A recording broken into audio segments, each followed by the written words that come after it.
happen, I'll be right there.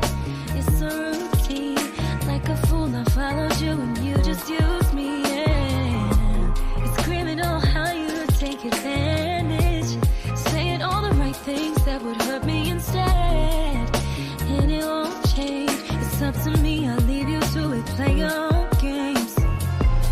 Let's talk about all of the things that women gotta endure just to get some love.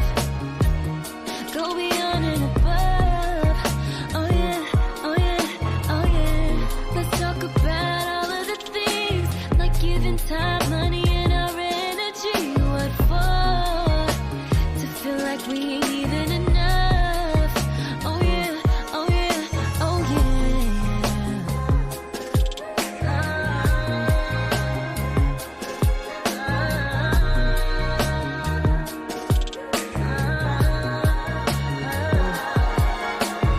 I'm so focused on the bag, I can't even get mad. Thought you had me hooked, but I came clean, far from missing what I had, yeah. Never met me halfway. And nostalgia, missing what you had. Know you want it back, huh? Wishing while you wonder, yeah. Wishing while you wonder. Let's talk about all of the things that women gotta endure just to get some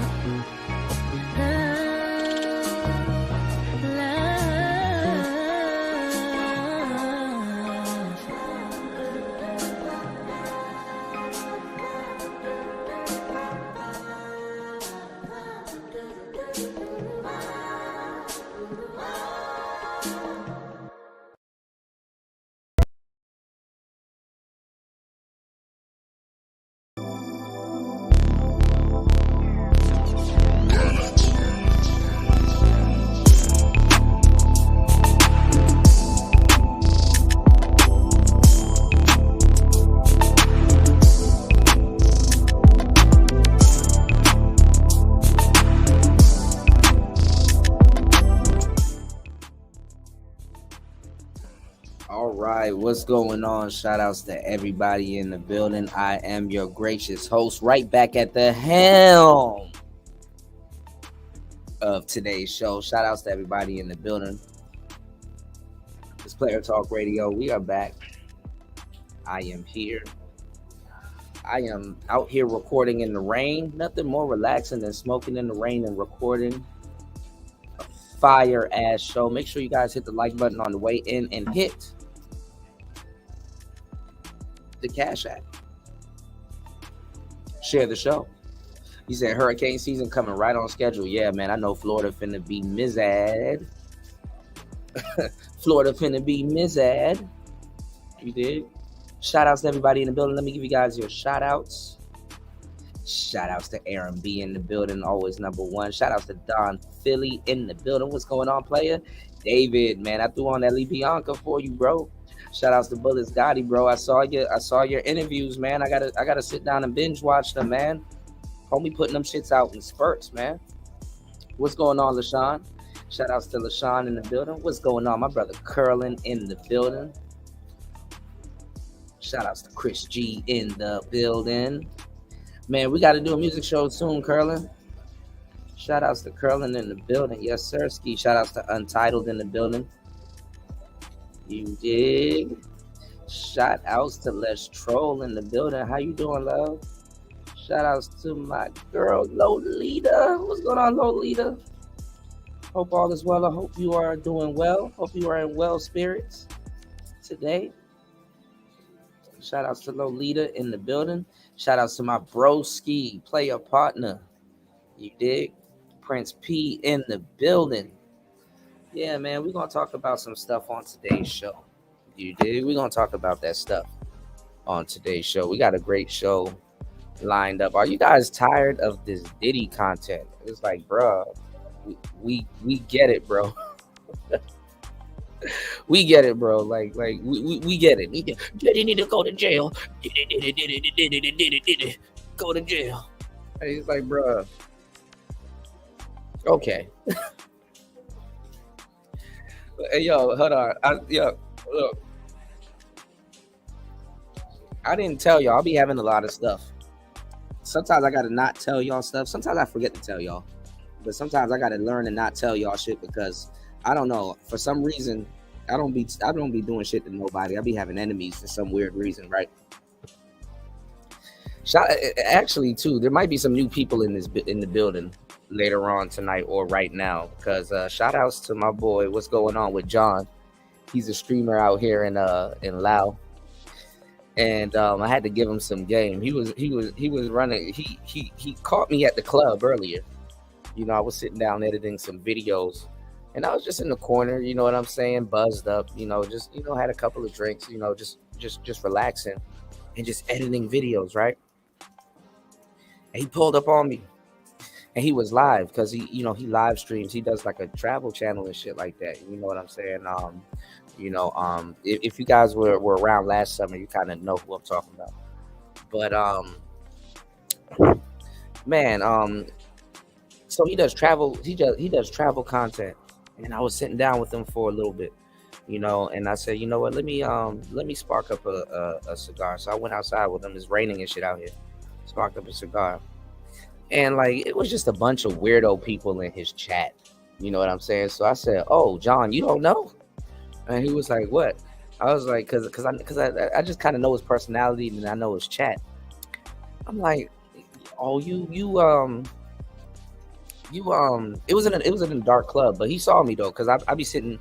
I ain't gonna lie. See, I'm not a player, but I'm a player still, but I still got. I be chilling, y'all. I'm not a player out here. I don't want to be known as a player out here, but it's just some player habits I can't break. I be sitting beside not literally beside the bathroom, but I be sitting on the way to the bathroom. If you a real nigga and you work the club scene, because I DJ and I do all kinds of little random meticulous shit. I'm a man of many hats, Catch up, right?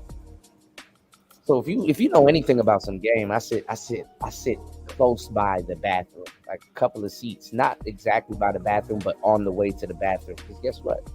You sitting in the club, people drinking, baddies got to go piss. So on the way to the bathroom, I'm seeing all the broads. Oh yeah, all the broads. So it was just inevitable that he was gonna run into me. You know what I'm saying?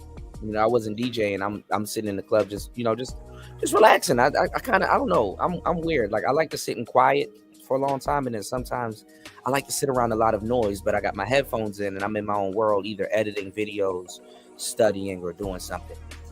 I'm fucking weird. Okay, listen. I put up with myself also. Okay, just don't trip. Just listen to what I'm about to tell you. So he runs into me, right? And he's live. And he's like, "Oh shit, DJ Kuda, whoop de whoop, whoop de whoop," right? And then like he has like he has a cute Thai girl with him. So I'm like, "That's what's up," And I guess she's streaming or recording also. So I kind of did like a little cameo, like, "Hey, what's up? It's DJ Kuda." But he's like, "You on YouTube?" I'm like, "Yeah, I'm still on YouTube." But he's like, "I'm on Kick." And I'm like, "Oh man, cool." So I'm like, "You still doing your traveling shit?" He's like, "Yeah, I'm still doing my traveling shit," right? So I'm like, "That's what's up." So I'm like, "You get a whole bunch of group of people?" And he's like, "Yeah, I get a bunch of people and stuff." And I'm like, "Yeah." So I told him because I know what type of content he does. I'm gonna have to get another lighter, y'all. This sucks. So I told him, I said, listen. Oh no, I don't. I'm all right. I said, listen. Don't let your audience bully you into no goddamn content. And he started laughing because when I said that to him, I knew he knew exactly what I was saying, because I'm sitting out there, I lit up a cigar and I'm talking to him, and he has a speaker on. So I guess on Kick, like I guess you can like add people to like what you got going on or whatever, so they don't have to show their face, but they can like speak and shit like that. So some dude was like, "Oh, he looks like the CIA," and I'm like, "Nigga, what the fuck are you talking about? The CIA?" So I'm like, I'm like, bro. What the nigga? We just traveling. Why do I have to be the CIA? I said, trust me, the CIA wouldn't want shit to do with me. I would definitely not be no goddamn CIA. And then it's like some other people just start saying some other shit. So I'm like, oh, okay, I see what's going on. The chat trying to troll me or whatever. So I start cursing out his chat. And it went from, yo, this shit, because y'all know, like, I'm a funny guy. I'm actually very funny in person, right? So I start cursing out his chat and plugging the channel. But at the same time, I'm cursing out his chat. So some dude, and I could tell he was black just because how he sound. I'm like, but you ever like, you ever just like could tell somebody is like fat? It was like I was just cursing out his chest. I was like, man, shut your fat ass up. And then his whole chat just like all they started laughing and all kinds of shit. And I'm like, some dude was like saying something to me, right? And like I was like, nigga, you fat as shit. I can hear the girth in your voice, right? And then niggas was just laughing. I basically just turned the chat around. And I was telling him, like, I'm like, look, for like awesome off-bar shit. Don't be afraid to curse out your chat.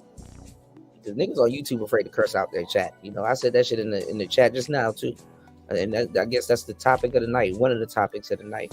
Don't be afraid to curse out your chat. You know, obviously you got really good people that follow you. But in reality, if you ever start a YouTube channel, I'm telling y'all, do not be afraid to curse out your fucking chat. Because people will fucking bully you into content. Curse out your fucking chat. He was like, well, if I curse out my chat, they won't support me. I'm like, no, nigga, actually, it's the opposite. It's the opposite. Some people like to get cursed the fuck out. Believe it or not, it's content. If you know how to do it. Okay? No, because the chat room be talking shit like y'all are some savages. I can't be, nigga. You think I could be nice to y'all? Some of y'all, I got my homies in the chat, my real ones. You know, don't get me wrong, but nigga, if I let y'all run amok, y'all will run a fucking muck. Listen, anybody that's aspiring or has a YouTube channel, do not be afraid to curse out your own damn chat. Fuck it. Let it ride because Jesus will provide. All right. Don't let because them people that was in his chat, it was them weird passport type, traveling type crowd and shit like that. And them actually, if there's any chat that needs to be cursed the fuck out, it's the traveling crowd. Fuck that. I'll curse them passport bro crowds out quick as a motherfucker. Because the cute Thai girl that he had with him, they had a bet with him for her to go eat some damn dog food. And I'm like, nigga, I'm like, girl, you about to do that shit? And she's like, yeah, I'm about to go get some content. I'm like, tell how much they paying you? She's like, $5. I said, nigga, you better bump that shit up to $25. Nigga, about to have me in Asia eating dog food for content. You got me fucked up. Curse their ass out.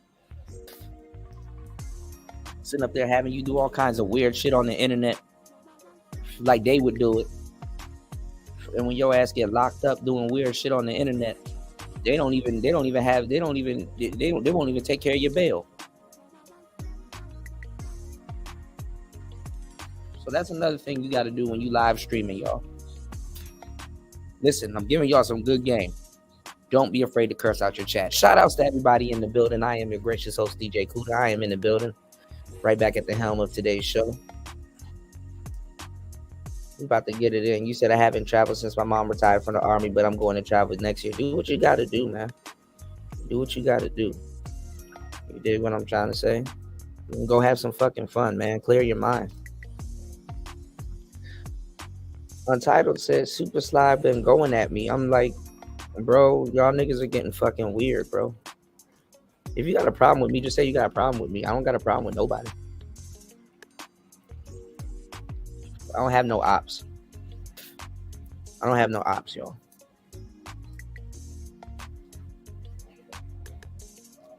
So listen to me when I tell you. You got niggas doing real dumb shit. I know for the past couple of weeks, y'all have been seeing some dumb shit. Y'all have been seeing niggas fighting over Drake and Kendrick. Again, y'all been seeing niggas fighting over Diddy and shit like that. And it's like, bro, if you don't create content and take your black ass to sleep, please go create content and then go take your black ass to sleep. Go to sleep. Go to bed. Okay? Go to bed.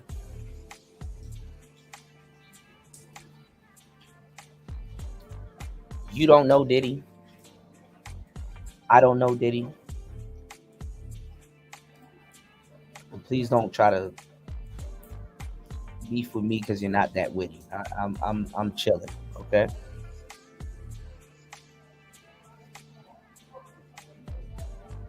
Thank God over the years I learned not to be a slave to content. I don't got a whole bunch of women here to impress because I want to tell them that I'm so against domestic violence. And let me play something for y'all. Y'all want to see something funny? I forgot before I got into this little soliloquy that I'm talking about right now. Did y'all know months ago? I reached out like last year. That's months ago for me. I reached out to Game is Game. I was gonna try to get him on the show. I know y'all are seeing Game is Game right now. He actually been trending because he was over on Kick on Aiden Ross's show. And people was like, oh yeah, he had a fight with his girlfriend and all this other shit, and she busted out his windows and all this other shit. And a lot of players, they do get into fights with their girlfriends. You know, these are, you got a lot of different type of players. That nigga funny as shit. I ain't gonna lie. I ain't gonna lie. That's why I wanted him on the show. He was gonna be a special surprise guest. I wasn't gonna say nothing to y'all, but I knew about Game is Game for probably like a year, a little bit over a year. And I was on one of his shows last year. I was gonna get him on the show, but he going viral, and it's just funny. Let me play something for y'all. Hold on, check this out. Don't laugh neither, y'all. Cause I know how y'all built. Don't laugh. Why beat bitches? Well, somebody got to do it. Guys, you ever be arguing with your bitch and you be thinking to yourself, damn, I want to knock the shit out this hoe, but you scared to risk it? Well, I like to gamble. And for all y'all who think I'm some woman beater, I'm not. In my 36 years of living, I only hit 5 bitches. If you smoke 5 cigarettes in 36 years, are you really a smoker? Plus, I only hit bitches in self-defense. I believe that if a bitch hit me, she better have a dental plan. Not only do I believe in hitting bitches back, I believe that beating bitches is progressive. It's 2024. Niggas and bitches are equal. So if you ain't treating your bitch like a man, then you being sexist. And I know the right thing to do when the situation get violent is to walk away. It's 4 billion other bitches out here on this planet. But I like my punching bag. Game is game.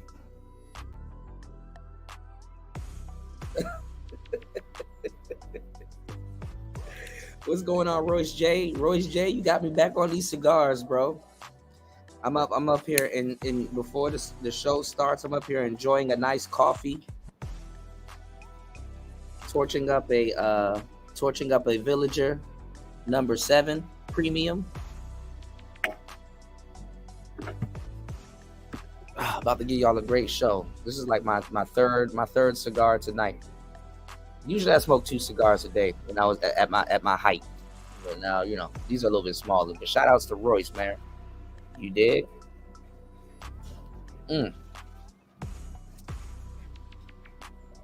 At least I'm drinking coffee. I had me a nice little latte.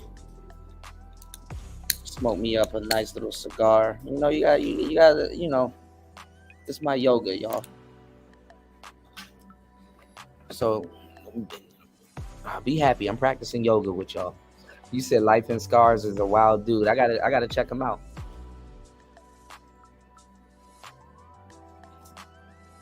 All these people coming out the woodworks, y'all. Y'all hit the Cash App. All these people coming out the woodworks, y'all, talking about domestic violence. And let me tell y'all something. How you can spot a liar like a bald tire. Domestic violence didn't come out yesterday. Domestic violence didn't start with Diddy.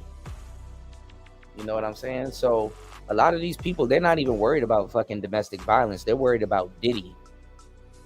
That even makes you way less of a human being.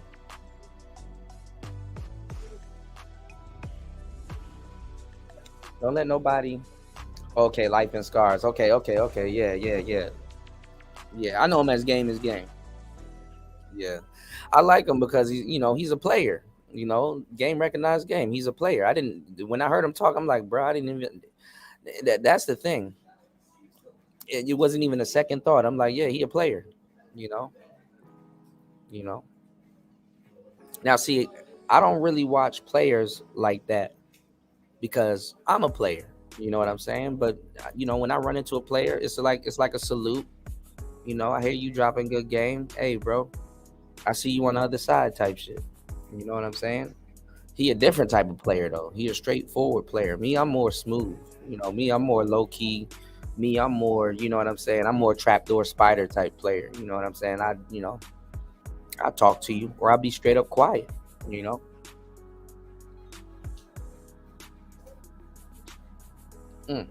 If y'all haven't noticed. But I don't even like to call myself a player. I really don't. Like, honestly, the most I've ever said game and player and all these other internet buzzwords and shit like that is on this show. You know what I'm saying? Is absolutely on this show. But we got a lot of game to get into. You know what I'm saying? Shout outs to Alpha Male Strategies. We're gonna get into some of his stuff. He had a nice couple of videos that I saw that he put out that I wanted to go over. First time seeing it with y'all, so we're gonna break that down. On the last show, we didn't get a chance to go over Abba and Preach talking about the list. Abba and Preach actually talked about the male supremacy list. And I don't know if they beefing with MTR right now, but MTR actually did a response, and I'm like, I kind of skimmed through their show, but I don't remember them saying anything, bogus, about MTR. But I think everybody's agreeing with stuff that I said last week. MTR shouldn't even be on that fucking list, but he's on that list. You dig what I'm saying? So it's like, I don't know why they going after him, but half them people don't know shit anyway, man. People just don't know shit. That's why you guys are really privileged, to really be, kicking it with me and, having somebody that, will do the research, watch everything in its totality with y'all, break it down, and give y'all some mental chewing gum about that situation. You know what I'm saying? What's going on, D-Mac? D-Mac, man, my nigga, you took the words right out of my mouth. What's going on, player? Keep on trucking, man. Hey, shout outs to my truckers, man. Y'all, make sure y'all hit the like button, support the show, hit that horn for your boy. Scare the shit out of somebody right in front of you. Hit that horn. You dig what I'm saying? Shout outs to my truckers, man. My road trains. You did. Yeah. That goes to show you can't be nice, man. MTR is a soft target, It seems like the world, y'all, wants to eliminate the good guys. You know what I'm saying? Now, why would I tell y'all in the beginning of this podcast you did? Why would I tell y'all in the beginning of this podcast you need to curse out some of your audience? Well, the world likes shock value, y'all. You can't be too nice to people. You be too nice to people that you assume is nice and just don't be yourself from the jump. People will take advantage of you. Man, women, cat, dog.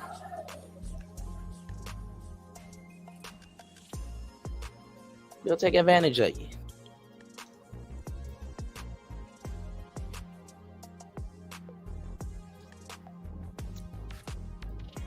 Becky said you smell like a trucker. That's funny. Hey, keep it.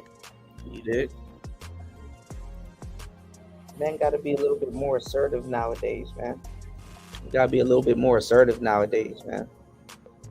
And assertive is not saying be more outgoing. Assertive is not saying, be more fucked up.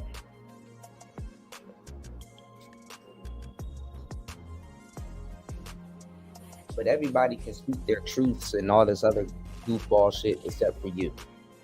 Nah, we're not doing that. You dig? And furthermore,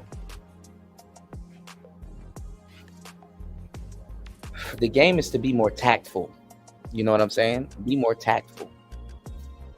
The game is to be more tactful.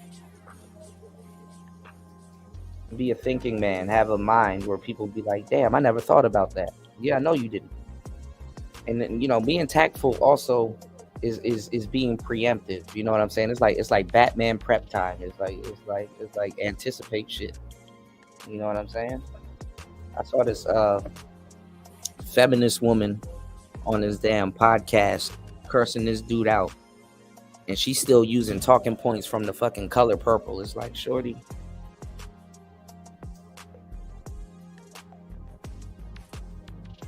if you don't go somewhere and sit down.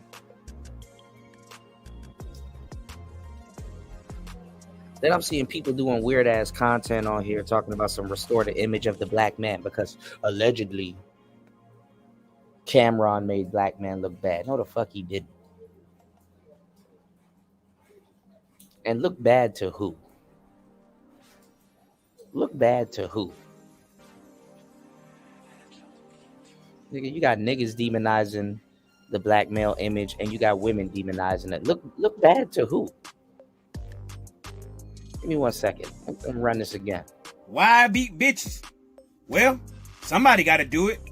Guys, you ever be arguing with your bitch and you be thinking to yourself, damn, I want to knock the shit out this hoe, but you scared to risk it? Well, I like to gamble. And for all y'all who think I'm some woman beater, I'm not. In my 36 years of living, I only hit 5 bitches. If you smoke 5 cigarettes in 36 years, are you really a smoker? Plus, I only hit bitches in self-defense. I believe that if a bitch hit me, she better have a dinner plan. Not only do I believe in hitting bitches back, I believe that beating bitches is progressive. It's 2024. Niggas and bitches are equal. So if you ain't treating your bitch like a man, then you being sexist. And I know the right thing to do when the situation get violent is to walk away. It's 4 billion other bitches out here on this planet. But I like my punching bag. Game is game. Y'all gotta learn the difference between somebody being real and comedy, man. Y'all gotta learn the difference between somebody being real and comedy.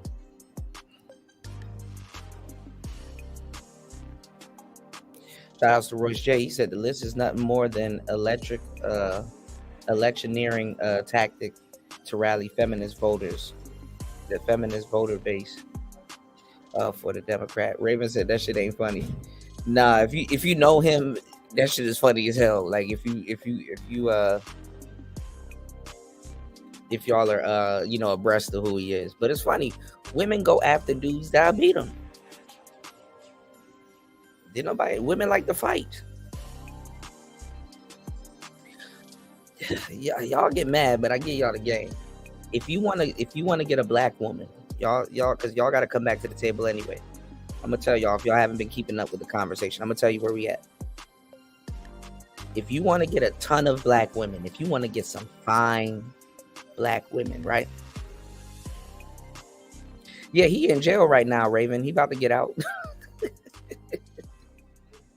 Or he probably already out. But if you want to get a bunch of black women, be willing to argue.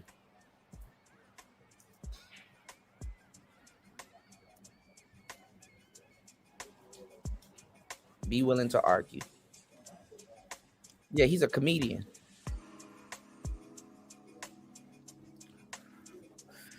Oh, man. So, look. The funny part is that, to a certain degree, he said what's on a lot of people's mind. Yeah, even joking will get you on the watch list. I'm hip. But he said what's on a lot of dudes' mind. He said what's on a lot of dudes' mind. That's what makes it funny. It's because a lot of dudes that didn't do it, they thought about doing it. He said what's on a lot of men's mind. You dig?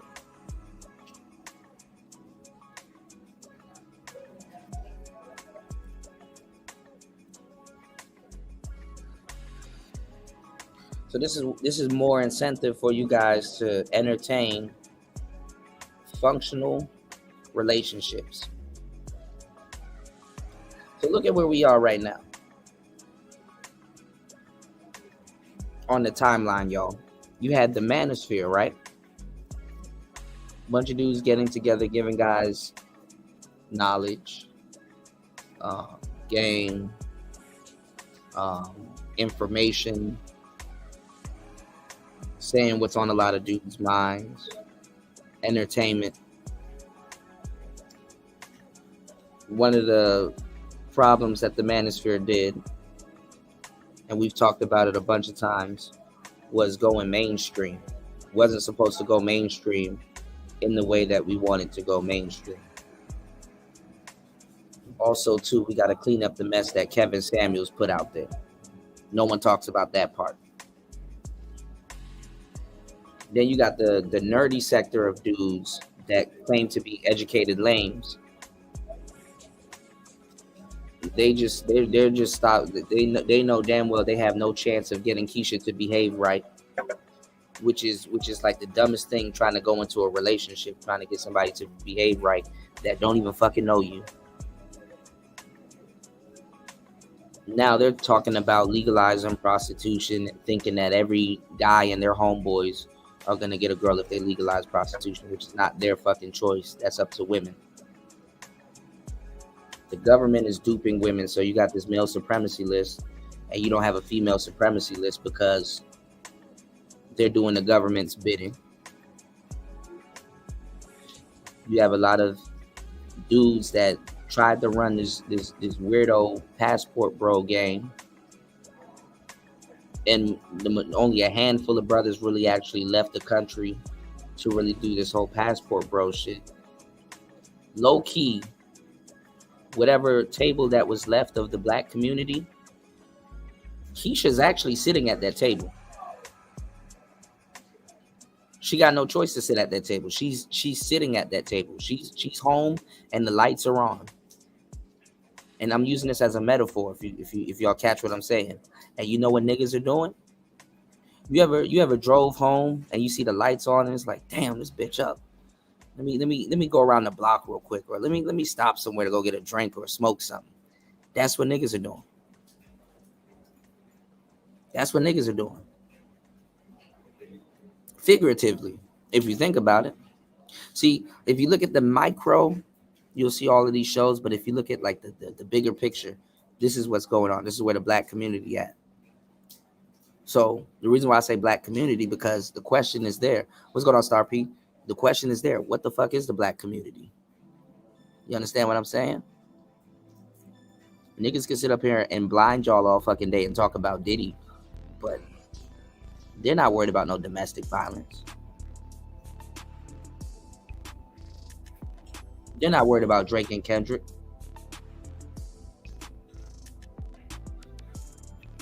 The lights are on.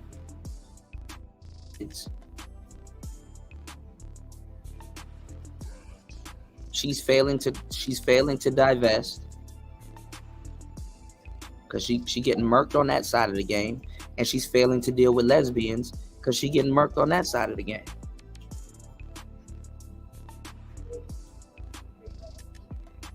What's a bitch to do? And what are you niggas gonna do? Because y'all lied. Y'all act like y'all left the country.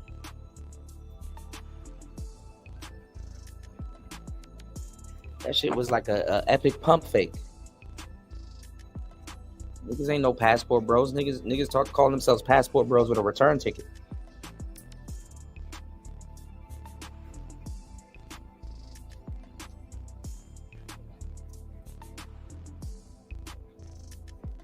So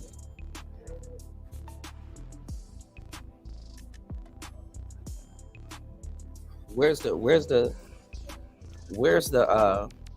black community right now? Where is the black community right now Umar Johnson said, yo, Diddy can just go get taken in by goddamn TD Jakes and just be a good guy. What's the difference, right? What's the difference between Diddy and Derek Jackson? Other than Derek Jackson, he's coming back and still trying to talk to women with his dumb ass. Listen, fellas, if you get caught doing some wrong shit, you can own up to it. Fuck it. What's the world gonna do to you? If you want to, the world loves the villain at this point. You're actually better off being the villain. You can be a fucked up nigga. Black women are fucked up. Women are black pilled. Women are fucked up. Women embrace the fucked upness before they embrace the good shit. They like a nigga they can change. This is why the good guy goes through hell in a lot of cases. What if somebody said this, and this is true? What if instead of Diddy doing that apology, he said this? Why I beat bitches? Hold on. Instead of Diddy apologizing, what if he said this? Why I beat bitches? Well, somebody got to do it.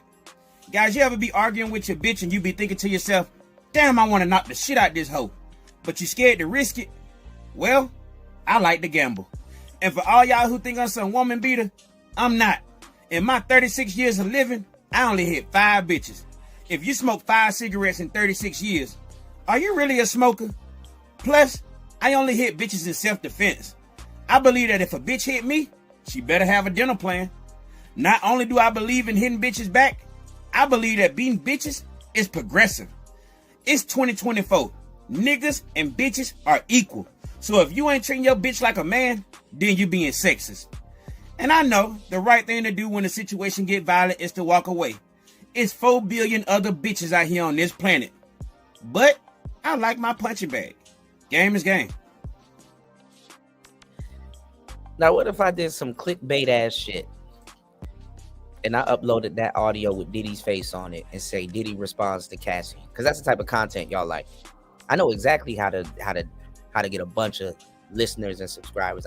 All I gotta do is put Diddy's face on that shit and just upload that audio. I probably might do it just for the fuck of it, just to prove a point. What if Diddy said that? What the fuck are y'all gonna do?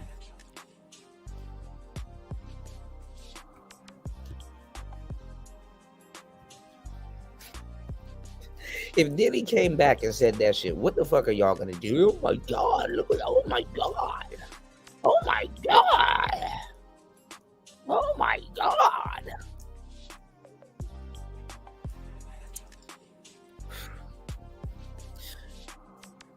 Women like evil niggas. They do. Evil niggas don't have a shortage of bitches.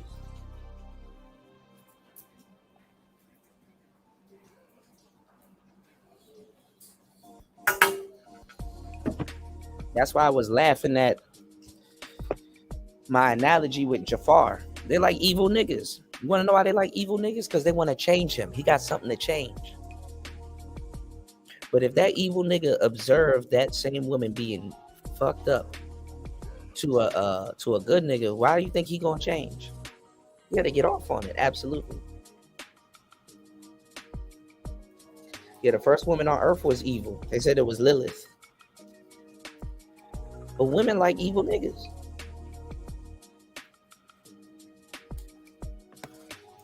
Don't blame me. It's just a world. I'm living in this world. I exist in this world with y'all. I may have observed a little bit more than y'all, or done a little bit more than some of y'all. But women, I'm telling you, it's better for some of y'all. I'm telling y'all, if y'all want to get a gang of beautiful black women, almost said bitches. Sorry, ladies. Excuse my French. Argue with them. Kuda, why would you say that? Oh my God, Kuda, that's fucked up. Oh my God. Well, life is fucked up. If I argue with a woman, at least I'm memorable. At least I'm memorable. If you were a nice guy at the grocery store, she might remember you. Oh, he was a nice guy. He opened the door for me. But you sit there and fucking argue with this motherfucker. Literally, like that's actually a piece of game. You know what niggas used to do? Niggas used to argue with a bitch over some mundane shit because that's the easiest thing you can argue with. You can wear her out because guess what? If you walk up to a woman with the intentions of starting some little goofball argument and kind of be funny in the middle of the argument and shit like that, because you can get them riled up, and then you can get them laughing if you know how to make somebody laugh, right? And then you can flip it. You can be like, you know what? I've been fucked up to you. My bad. I'm sitting up here in the grocery store arguing with you over apples and tomatoes and shit. What you doing? You know, where you about to go? All right, look, this weekend, let me get your number. We'll continue this argument, but we'll fix this a little bit later. You know what I'm saying? Let's go get some Chipotle, or let's go get this, or let's go get that. Right, Royce J. Exactly. This is the school of Patrice O'Neal. That's exactly where I'm getting at.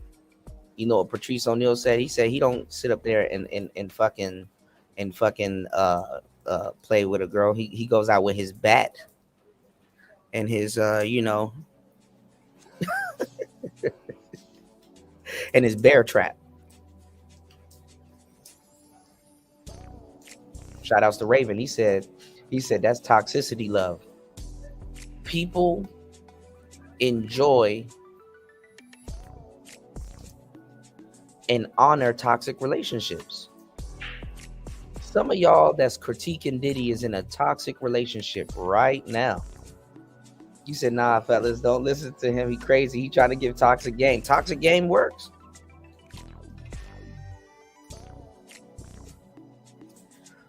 You want to know why? Because at least a woman knows she'll get a roller coaster with you. A woman knows she'll get a roller coaster with you. Now, I'm not telling y'all to be toxic. I'm going to tell y'all some real shit. The odd part about what I'm saying is that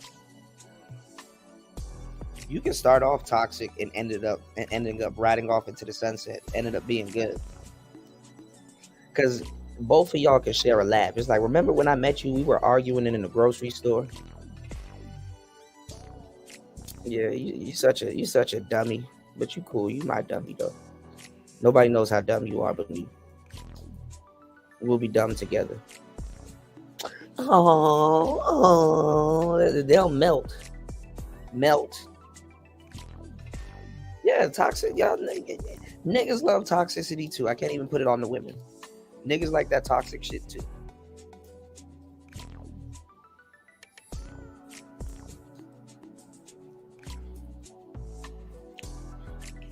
He said, black women, I need a man that can handle me. Did he hold my glass of Ciroc? Right.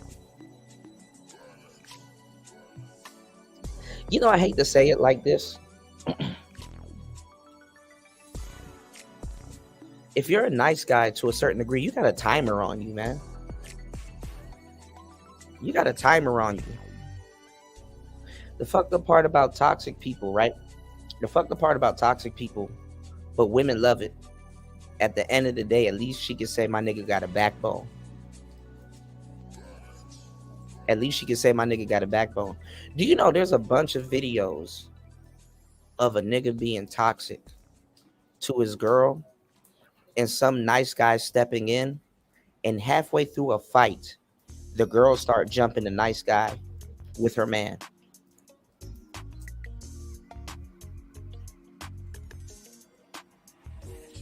I mean, dead ass.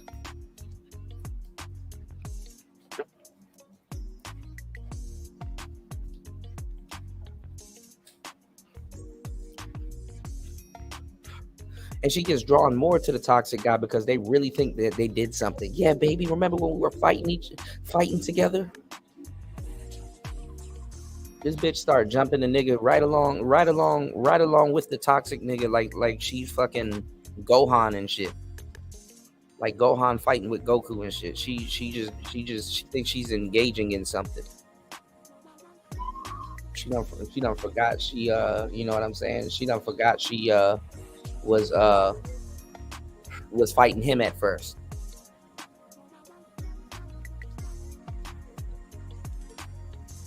Women will defend toxic relationships because they get behind horrible niggas to look like good women. And y'all don't want to believe me. Fucked up women get behind horrible niggas to look like good women. Who the fuck gonna date Krishan Rock next? And what the hell is they finna be doing? She tried to date Little Mabu. Nigga, but are you serious? You see she ain't with Little Mabu right now. I missed take your bitch, take her on the trip. She'll beat the shit out of that little white boy. Leave a mark on his ass. Go right back to Blueface. So play Captain Save a Hole if you want.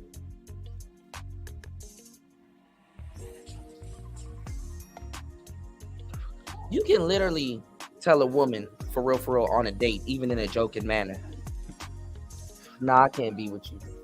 Why? I think you're cool. I think you're handsome. I think you're because I'm gonna treat you a little fucked up sometimes and shit. You know what I'm saying? You gonna want to do something, I'm not gonna want to do it. And you gonna have to convince me to do it and shit like that. And I might be a little toxic towards you. I'm a bit toxic. We can fix that. We can. The same way a guy would let a woman that he really likes, he'll let them walk all over him. Women can literally just tell a guy, I've been hoeing a little bit. From time to time, I like to get, oh no, baby, we can fix that. No, you don't need to be out here on these streets. You don't know. No, I'm gonna.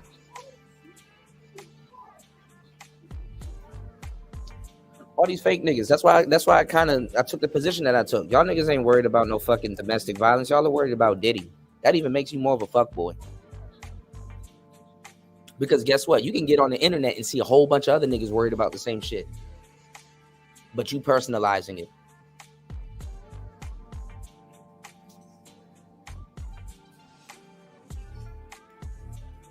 You personalizing it. You know what somebody said, and it's true. If Cassie really wanted to stop domestic violence, what's funny? They started recently, overnight, they started getting on Charlemagne, right? They started getting on Charlemagne's ass, right? An hour and 11 minutes and 11 seconds into the game. Y'all hit the like button, support the show. Hit the Cash App, y'all. Let's get on top of that Cash App, y'all. Listen to what I'm about to tell y'all. They went in on Charlemagne for saying that the problem isn't about Diddy and Cassie, it's about domestic violence. And they were gonna swarm Charlemagne because the internet is just looking for somebody to bully. This is why I tell y'all, curse your audience out as content creators. Listen to what I'm telling you. It's okay. Them niggas will still come back and watch you. A lot of people don't have a mind of their own. But shout out to everybody here. Y'all have a mind of y'all own. With the exception of a few people that I will curse out. But it's all love.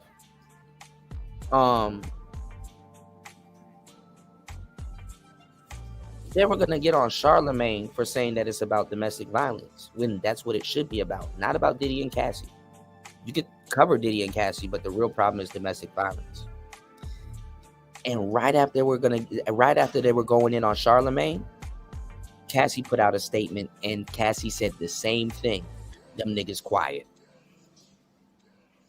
Cassie said the issue is about domestic violence. Domestic violence. So another thing too, y'all, that I pointed out, or that somebody else pointed out, even under some of these Diddy videos and shit, right? They were like, well, Cassie could take some of that 30 million and put it towards helping domestic violence victims, if that's how she truly feels. I doubt that's gonna happen. What's going on, Raven? You said a simp will. Yeah. Oh shit, shout outs to JR in the building. He says Super Sly says that he doesn't pander to women. He does. And yet Hefty Red is one of his moderators abroad who's tried to legit Me Too several dudes in the space. Unsuccessfully, by the way, too. Super Sly There is nothing to debate. You pander to broad for clicks and views. Obviously, he does. But I mean, get your paper. Just don't drag me into that shit. Go to Diddy's mansion and tell him what you think. Go fly to Bali.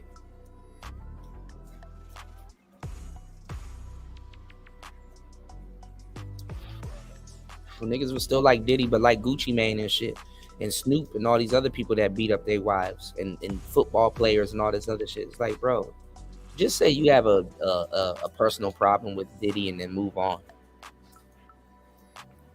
That shit is weird. You don't know the man, but cool. You probably met him at a gala or some shit, and he didn't hand, and you mad at him, and now you're taking it out on the internet, nigga. I don't know. I don't know if that's the case. Just leave me out of it. Stop trying to look for what you believe is soft targets to drag into it. I'm not the only person that thinks the way I do. And shout outs to Ty City. At least Ty City went up there and kind of held his nuts. He didn't agree with Ty City, but see, he didn't go in on Ty City. Ty City wasn't in this thumbnail. That's why I was confused at first. I'm like, why am I in this thumbnail? But he's not putting Ty City in his thumbnail. It's like, okay, y'all playing favorites. And don't manosphere. Nah, I'm speaking for my damn self. Y'all are not against domestic violence. Because if we look at the content you were doing prior to that, it wasn't against no damn domestic violence. We have a banner at the bottom of the screen. I don't see y'all promoting no hotline for domestic violence victims to call. I don't see none of that going on. Domestic violence has always been a part of relationships. And I understand relationships very fucking well. Okay? So I give y'all the game and say that don't make domestic violence a part of your relationships. But that's not going to stop domestic violence from being a part of other people's relationships. I can't tell you how other people was raised. If a woman was raised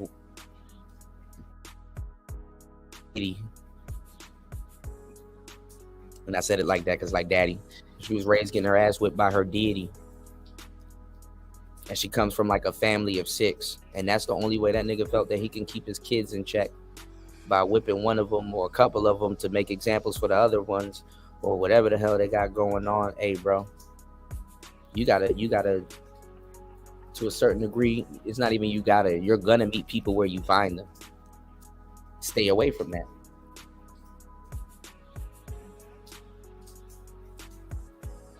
You can't be the savior of women 24/7.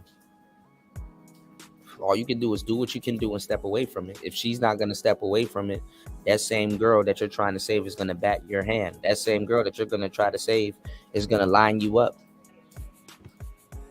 to get whooped by the same dude that you're trying to save her from.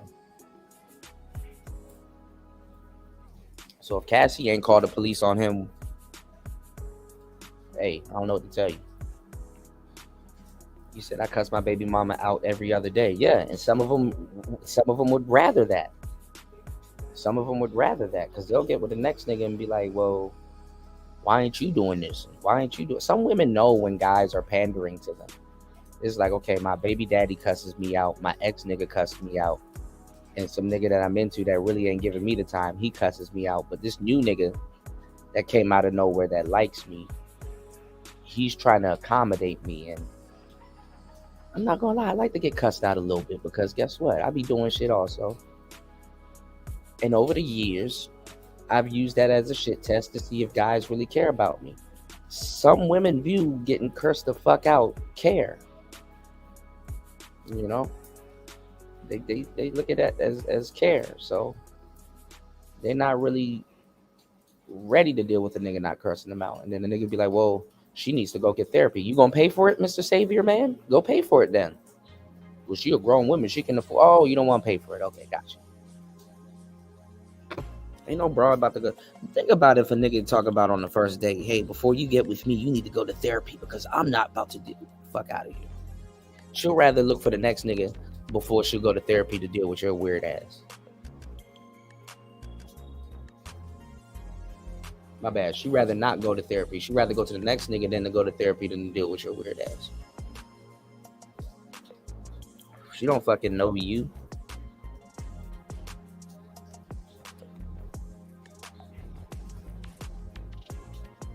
Y'all hit the Cash App, because this is the thing, man. These dudes are giving you tools to operate in a world that doesn't exist.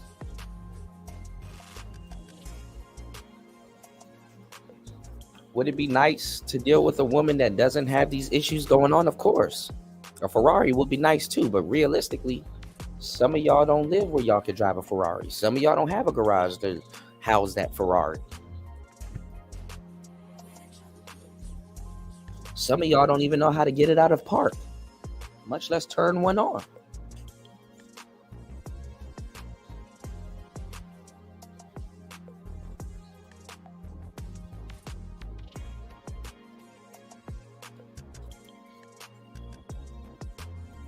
He said the girl had a serious body. All she needs is a different dude to slaw her out, but dude will catch a crazy new baby mama. He said Cassie dealt with dude who's been trashed for decades. Everyone has known for decades Puffy is a bad man. He runs Bad Boy. Bad Boy is his record label. Bad Boy, not Good Man Records.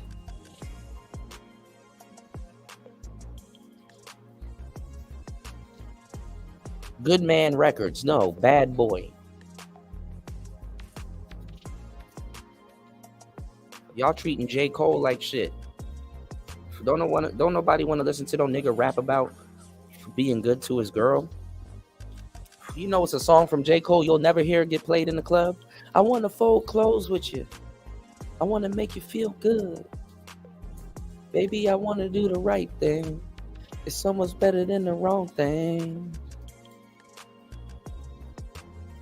No.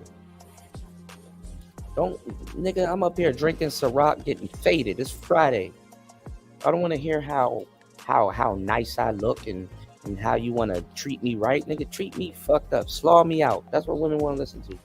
They want to get slawed out. Demean me. Play some Sexy Red. Turn that J. Cole off. Tell me to get it sexy. Nigga, bitches can't twerk the J. Cole.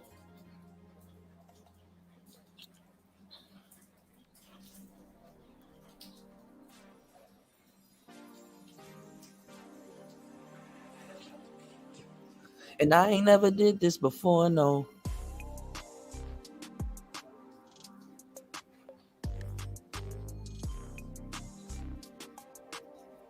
Shout out to J. Cole.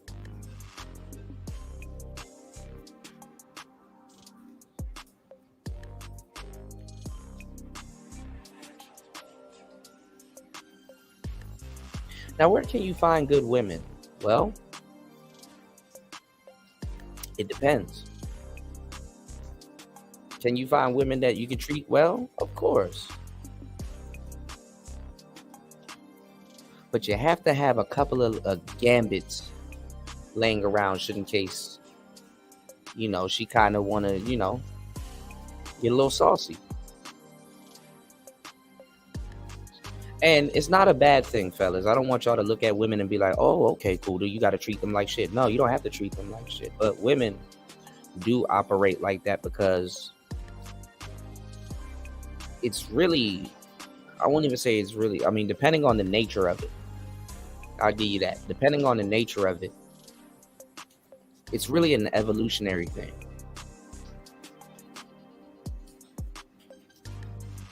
It's really an evolutionary thing. And what I mean by it's really an evolutionary thing is she got to make sure you have a backbone. You're a stranger to her, so how is she going to know you have a backbone?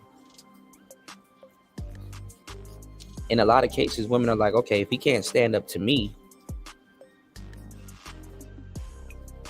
is he going to stand up for me? Because to stand up to me, he got to stand up for himself. If he can't stand up to me, he can't, i.e., if he can't stand up to me, he can't stand up for himself. And when you come off as good, whether she's tried you in that way or not, she knows that she can walk all over you. And that's not an attractive trait to her.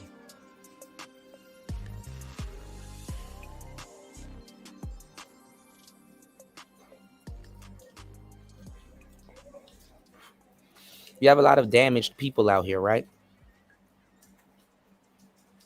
And as much as the internet wants to make it seem like, oh, well, that's messed up. People shouldn't be damaged. Yeah, people shouldn't be damaged. But they're going to be damaged in real life. The internet has been taken over for the last 15 years, y'all. What the fuck is being politically correct at this point? What the fuck is being politically correct at this point? Yeah, it's Friday, man. What is being politically correct?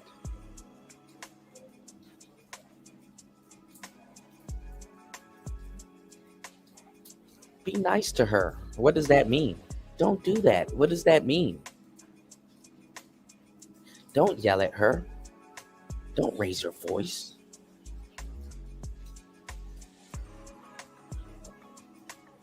That's what men are being told.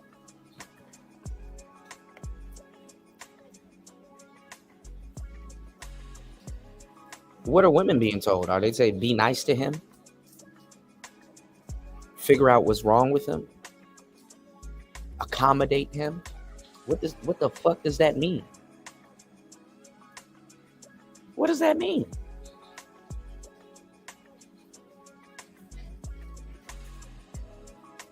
What does treat him like a man means? Treat him like a man.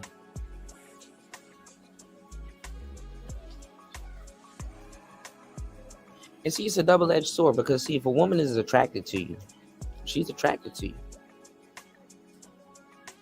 And when we're attracted to people, y'all, to a certain degree, straight up strangers, we give them more credit than what they've probably worked for.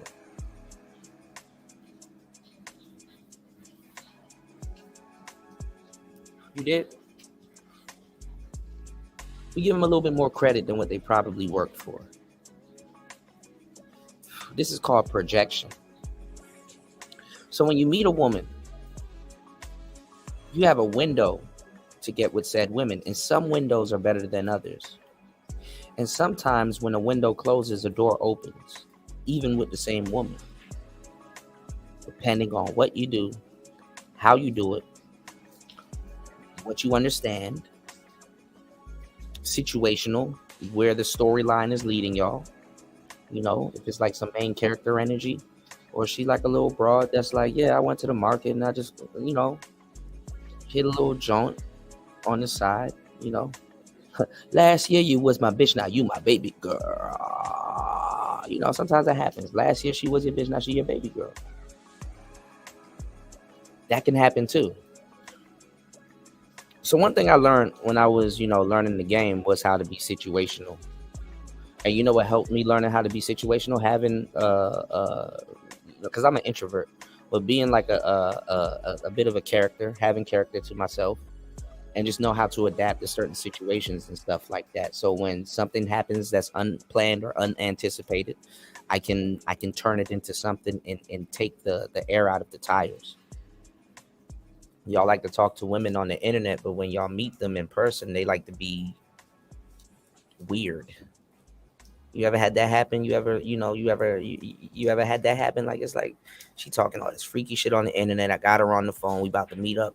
She talking all this freaky shit. And as soon as you meet this girl in person and y'all are kind of getting to you know, vibe with each other, see if y'all body chemistry kind of line up.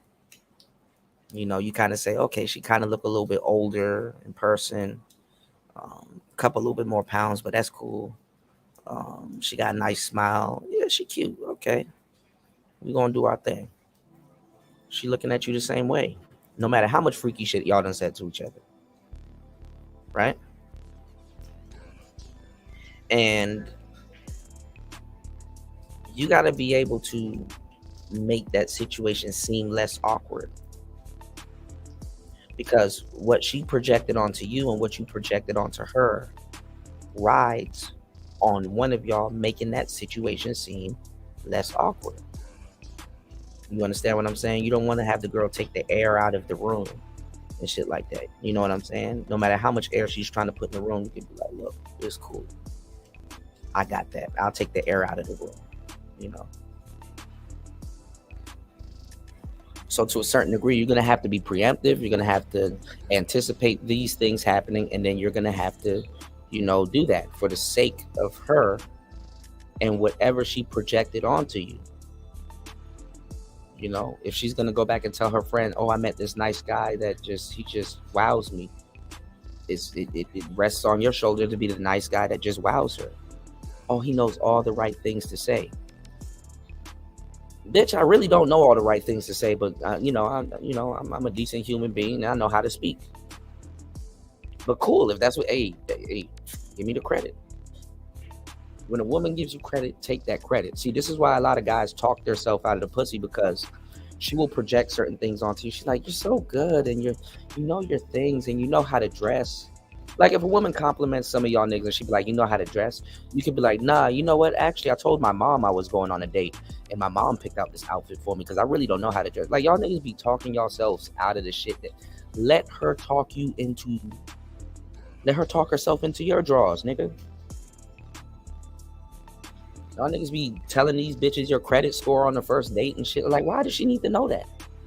Y'all niggas be listening to weirdos on the internet. Like, why are you telling this bitch how much you make on the first date? Who the fuck is this? You gotta be my girlfriend for like a year before you know how much I make. Just know I get money. And we hang out tonight.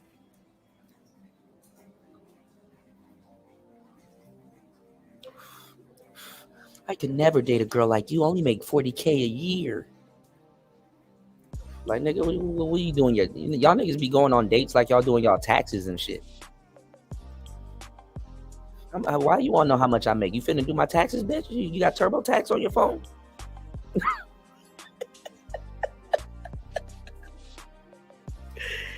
You see how I do? You see how I can run a whole fucking show? You gotta be funny at the drop of a fucking hat.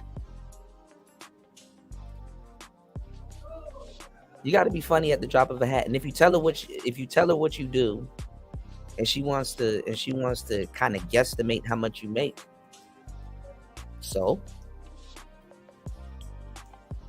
y'all let bitches judge y'all on shit that can change.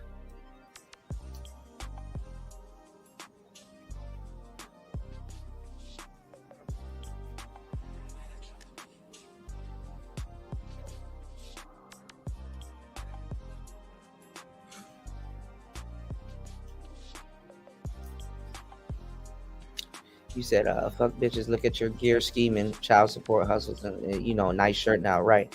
You said dating should be considered a tax expense. Yeah, you should be able to write that shit off. Honestly, I'm telling y'all the truth, niggas are really behind. If you tricking like that, you should be able to write that motherfucker off. Y'all niggas ain't even looking at the eye on the sparrow. If y'all get a tax return on tricking, you can get a couple of more hoes to trick on. Y'all not even tricking right, man. You said facts. Women always say some men are initially attracted to talk themselves out of the coochie. Yeah, that's why you got to get her to talk. It's 2024, and we still gotta tell y'all to get women to talk. Their favorite subject is themselves.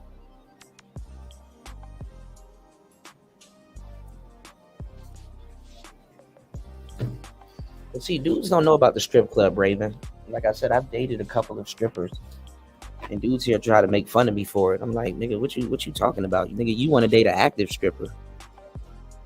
You might want to listen to the game I'm giving y'all. You did what I'm saying? I dated a couple of strippers. So the strip club, which Raven, you know about all this shit. I know I'm preaching to the choir. Raven, a player.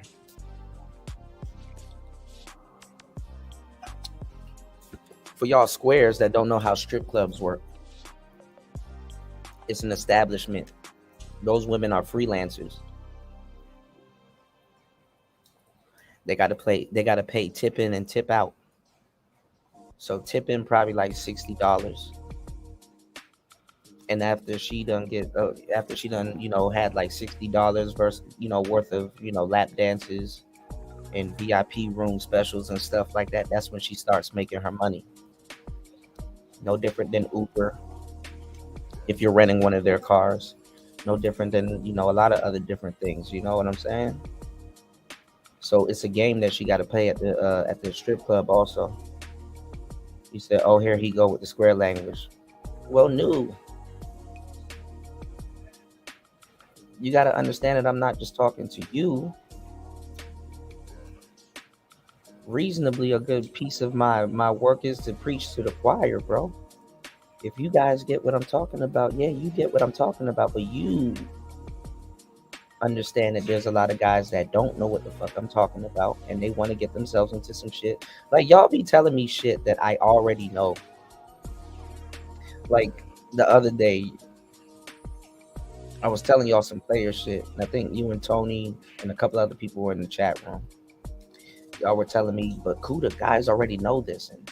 And oh yeah, I was saying that if a guy calls the police on his woman, niggas are gonna call him a snitch. And y'all were telling me, no, that's not true. Or, why would he be a snitch if he called the police on his girl? Y'all be acting so naive in the chat, man. I'm not just talking to y'all. Listen to what I'm telling y'all. You have a lot of people officiating shit on the internet that don't know shit. And I said, I got the right, you know what I'm saying? He said, I got a stream coming up about G squares. I'm all for it, new. But I keep saying I got the right I got the right analogy for y'all. For example, right? One would say, Kuda, why would a guy be labeled a snitch if he call a cop on his bitch if she's whipping his ass? Well, look how much fuck niggas watch 1090 Jake and Lead Attorney and Bruce Rivers and all these other people that made themselves the king of authority. Look how much niggas running around doing paperwork party and exposed content. Shit, you even got GMT looking into people's backgrounds and seeing how much police cases and all this other weird shit. People are fucking nosy. So when I'm telling you there's a lot of fuck boys commenting and talking about shit they have no business talking about, you got a whole group of niggas on here worried about if somebody snitched or not. 1090 Jake, you go look into his fucking chat room. All you see is a bunch of weird ass niggas talking about some, oh my god, he telling. And it's like, what's it to you, bro? Oh, look how much people that don't like 6ix9ine. It's like, bro, are you in the street? What does 6ix9ine telling on people got to do with you? Are you gang banging? Did he tell on your gang? Niggas got mad at Kodak Black for doing a song with 6ix9ine because he took $1 million to do a song with him. Nigga, it's business, not personal. He didn't tell on Kodak people. Why are niggas that don't got shit to do with shit worried about a rapper getting $1 million from another rapper?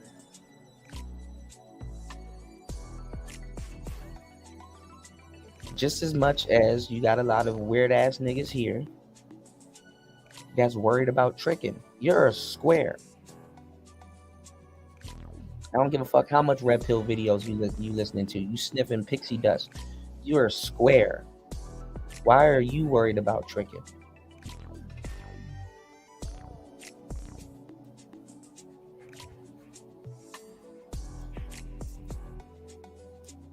Why are you worried about tricking? Now, if you're not gonna go get some game to save your ass some money, I don't want to hear your thoughts about tricking. Just as I don't want to hear y'all thoughts about me giving y'all some fucking game. If it's not for you, click. Go somewhere, please. You're disrupting class. Yeah. Because it be dudes that be running around here looking for game. Oh, why he always got to talk about game? Like, you come into Player Talk Radio worried about the game that I'm talking about, and then want me to bend my content to what the hell? Like, it's okay. I'm gonna stop talking about game. What the fuck do you want me to talk about now? You want me talking about your like niggas, and then niggas be living some weird ass lives once you cut this shit off. It's like, nigga, I'm not about to talk about the weird shit you got going on in your life. I'll give you some game and get the fuck on. Like you know, I'm not worried about your weird little girlfriend that you're trying to seduce and you don't know what the hell's going on, and you're not even about to be with her in the next 2 days and shit. Not even 2 months, 2 days. Niggas want you to worry about their situation more than them. I'm gonna give you some game. If you can apply it to your situation, go ahead. If you could apply it to another situation and find success, go on ahead.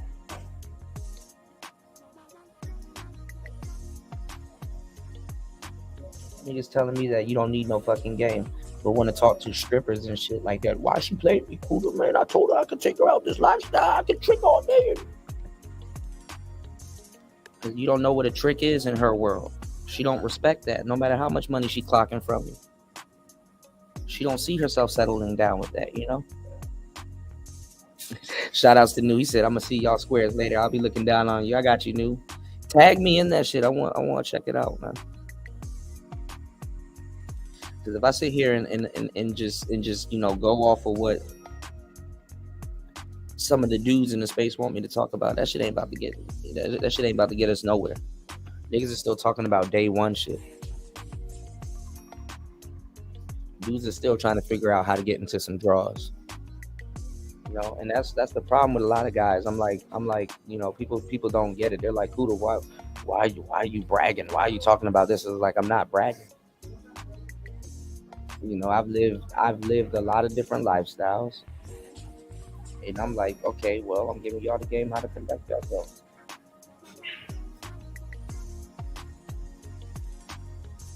So some dudes will never get the game. What's going on, Chaos? But some dudes will never get the game because the thing is that they think you're bragging. It's like, no, if you really listen to what I'm saying, I'm dropping game on. Niggas be wanting a stable of women, but they can't get past the dude that had a stable of women talking about how to deal with a stable of women and shit like that. And they think it's bragging. Or that he's saying some common sense shit. And it's like, it's really not no common sense shit. I'm really teaching y'all how to juggle for real. You know what I'm saying?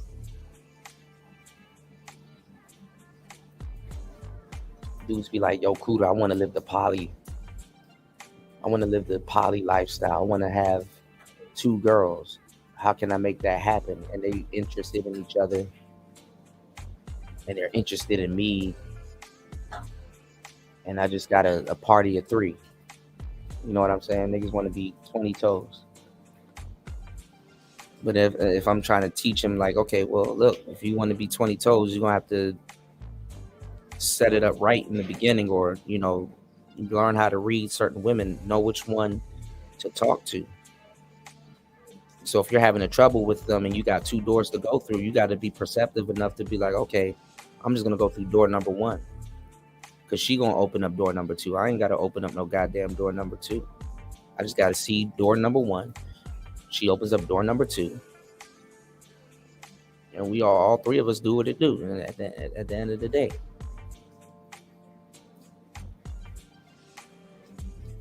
Sometimes when you dealing with 3 women, you know, you like, damn, I want to sleep with both of them at the same time. Sometimes, some nights you got to not sleep with both of them. Sometimes you got to be like, I enjoy watching both of y'all.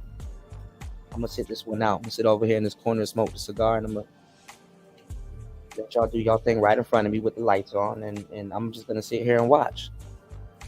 I don't got to be in it all the time. Now, some dudes might be stifled about you sitting there and watching 2 women having sex in front of each other and shit like that. But me, I'm giving you game, telling you that, hey, you're kind of teaching them how to get along together without you. So when you do put yourself in position, everything is going well. It's copacetic. instead of them two just beefing and shit all the fucking time.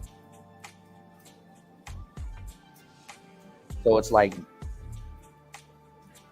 sometimes you gotta, you know, before y'all listen to Player Talk Radio, you gotta clean out both of your ears, and listen with a different set of ears. You know what I'm saying? Because stuff like that can keep what the hell you want intact.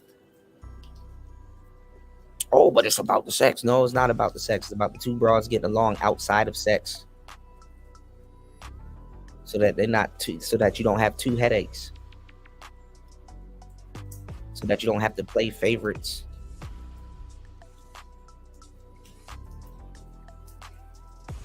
So that one ain't tippy-toeing outside of the relationship while she with y'all.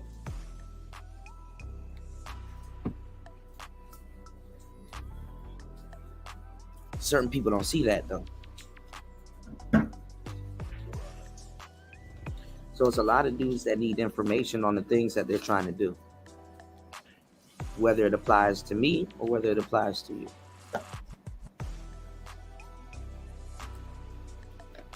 So let's get into the game. I think I warmed y'all up a little bit enough. An hour and 44 minutes into the madness. Y'all hit the Cash app.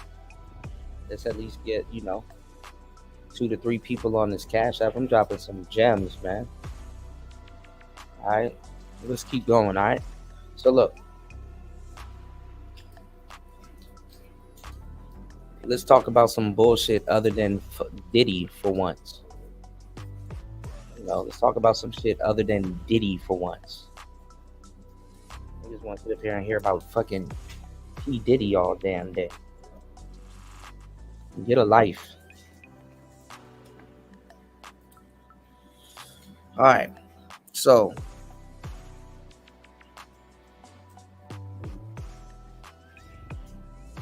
Alpha Male Strategies, he was talking about handsome privilege.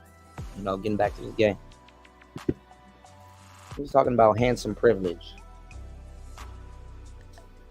Is there a such thing as handsome privilege? There is.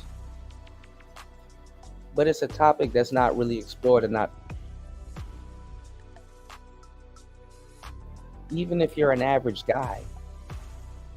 Like I said, the internet is on steroids. So even if you're an average quote unquote guy, you're just one outfit or a couple of little things away, or a skin routine, or just a couple of little, you know, changing up your beard or whatever you're doing. You're just a couple of steps away from being handsome also. One of the narratives that you hear in this space, which is the gayest thing I've ever heard at the same time from quote unquote straight man, is that, oh, if you're a Chad, you can do this. Oh, if you're a Chad, you can do that. That black pill shit is over with. Niggas can't be hiding behind Chad anymore. Chad is not an excuse.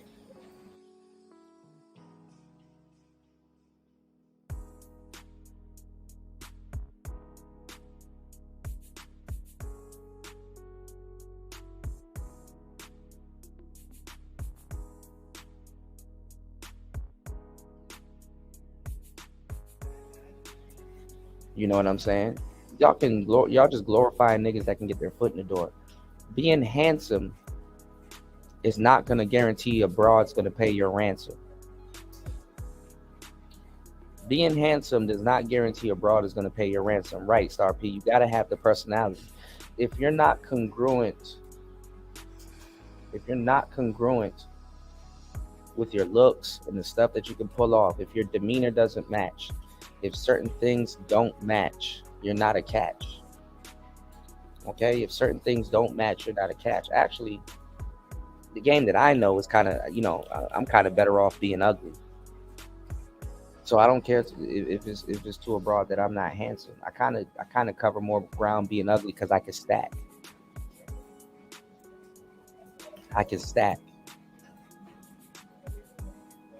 But being handsome does not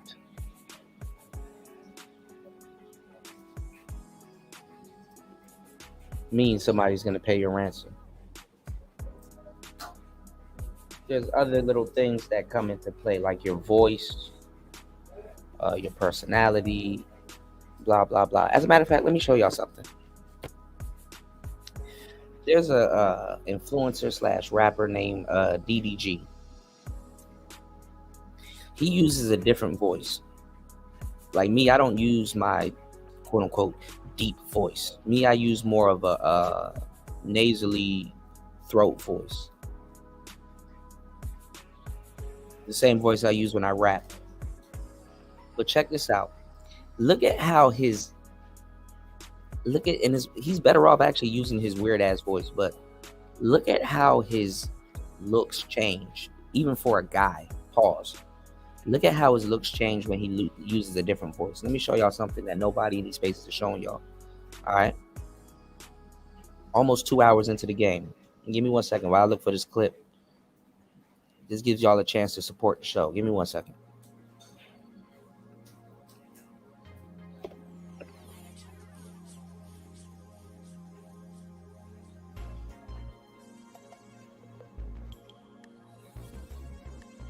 Give me 1 second.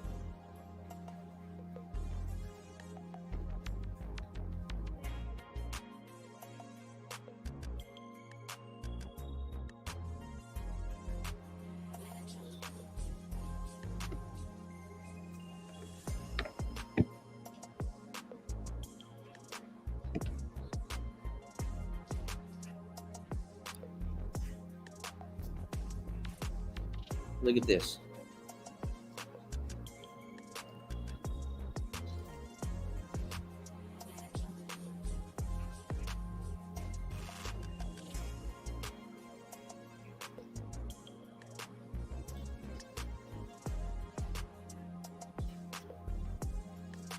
What's going on, Jay Green? How you doing, love? Hopefully you're doing well. Let's get it.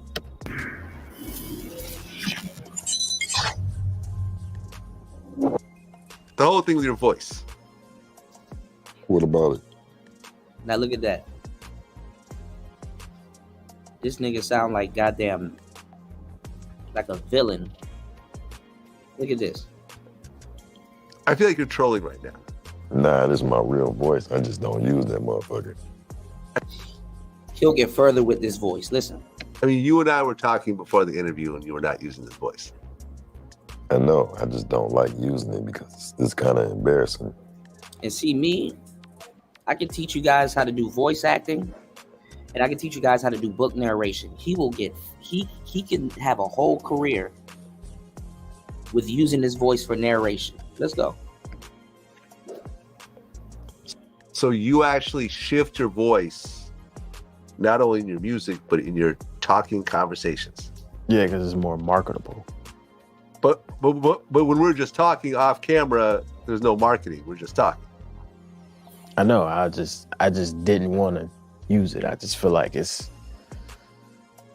I don't know. I get a little insecure about it. Because growing up, like I used to always use this voice. Use your regular voice. Or use the voice you're using now. Yeah, people used to make fun of me. See that?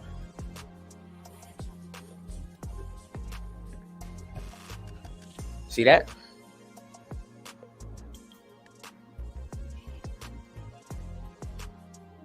You said this nigga's trapped in a 26-year-old body. He'll get way more women with the other voice.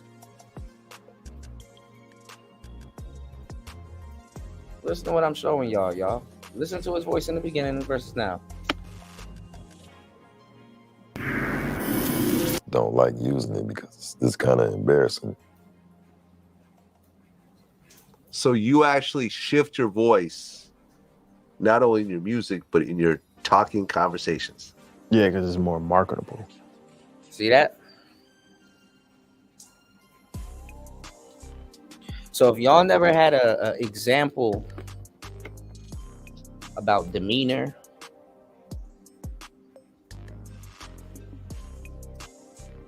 about the voice, you said that nigga talk fart. You said sometimes get jeans slows again. You said a black woman said my voice was ambiguous. I mean, your voice can get you further. That shit opens up more doors than anything else, y'all. That shit opens up more doors. Hold on, y'all. Say my lifestyle extravagant. But goddamn Gucci cocky then. But at the same time, these young hoes be jogging slam. Hold on, y'all.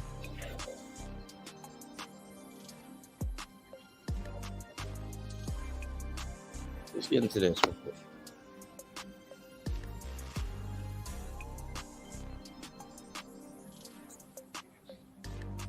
We're gonna shift gears. We're gonna get into some other content real quick. Give me 1 second. I'm gonna be right back. I'm gonna let this play real quick. You said I'm offended, laugh my ass off. That's funny. Y'all hit the Cash App real quick. So recently, and we'll play his response. Fresh and Fit, 21 Studios, Rocco TV, Just Pearly Things, Rolo Tomasi. Who else? A couple of people got put on this male supremacy list. Mediocre Tutorials and Reviews is like number 2, which is nuts. Yeah, he sound like Barry White. Yeah. He could use that voice. I would have shit. Only get a voice like that when I wake up. Nigga, my voice is like that for like a half an hour when I wake up, and then that shit gone. Unless I forcefully do it. Yeah, you know when y'all wake up in the morning and shit like that, your breath stink, so your voice be like.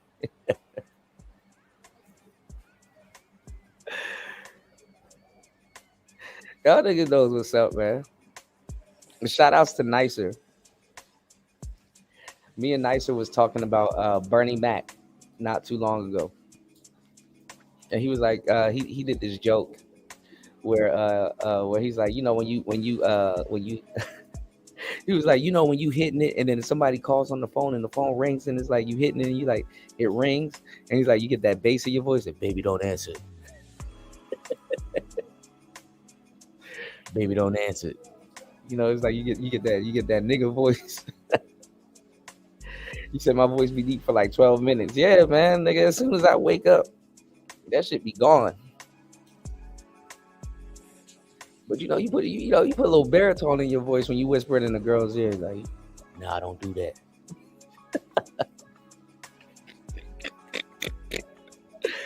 Wildin'.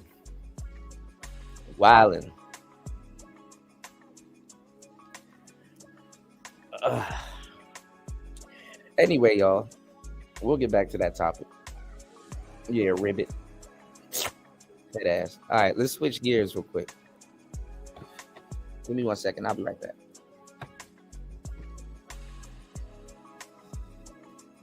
They got government-funded programs to get red pillars out of here and get them demonetized or whatever it is. On their scale, you'd be male supremacy. No, you would. No, on their scale, you would become. You just saying what you said is male supremacy. No, it's not. It is. No. On their scale, it is. No, it's not. Yeah. Okay, this one's a weird one. In 2023, a CVE organization called Peril at America University was awarded $750,000 under the DHS TVT program to inoculate teens against extremism. This program is overseen by MSNBC columnist Cynthia Miller-Idris. You may remember her from when she was recently flamed by Elon Musk for an article relating physical fitness to white supremacy. The grant proposal states it will use short-form video inoculation strategies to interrupt pathways to violent extremism, and that Peril's the organization, has teamed up with Google's Jigsaw and with media production company called Long Story Short Media to do this. Among the target populations for Peril program are content creators and social media influencers who are trained in the techniques of narrative storytelling, short-form video, evidence-based inoculation style scripting, and production. Also redacted from the application is the name of a YouTube influencer with 585,000 subscribers who agreed to support their project by producing and training others. Okay. Now, what are they targeting? Diverting Hate used something called the male supremacy scale to give each of these creators an extremism score. The goal of the DH campaign was to suppress the growth of targeted creators. I'm going to read the next part, but I want you to read the names that are on this list on the left side. Sandman, The Real MTR. You know who that is? It's mediocre. Yeah. Legion of Men, Rational Male. Fresh and Fit Clips. Oh, Fresh and Fit's in there? Fresh and Fit Clips. Nigga. No, they got That's Fresh why and- I laughed. Rich Cooper Channels. Just Pearly Things. Steph is Cold. Aaron Clary. Araco TV. 21 Studios. DH notes that they were unable to run the campaign on a few of their planned targets due to YouTube demonetization. So that means that these people are getting money together to try to get these people demonetized or using government-funded programs to do so. Later. So they're actively demonetizing quote unquote red pill channels. They're demonetizing people that are warning dudes. Because let me tell y'all something about Abba and Preach and a couple of these other channels that like to critique red pill stuff. They're red pill also, but they try to claim like they're not. And they do like anti red pill content and videos and stuff like that. The whole time they're red pill. So what they're doing is they kind of tiptoe. They use our lingo. They know all of this stuff. They still, to a certain degree, when forced, stick up for men. And what happens is they,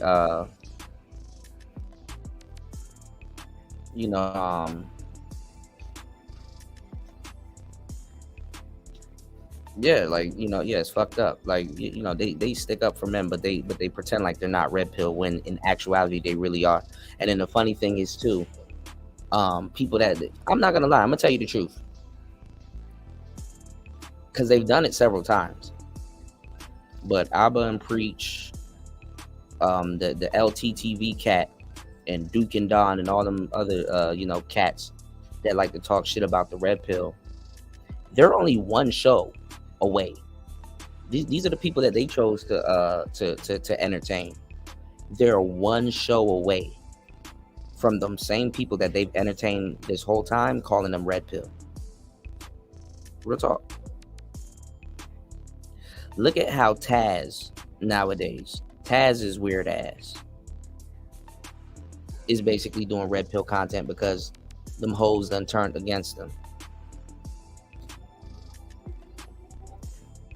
And to a certain degree, them hoes and he know they can't trust each other. You understand what I'm saying?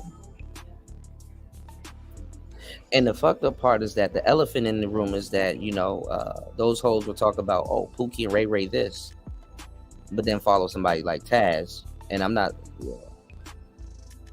y'all can see for yourself, but Taz looks like the epitome of Pookie and Ray Ray. Taz looks like the epitome of Pookie and Ray Ray. And to a certain degree, he does have some like shows going over certain things. I see his topics. I don't really watch his shows, but he might speak intelligent on certain topics. He might, say some real shit on certain topics. He might go into topics that y'all never heard about pertaining to Black history and stuff that y'all don't know about. But guess what? He could never be the face of the topics that he speaks about. Ain't that fucked up?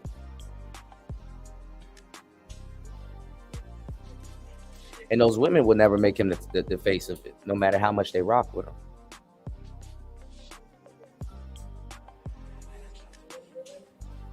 But then again, you look at the people that are the face of those topics, they don't get supported also. One of the most broke people or fucked up people in the Black community is the Black scholar. Black people let Black scholars get fucked up in the game, no matter how much shit they learn from, and no matter how much good they probably do to the community and good information that they put in their community. So that's another thing.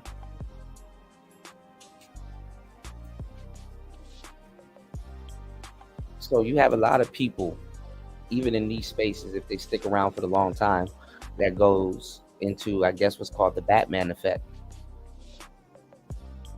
Where you can be so good that you end up being bad.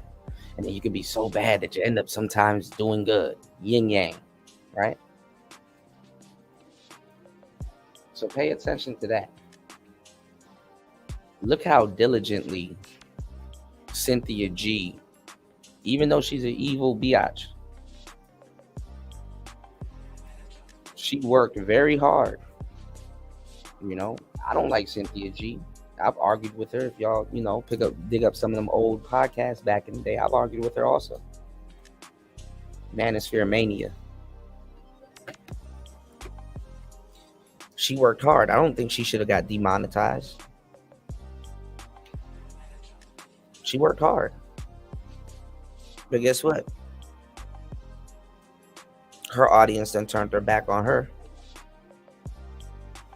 She kind of knew they weren't going to follow her wherever she went, which is fucked up. How much work she put in. And now you have these same bitches arguing over Princella. Can't make this shit up. So what I'm telling y'all is that you have what's called transplant content creators. Abba and Preach are red pill, but they pretend like they're not. And they think that critiquing and talking shit about other red pill people is going to make them clear. But eventually, their audience will turn against them. Or it only takes a small percentage of their audience to say,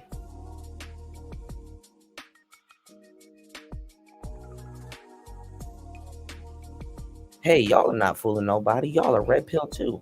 I heard what you said on this. Imagine doing 7,000 shows that people like, and then you just do it, and then on the 7,001 show, that 7,001st show that you do, covering a situation, and you don't, and it kind of goes against, you know, what your audience thinks. Now you're red pill. Now you're fucked up. Now you're on that list. Shit crazy. But that's the audience for you. They flip flop. They're disingenuous.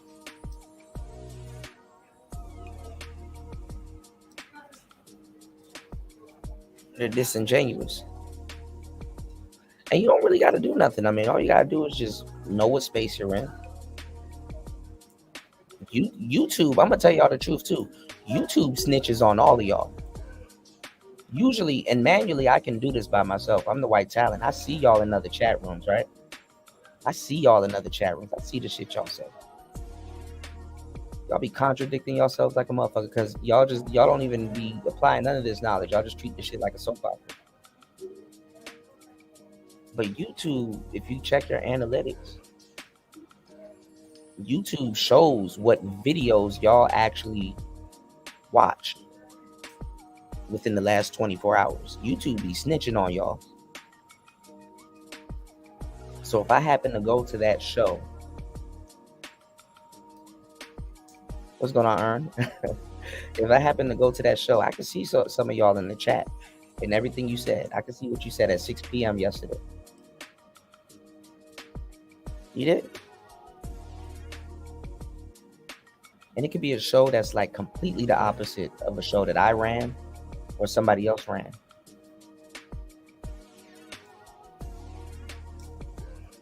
No, it's not even people that hide behind avatars. It's people that don't even hide behind avatars. It's the audience as a whole. It's the audience as a whole.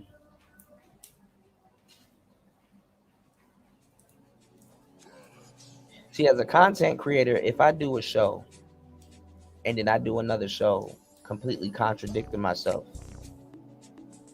that's obvious. You understand what I'm saying? That's obvious. But as an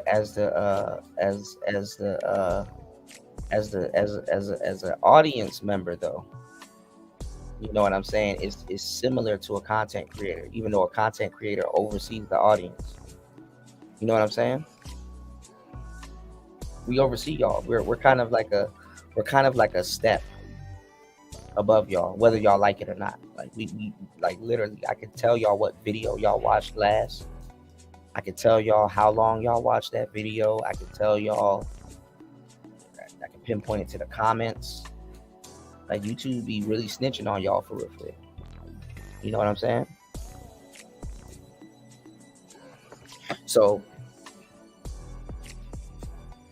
I can tell somebody that will watch a Manosphere channel And then I could tell if y'all are over on Princella's channel talking crazy about the manosphere and super chatting. And I could tell when some of y'all are on Danika's channel, you know, complaining about like for example, y'all would complain about women being in the manosphere. Oh, women shouldn't be here, women this, women that, women this, women that. And then right after this show goes off, you're super chatting another woman.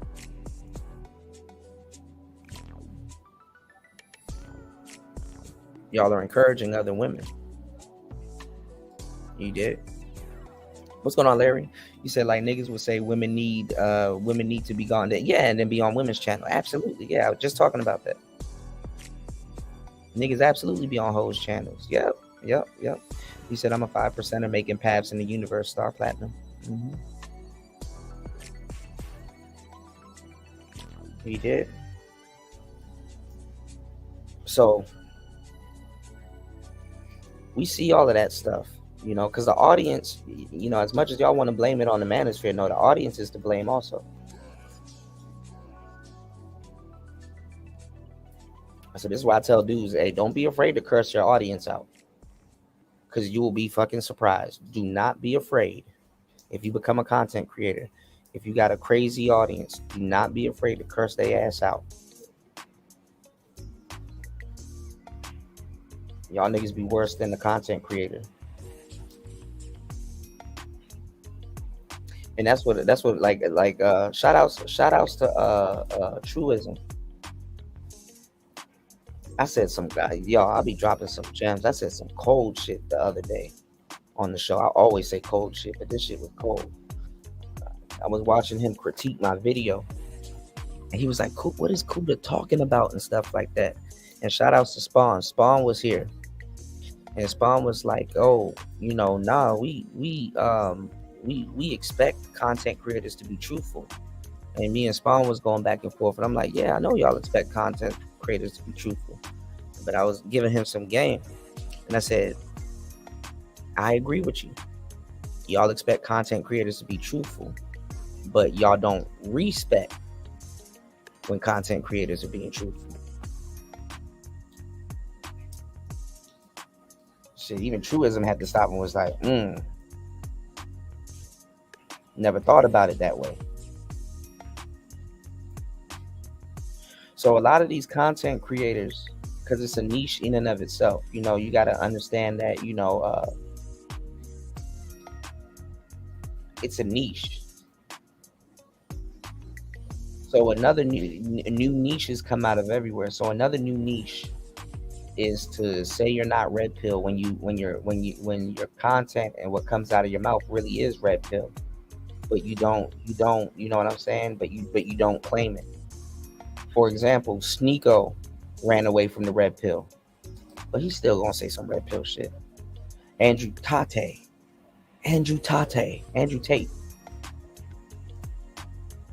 talked about he's not red pill no more, but he ain't changed up what he said.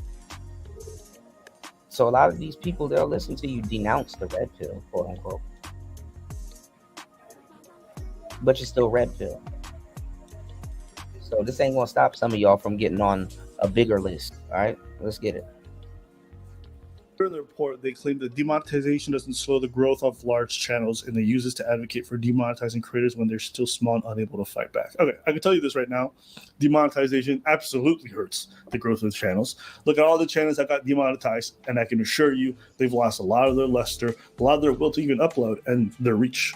Go look at it. You'll notice there's a precipitous dive, and it's normal because they start. Because they did this to my channel. They demonetized my channel. I'm shadow banned. Only like 5% of my audience can tell when I'm going live. The rest of my audience actually comes through on the replay. So if y'all are watching the replay today, y'all make sure y'all hit the like button and support the show. Hit that Cash App.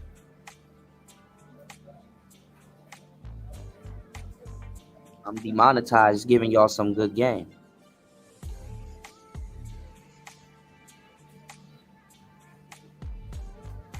And it's up to the supporters to keep this going, y'all.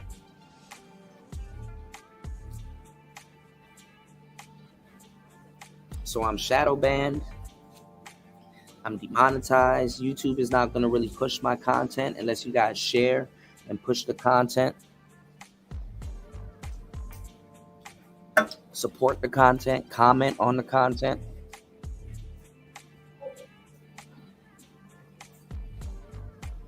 Shout outs to Cap. He said, thank God I turned in my player card because Kuda about to expose y'all, man. Listen.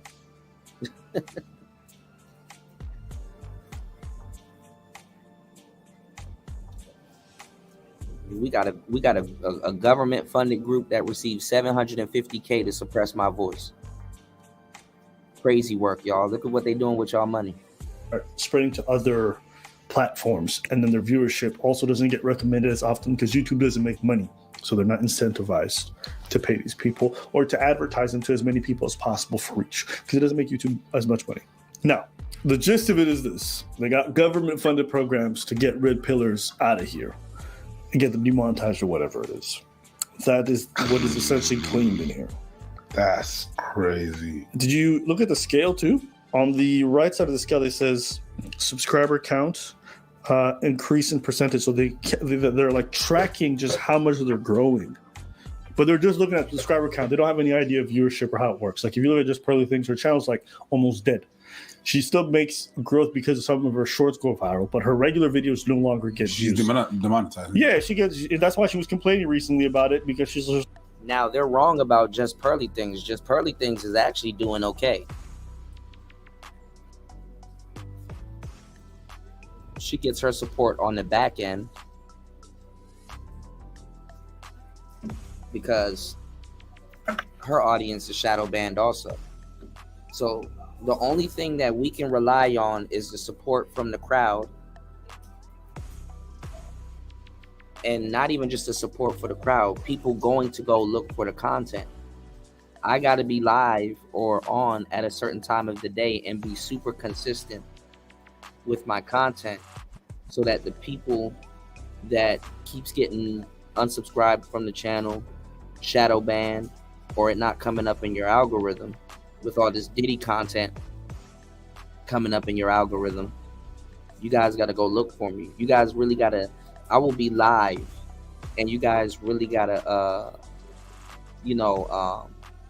investigate my page to see that I'm actually live right now.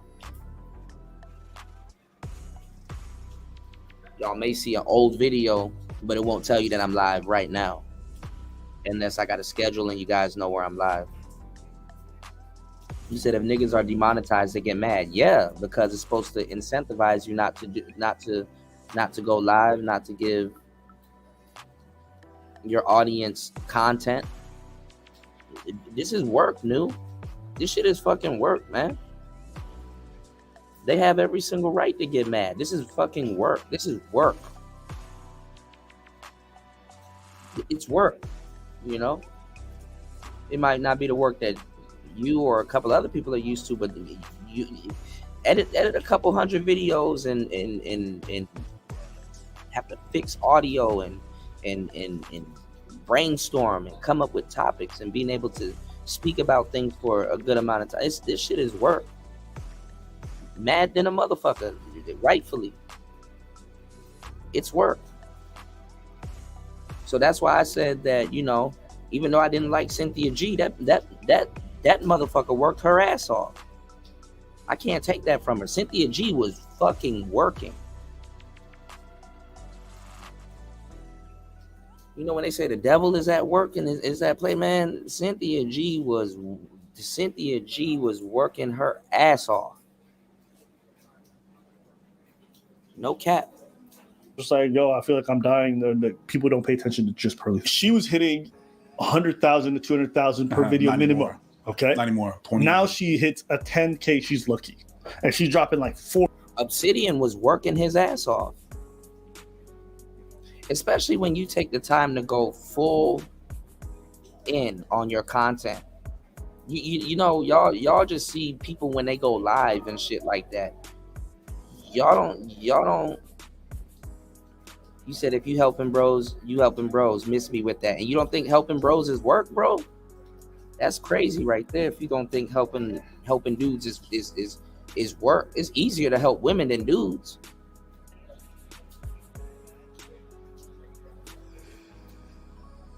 This shit is work. This shit is work. So hold on. Give me 1 second. Hold on. 4 videos a day. She's trying. God damn. Yeah. So basically, just sum it up. They have a program that is targeting people to get them demonetized. Yep. It's basically slow down their reach, their ability to make money.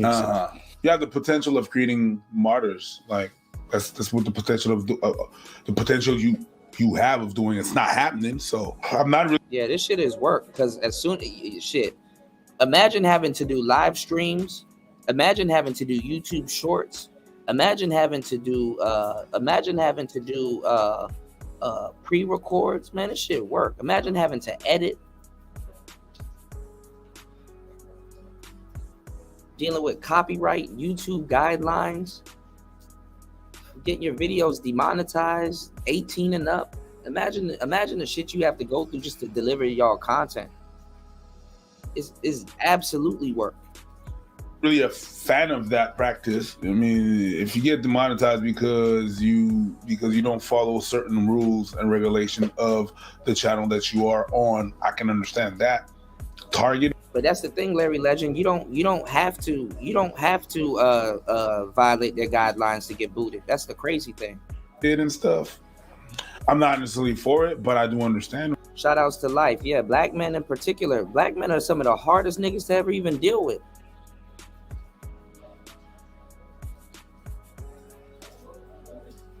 Y'all lucky some of us don't sell the fuck out. I should have been sold out. You did? What's going on, Go P? What's going on, Go P? Helping black people in finances is definitely tough. You can ask Earn, you can ask Nimons, you can ask a bunch of people. Niggas is the worst group to ever serve. If you've been serving niggas north of 6 months, you have some type of love for your people. I'm being dead ass. I understand why it's that. Especially every day. Oh man. And then I understand that things like that can happen. If you make noise in a way that people frown upon, or you're like, the message that you sent out there is there's some lies in there, and you're directing and you're steering people in some kind of direction that people are not gonna like it. Well, then yeah, it's the possibility that you're gonna be targeted. There's definitely hell no, ain't no stop it. Start it, because I've done it. I've lived it. I can testify to it. Hell no, ain't no stop it. Start it. Hell no. But you're gonna be targeted in most society. That's how it works. That's what happened. If you do something and you bring too much noise, in a sense that the general public doesn't really like the direction you're going, that they're gonna try to get you out there. Mm-hmm.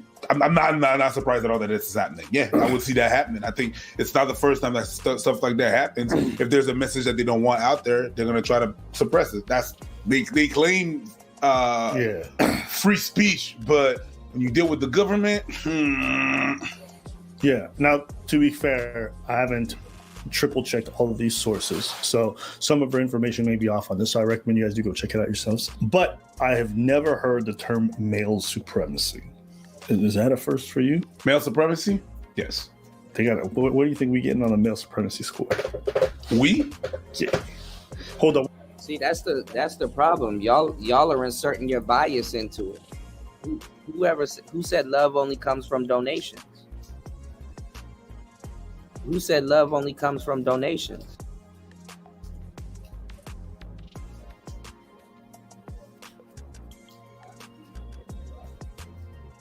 Nobody said love only comes from donations.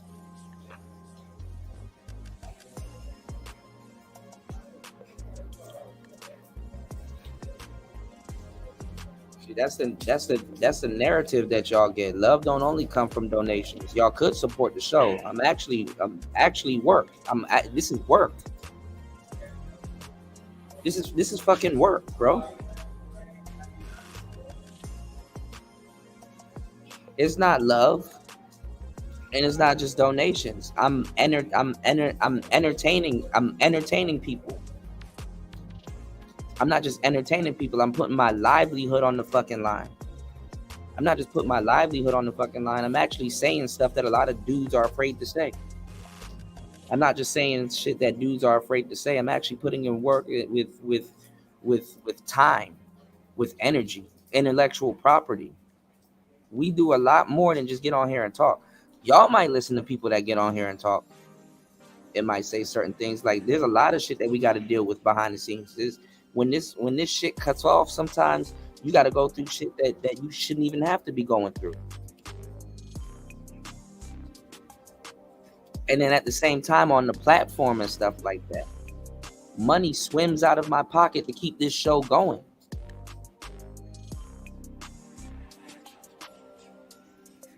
Money swims out of my pocket to keep this show going.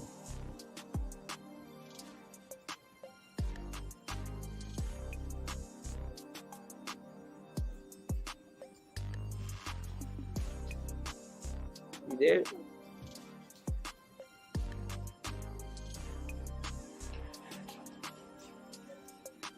It's really hard to really hard to deal with. You know, you said this Negro need told me to check your Cash App. Okay, I'll definitely check it. And I appreciate everybody here. Yeah, I gotta do a book for Nee Mons, and I'm gonna promote it. Shout outs to Nee. Tell him I got him. I gotta when I get off here, I gotta catch up on all my messages and stuff. You know. All right, let's get it. Wait, let me get a reference point. Pearl got like an 85, so I want to know what you think we would get. MTR got a 92.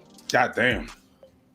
Rational Mel got an 89. Fresh and Fit got an 88. So Fresh and Fit are less than MTR apparently. Okay. And less than. Yeah, he's putting a book together.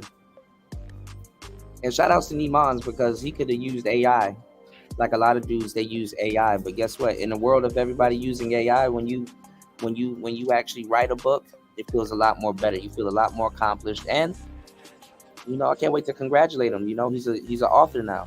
You know, Just Parley Things got 85. Like I said, I think the big mistake for the Red Pill was trying to go mainstream, because then it made everyone pay attention and look at them, and then it exposed their hypocrisy and made a lot of people realize just how nefarious the movement is for a lot of people. Mm-hmm. And I think it brought over eyes that the movement didn't need. Now, me personally, outside of a few names on lists, the rest of them I could care less about. I don't know them, whatever. I'm not a big fan of the idea of government-funded programs being used to counteract this stuff. But I think it's an inevitable progression to what's already begun. Because you think... Oh, I forgot. Shout-outs to War Master. Shout-outs to War Master. Off-air War Master dropped a huge $20 on the Cash App. Let's get it. Hold on. Why beat bitches? Well, somebody got to do it. Guys, you ever be arguing with your bitch and you be thinking to yourself, damn, I want to knock the shit out this hoe, but you scared to risk it? Well, I like to gamble. And for all y'all who think I'm some woman beater, I'm not. In my 36 years of living, I only hit 5 bitches. If you smoke 5 cigarettes in 36 years, are you really a smoker? Plus, I only hit bitches in self-defense. I believe that if a bitch hit me, she better have a dinner plan. Not only do I believe in hitting bitches back, I believe that beating bitches is progressive. It's 2024. Niggas and bitches are equal. So if you ain't treating your bitch like a man, then you being sexist. And I know the right thing to do when the situation get violent is to walk away. It's 4 billion other bitches out here on this planet. But I like my punching bag. Game is game.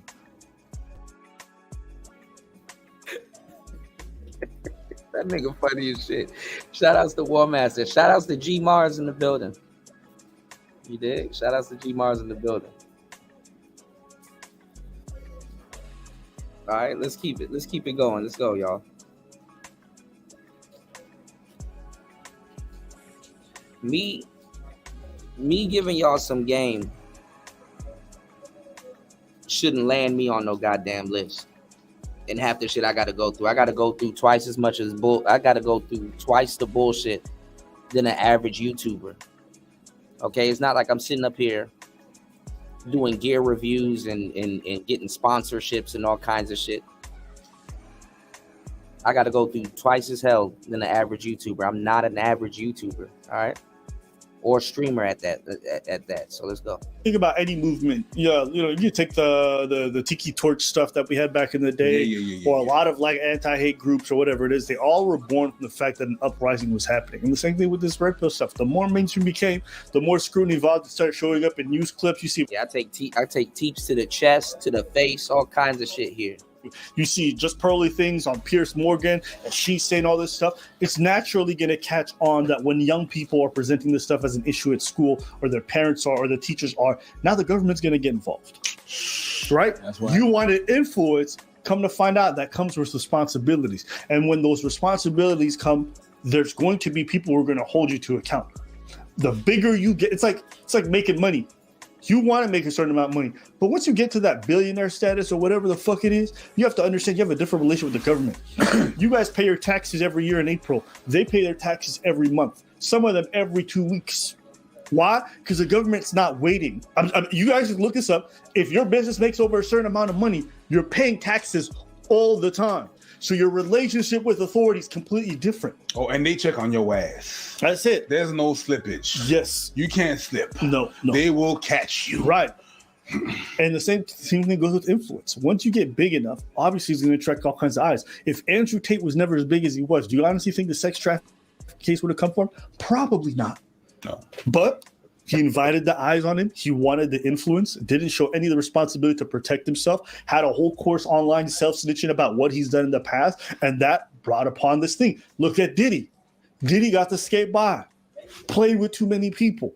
Then his ex-wife came by. Instead of handling it quietly right away, he started to get nervous. What? This thing goes public, and what ends up happening?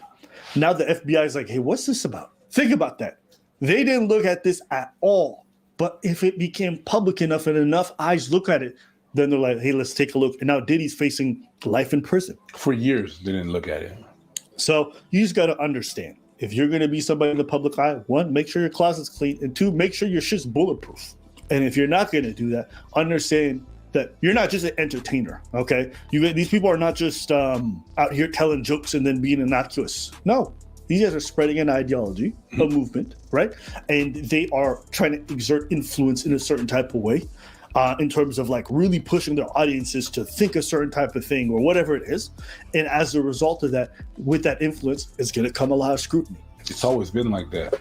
When they heard about the Black Panthers, what the hell is all this? There's a lot of public eyes, and it's changing a lot of things that we don't want it to be changed. Boom. They try to do something about it. Oh, what is this? What is this new religion? Oh, well, that's kind of weird. Okay, yeah, they're weird. Boom. Every religion that came up and that was kind of weird, Scientology, they try to look at it as well because it was. Yeah, Ghost Man. That's what I'm trying to say. Like these niggas are fucking weird. Like every day, oh, Diddy this, Diddy that, Diddy this, Diddy that, Diddy Diddy Diddy Diddy Diddy Diddy Diddy Diddy Diddy Diddy Diddy Diddy Diddy Diddy.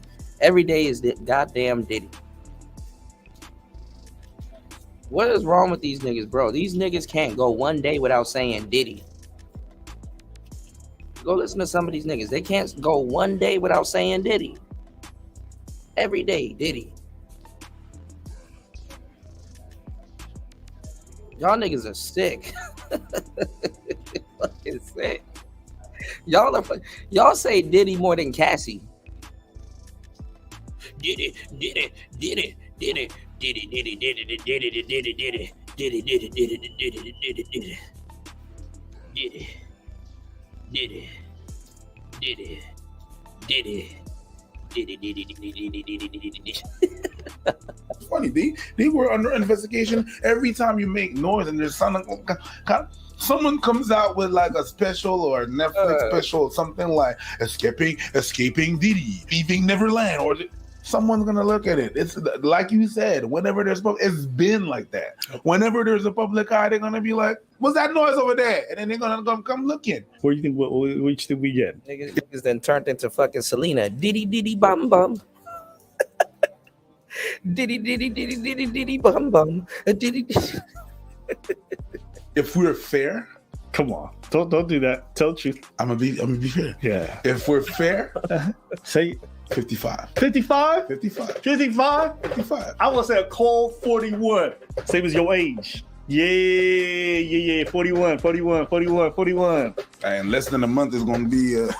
It's okay. For now, it's 41. In a month, it'll be 42. Yeah. That's our score. Yeah. For the boys. Well, 41 is very weak, and 55 is very weak as well. Not Walter weeks, but it's weak. Hey, listen, man. I'm just glad we made it on the scale. We're not on the list. We're not even. We on the scale. Don't keep it a stack. That's us giving us number because we're clashing with them. See, they got to do videos like this because they know they're gonna be on. They're gonna be on the list too. They're gonna be on the list.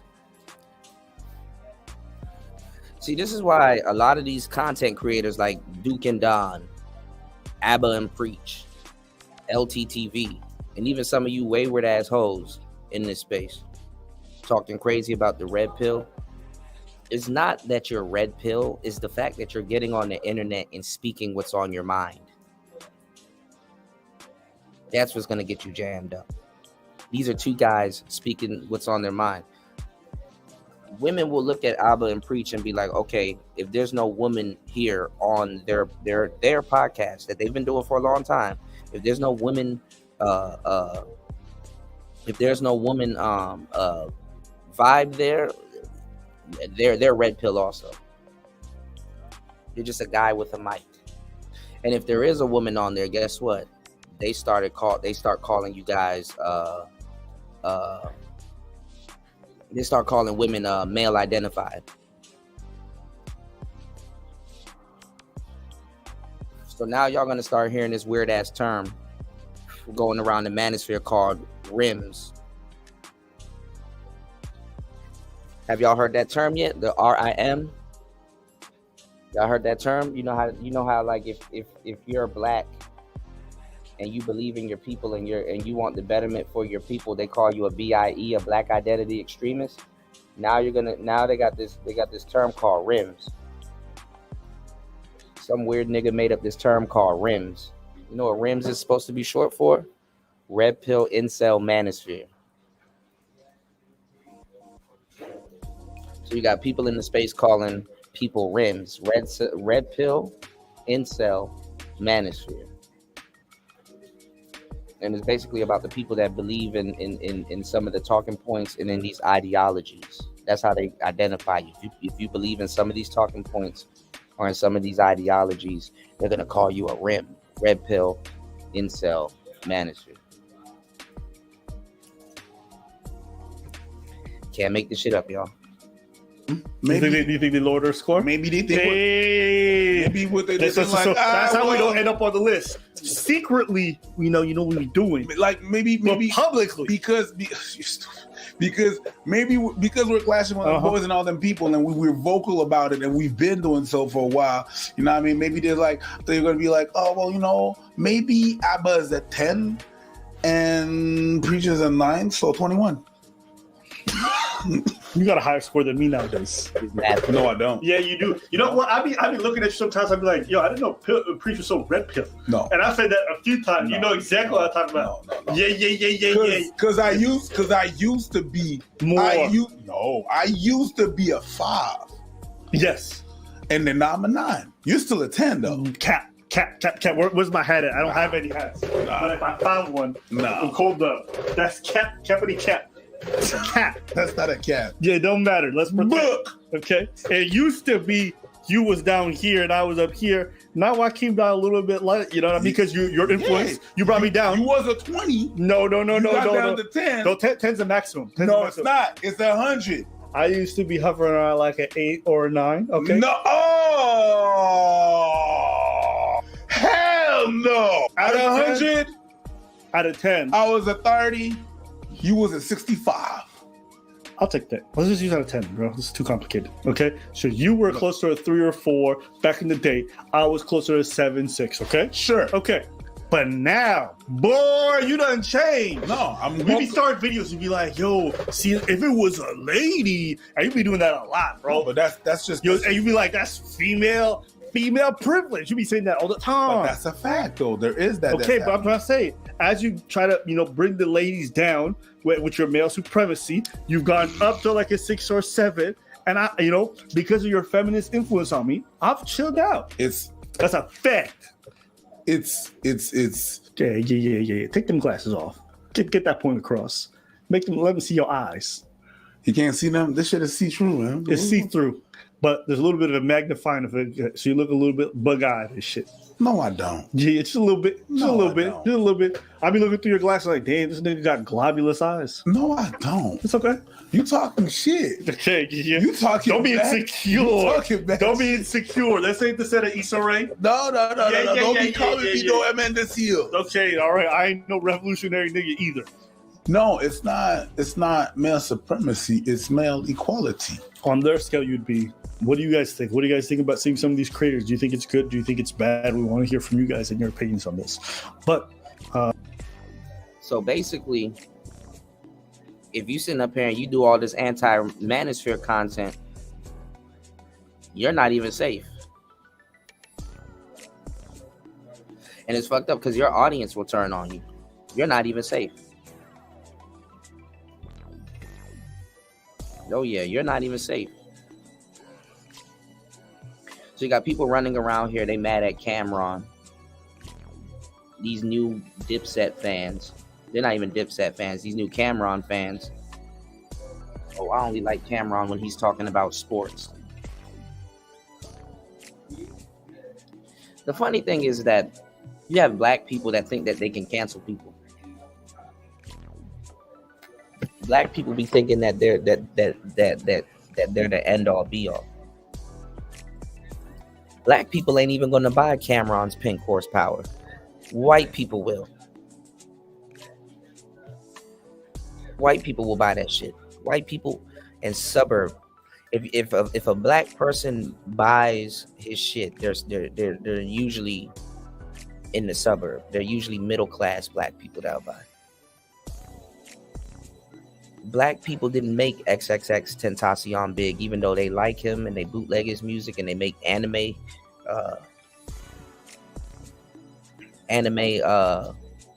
remixes. But it's a certain demographic of black people that show up to an XXX Tentacion show. Rest in peace. Same thing with 6ix9ine. Same thing with Trippie Redd.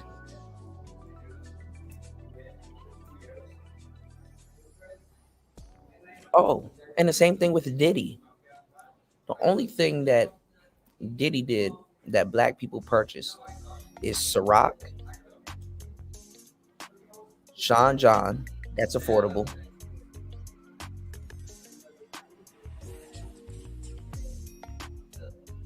What was the third thing? I said it on the last show. But black people, Diddy ain't worried about staying in the good graces with black people. Hell, black people don't even really go to Pastor T.D. Jakes' church. Unless it's black women. Black women will forgive Diddy. Diddy don't need no man forgive. What the hell you need a man forgiving him for? One thing y'all never pointed out too with all this Diddy. More women actually support Diddy than men. Men are coming out, oh man, I'm trying to distance myself from that. It's not me. Black women will defend Diddy. Mary J. Blige ain't say shit. Little Kim ain't say shit. And the majority of the women that's coming forward, they don't even get the support from the black women.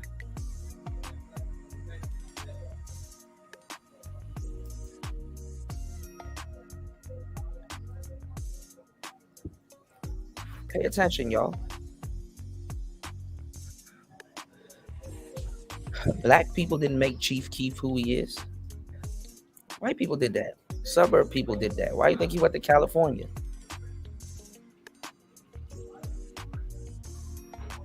And opened up a weed shop.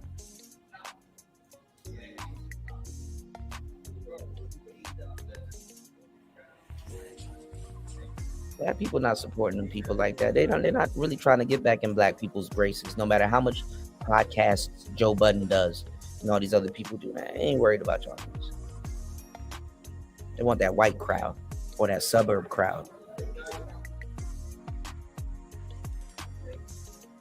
Anyway, let's get into some player shit. Alpha Male Strategies did some he did a show about old school players versus new school players. Didn't get a chance to see it. So let's kick it together and watch it together. Let's go over it. Let's see what we got. Y'all hit the like button, support the show. 3 hours into the show. Chopping up some good game. It's player talk. Let's get it.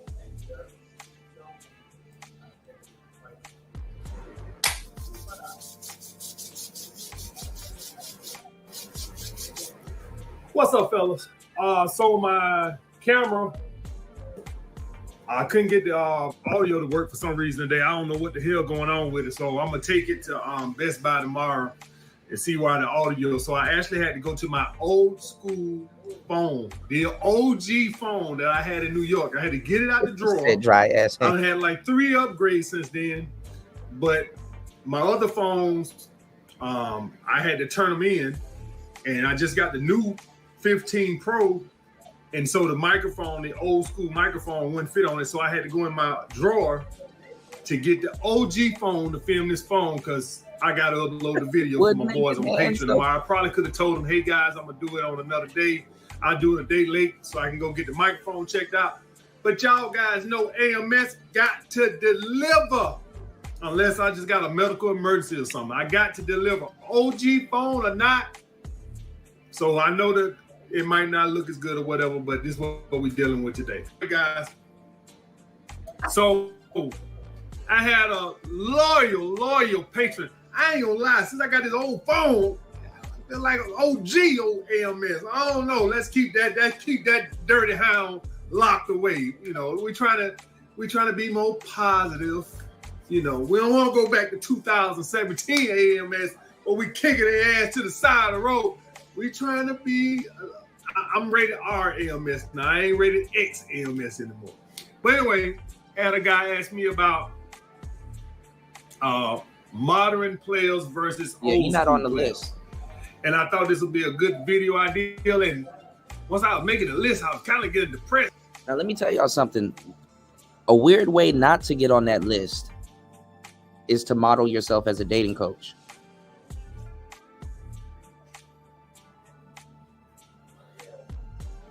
A weird way not to get on that list is to model yourself as a dating coach. I was like, God damn, shit done changed so much. You know, you just live life, you don't think about it. All right, guys, but let me get into my list. I got one talking point that I didn't write down. I didn't think of it, actually, and I'm glad I thought of it right before I turned the camera on, so I'll just freestyle it. Old school players had game. A lot of you guys don't have game. Uh-oh. You wing it. Uh-oh. You have to have game. You have to have a technique.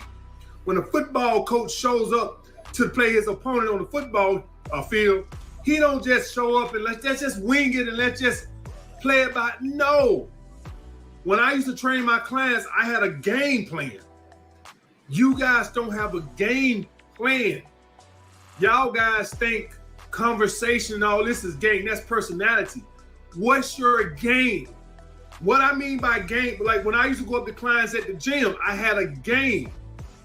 So I had a technique that I followed that always worked for me. You know, you obviously you'll never close all the deals, but if anybody who has sales, you have to have a game. You don't just wing shit. All right, you need to have a pre-plan that you know that when women are just like clients on the floor that when I train guys, they all use the same objections. And on the objection is, guys, is when a woman is trying to have something in her head that's trying to cause her not to go along with it, right?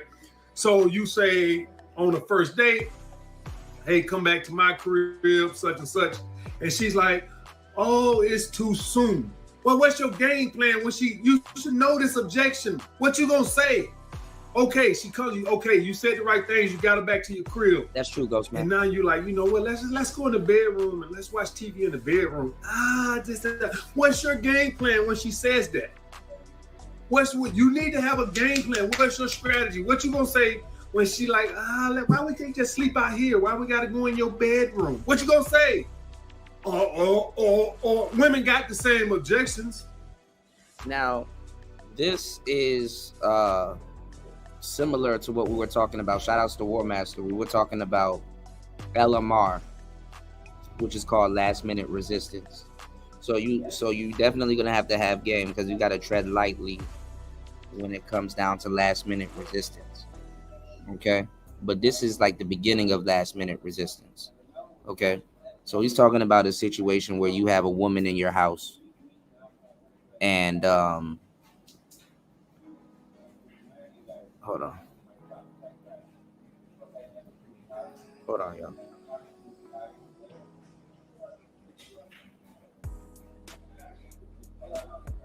Hold up.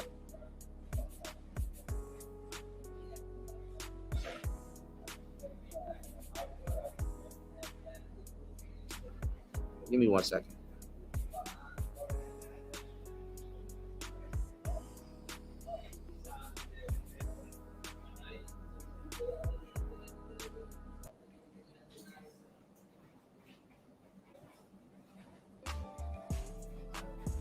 Give me 1 second.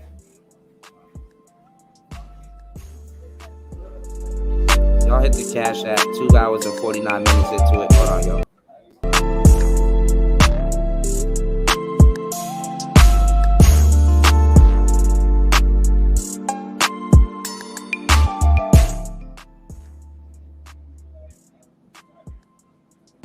So you already got her into your house.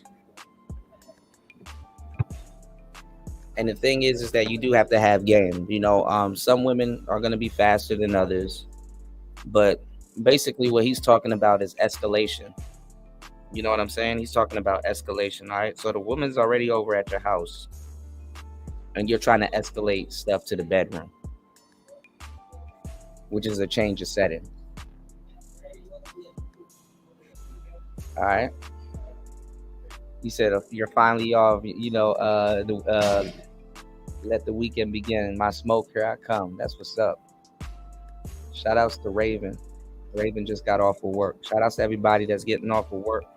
I'm going to take care of y'all on the way home. Y'all tune in, okay? Shout outs to everybody here. Y'all hit the Cash App. You can support the show at $PTV888. That's dollar symbol PTV888. 2 hours and 50 minutes into the game. 2 hours and 50 minutes into the game. You can support the show at dollar symbol PTV888. All right. So he's talking about basically escalating and bringing stuff into the bedroom. And this could be the beginning, if you know what you're doing, of quote unquote last minute resistance. Okay. Now, I don't agree with Myron and Fresh and Fit, what he told y'all to do. But then again, if you don't have enough game to understand what's going on,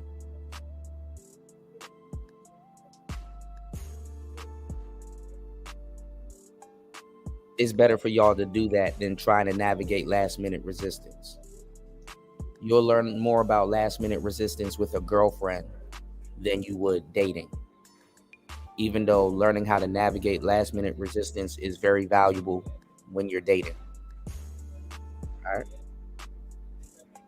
So let's go. So you need to have a game plan. When I train clients at the gym, it was either money was an issue or time, more times than not. And sometimes it would be they just, wasn't quite sure if they could trust you enough to work on their body, to build their body, right? They couldn't just trust you enough. Like they need to feel more confident with you, right?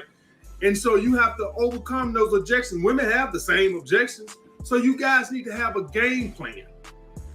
I'm scared to tell you motherfuckers my game plan because all you sons of bitches are using. I told you motherfuckers about my goddamn shit when a girl asks you about what you like to do. And then when I go on a date, every damn girl said, damn, everybody say that. I said, these sons of bitches. I never get no pussy. I tell you motherfuckers, all my goddamn objections overcomers. Goddamn motherfucker, don't even change the word for word. But you need to have a game plan. Game plan, guys. All right, men had game. You guys don't have game. You're winging it and you're depending all off of your looks and your personality. No. Women are going to throw objections and you need to have a game plan. You guys don't have game. How come I got a feeling somebody going to ask me a video about how to overcome them objections? I know that's going to be in the comments, you sons of bitches. I might do it. I got a lot of patient support. And those objections are shit tests. Because now we're talking about the concept of last minute rejection.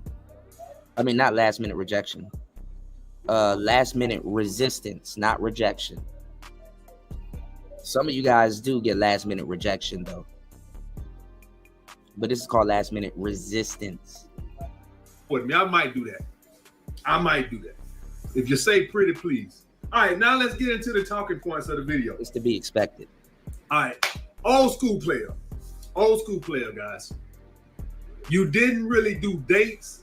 You did assistance. Now the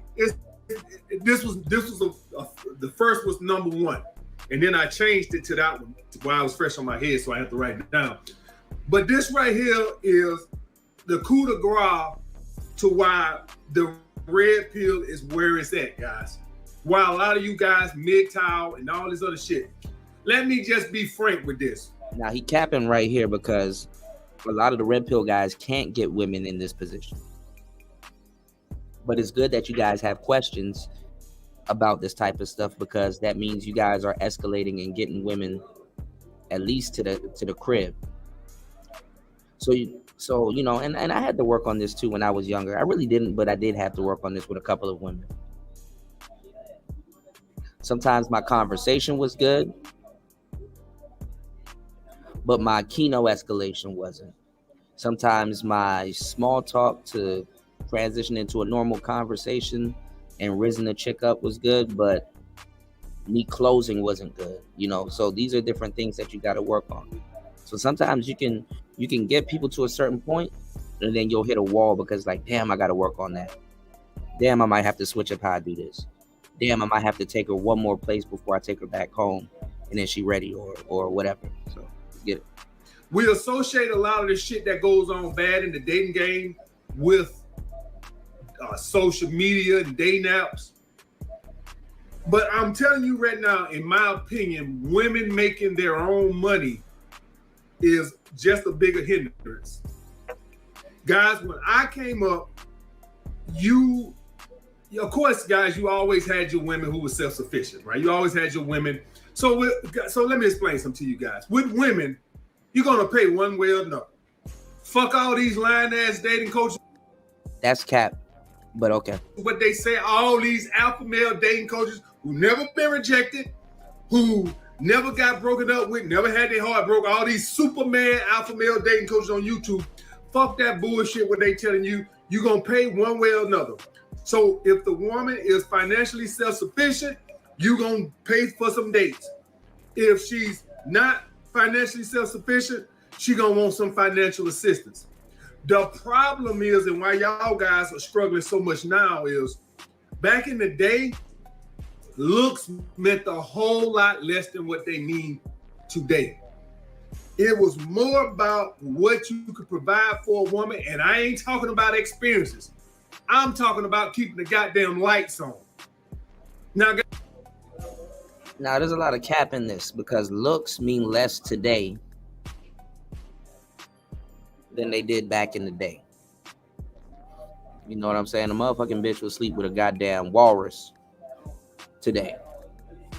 If you were a walrus back in the day, you wasn't getting no play. A bitch will sleep with a damn woolly mammoth today. Back in the day, no way.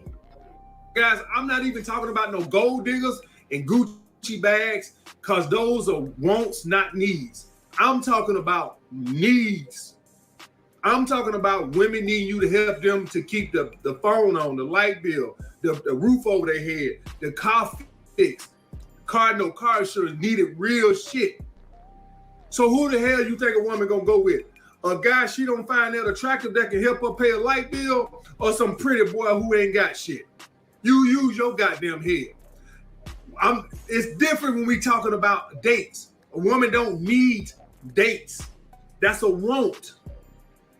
So if a woman who's self-sufficient, she can say, okay, this good-looking guy, he don't got no money, he can't afford to date me, but you don't need dates. You need likes. You need gas in your car to get back and forth to where you got to go. See, that's the difference. And so now what you have is you have a lot more women making money, or at least self-sufficient. That was not the way it was when I was coming up. Most women scrape. All right. I don't know why. I guess I'll listen to what he's saying, but I don't know why he's going into all of this shit. This shit don't even matter. This shit don't even matter at this point. But let's get it. Bye. And when they could find a man, or they ran across a man that could just help a little bit, guys. I'm not talking about no sugar daddy situation, and I'm not talking about no thousands and thousands of dollars a month. I'm talking about if you could just help pay a bill or two. And that's why a lot of men are struggling today. Now, I want to be frank with you guys, because I don't want you guys to misinterpret what I'm saying. I am not saying money don't matter. I'll never tell you guys that bullshit. Y'all guys ain't never heard me say that, and I ain't gonna never say it. It still matters today, but it just doesn't mean as much as it did back in my day 20 years ago when I was 22, 23 years old. You had a lot of women that were scraping to get by. And guys, I'm talking about it wasn't much. I'm talking about if you could just $100 a month. Y'all guys know you spend that on a date, a cheap date on a goddamn Thursday night. But y'all guys know, and I know $100. And see, this is the problem, because this is what gets y'all riled up about tricking and shit like that, and y'all don't have to worry about that. If you have company over your house and you're a good host, you ordering pizza on Uber Eats or something like that, or food or whatever, that's just being courteous because you have company over your house. Whereas if you listen to a lot of this content, it's like, oh, you're tricking because you bought pizza. It's like, no, I have a guest over at my house. I'm fucking hungry. So if I order something, I'll be like, yo, you want some, like, what type of pizza you want? I'm ordering pizza. You want pepperoni, or what type of pizza you be eating and shit? Because you don't know if that bitch eat pork. You know, you don't know if she's allergic to some shit. So come through the crib. I'm about to chill. I'm about to order some food. And that's not tricking. It's being courteous. I know inflation. I know $100 go a lot farther than it was back then. But y'all guys get my point. That it situation.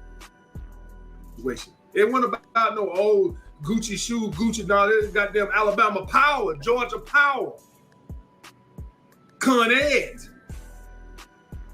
So the money situation really fucked up you less than desirable men. Because money used to be, it still matters. Any of y'all guys who go up to try to get very attractive women, you know goddamn well I ain't lying, it matters. I'm just saying it matters more. I don't want y'all guys to get off your purpose thing. He said it don't matter. I ain't gonna tell you that lie. It do matter. It still matter. It gonna forever matter. I'm saying it don't matter. That's the Chris Trucker in the building. What's going on, player? As much as it used to. Y'all wanna know where I correlate this to? I correlate this to, like, back in the day, like CBS. So be wary when somebody's talking about this bullshit. Because I really don't know why he ran off into the money situation. If you got a little breezy over at your house and you order some Uber Eats or something for both of y'all to eat and enjoy y'all night, you don't need to be worried about no goddamn money. You don't need to be worried about none of that shit. It's like, okay, yo, if you chilling with me, we're gonna get some food and we just kicking it. You don't need to have some weird ass nigga on your shoulder talking about, hey man, you know that's tricking, you know that. I had weird ass Game Changer talk about some if a chick come over my crib and we sit down and we smoke or do something He said, I'm tricking off weed on the chick. And it's like, man, shut your lame ass up. You got shorty coming over your crib and y'all smoking and you just hanging out and chilling. You're not tricking. Y'all are smoking and hanging out and chilling. All right. I don't understand why square dudes are so worried about tricking.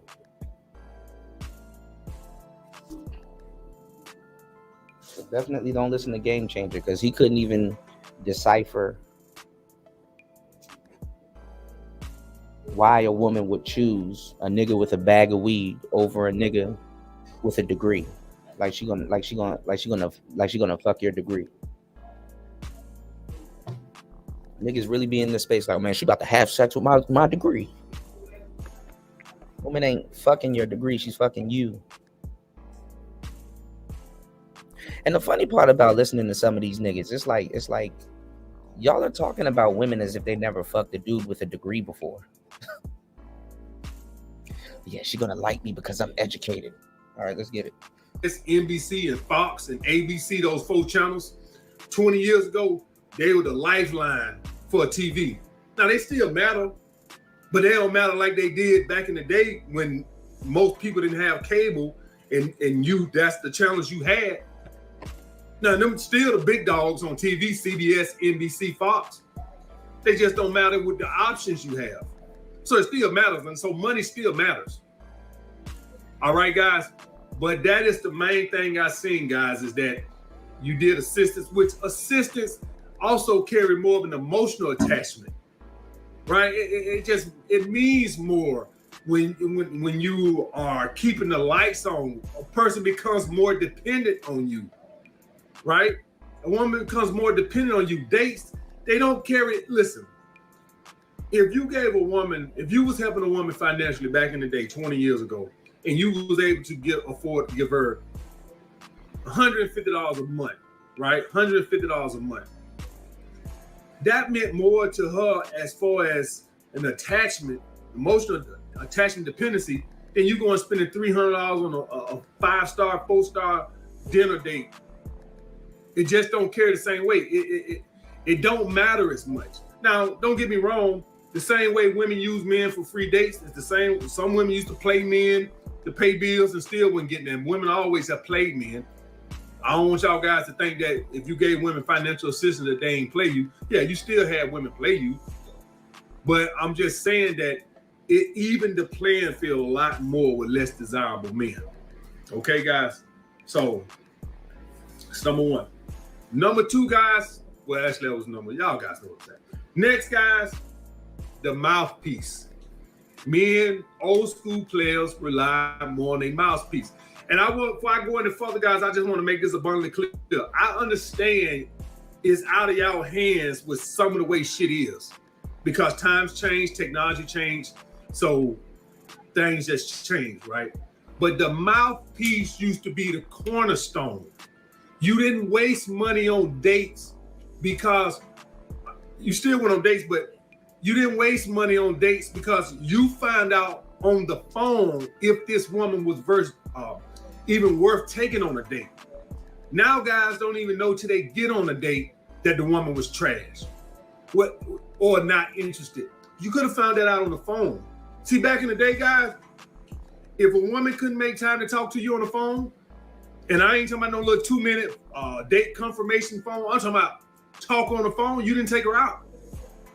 If her ass couldn't make time to spend a couple of nights through the week to talk on the phone, or she was talking all dry, like one-word replies, well, you didn't take those girls out.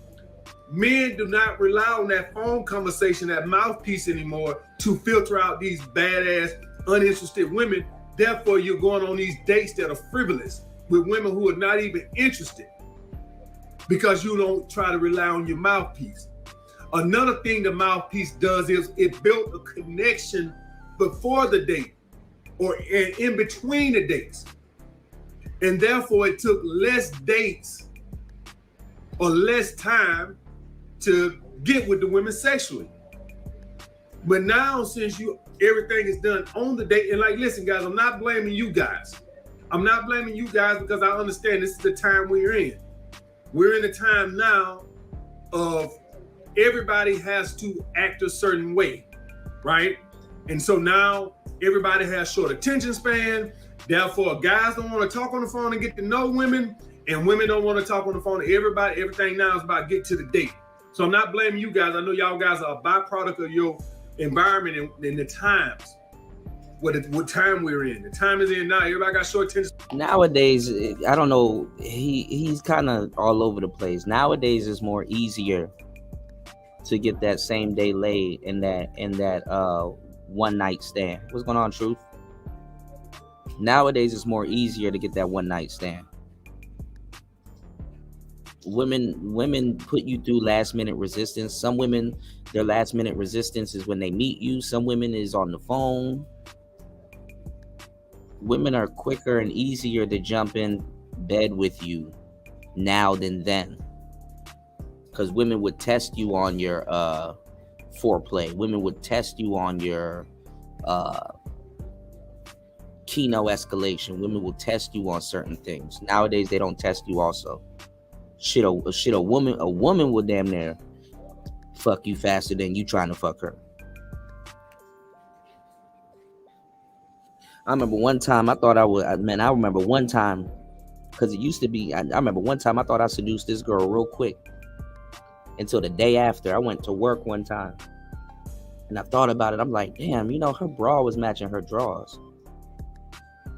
And I thought about it. I'm like, damn.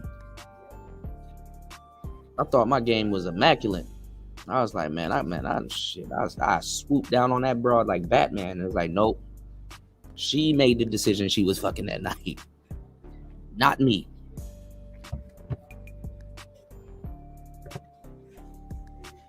So sometimes you just got to be talking right and shut the hell up. And let her talk the jaws off her own damn self.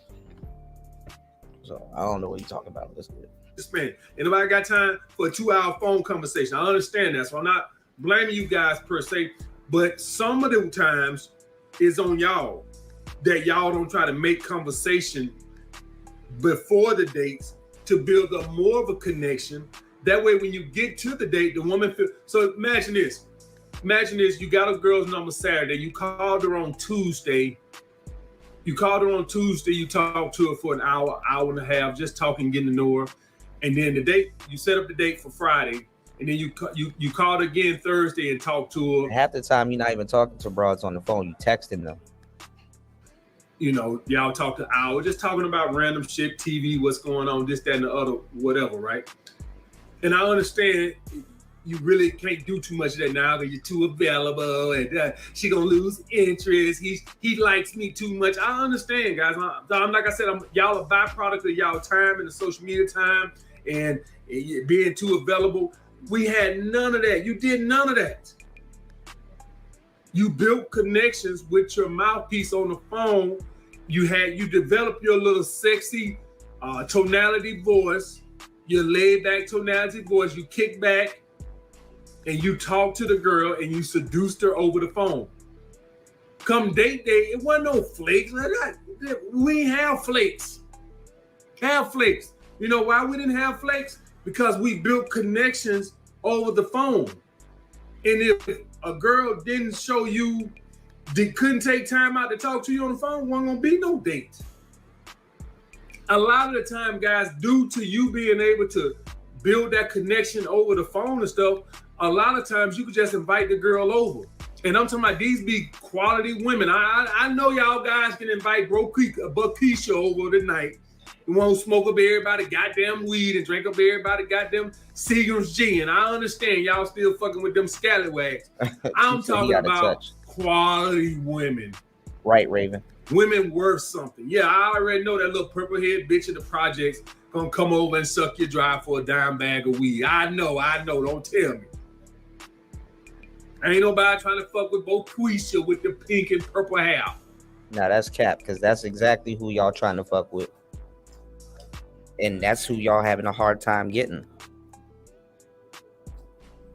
That's cap. That's the first person y'all trying to fuck with. I'm talking about quality women with degrees and good jobs and good careers. talk to And they'll come through and smash you quick too, and bounce. They gotta go to work in the morning. them on the phone a couple of times, 2 or 3 times. Don't even invite no dates. Say you just gonna talk to her on the phone for 2 weeks. And then you just invite She'll text you while she at work. her and say, hey, how about I cook dinner or something like that? You come over. You done talk to her on the phone 3 times, hour piece, seduce the mind and stuff. Hell, she might bring it up. That's a lost art today. And some of it is on y'all. Some women will talk to you on the phone. Motherfucker just lazy. Don't want to do it. I don't want to do it either, come to think of it. But y'all guys get what I'm saying. I used to do it.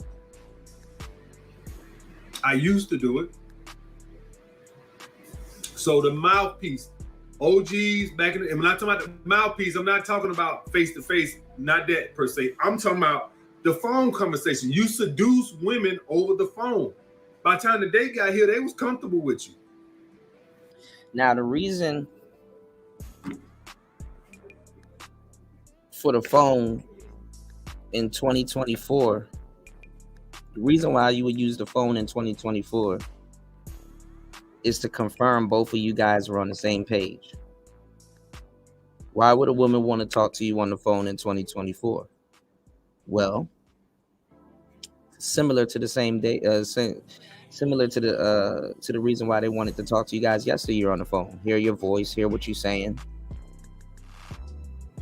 and basically confirm that you guys are on the same page. Oh, are we going to be doing what we doing? Okay, are we on for this? Okay, are we getting some food? Okay, are we doing this? Are we doing that? She want to make sure you really y'all really locked in. So she wants to hear that you're sure of what's about to happen. All right. And the same with you. You want to be like, okay.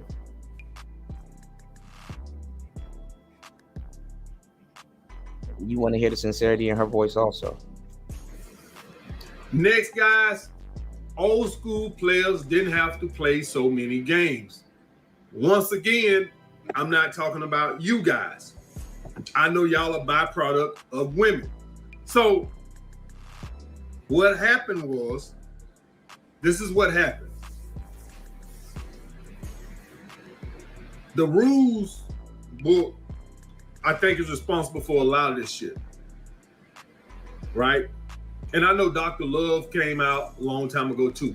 But whatever happened, y'all guys just got to adapt now to be what the next guy was. And what I mean by that was, I don't know who exactly, what dating coach, whether it was male or females, whoever started these games, now everybody's countering the other's games. There's no authenticity in the dating game anymore. Now, that's not the problem. The problem is you got guys that are frozen by analysis. It's called paralysis by analysis. They're listening to Alpha Male Strategies. They're listening to Steve Dean. They're listening to Locario. They're listening to Alan Roger Curry. They're listening to Ron Wills. They're listening to all of these guys that are telling you 4 to 5 different things to lead to the same place. It's 1,000 ways to skin a cat. Pick one. Okay. You guys are going to listen to all of this shit and not make a move on none.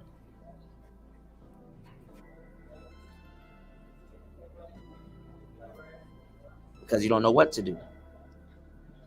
You don't know who you doing it on. You halfway took in the information. You don't know how to do it when you're in that position. Oh, well, AMS said this. Oh, no, but Ron Will said if you see this, to do this. Oh, no, but Tommy Sotomayor said do this. It's like, y'all don't know what to do.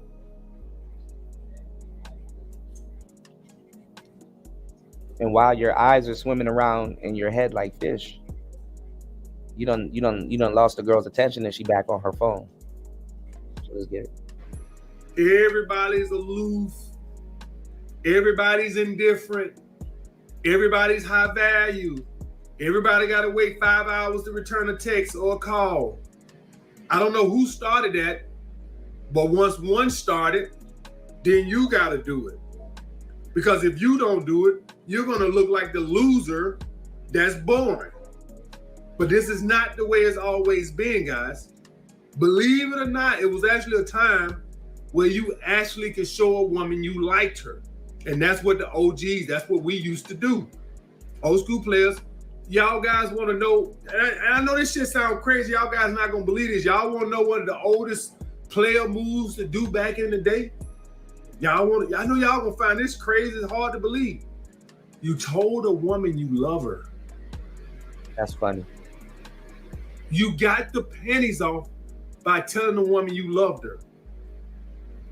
Even if you didn't mean it. And the woman would always say, you don't even know me. And you say, I know enough. I know I like spending time with you. I ain't gonna tell y'all motherfuckers my shit. You motherfucking pagerizing motherfucker. Yeah, you got a cupcake a little bit. Some dudes back in the day, you did have the cupcake a little bit. Because I ain't gonna tell y'all my objections.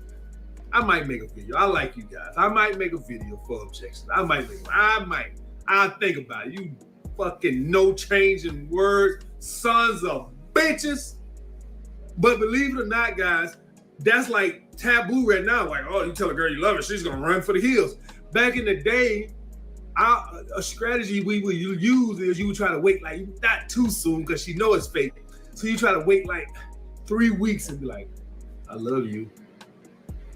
So the girl be like, you don't even know me. And you be like, I do, I know enough.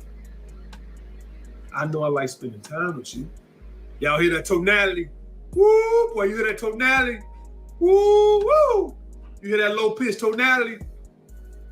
Woo, woo. You know AMS be smoking, boy, when he putting that mouthpiece on him.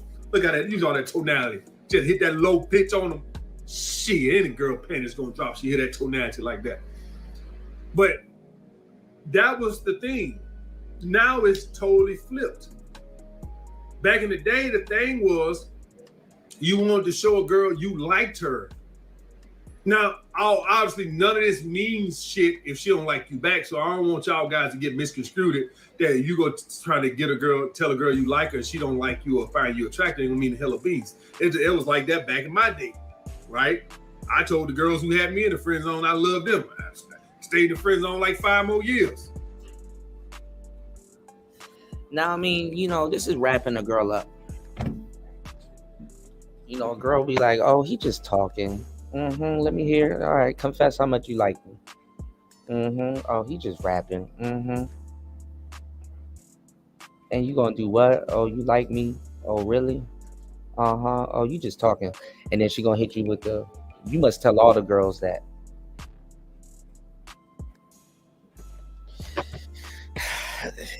Cupcake game do be working though. It do be working, y'all. So I mean, what the hell? It didn't mean shit till I started making more money. So I'm letting y'all guys know, just telling the girl you love her, it didn't work all the time. I mean, it only meant something that she. This the thing, truth only. You can never get rid of approach anxiety. Approach anxiety is never going to go away. You can only minimize it. So just because he froze up in the field doesn't mean he fake. Basically, he just froze up in the field. You know what I'm saying? But let's go. It doesn't mean he don't get women. He just probably don't get. I don't know. Let's go. I don't look to him to get women or care if he get them or not. But guys like him do get women though. So. She like you back, but still, that was actually a strategy back in the day. So the point what I'm trying to say is, old school players didn't have to play all these games. Y'all guys gotta play it. You ain't got no other choice.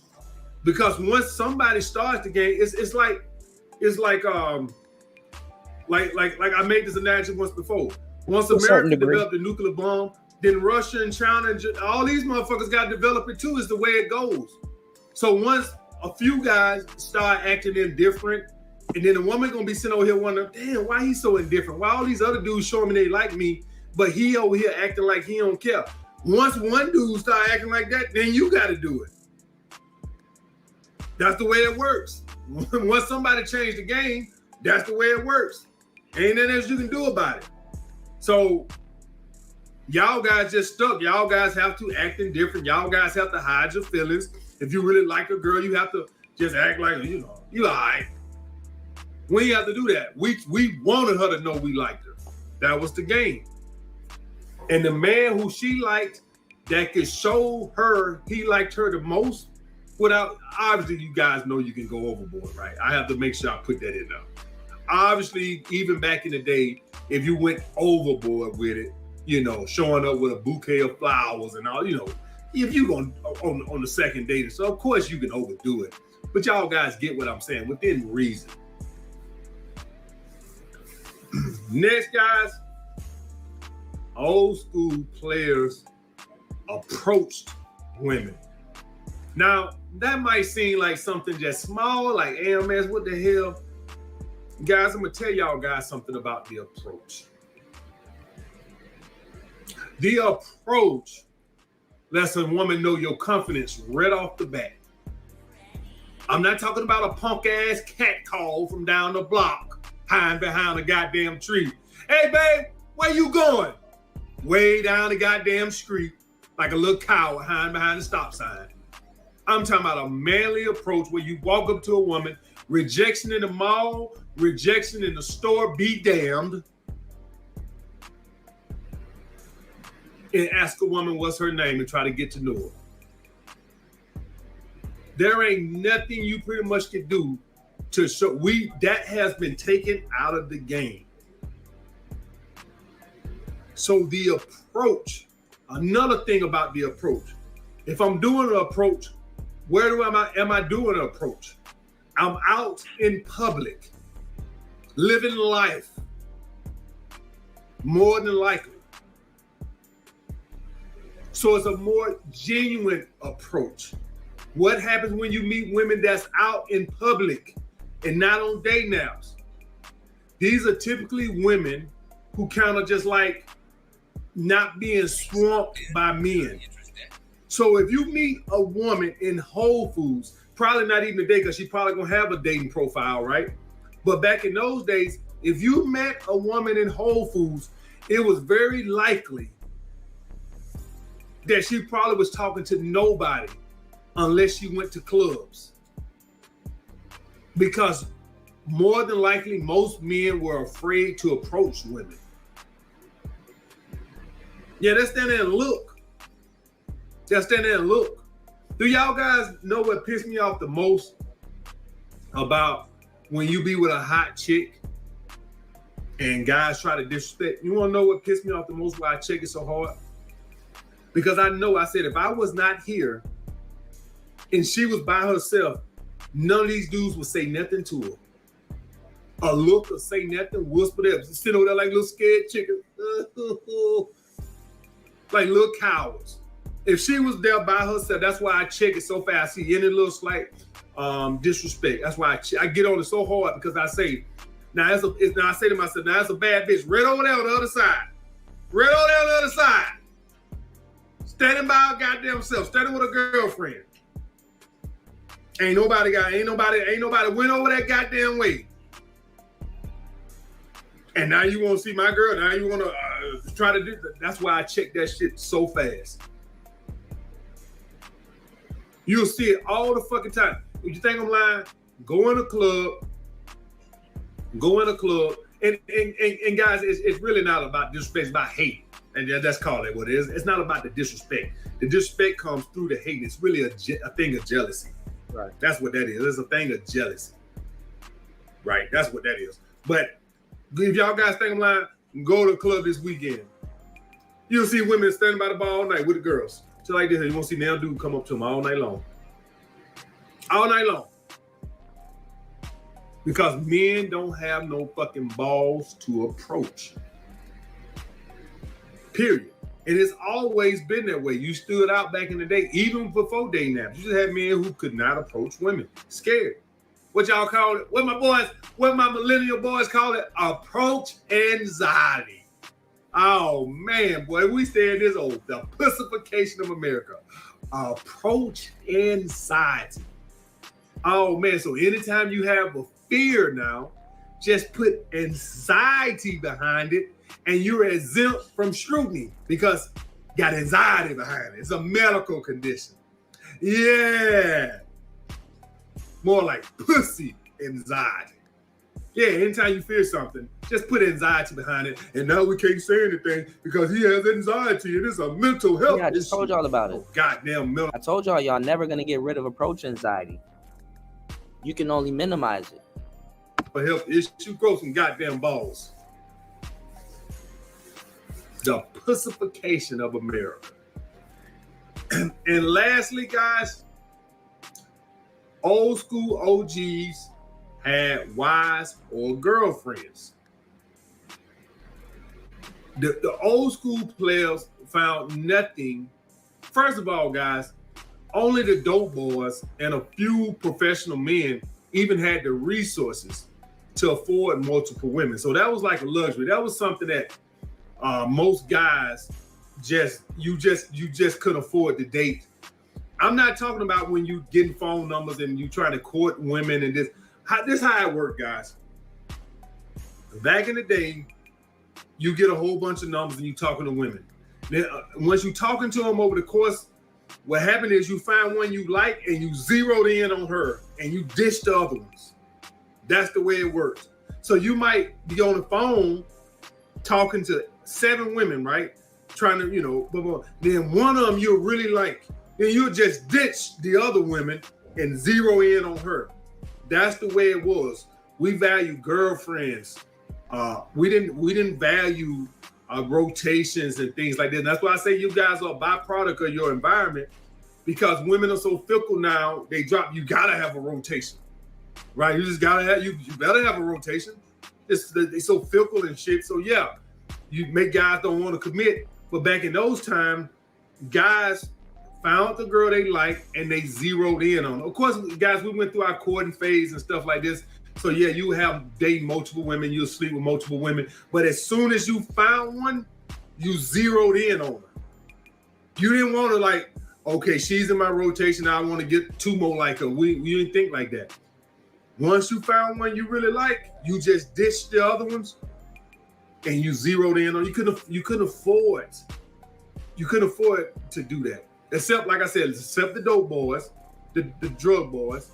But the average hardworking man like me, you couldn't afford to date all these women. You ain't had the money to do that. Date all these women and or financial assistance. You couldn't afford to do that. So you had to hone in on one. You had to find one you like, and that was it. So you guys. And like I said, I know you guys just a byproduct of your environment. It's multi-day, you have long-term relationships. Love is dead. I get all that, right? I get all that. Everybody really just stay single. I get all that. But all the OGs I knew, yeah, when they was going through courting phase, yeah, they have multiple women. But as soon as they found one they really liked, that's who they honed in on. All right, guys. So I had to do this on the OG phone. I'm gonna go get my camera fixed tomorrow. I'll get it checked out, and I'll get back with you guys next time. I thought he was gonna really tell y'all the difference between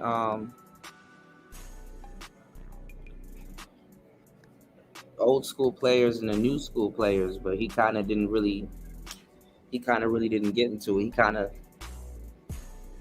He was just talking about the game of yesteryear. Hold on, y'all. Hold on.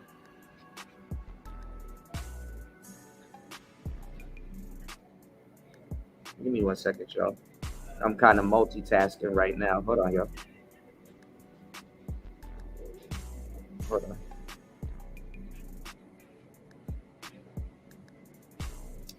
Yeah, so he kind of didn't. He didn't really.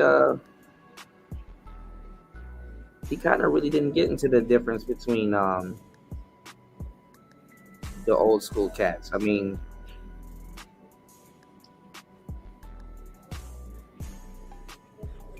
the game has changed a little bit, though. I can't even, I'm not even gonna cap. The game has changed a little bit, but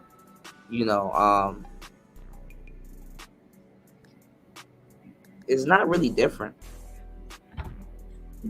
It's easier, you know what I'm saying? It's easier to get a same day lay now, whereas back in the day, you had a lot of dudes that was like, okay, well, I got game because I got her to, I got her to go the same day. You know what I'm saying? Now it's easy to get a same day lay. You can really have a rotation nowadays, whereas, yesteryear, you get a same day lay. Some of them same day lays stick around. You have to, either turn them into friends with benefits, or they kind of had to just like slowly wither away. Nowadays, nowadays a bitch will ghost you. Like, niggas talking about some pump and dump. It's like, nigga, you don't even have to pump and dump. She got a rotation going also. This is why she hit you so quick. But it's a lot different now.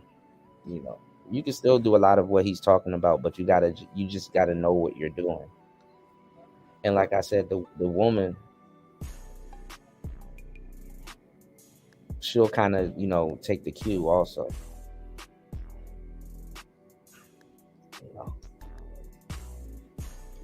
So it's not really what a lot of guys are telling you nowadays. Like, it's like, oh, well, every girl you talk to, you got to kind of be on some boyfriend type shit because she's not looking for a one night stand. She's looking for a boyfriend. Nah, some of these bras are looking for a one night stand. Absolutely. Some of these bras are looking for a straight up one night stand. And the funny part about that, spending a dime on them too, Raven, is that sometimes the one night stand happens so fast, both of y'all realize you ain't trick off. It's like, okay, damn, I ain't spend nothing on shorty. She just came through, whoop, bop, boop, bam, gone.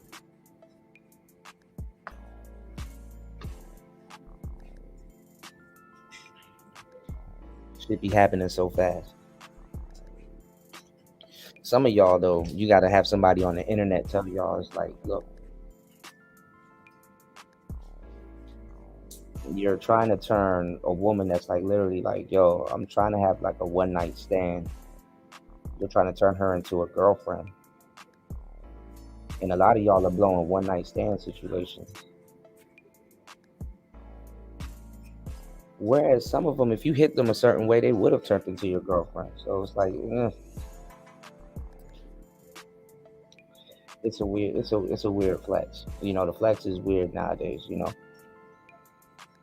But some of you guys are finding yourselves in a situation where you got the girl, one night stand, but you missed the bitch. It's like, damn, shorty hit and quit. When I want us to be legit, like I wanted her to be my girl type shit. Like, I like you niggas turning to LL Cool J. I like the way the F went down.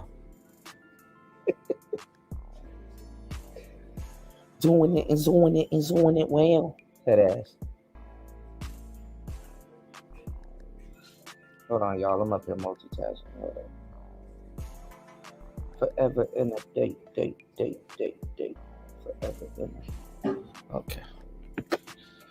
You said just hope for another lockdown to come, man. You don't need another lockdown, man. That's not where it's at, man. Okay, so that was Alpha Male Strategies. He didn't really talk about the new school player and the old school player. The new school players now, you kind of got to be better at juggling. You know what I'm saying? Because stuff is happening way quicker than it did last year. Everything's on, not last year, but yesteryear. Everything's on steroids now. Whereas yesteryear, you had to have a little bit more game because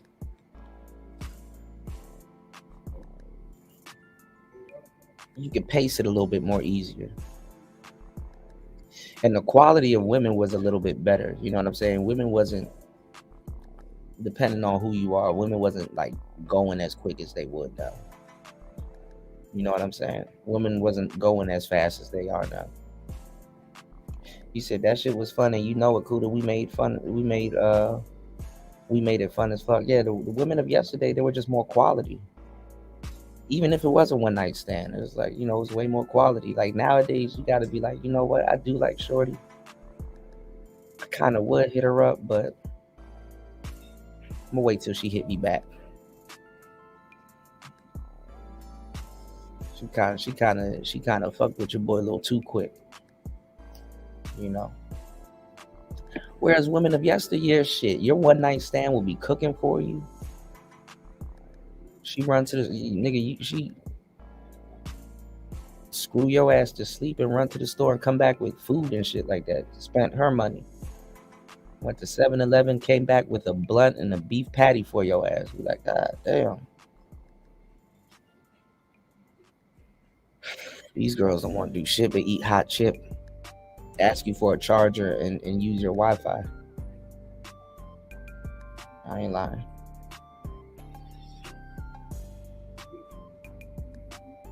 Yeah, one night stand could become a wife. Absolutely, yeah. What's going on, War Master? I gave you a shout out earlier. Shout outs to War Master in the building. I'm gonna give you another shout out. Thank you for supporting the show as always, on air, off air, because War Master cares. Shout outs to War Master. This sounds like some stuff War Master would say. Why beat bitches? Well, somebody got to do it. Guys, you ever be arguing with your bitch and you be thinking to yourself, damn, I want to knock the shit out this hoe, but you scared to risk it? Well, I like to gamble. And for all y'all who think I'm some woman beater, I'm not. In my 36 years of living, I only hit 5 bitches. If you smoke 5 cigarettes in 36 years, are you really a smoker? Plus, I only hit bitches in self-defense. I believe that if a bitch hit me, she better have a dinner plan. Not only do I believe in hitting bitches back, I believe that beating bitches is progressive. It's 2024. Niggas and bitches are equal. So if you ain't treating your bitch like a man, then you being sexist. And I know the right thing to do when the situation get violent is to walk away. It's 4 billion other bitches out here on this planet. But I like my punching bag. Game is game. Let me stop. Let me stop. Shout outs to War Master in the building. You said I might buy some hot chips. Hell yeah, man. I'm the shit. Man, I used to be addicted to hot Cheetos, man.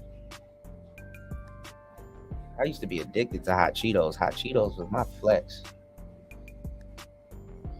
I used to be addicted to sunflower seeds. I used to be addicted to hot Cheetos. No homo. That what's them red glizzies? What's them red glizzies that be in that hot sauce? What's it called? A Big Mama? I ain't gonna lie. If I'm with a shorty, I ain't gonna buy the hot glizzy though. War Master said I only hit 5 bits. You said them chicks should have walked away, man. Look.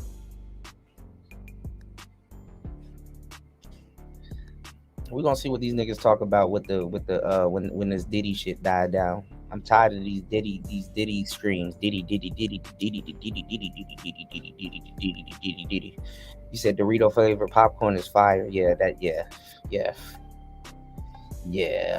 What's that popcorn that come in the black bag? That shit is fire. That white butter popcorn that come in that black bag. Oh my god.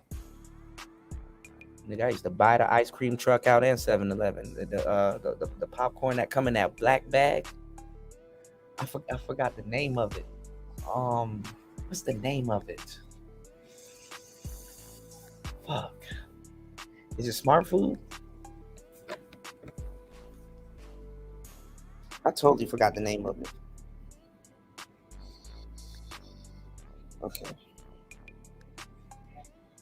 Hold on, y'all. Yeah, white cheddar. There it is. What's going on, Spawn? Bruh.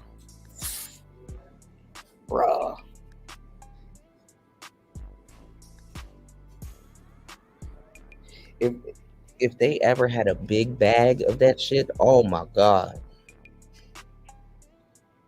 Oh my god. That's another thing too. Like your house, like if you have a bachelor pad, your bachelor pad got to be fun. You know, my bachelor pad used to be tricked out. I used to have my cat, big TV. I used to have like just alcohol just laying around, like Grey Goose,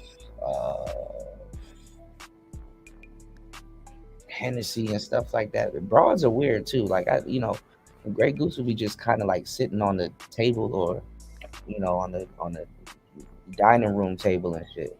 And it's like broads didn't care that it didn't have like it wasn't cold and shit like that. I mean, obviously they would have cold bottles in the fridge too, but bitches will drink some room temperature Grey Goose. You said smart foods are the ones that make the white cheddar Dorito flavored popcorn. Okay.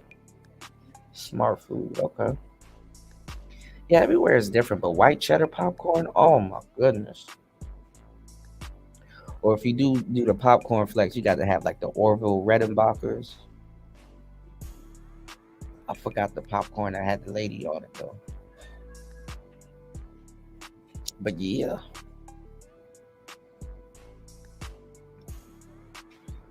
But you let the people in the manosphere tell you something. Oh, if you have a woman coming over your house and shit like that, and she eating popcorn or food and stuff like that, that's tricking to some of these people. So that's why I told y'all there's a lot of people talking about the game and don't know what the hell they're talking about. That's why when people are like, no, that's not true food, and I'm like, yes it is. Yes it is. You got a lot of people on the internet talking about shit they're not qualified to talk about. 1090 Jake. And it's not even just in this sector, it's in other sectors. Like, people are running around calling other people snitches. And they're just people that listen to hip hop. It's like, you're not even a drug dealer. Like, what you worried about somebody being a snitch for? Shut the fuck up and enjoy the music, But that's not really the case, People are like, oh, I can't listen to this person because he's a snitch. And then when you get a King Von or something like that, they're like, oh, lock him up. So it's like, it makes no sense. No sense.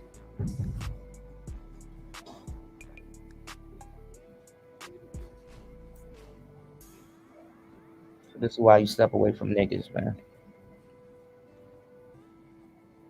Niggas ain't worth it.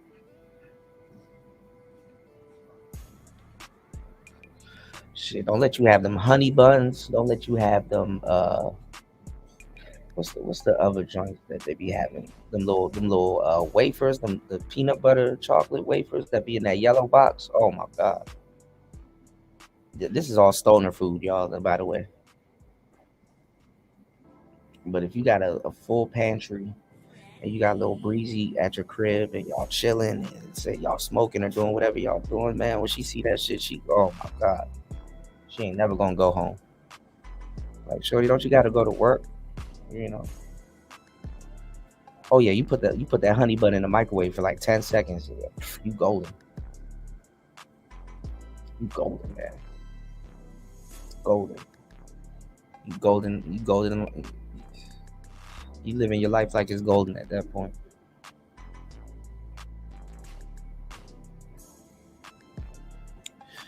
But it's 2024. Motherfuckers are still motherfuckers talking like they trying to get the slaves freed. Broads are still convincing y'all that they're not trying to be slaves. It's like shorty, a slave. Like, what plantation did you work on? How long did you work on that plantation?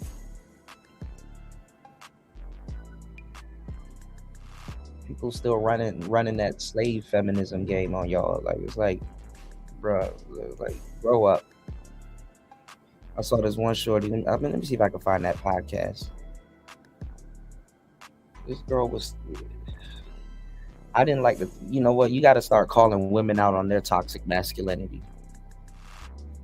Look at this shit. Hold on, y'all. Let me see if I can find it. Hold on, y'all.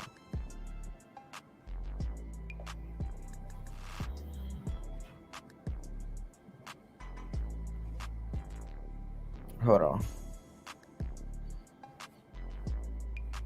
I was on YouTube studying, so I got to get past all of this fucking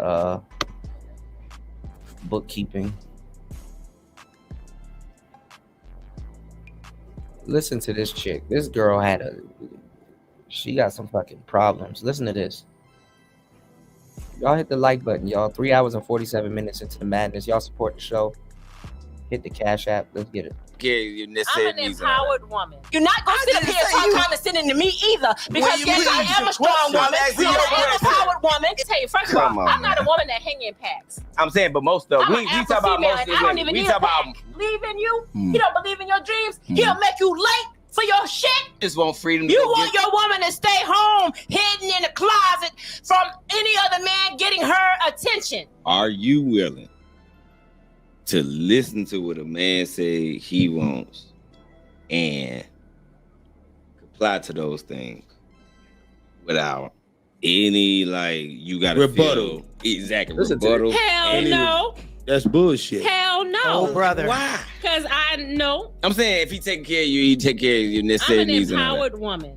And it doesn't really matter what you do for me, because I'm able to do it for myself. Woman. And if kissing your ass is required, what? That ain't got nothing to do with it. That ain't kissing ass. Because I just said I don't like that. Ain't kissing ass. No, we ain't talking about no ass right now. We done got over that. Okay. He asked you a question that you trying to get away from. That's how they get away from answering the right shit. That's how they get away from it. That's how they get away from it, because they ask you some dumb shit and get you confused. Because we get confused easy. A man confuses real easy. Mm-hmm. And she tried to fuck us up this night. She fucked me up quick. Glad you called. If a man asking you for things, can you talk about his feelings without bringing yours up? Nope. Sure. Shit. Boy, you that shit did not sound confident. Shit. Like, goddamn. I can listen. Oh, okay. So why didn't that not sound confident? Because you listen, but would you comply? Would you understand? I would understand and I would comply if those things are within reason for me. Oh, there you know why y'all can't hear sometimes? Because y'all listen to rebuttal. Y'all don't listen to understand nobody. No. And there it is. She's basically saying that she's only willing to listen to her man if he says what she wants to hear. And that's what people get mistaken about submission all the time, especially modern women. It's not considered submission if you only are willing to submit when you agree. It's only considered submission if you're willing to submit when you disagree. And I don't understand why women will get into a relationship with the man, have kids with the man, marry a man, an entire family, and they don't even trust his judgment.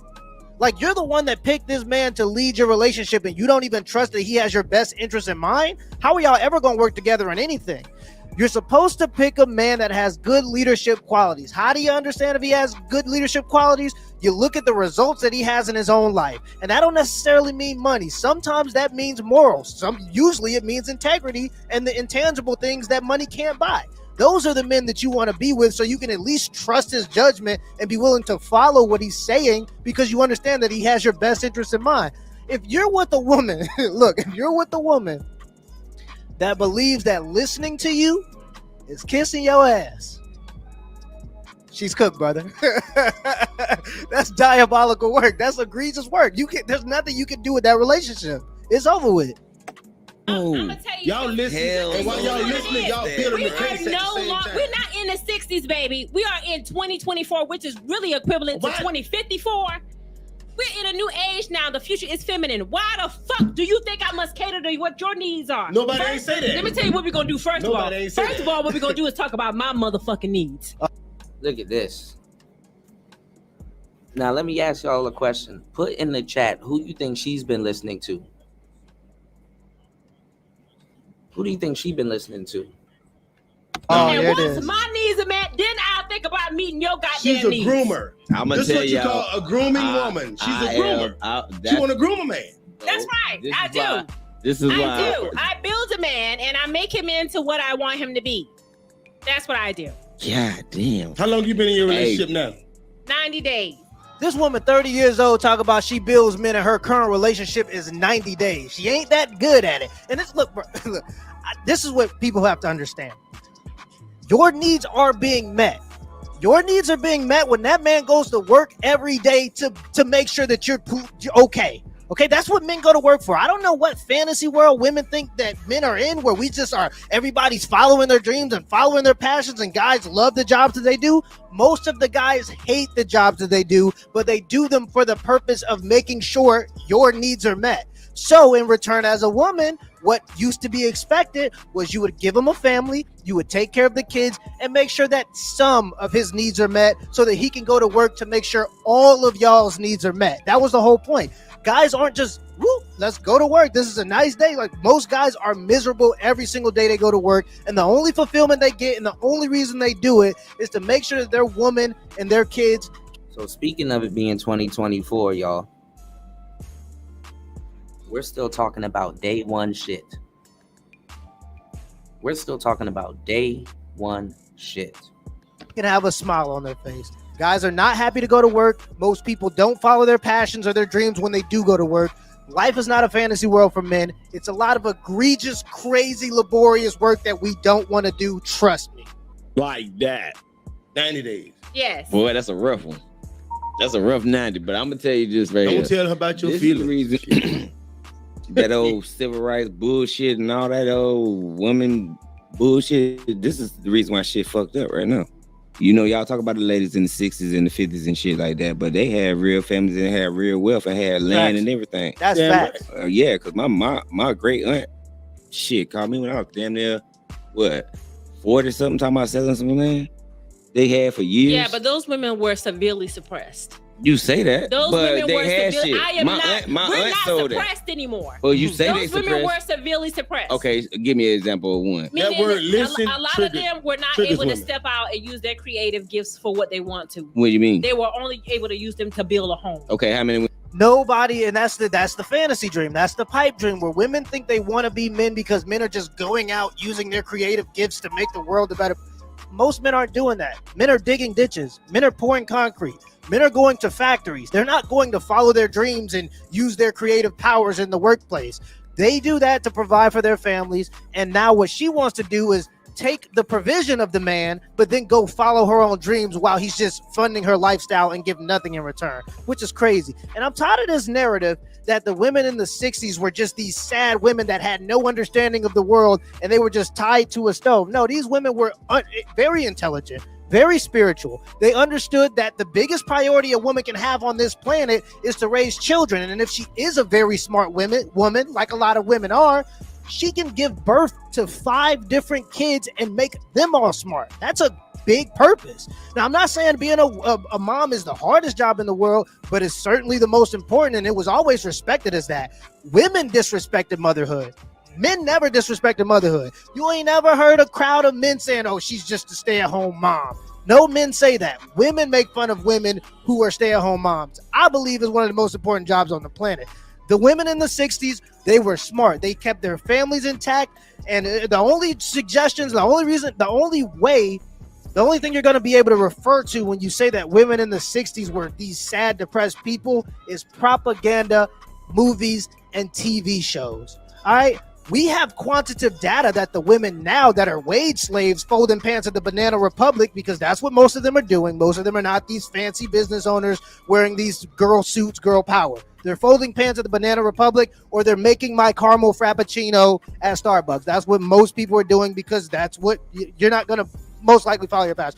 But the wage slave women of today, they are chewing, especially the single and childless ones at age 40 are chewing antidepressants and anti-anxiety medications at a 30% rate.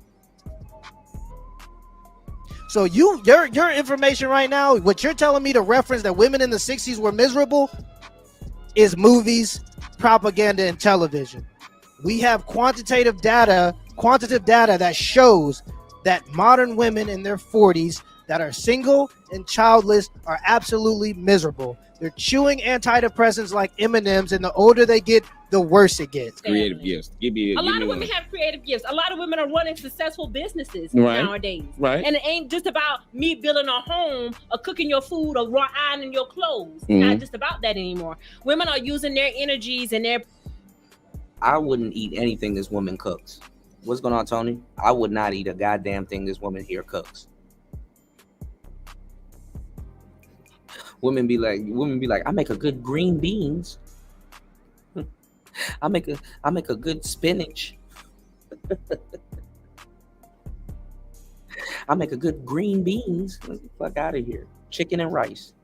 powers to do things for themselves that women back in the day prayed and wished they could do. Okay, so What, have you seen The Color Purple? nope. I don't even You want to haven't look seen at The Color that shit. Purple. Propaganda. Movie. Propaganda. If you look at it, Celia was in a relationship with Mr. where she was suppressed as a woman. She had Suppressed as a creative woman. gifts, but she could not use her gifts for what she wanted to do because every time she felt empowered, he would drain her energy from her body, climbing on top of her, fucking her. Anytime a man is climbing on top of you, fucking you, and he don't believe in you, he don't believe in your dreams, he'll make you late for your shit, that's a problem. So what I told y'all about women and their standards.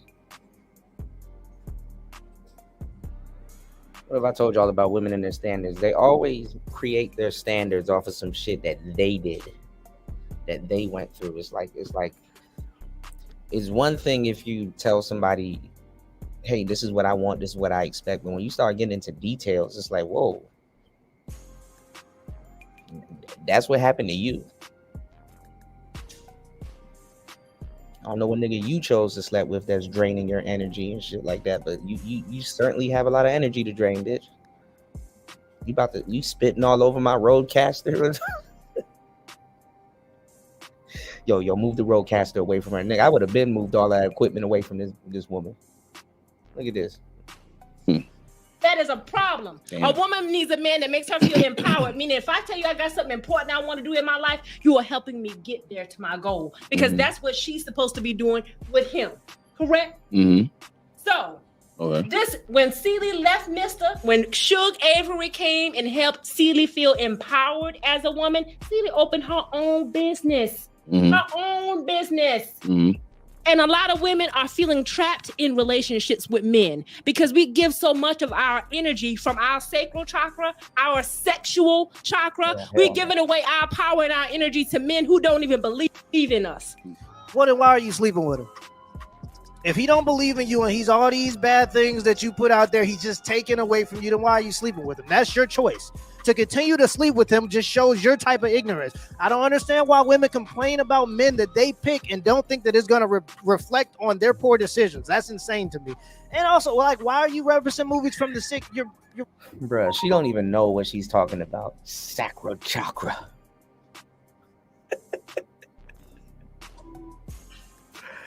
Oh, the spiritual hoes are the worst ones, y'all. Hold on. referencing movies that are 50, 60 years old.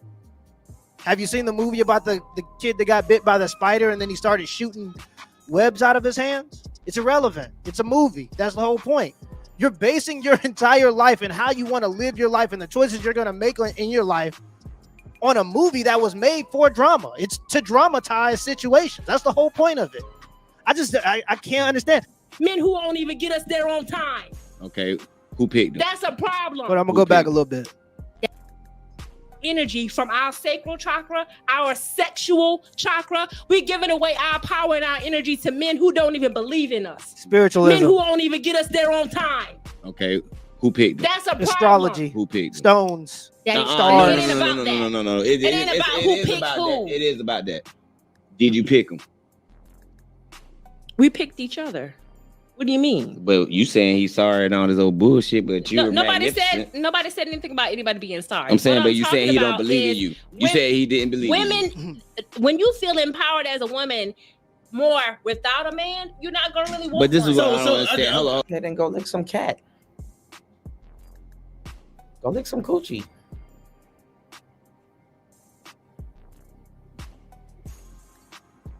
Go lick some pussy, man. This is what I don't understand. Let me ask you this. Why would a man not believe in you if he gonna get in a relationship with you? Give me one nigga that would get in a relationship with you and don't believe in you. Plenty of them. Shit, I ain't There never are plenty believed. of men out here who will get in a relationship with a woman, but sabotaging her at every chance that he gets. What you mean? What do you mean? Drake, Blake, have you ever met a nigga like that? I ain't never met a nigga like that ever in my life. You have some women that want to work and they man don't want them to work. Like back in the 60s. Yeah. There were women who wanted to work. Their man did not let them work. Yeah. That's sabotage. No, it's not. It's because they were doing the same jobs that they're currently doing. And let me pull this up real quick. These are the top 10 female-dominated industries. It's essentially the same thing that they were doing in that time frame, except for now they're just paying taxes to the government and not doing it for their own families. Number one, All right, listen.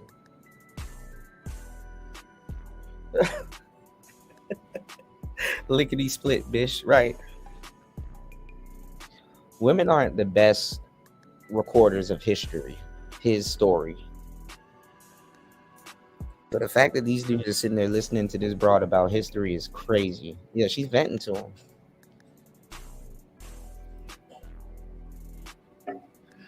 Women be like you asked them, like, what are some of your standards? I don't want a man that makes me late for work. Like, what? You are draining my energy and making me late for work. It's like, bro, it just asks you your standards. Like, I'm not asking you about your ex, bitch. But they can only build their standards off of what they've experienced. So, okay.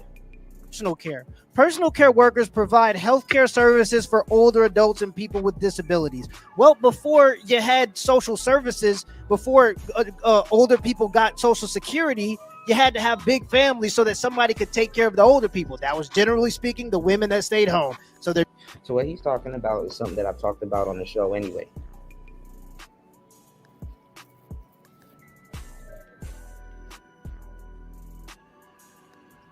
At some point, if y'all manosphere dudes' dreams come true and it's like, oh, well, prostitution is legal, then women are going to have to do other things that stands out from other women. Like, okay, well, when you come over to do what we're going to do, you bring me some food or clean up that trash on the way out. Or, hey, you seen dishes in my sink? Take care of that. They are going to end up having to do shit that they want to do for other people anyway. Think about it. Let's get it. They're doing the same job, personal care, that they would have done for their own family, teaching. Instead of teaching their own children, they're just going out and teaching everybody else's children while they take their child to daycare center and pay the daycare lady to do what she was going to be doing anyway. Absolutely. 3, beauty. That speaks for itself. Diet and nutrition. So instead of making healthy, nutritious meals for your own family, the obesity rate is now skyrocketing because people don't cook meals at home anymore because predominantly women who used to cook meals are now off at work. Diet and nutrition. So basically what you were supposed to do for your family. Customer service is the only job that 100 years ago is different from agriculture. In 5th place, 100 years ago, the only job that's different is customer service, and it used to be agriculture. So again, all these quote-unquote boss women that are now following their dreams that have all these big wig jobs and businesses is just not a reality. Like, I don't understand. I just can never fathom how that's being pushed as the new happy when it's not even reality. And the thing that makes people think that it's happy is happiness surveys.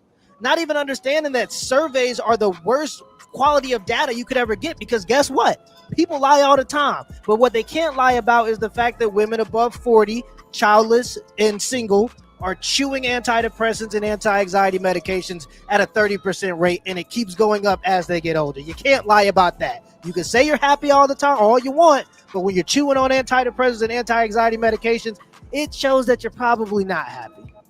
Yes, the fuck it is. Hell no. It's making sure he makes sure that another nigga. No. You have some women that want to work and their man don't want them to work. Like back in the 60s. Yeah. There were women who wanted to work. Their man did not let them work. Yeah. That's sabotage. No, it's not. Yes, the fuck it is. Hell no. It's making sure he makes sure that another nigga ain't got to get his goddamn woman. He ain't goddamn real. Fuck that. He real. Insecurity. Nah, that nigga real. Insecurity. Sabotage your woman for being the best version of herself that she can be. That's the shit that I'm talking about. You just want freedom. You want your woman to stay home, hidden in the closet from any other man getting her attention. And guess what? You want to be a wild ass hyena and get in the damn streets with them other ragged ass bitches. That that's what you want to do. Because y'all bitches get the fact. Hey, it is. I'm just telling you what y'all want to do. That's what y'all want to do. I'm just telling you what y'all want to do. That's what y'all want to do. A woman wants to shine. Man, get the fuck out of here. Y'all want to get in these packs like y'all hyenas. Women want a shot. Let me tell you, first of all, I'm not a woman that hang in packs. I'm saying, but most of we talk about most of the women. We talk about, but I don't need no giggling bitches behind my fucking back. It's no such I don't got no female friends because that's how they are. It's no such thing. They giggle in your face, they giggle behind your motherfucking back. Listen. I don't need them. Listen, it's no such thing as an alpha female. I'm looking for this is the reason why having partnership is so important to me. Why having the right man in my life is so important to me because he is supposed to be my ride or die. Okay. I don't got no group of bitches riding with me. Okay. He riding with me. That's cool. And I don't need them. You talk to him like this? So that's why it's important for But him do to you be talk that to kind him of like partner this? for me. Do you talk to him like this? Like what? Like how you talking to us right now? Do you talk to him like that? You over talking. Yeah. Facts. Tell Like me a lot of women. Yeah, tell me you talk to him like I'm that. gonna tell you something. And you expect him to be a ride or die for you. Can I say this? I ain't gonna I say a can't lot of believe women. you. I was sitting here listening. There's no way in the fuck, because I done dealt with this. Mm-hmm. There's Me no too. way in the Me fuck too. I'm gonna sit here and take you serious when you doing this shit to me. I got a mama. Or had. I don't need another mama. I need a partner. Yeah. My partner in business or anything ain't gonna talk to me fucked up and make me feel this big. Yeah. First of all, I want to touch on something you said earlier. I'm glad you went in like that. I want to touch on something you just said a few minutes ago. We're getting here. Yeah. We're getting here. First of all, I don't want y'all to think that by me bringing that up, I'm talking down on my man. You definitely did. I'm using it as an example because I know that's how a nigga would do. A nigga would take the slightest little thing you say and try to make like I'm trying to belittle my man in front of here. No, that's not what I'm doing. What I am doing though is making sure you understand that when a woman has a vision and a plan for where she want to go in her life, she don't need a man telling her, "Oh no, you don't need to go on." She can do it in the inside voice. She don't need to go on. She can talk in the inside voice. Yeah, what's wrong with the regular voice? And she was definitely disrespecting her man. And I noticed it when she looked out into the distance, and they kind of are looking at who might be potentially her man somewhere in that studio. Earlier when she was talking, she said, "And make her late." Anytime a man is climbing on top of you, fucking you, and he don't believe in you, he don't believe in your dreams, he'll make you late for your shit. And take all her energy, and she was looking directly at, I would assume to be her man behind the camera, and that is absolutely disrespect. That man getting hit by strays. He just collateral damage at this point. He a victim of circumstance. He's just sitting there. They might have been a little late, and she think that he trying to sabotage her whole career just because they was a little bit late to the interview. That's crazy, man. Boy, she can talk in a regular voice. When a man talk loud, he's confident. No. When a woman talk loud, no. She's when a woman talk loud, she's just loud. Yeah, because you know why? Because the women ain't supposed to talk like that. So can I finish? He's crazy to say. Fuck both of y'all. If y'all you think mean? that I'm up here being some type of way because I don't need neither one of y'all for shit, and you're not gonna sit up here and talk condescending to me either. Because yes, I am a strong woman, I am a powered woman, and I don't take shit off of no nigga. I don't give a fuck if he my daddy, my brother, my man, or the nigga sitting next to me on stage. This is I don't the give a question. fuck. Listen, this is a question that you said. Why you mad at us for that? Listen, I'm about to roll out because I don't like feeling disrespected. And y'all not gonna sit here and tell me I disrespect my man because I'm using that as an example of me being late today. Talking about that. Y'all not gonna do that. You're not gonna do that on air. You're not gonna do that to me, period. She's not confident. She's not strong. She's not alpha. She's just intolerable. And she doesn't see it. She thinks that her negative characteristics, her quote unquote strength, is why people don't want to be around her when it's really just because she's an asshole. And she never considered that. So she talking about not having any female friends, but you ain't gonna be able to maintain no friends, and definitely not a relationship with any guy with any kind of integrity speaking like that.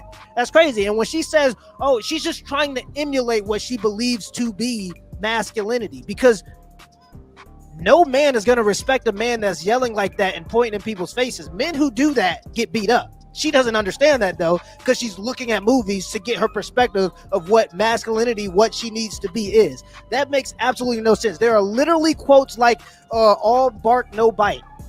The loudest guy in the room. Everybody's heard these things before because we mock guys that can't control their own emotions. And for a woman that's quote unquote alpha, she certainly doesn't seem like she can handle her emotions very well. The reason why women of late that were meek, that were humble, that were modest, the reason they did those things was because it protected their aura around men. How do I explain this? It protected our sense of innocence of them. So when something happened to them, we would be willing to step. My mom, like my wife's mom, she's so feminine and she takes care of so many people in the community, and she makes plates for people, and she gives gifts to people, so much so that if anything was to happen to her, there would be a line of young battle-aged men ready to take anything down off one of her words, because she is so calm and collected that if she were to get upset at somebody, we know that you're in the wrong. That's because we can trust her. We can trust her character. She's not going to insinuate violence. She's always going to be the one that backs away from it just so she can protect the men around her. Because the moment that she gets up to have to be antagonistic, now I got to stand up. And she understands her power as a woman when it comes to that control that she has in the about the men around her. I could be doing jail time just because she decided, because my mother-in-law raises her voice. I could be doing jail time. And those were the type of women that demanded that type of respect from men. Any man that would disrespect my mom in a way like that, he's not a man. Because she would be so meek and so humble that there would be no reason for you to be ever raising your voice to a woman like that. Because that's what she draws. She can shut a whole space down. As soon as she speak, everybody listening. Whatever she need, somebody gonna go get it. And that's because of her character. She understands the importance of being quiet sometimes. She understands how men respect a nurturer. Those are just certain things, the modesty. There's just certain values that are intangible that women of current just can't grasp. That was just common knowledge literally 50 or 60 years ago, but it all seems to be lost. But let me know in the comments below if this video was a W or an L, and give me the HBO special. That's our brother out special. Hit the like and the subscribe button for more content. Till next time. Hold on, y'all. I don't think y'all want to know about T-Roy.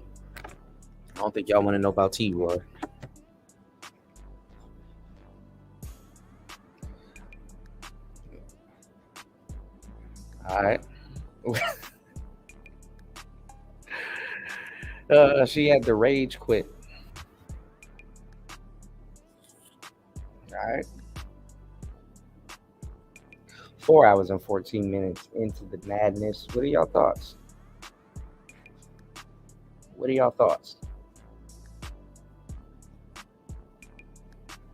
I'm trying to find this thing. I'm up here.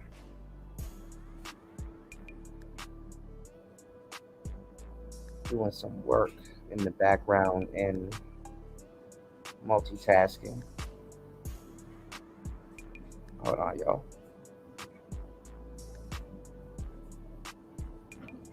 You said them hoes are crazy. Shit, let Princella and them have that. I know when y'all was listening to that, this is all y'all were thinking about. Why I beat bitches? Well, somebody got to do it.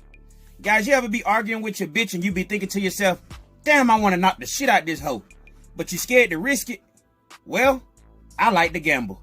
And for all y'all who think I'm some woman beater, I'm not. In my 36 years of living, I only hit 5 bitches. If you smoke 5 cigarettes in 36 years, are you really a smoker? Plus, I only hit bitches in self-defense.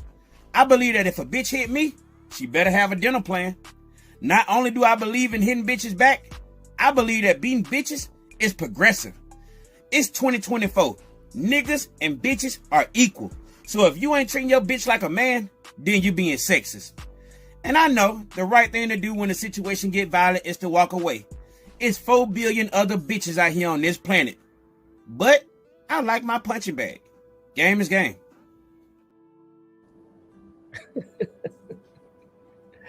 What's going on, bro? Yeah, you said my hand's rated E for everyone, man.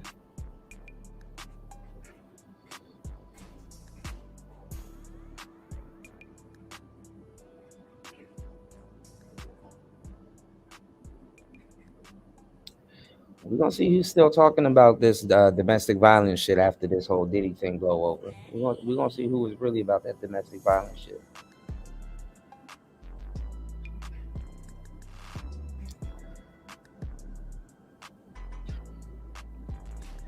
Tony said Trinidadian and culture, slapping your wife is regular shit each time she's out of pocket. Tony, why didn't you say that in Super Slide's chat? He probably would have kicked your ass out. Tony, Are you in my chat defending Diddy? Get out. Niggas ready to crash out over people they don't know. They're ready to crash out over people they don't even know. Them girls would have been on your ass if you had said that in Super Slide's chat. Tony, you're such a monster. And then on the back end, what's your number? What's the number? Let me call you and text you every day and tell you how much of a monster you are. You're such a monster. Let me come over. Let me come over to your house and tell you. Let me come over to your house butt naked and tell you. You said get the female goons. You said that's not defending Diddy. Nah, don't, Tony, don't do that. Don't say that's not defending Diddy. Nah. If you defend DV, you defend Diddy. That's what niggas were saying. You said female goons, your friends, fellas. Shit, them bitches had your ass in jail on some other shit.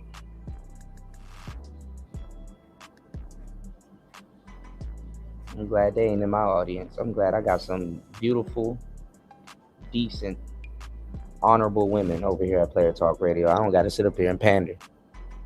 I am good. I am good.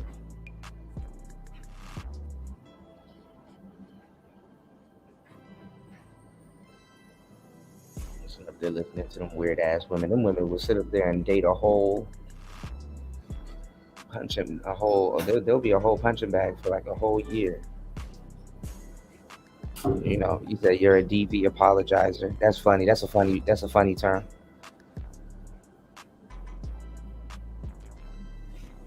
You said let her talk to the hand repeatedly. You said I don't get into them situations with bitches. You said my spit game too thorough.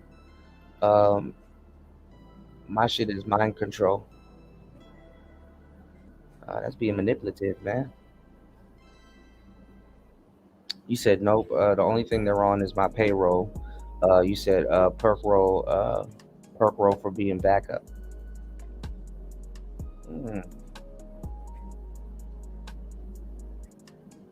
I don't know, man. This space is full of fake people, man. I just be putting that out there, man. You know, don't let a trend expose you. That's one of the worst things you could ever do, is let a trend expose you. You know, they were gonna jump on Charlemagne's ass when he said this is not about Diddy, this is about domestic violence. And then as soon as Cassie came out and said the same thing, now all of a sudden they're like, oh, okay.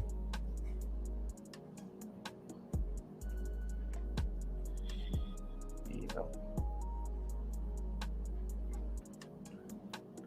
that's this generation. This generation values toxic relationships, but they want to tell y'all, oh man, don't be fighting.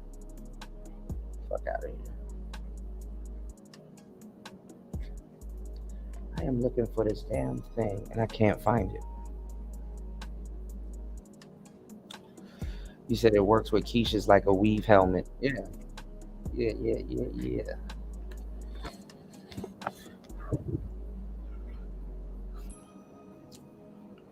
See, the thing is, they can't call out domestic violence because no, don't say that to me, Tony. Tell Superslide that he willing to crash out over Diddy. Funny part is that you actually worked for Diddy for a little bit, or at least for Bad Boy. You got people waiting to crash out over Diddy, crash out over Drake, crash out over Kendrick, crash out over J. Cole. It's like y'all niggas don't even listen to their music. Y'all don't even support their music. You know?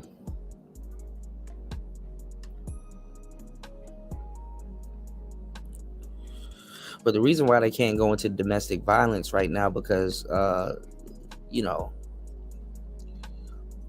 I think lesbians are changing the face of domestic violence.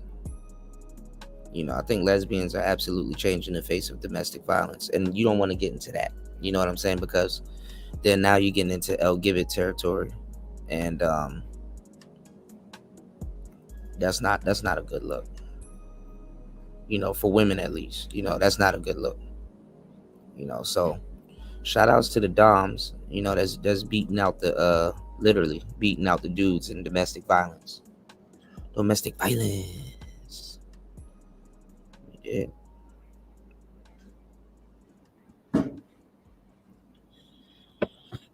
So it's easy to come at the men, but it's hard to go at the LGBT. You dig what I'm saying? Easy to come at the men, but it's hard to go at the LGBT. They're literally beating out the men in domestic. Oh man.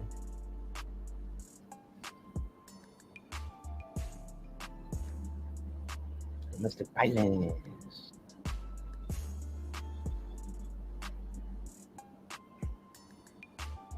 Hold on, y'all.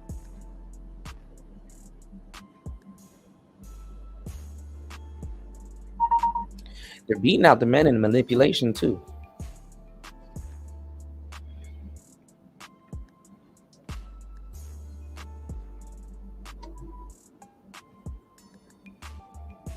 Hold on, y'all. I'm up here arranging files. You said drop the link. I'll drop the link in probably like 10 minutes. Let's get some supporters though. Shit. I'm debating if I want to end the show right now or keep going. Y'all let me know. Y'all support the show, y'all. I got enough battery. I'm not on the roof. I'm not on the roof right now, but I might move to the roof.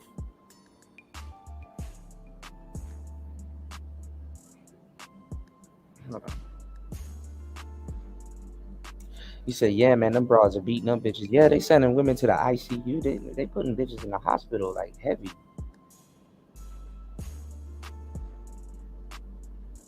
And not even too. It's not even that they getting beat up, y'all. They getting stabbed. They getting their property destroyed and shit.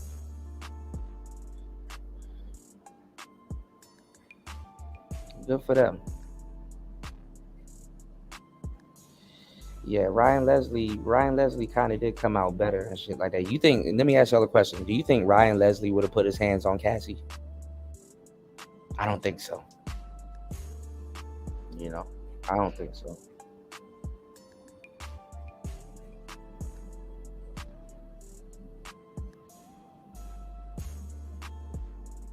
Like I said, I know from personal experience, I had women leave me. I had to, you know, end relationships too, because I wouldn't put my hands on them.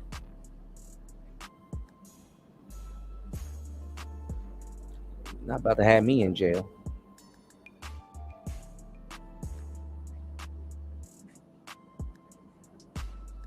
Not about to have me in jail. Shit.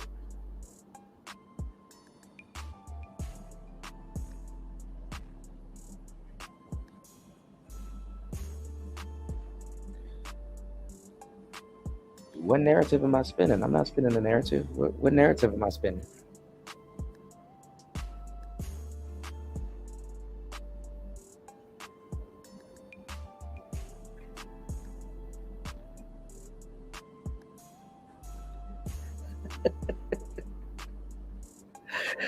Oh man, all right. Shout outs to War Master. War Master done did it. Shout outs to War Master dropping the humongous cowabungus 50 on the Cash App. The link will be dropped. God damn. Yes, sir. Hold on. Why beat bitches? Well, somebody got to do it. Guys, you ever be arguing with your bitch and you be thinking to yourself, damn, I want to knock the shit out this hoe, but you scared to risk it? Well, I like to gamble. And for all y'all who think I'm some woman beater, I'm not. In my 36 years of living, I only hit 5 bitches. If you smoke 5 cigarettes in 36 years, are you really a smoker? Plus, I only hit bitches in self-defense. I believe that if a bitch hit me, she better have a dinner plan. Not only do I believe in hitting bitches back, I believe that beating bitches is progressive. It's 2024. Niggas and bitches are equal. So if you ain't treating your bitch like a man, then you being sexist. And I know the right thing to do when the situation get violent is to walk away. It's 4 billion other bitches out here on this planet. But I like my punching bag. Game is game.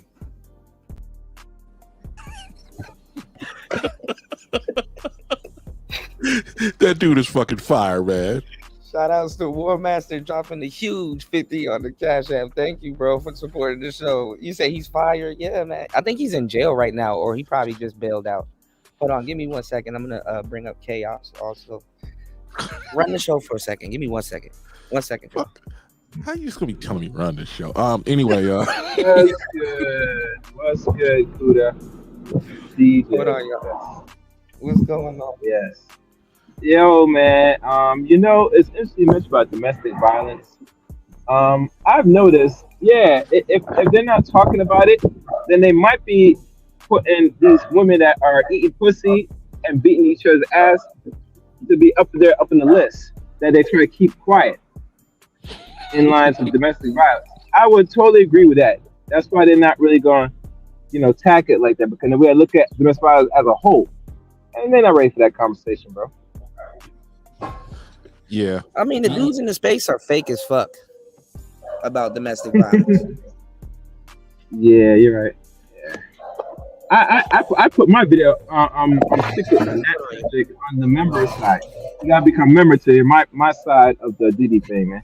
I ain't gonna do that shit for free. I'm just saying, like, let me ask y'all a question. Shout outs to Tony in the building. Let me ask y'all a question. If Diddy came out, say it one more time, so y'all can soak up these words.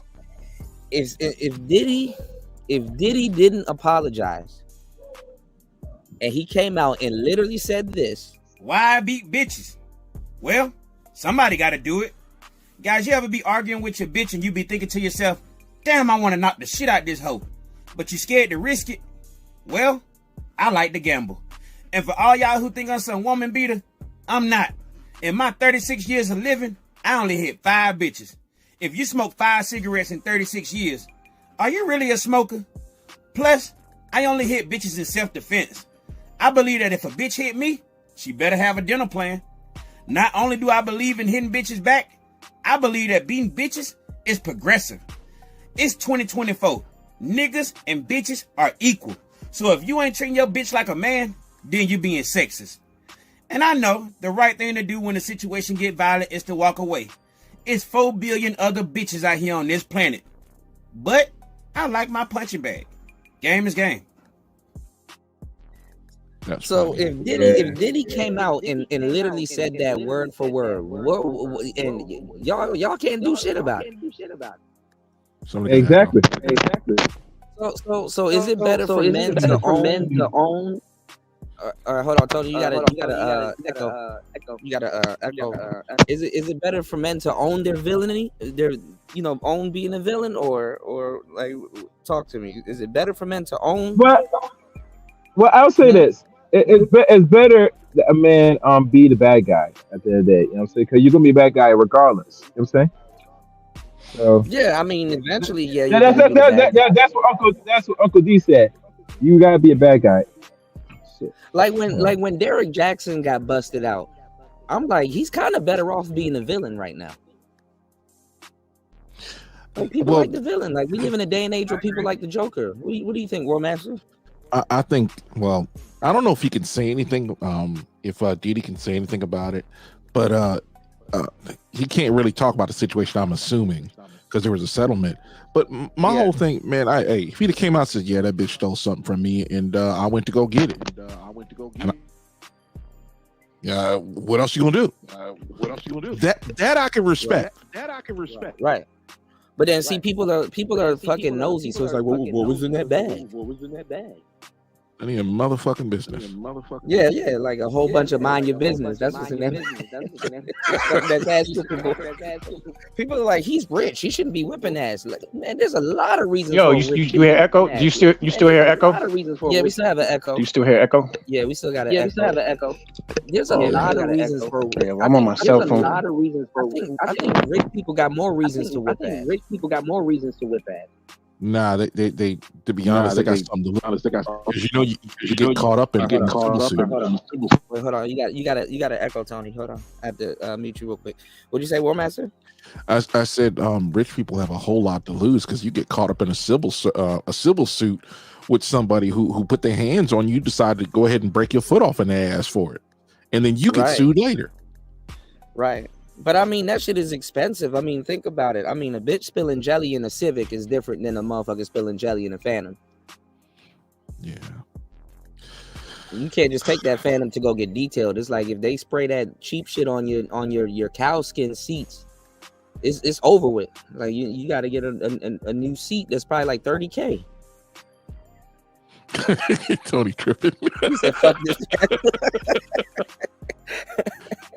Yeah, you got to get a headset, man. Even I don't know if a Bluetooth will work. You probably get some background noise. No, that's probably why it's echoing the Bluetooth, or I think he has to close like a window or something. Yeah. You know, but I mean, I was gonna say, I've been using these USB that have a charger and a what's the other thing called? It plugs in USB and it has a headphone jack as well as a 3.5 millimeter, and it has a power receptacle. And what makes it so bad is like I run this out of my tablet, and usually I plug it into my phone and it goes right to the stereo, but the stereo is made so bad I have to use a inline it's a ground loop isolator, so you don't get no alternator wire. Oh yeah, so you don't get no static. Those are good. Yeah, I usually buy them like 2 or 3 at a time. Usually, they're basic. It's like a two-way. Basically, it's like a two-way. Well, the ones that I know of, they're usually 2-prong. The 3-pronged is like the third band is like for recording. Oh yeah, I know what you're talking about. Yeah, like if you look at it, if it's 2, it's left ear, right ear, and then if it's 3, the third one is for mic. Yeah. Right. They used to sell that stuff, man. You could buy them for like $8. I mean, they're trash, but What up, fellas? What's going on, Raven? Mr. Awful Work. Yes. Happy Memorial Weekend. Everybody enjoy this Friday off. The night has began. What's up, brother? Kuda, War Master. I played some Gamers Game. Raven said, Kuda, that's terrible. Yeah, bro. And what about you talking about ports? The only thing I'm going with ports as far as being compliant, because PCIe 5.0 is only, it's just to go USB-C. You want to go USB 3.2 or above. Well, no, 3. Pretty much you want to go 3.2, and then you want to go and just stick with that. That's it. I mean, everything else, yeah, you talking about that weird adapter charge thing? No, I'm good. No. Well, I think War Master's doing it right, because like sometimes the more stuff you run it through, it can generate static. So I think like I'm in a truck. You have the isolator you have the loop at the end of your sound chain, right? Yeah. Like right before it's like there's a cable that plugs into it. The TRS that comes. It depends. Sometimes my mood is, right out of the stereo, it goes right into the ground loop isolator. Then it goes to the cable. Then it goes into that Type C, connector thing. I should probably look for that damn thing. So I would know. How about now? A little better. A little bit better, but muffled. Yeah, jump in, Tony. Nah, I'm just chilling, man. You be talking this defending. Ain't nobody defending nothing. All I was saying was a fact. I never said you were defending Diddy, bro. That's what you were saying. You're like, oh, you're defending Diddy, Tony. If you was over in Super Sly, I said Super Sly, and a whole bunch of other people would say you're defending Diddy. You have a whole bunch of people that's running around. Nigga, the same shit that I say in your chat is the same shit I say in every chat. I troll like a motherfucker. I come in here to crack jokes while I'm working on other shit. So I really don't give a fuck. What I'm saying is like even with the whole Drake and Kendrick thing, people was like, oh, like, you know who's having a hard time with this shit? It's kind of funny. That's the wackest rap beef in the history of rap. That beef was so corny and weird, trash. So? Okay. Garbage. That Kendrick. What's that shit? Y'all ain't like us. Y'all not like us. That shit sound like some talent show trash. Everybody. I think everybody's just dancing to it like Drake, but that Kendrick track is kind of disingenuous. Yeah, it's a bunch of disingenuous. It just sounds like every other West Coast beat that you can crip walk to. But the thing is, that shit was made on the Casio. Come on, let's get serious. But go ahead, I'm listening. If y'all want to see something funny, go to Angry Man's channel, because like Angry Man kind of crashed out over that whole beef too. He's on Drake's side, but his whole chat is like roasting him. Yeah, like he's I guess, you know, and it's like bro, he just, you know, but even though Angry Man is going out his way to defend Drake, but his whole chat is, where are these Kendrick fans coming from? I've never seen so much Kendrick fans in my life. That's what I'm saying. You don't realize the reach of Kendrick. The you don't realize that. You forgot. You basically forgot. Kendrick has been in people's ears for the past 10 years. Kids, because of gaming. No, but I'm a TDE Where they come fan, and I've never seen all of these Kendrick fans. They don't even support his music like that. Like Mr. Morale and the Big Step. Where you guys come from? But they came from swimming pools alone. Off the top. What it is people go along with the popular opinion. That's just what it is. It's a bunch of people that bandwagon. Yeah. If the New York Knicks was to win the chip, everybody'd be a Knicks fan. Oh, all these New Yorkers would be like, I'm a Knicks fan. New Yorkers hate the Knicks the most. You know what I'm saying? Yeah. So it's just a popular opinion, and everybody's gonna ride with it. You know. I mean, but that's the thing. Like Kendrick got this #1 off Drake's back, and it's like it's like after this, all of his fans gonna disappear again. Like his music is, you gotta have. It's not forgettable, but that's funny shit. Forgettable. It is forgettable. No, it's like J. Cole. You gotta have like a different type of palette to really kind of understand what he's saying. Like his music is like, you know. Yeah, I don't know. After that Pimp a Butterfly album, I tuned out after that one. That was his last good piece of work, in my opinion. Hey, Kudo, are you streaming on Rumble? Yeah, I'm on Rumble. I mean, right now.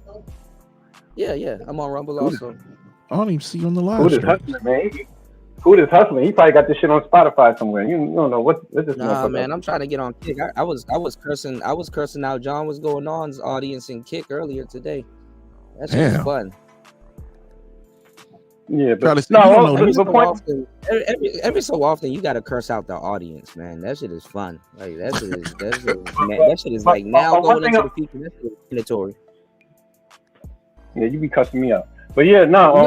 But my point. Well, Tony, you know I be cussing out everybody. That shit mandatory because y'all savages. And you can't be nice to y'all. Y'all be, man. Y'all take somebody under. Yo, you already know. We be at work sometimes listening to the shit. We be at work listening to the shit sometimes. So we be just in here just or driving. I mean, a lot of people. But what I was if somebody cursed them out.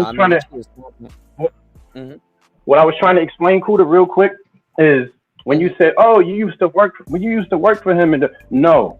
I'm an audio engineer. You work for the studio. I seen that nigga 3 times in the 3 years. Listen, let me finish. No, hold on. That's what I'm saying. I understand that. I'm not saying that you're like his let me finish. What I'm saying is that. No, I'm not saying that. But can I finish? All right, go ahead, man. Let me finish. What I'm saying is I seen a nigga 3 times in a 3-year span. Listen, I'm gonna have more of a delay. You keep interrupting. But look. I seen a nigga 3 times in a 3-year span, right? 3 times in a 3-year span. All I did was record that nigga. I don't know nothing about what he got going on in his personal. Like, we engineers, bro. When you're an audio engineer, the proper etiquette is to not be you can't be no groupie. You will lose your job trying to be a groupie as an engineer, bro. You can't do that. You focus on the recording, and that's it. I don't know what the fuck that nigga was into. You know what I'm saying? But I just wanted to clear that up. You know what I'm saying? Because I have a brand to protect. So No, I I understand don't want you that. trying to. No, I understand that. What I'm saying is that you at least seen him, had more contact with him than damn near all of the people that's making all this Diddy content. Like, No, not true. Oh, you say not really? I wouldn't even say that. Content creators, we got to be on the same page. Yeah. You have a lot of people right now crashing out, losing friendships, and doing all kinds of goofball shit over this Drake and Kendrick beef. They don't even listen to Drake and Kendrick much. Know how to, you know what I'm saying? Know how the music industry works. You got all these people crashing out over Diddy. They're like, really. I mean, I think that's sick. I mean, to sit up here and act like you give a damn about domestic violence. Like, you got people that are whipping their wives right now talking crazy about Diddy. You know what I'm saying? They get off there and go beat their kid. Right, but what I would say is, the reason why I don't defend or I don't give a fuck. First of all, I'm very selfish, so I don't care about none of these celebrity niggas. That's number one. Number two, if you don't know what's what and how's what, I don't believe anything I see on TV. I used to work for a news channel. That shit TV is a production. You know what I'm saying? I don't believe anything, especially once that shit hits the motherfucking mainstream CNN and all that shit. It's all a play. You know what I'm saying? I don't believe. Well, I'm not saying I don't believe anything. What I'm saying is that a lot of this shit, they just be playing the distractions. You got to pay attention to what's going on in the world when this type of shit be going down. Because a lot of times this shit be distracting you, have you look to your left while shit is going on the right. You know what I mean? So you got to just be mindful. You know what I'm saying? So it's like I just don't like people trying to. You know what I mean? I don't condone. Yeah, I don't condone that shit because number one, I'm a true believer of running away from a bitch. Okay, this is what you do. You turn your phone on, you press the record button, you start taking a light. And let that bitch chase you down while you record it, or anybody chase you down. I don't give a fuck who it is, male or female. If you get into a confrontation with a male or female, turn on your phone, hit the record button, take a light jog. See, I'm a pistol dude. You know what I'm saying? I'm a pistol packer. So I have a certain etiquette of how I do shit. So that way, if I gotta blow your brains out, well, nigga, you chase me down for 20 blocks. I had no choice. Okay? I try to fucking, I try to get out of it. This is the internet. You know, I'm not fighting nobody. If Diddy ever called the police on Cassie, niggas would be like, "Oh, see, he can't control his bitch. He's scared. Look, he's scared." Like it wouldn't even get that far. I would totally escape. In the military, there's a strategy called escape and evasion. Okay, you're not supposed to breach every obstacle. What I'm saying is that you gotta get the fuck up out of there. Listen, you niggas gotta learn how to. Listen, I'm playing game. Some game, Kuda. Niggas have to learn how to cut the bitch off. That's it. Once the shit go left, cut the bitch off completely. Ghost her. Don't say nothing. And that's it. That's the only solution to this shit. Trying to fucking and no debate about it. No, but I'm saying there ain't no discussion about it further. You cut it off. Y'all don't know how to cut it off. Y'all like to go talk it out. No, ain't no cut off. Once you cross that line, it's over. I mean, my cutoff game is serious. I mean, that's common sense. I mean, like, you know, if you ever like even Tariq Nasheed talked about it in one of his old books, the 7 levels of disrespect. Like a woman that will put their hands on you, or whatever, they'll set you up to get sent to the upper room. What I'm saying is, you know, even celebrities, you know, if he had called the police on her and pressed charges, man, it's like the reason why I don't want men to run with certain narratives is because it's like, okay, so if he calls the police and press charges on them, these same bloggers and stuff like that will be like, oh, he ain't a man, he can't take a hit, or he can't do this. They get on that bullshit, right? They're pro DV at that point when it's for the women. You're not a man. First of all, you're not a man. You're not a man if you give a fuck about what any other man thinks. You're supposed to be a killer. Listen. What I'm saying is, what I'm saying is, hold on. What I'm saying is self-preservation is more important than anybody's opinion, bro. If you gotta call police so you won't get no fucking, you gotta do what you gotta do. I get that, but what they're saying though, when it is what it is. What we don't need is men to be quote unquote doing that, because the thing is that if black men are running with that narrative, you're fucked. They're in the corner. Like a woman can hit you, Right, and it's but just but like, but if okay, you just sit there and take listen, it. You got Cuda, I you have got I have women I have an that ex bully. Cuda, I have an ex Go girlfriend ahead, that man. pulled the knife on me. Listen, I have an ex girlfriend that pulled the knife on me. I kindly Shut up, listen. shot, Listen, I kinds of shit. listen. I She get pulled. that. Listen, she pulled. I'm not Will you talking about listen? that. Okay. What I'm Will you talking let me? about is Let me finish. Let me say the fucking bro. solution, my I nigga. didn't even Listen. get to You know, listen. The bitch Go ahead, pulled the man. Go knife. ahead. I didn't get to finish. You got a Bitch, delay. You got a delay going on. my shit is exactly, nigga. You making it worse. The bitch pulled the knife. I disarmed her. Right. I disarmed her. Put her in a bear hug. Carried her out the crib. Locked her out, and she had to move out, nigga. That was it. There is no. You have to understand. You have to cut the bitch off. But a lot of you niggas are scared of losing the pussy. Okay. The number one dating advice that you should give niggas is not to be afraid to lose the pussy. Because these niggas are so soft and bitchy, Absolutely. they don't know how to cut a bitch You off. heard me say that. You heard me say that a billion times, but it just doesn't register. Everybody act like they didn't hear me say that. What I'm saying is because the majority of niggas don't know how to put a bitch with a knife. First of all, they don't even know how to disarm a bitch with a knife. Second of all, like I said, I don't want black men to run with this narrative because now we're the main ones going through domestic violence. Yep. We're the main ones going through domestic violence. That's So because, what I'm saying is that that's because black men. we Because gotta black not men run are with this narrative because the thing is. All right, go ahead. That's because black men are the most thirstiest niggas on earth. That's why, niggas. Fuck you mean? Wait a Niggas minute. don't know how wait to a cut minute. this shit off. Well, the thing about Yeah. it is black women are the most unruly and uncontrollable women in the United States. Black women are the most Bro, violent women on earth. Listen, you have the dick, you make the rules. Period. Hey man, I'm I gonna don't give a tell fuck.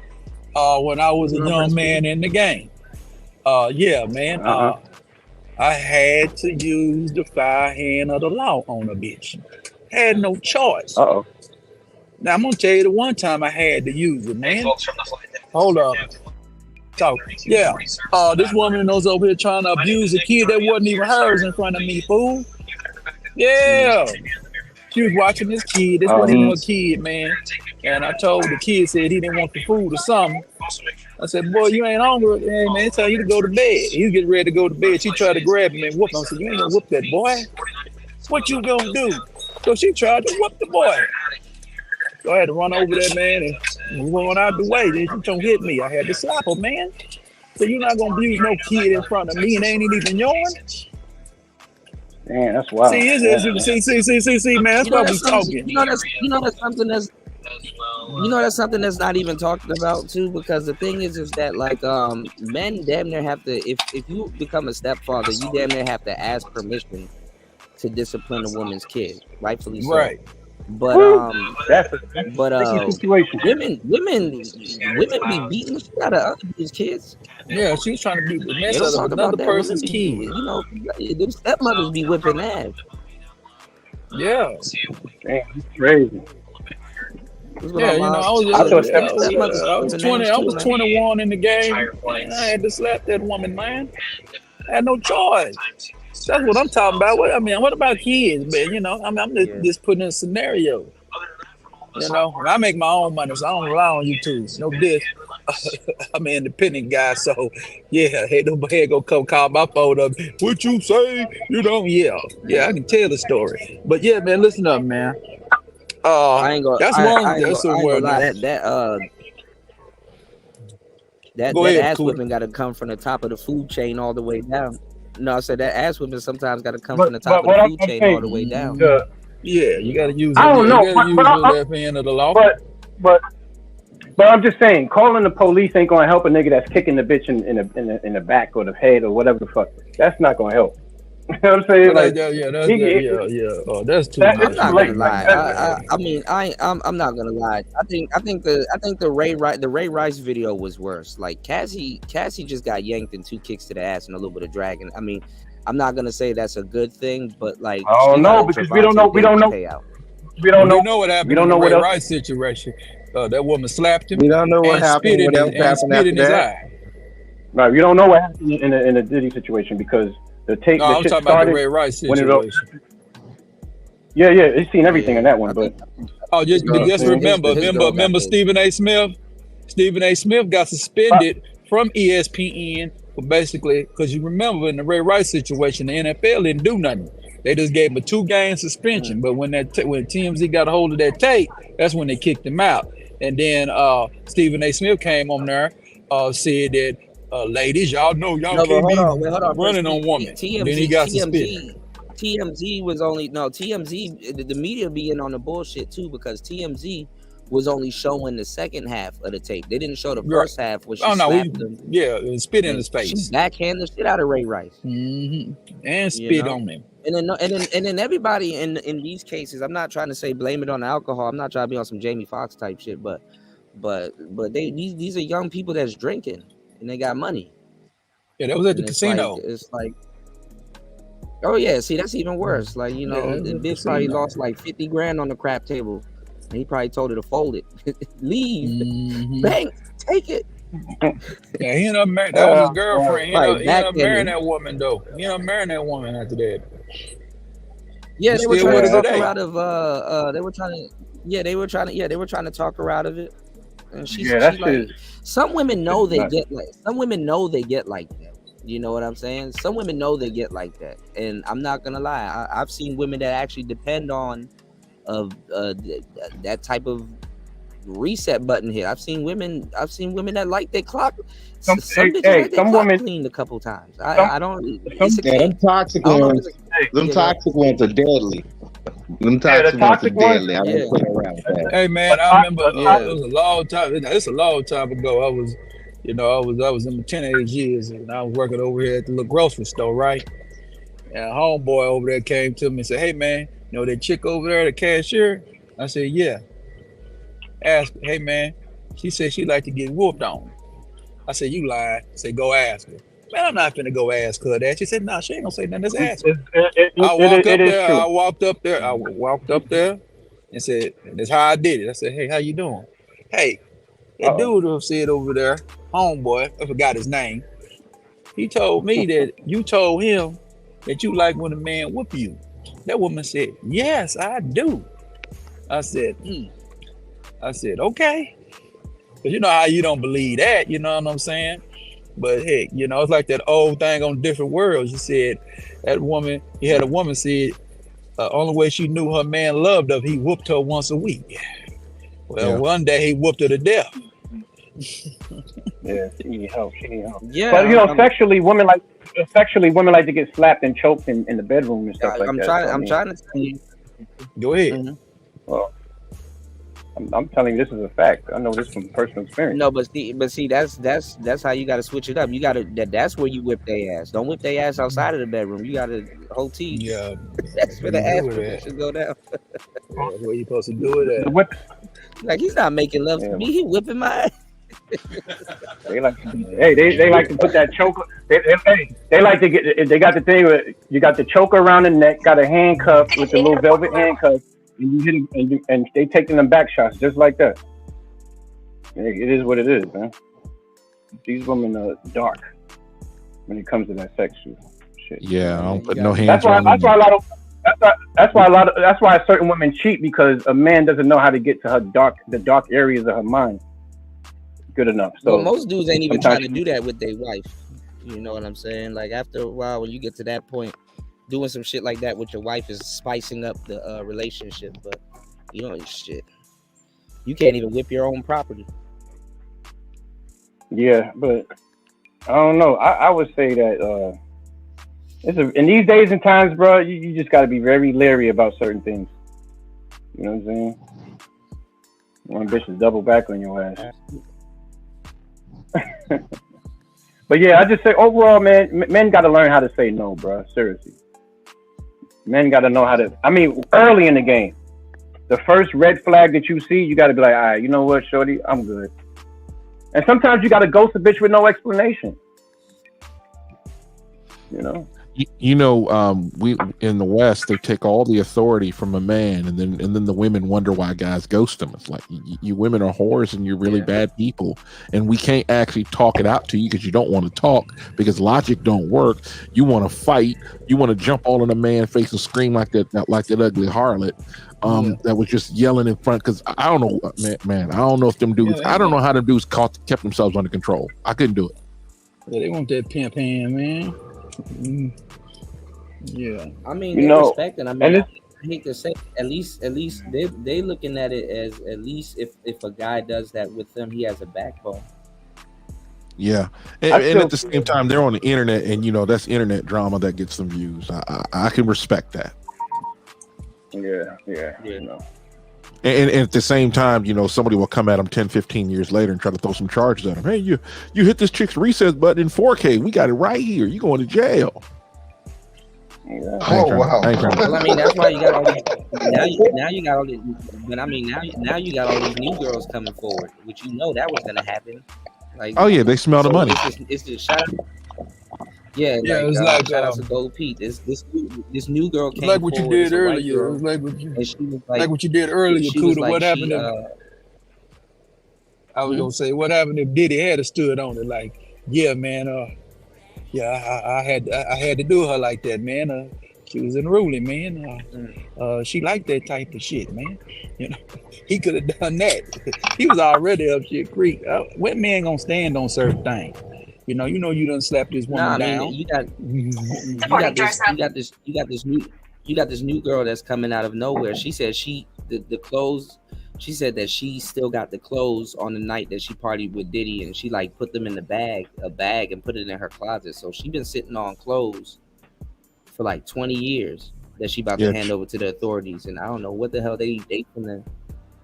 Like what? It's like she's like, oh, he assaulted her. She said he gave her drinks and drugs. Do you really got to drug a bitch nowadays? Like this shit is so played out. It's like, come on. Think about how many times you have chicks that will just come back and say, "Oh, well, he assaulted me." That's just chicks go to dudes with money like a magnet, like what do they call them? Like a metal to a magnet. They're drawn to these guys, and it's just like, okay, a chick wants to go to a party, she'll get butt bookie ass naked, and just to get in the party. Mm-hmm. Yeah, we already know some chick that now she's a multi-billionaire. She used to like Kanye. I mean, look at Bill Cosby. I mean, look at Bill Cosby. When you get to a certain level of money, the women that you're gonna be around changes, and then like, to tell y'all the truth, when y'all get to that type of money, the drugs that you're gonna be around changes. You know what I'm saying? You're not about to be getting that type of money and be around crack. Them bitches already pre-snorting cocaine and doing all kinds of shit. Like sometimes the only time you have drugs in your car is if that bitch is in your car because there's drugs in her purse.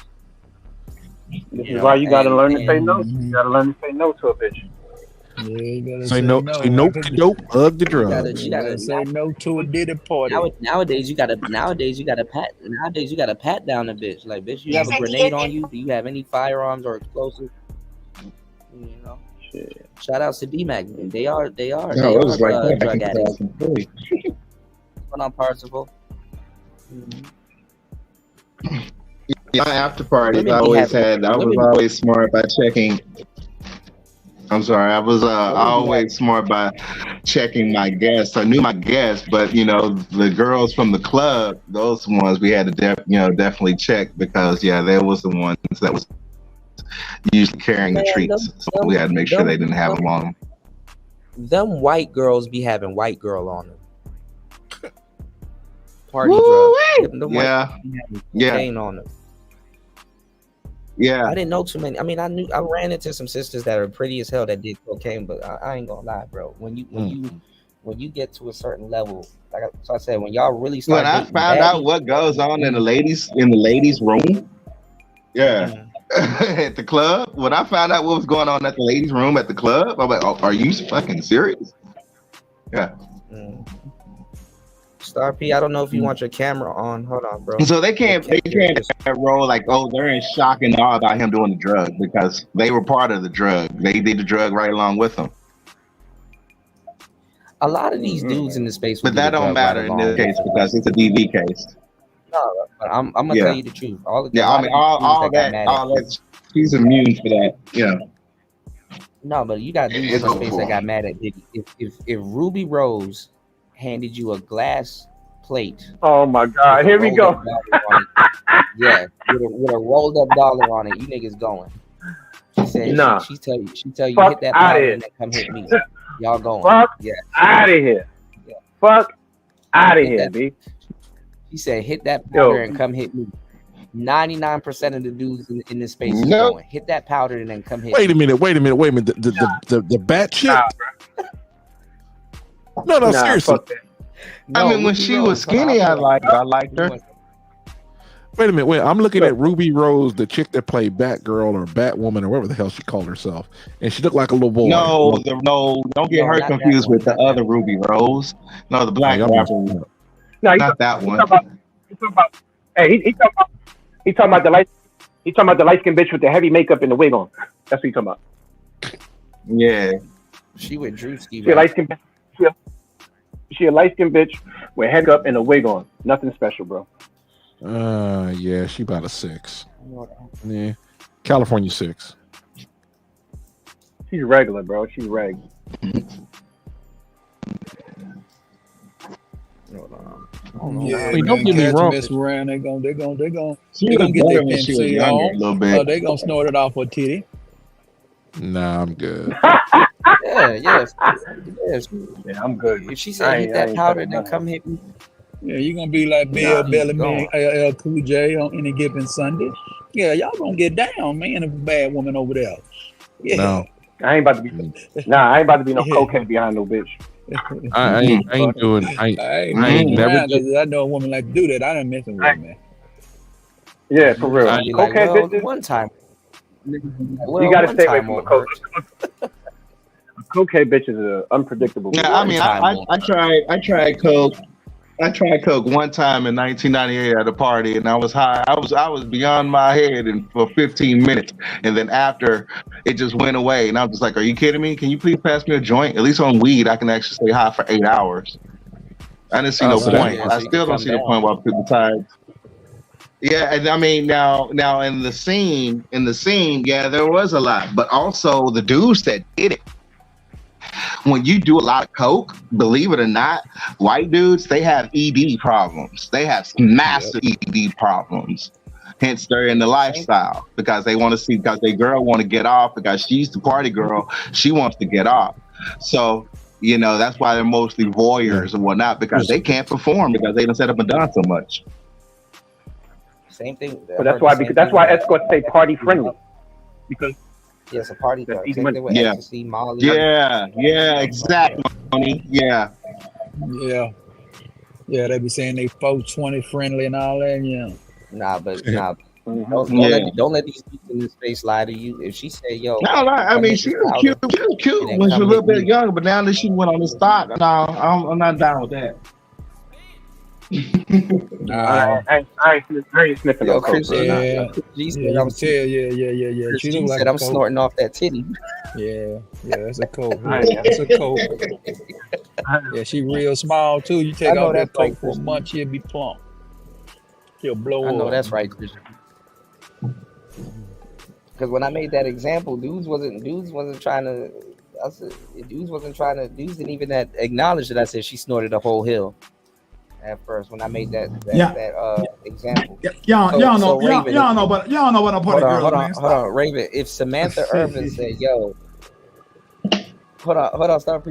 If Samantha Irvin is married to a good dude, and I say hi to Samantha whenever WWE come into Dallas. So no, she is not that type of woman. That's a winner right there. He picked a good one, dog, for real. Don't use Samantha in this example, cool, brother. Remember, I'm a little bit closer to WWE than normal. She said he don't gotta know about it. See, I was trying to go live. I was trying to go live and shit. Y'all niggas bullshitting though, man. No. That lace front is pushing the hairline back. Yeah. Hold on. All right, hold on. You know, because the Latin girls. Hold on. The Latin girls like the king. If Zelina Vega said it, what we doing? What's going on, Jay? She already got one eye closed already. Who the hell done mushed her? I'm Zelina Vega. If I'm not Zelina about Vega said it, what we doing, Raven? I'm not sniffing. I'm not sniffing coke, bro. I ain't never did that in my life, and I'm not doing it. Yep, I'm right with you, bro. It ain't no point. No, No. If you gotta, let me just say this though. If you gotta want me in life, because I made this mistake, drinking after my baby mama, bro. Whatever fuck she involved in, I done took a motherfucking swig of her shit. Didn't know what the fuck she. I'm like, oh shit, I'm in a whole nother motherfucking world. So you gotta be careful. Don't be drinking after motherfuckers, man. I'm telling you right now. Yeah, you're right about that. Gotta be careful. Exactly. Because motherfuckers, man, look, man, motherfuckers be on some other shit. You don't even know what the fuck. They be like, oh, I don't even fuck with this shit. So yeah, there are some new. I mean, there's some new liquid designers that's actually hidden that does make alcoholic beverages very, very, very unsafe. So now you do not. I mean, this is effective as of 2024, summer 2024. You don't drink after no thought. Alright? They got super alcohol. I'm just gonna label it super Mickey. Nobody. Don't drink after nobody. Don't drink after no one. Nobody. No one. No one. Drinking after somebody be on some bullshit. Drinking after somebody in general is crazy. Yeah. You can't do that. Yeah, man. for real. Hold on. I got a quote Kuda. Chicks be eating ass and getting ghosted. Right. Can't do that, bro. Yeah, they do. They eat, bro. This woman right here on the screen, I know she with that shit. She look like her breath stink though. Hey, man. I ain't even gonna hold you. Y'all acting like Pinky breath ever turned y'all off. Man, come on, of course, Kuda. We know every last one of us up here was smacking. Listen to me closely. Hold on. Listen to me closely. I didn't say smack it. I said smack it. That's my new. It's smack it. Smack it. Yeah. That's what it's called. Like a maggot. Yeah, she one of them lickety splits. Yeah, that's what we call the lickety split. Kuda. She like split. Smashing it is one thing. You definitely gonna smash. But sniffing coke though? Nah, it's not my thing.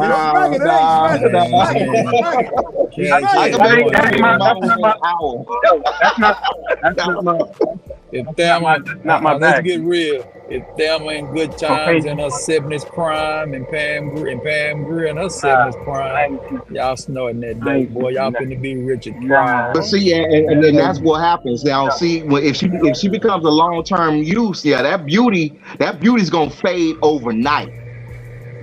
She literally gonna wake up and be look in the mirror and she's not gonna recognize herself. What is that noise? I'm gonna say this.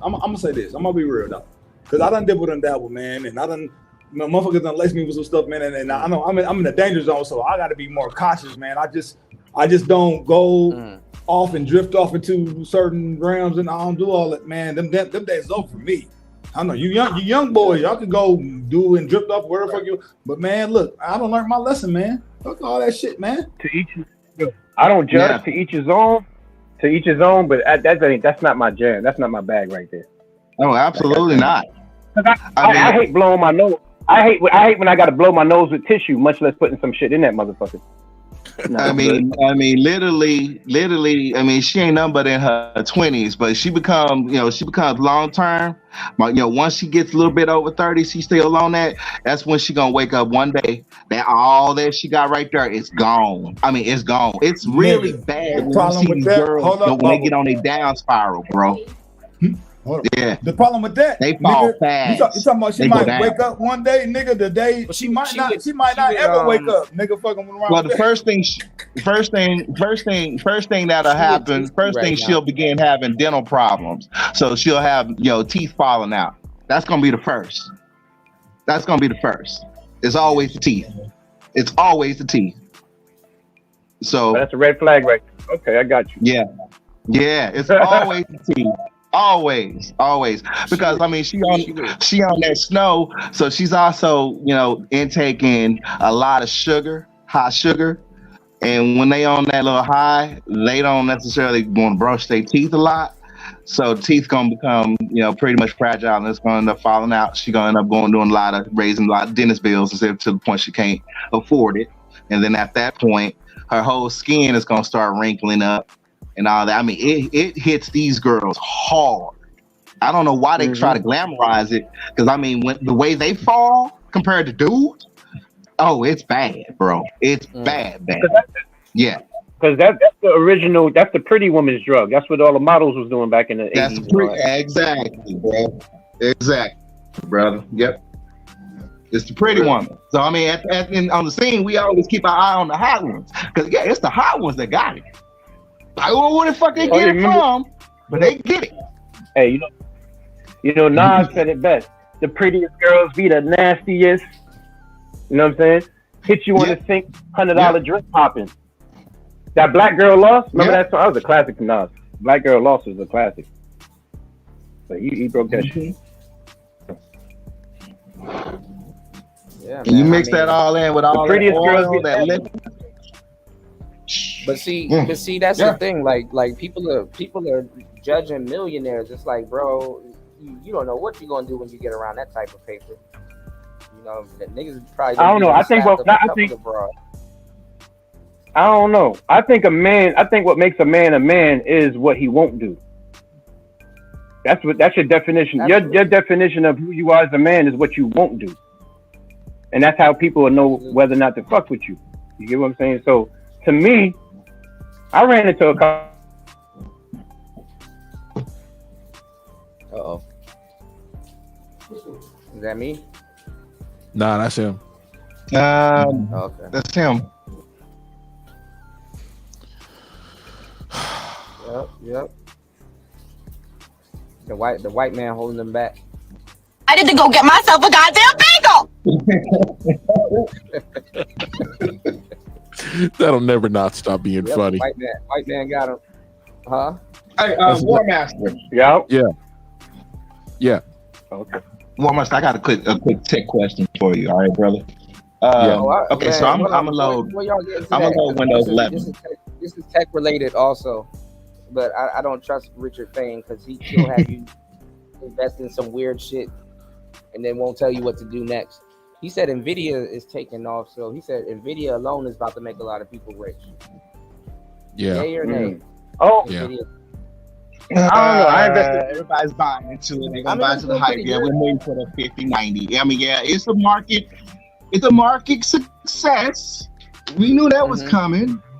However, there's some ifs and buts with it down the road because it's gonna be about Big Brother watching you.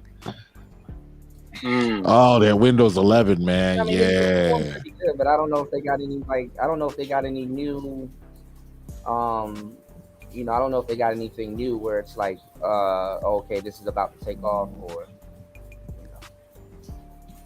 Let me ask y'all though. I mean, no, don't get me wrong. I mean, they're dang good when it comes to AI. I mean, they're going deeper into AI. It's what the AI can do, and I'll be tinkering with that technology. On this. That's what I'm about to ask War Master. Hey, War Master. Yeah. Okay, so I got 2 SSDs, right? Okay, and I want to load Windows 11. Should I load Windows 11 on the SSD that's closest to the processor based on the bus, or is it okay for me to load it on the secondary, which is further down off the on the motherboard? Just like the my way secondary. The way my brain works is like, bro, the shorter the better. Pause. That's what I'm thinking. Okay. Yeah, because the funny part is I still haven't, man. I've been talking about that new one for like a year, and it's still sitting in the closet. Are you serious? I still have. I'm waiting. I mean, hold on. Think this through. Okay, I have i7. Like tech, right now, is tech better now that it's being aged? Because like the quality is better, or is tech getting worse too with like the quality of parts? Well, you was talking about the analog stuff, and I don't think we should ever get rid of analog. Even though everybody trying to go this digital platform and stuff like that, I don't think we should ever forget. I don't think we should ever forget about the old technology. Because I think we're gonna fuck up because we don't know this new realm that we walking into. If it starts malfunctioning, we're gonna have to revert back to that shit anyway. You know what I'm saying? In my opinion. So we should never get rid of the old school shit ever. That should always be like some storage. Oh, I mean, everybody's gonna make backup. You know what I'm saying? So I'm just saying. But my bad. The thing about it is this isn't me dumping on Crapple, but hold on. Down in quality or I'm answering your question. Come on, Kudo, I'm answering your question. The whole thing is Crapple, and I'm not dumping on them. They will give you an incremental advance and then charge you more for it. Versus PCs, sure will. With PCs, people are like, "Yo, fam, unless let me give you an example. Right now, I'm using an i7 7700.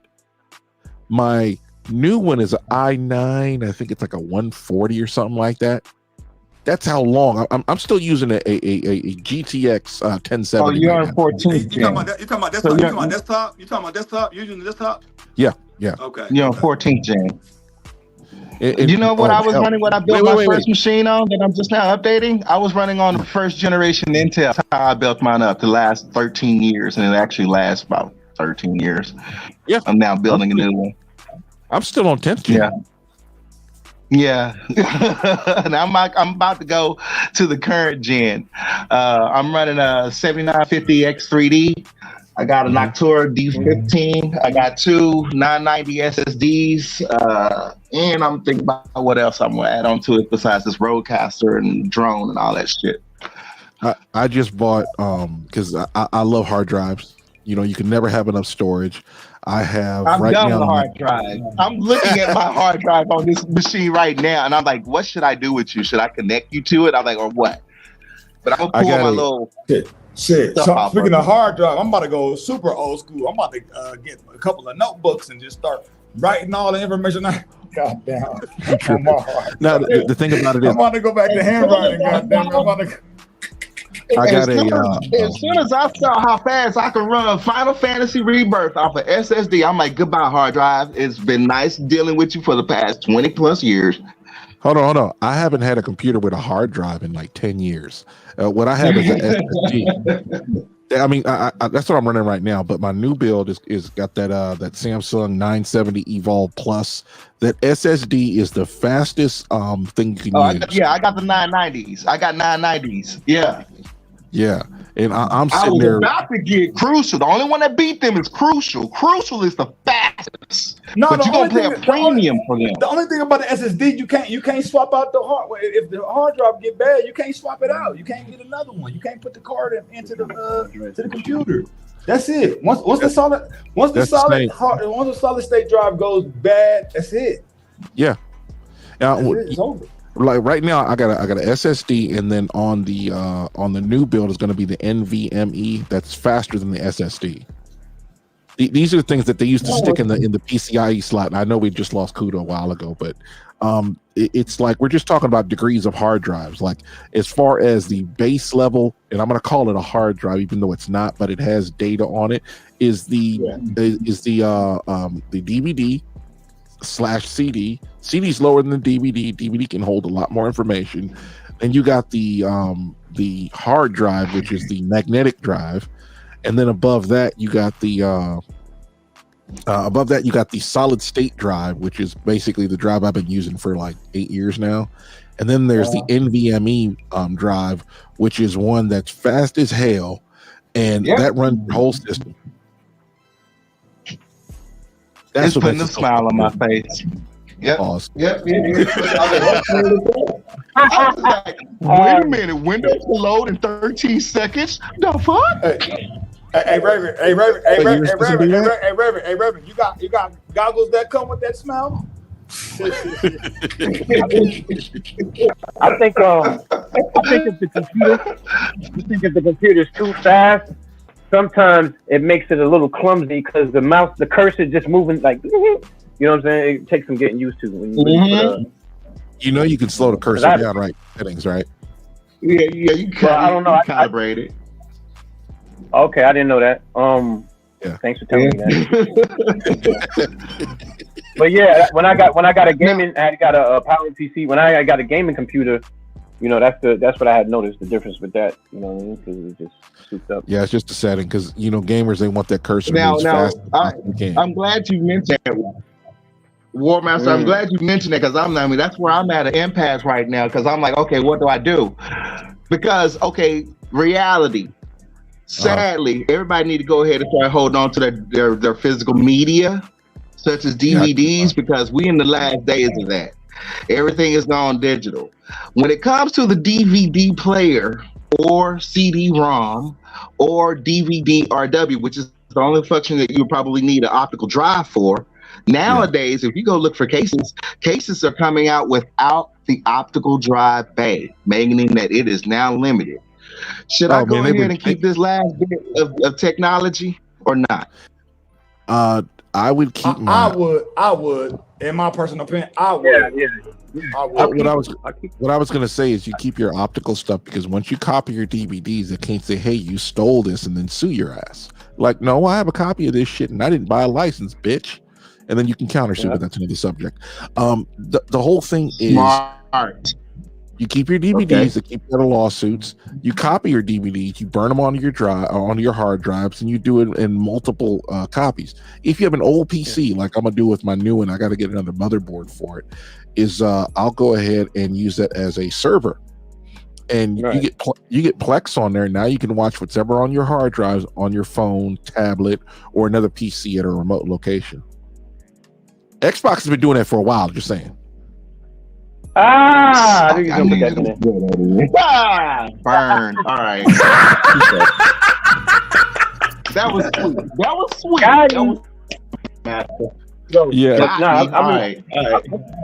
Listen, I'm paying for the fucking membership. All right, so yeah, I got Ultimate. I'm an Xboxer. Yeah, facts right here too. I can't stand that shit, man. I got games right now and on this right now. I got a whole bin full of games right now. I can't even use them anymore. Yeah, you can. I'm like, yeah. You whatever y'all do with y'all gaming section, y'all need to get ready. I want y'all to mark. I want everyone that's listening mark this on your calendar if you ain't about your calendar yet.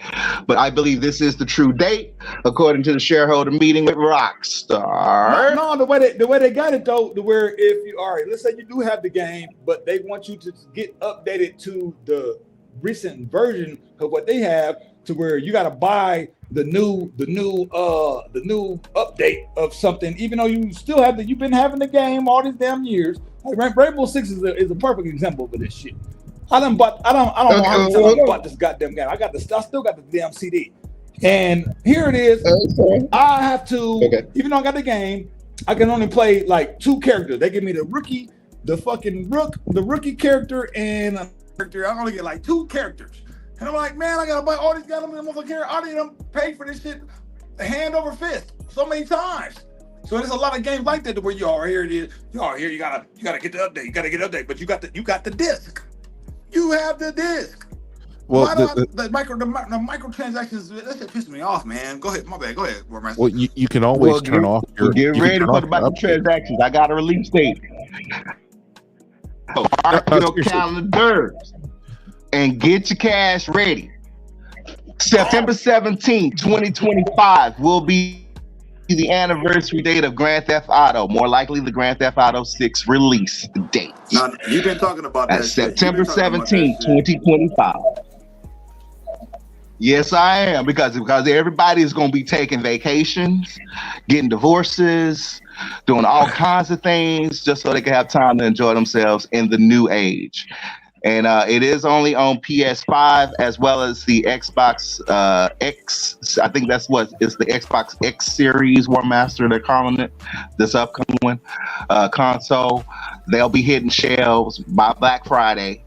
The PS4 Pro along with the Xbox.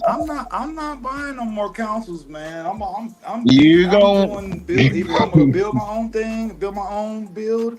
And I'm going from there, man. I'm doing the computer. Okay, this is hold out. Now the PC version of GTA 6 has not been announced, but this is the earliest release that we have, and it's going to be consoles first. It may be cross-platform. We know because everybody's waiting on the PC, guys. We're going to do rendering. That's why we're buying all this gear for. We're going to be doing rendering off of that. So especially the NVIDIA There go your girl, cards. Raven. They're going to be on hellified rendering off of that. There go your Like girl. stable. Zelina. Who? I She's heard she got short. injured recently. I've seen her in person. Who that? Who that? Who is that? Who's that? Yeah. Yeah, she Yeah, the is real pay-per-view short. I is saw her tomorrow, King standing of the by Ring. Rey Mysterio. I was like, whoa. Yeah, She kind of she's look like tiny. a light skinned version of Storm a little bit. Yeah. Yeah, She put a lot of we makeup have on her face, but it's cool, her in though. Dallas. How she I mean, we looks see like that every Goldust day thing. now. Them joints. That's every day. That face kind of strong. That face kind of strong though. I'm just gonna She say. looks like the Goldust. Yeah. Look like she been through some shit. Yeah. Yeah, That's she a true wrestler. She not a wrestler. shit. Oof. She's a wrestler. Mentis face ass like girl. That woman is beautiful. If you see her in person, you will change. When you see that little body, you will change. Yeah. She's hot. Hold on. Brooklyn. I seen Puerto Rico. I seen a doctor that had Puerto some Rico. implants. I seen a doctor that had some implants that have been inside some titties for like 20 years. And he took it out and he cracked it. I mean, literally the calcium around it cracked like an egg. I am not joking. All right. What y'all give her? What y'all giving her? 1 to 10. 1 to 10. 0 to 10. I should say. 5. She like a She 4 a strong to 8. me. She like a 4 to me. Like a She an average chick. Like a- Sorry, man. She an average. 7. She's California 5. I said a 7 promotable. If she Brutal tonight. I give her a 9.5. Right. That's because 9.5, that 9.5, she get that extra 5 and she was fucking with me. Nah, you sound like you simping now. You sound like you simping, Raven. Your simp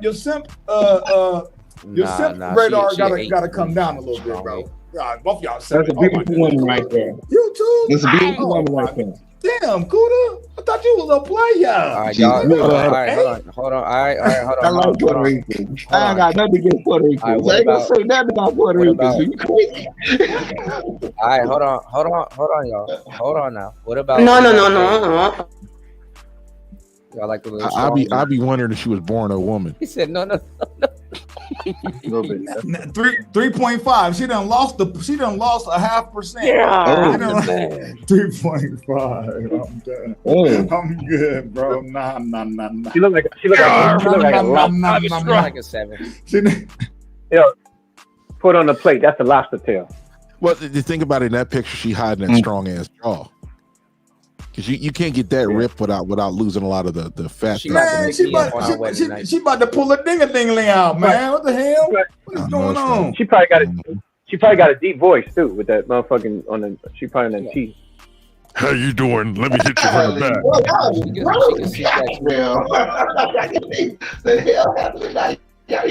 the back. I'll let her suplex me. She can suplex me all the time. Some women can make it look sexy, but that woman can carry my babies. That ain't it right there.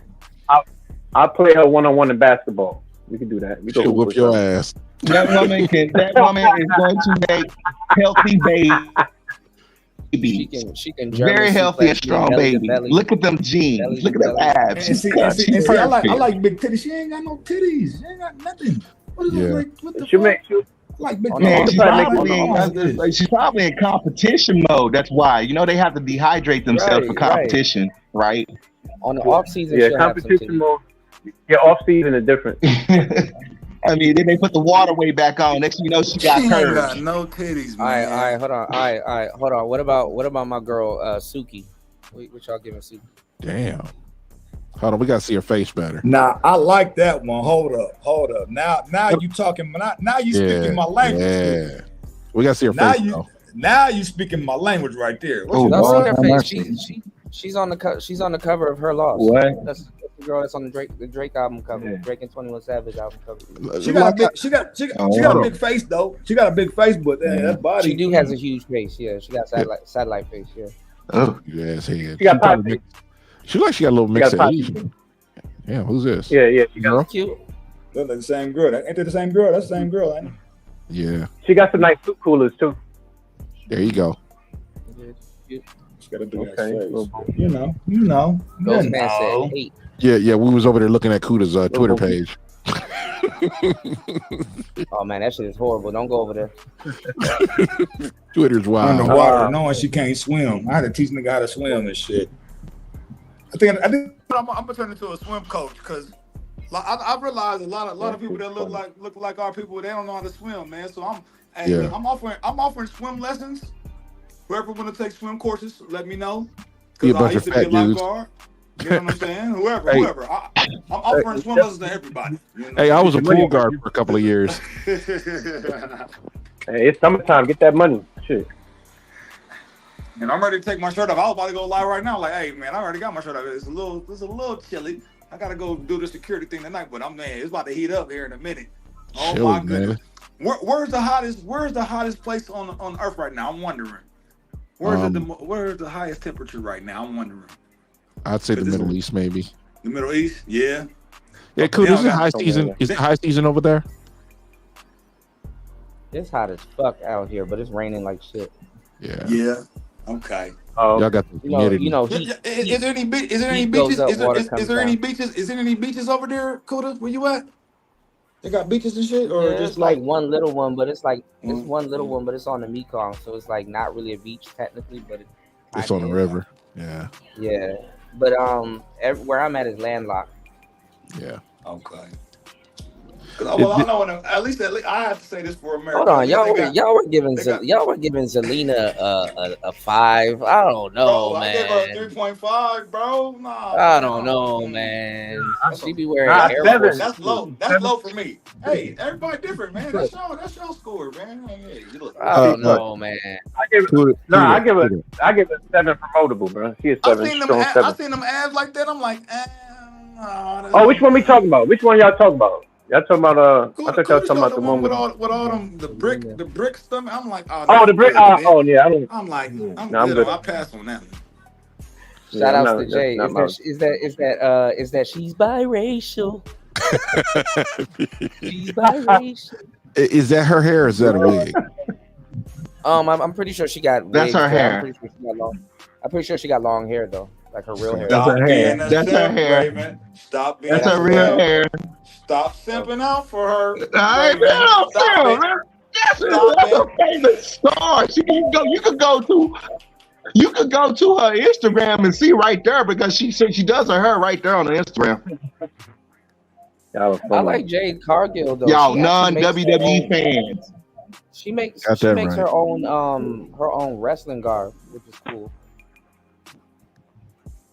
Jade is a masterpiece and centerpiece, and I am very glad to be in the right ears to get her where she's at right now.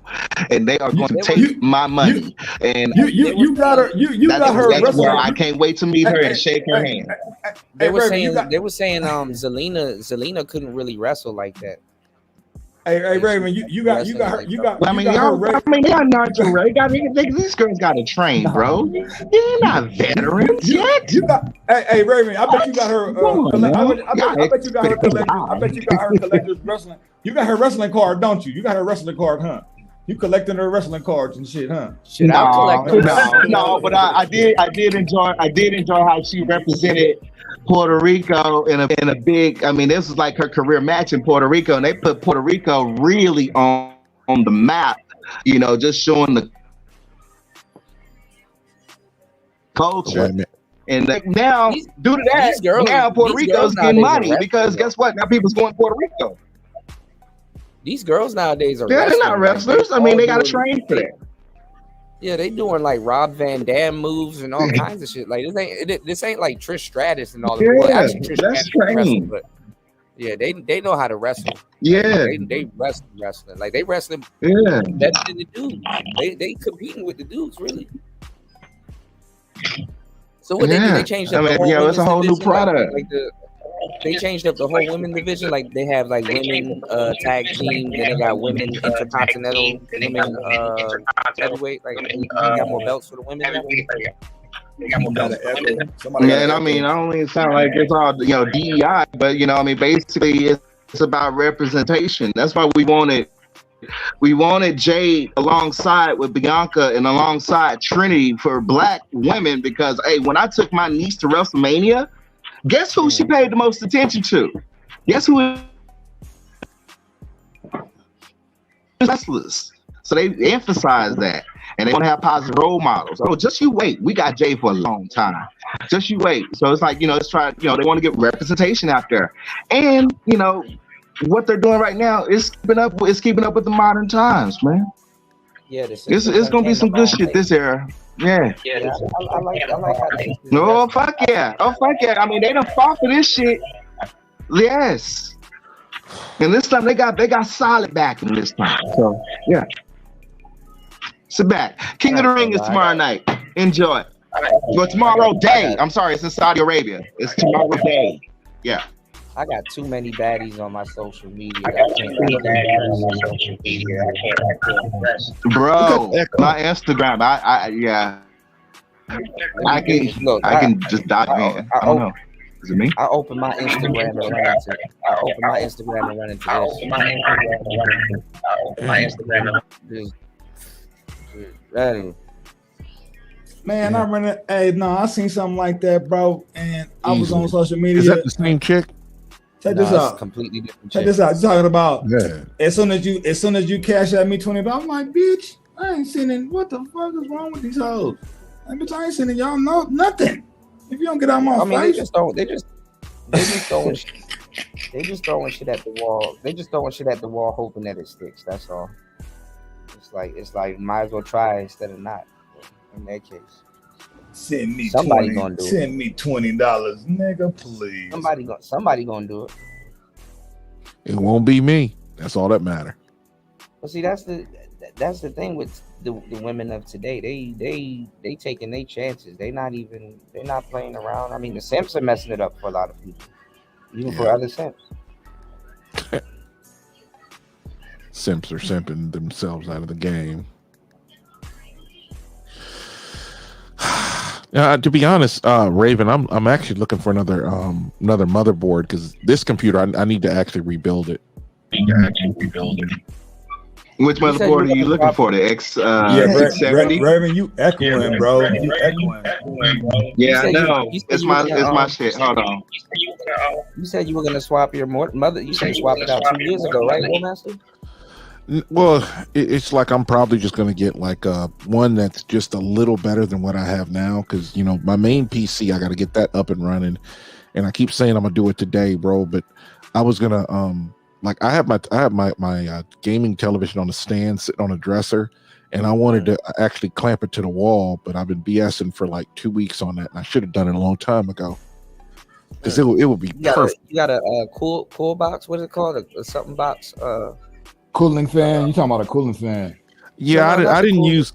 I used the hybrid liquid cooling. Where the you got a cool box. Okay. It's an all-in-one cooler. Is what I have, and I actually have an extra one because I was going to say, you know what, I'm just going to go ahead and take because the box or the case that my computer's in now that's falling apart. I mean, it's 8 years old. And I have another case downstairs, and I'm like, yo, I could just get that, slap it in there, and I'm straight. But what's the is it antifreeze? Like, what the hell is the water that's in the? It's probably just water. Maybe it has a little bacteria stuff. Damn, it don't get room temperature or nothing like that. Nah, it usually runs about 100 degrees or something like that. Or that's dope.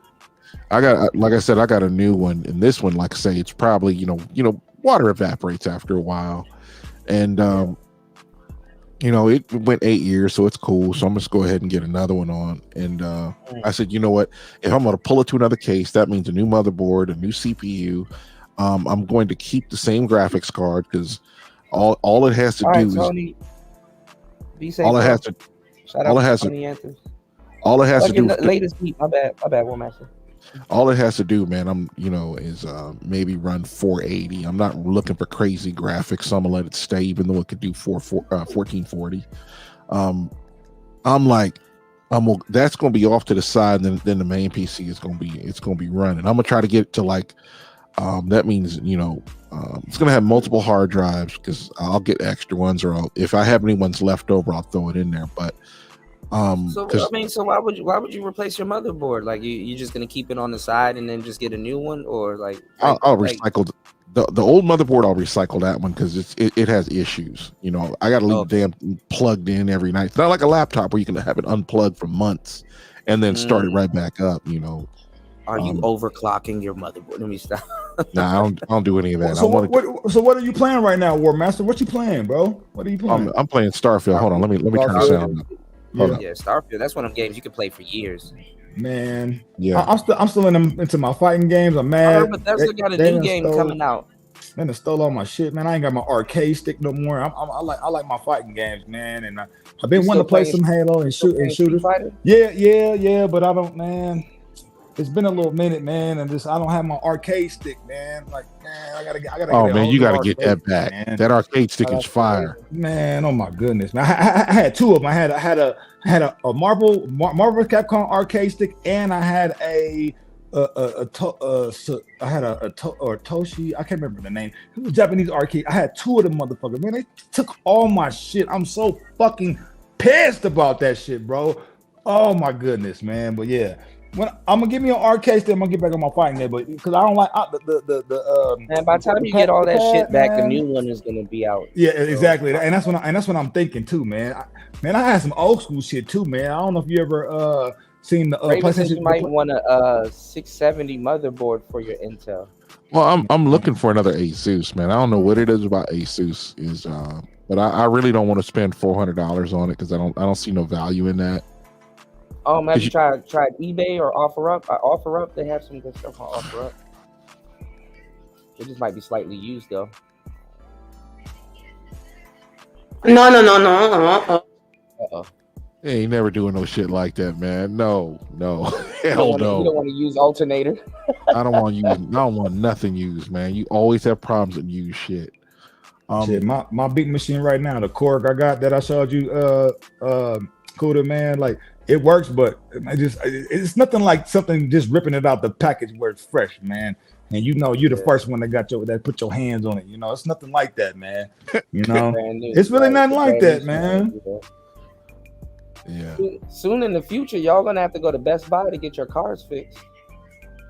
Shit. Nah, Best Buy probably be out of business. Huh? I said Best Buy probably be out of business. As much as I like Best Buy. War Master, are you shorting Best Buy, War Master? They've been closing stores for years, man. Oh, I used to have a bunch of places that I used to be able to get a truck in, and it's like now you can't do it no more, and it's like you kind of screwed. Hey, you seen what happened to Bed Bath and Beyond? You see what happened to Bed Bath and Beyond? No, I don't actually go there. I think COVID got rid of Bed Bath. I'm just talking about the stock. I'm just talking about the stock. I'm just talking about the stock. Yeah. Oh, okay. Some bull.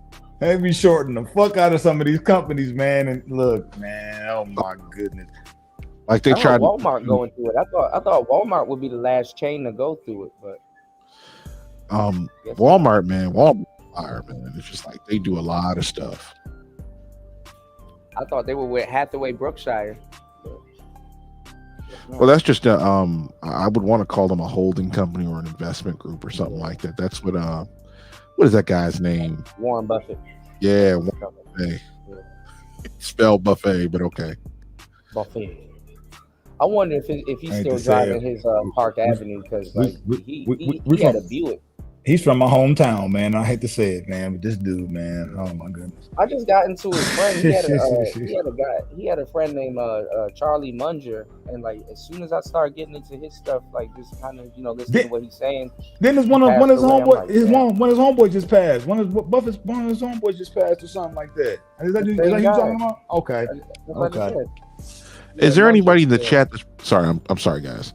Is there anybody in the chat playing Starfield? No.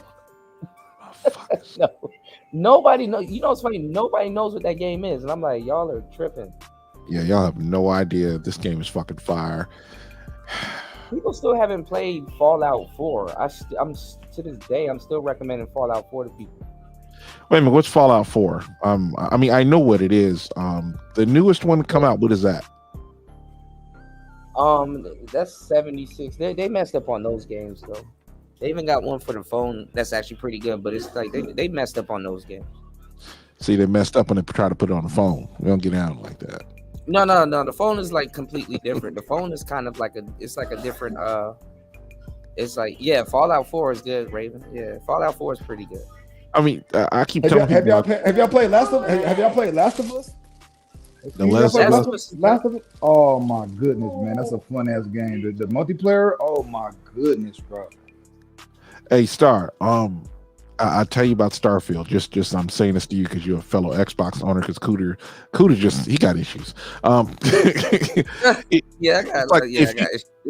If you like building stuff in game, like you can customize your ship, you can build it from component. You know, and that shit is fucking fire. I don't know how else to describe it. It's one of those things. Is your guy on Starfield? Is he like you got his muscle strength up? Like he doesn't become over encumbered? Man, he's always over encumbered. I'll be grabbing like 1,500. Grabbing all kinds of shit. Yeah. So what do you get to create your whole character from top to bottom, like the face, body structure, and all that? Is that kind of like okay? Yeah. And everything. Well, you can customize that. You can make your own. You can make multiple bases all over the star galaxy.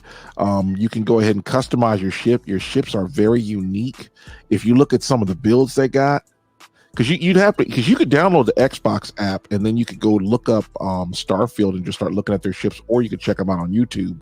But those tend to be a bit. I'll just say it like this: there's a certain way that YouTubers do things when they want to put stuff on. There are YouTubers that build ships real time. They usually do it faster than normal, because they speed up the whatever the fuck that thing is. Because that's reminding me of like an old Super Nintendo game where you could travel the galaxy. You had to go collect certain minerals and stuff like that. Yeah, like they probably updated.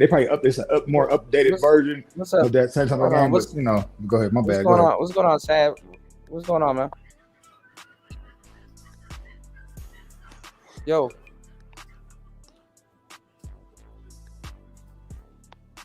Are you there? I hear you, Kuda, but I don't know what you got. He's on the panel. He said, "Cameras, please, bro." No, because you about to be showing balls and all kinds of weird shit. Nah, man. All right, bro. Have a nice day. Yeah, weirdo nigga, get your ass out of here. Yeah, like the fuck. Got the titties out. Right. Niggas be weird, bro. Like they'll hop on your stream. Somebody hopped on my stream the other day playing with their butthole. I'm like, what the fuck what are you doing, dog? Oh, fucking weirdo. What's that nigga name? What's that nigga that got that song? That weirdo. I actually looked that up. What's his name? Fucking weirdos. He was like, that's a good song actually. That motherfucker be snapping on that song. Cooter. What's that nigga name, bro? You know what I'm talking about, fucking weirdos. I know, Raven. Yeah. No, that shit tight. That shit cold. Just weird ass. I don't know if he's on that type of shit, but I'm good, bro. Yeah, and I remember, and I'll never forget this. There was this picture of I was watching an old ass Obsidian stream, and I guess he stepped off the panel, and somebody came on, and they was showing two dudes in an embrace that no two straight dudes ever want to see. Yeah, like people are fucking weird. Like it's like, what are you doing? Like like people don't got no life, man. Because they just like fucking with people. I get it if you troll, but it's like, dog, what are you doing, dog? Like that's trolling to a different extent. Yeah. Like not you're not even a troll at that point. You need help. It's one thing if you're a troll. It's another thing if you need help. You need help. And the funny thing is that they'll think they're doing something righteous. Oh, I don't like what this guy's talking about. Let me play with my butthole on his stream. And it's like, bro,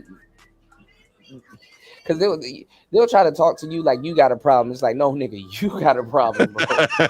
Yeah. Your problem is, fuck what I'm talking about. You need help. Playing with your butthole. Yeah, go play with your butthole at the clinic or some shit. See if they'll help you out. Yeah, that's crazy, man. Damn. Hey, what's the news? Hey, what's the news on the most recent? Help me out, War Master, man, because you got the Xbox. What's the recent news on the Halo? Because I'm kind of lost in the sauce, bro. when it comes to, because I ain't played Halo in a minute, bro. And I've been one, man. Last Halo I played was Halo 3, Halo Reach. I think it was the last 2 Halos that I played, man. And I don't know if there's any recent news. I don't know if they run out of business. I don't know. I know Bungie made, a lot of that stuff. I don't know if they sold the company. I don't know. I don't know if you know about any of that, but I'm just saying. Well, Bungie had they went off and did their own thing because they went to go make Destiny, and PlayStation bought them. But yeah, I heard PlayStation bought 343 kind of fucked up Halo, man. I really don't like the new Halo games past Halo 4 or Halo 4 and on. I just don't like them.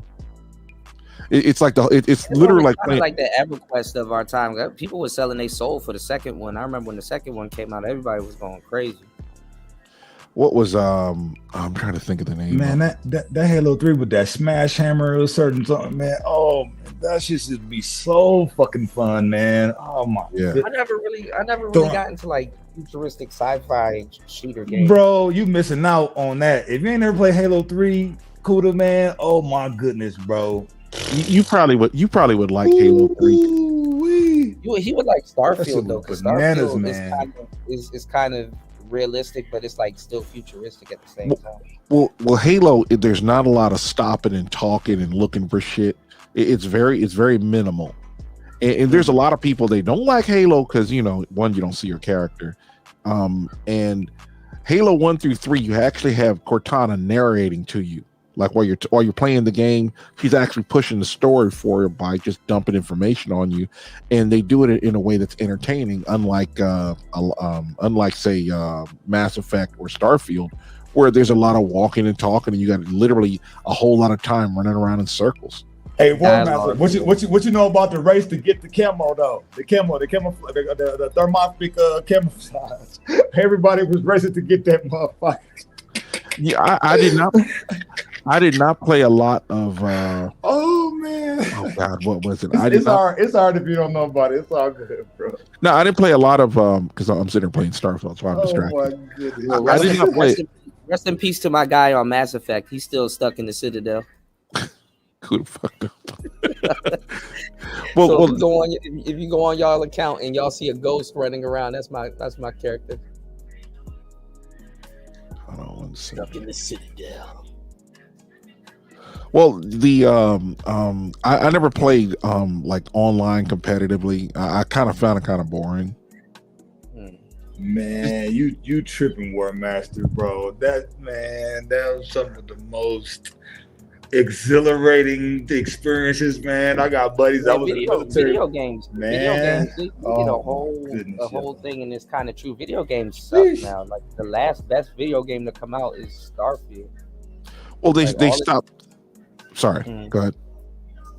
I was saying all of these games now are they're half baked. Like, no, they got some like you're story beta mode testing these games. They're like literally story putting mode out games. unfinished games. Like Monster Hunter,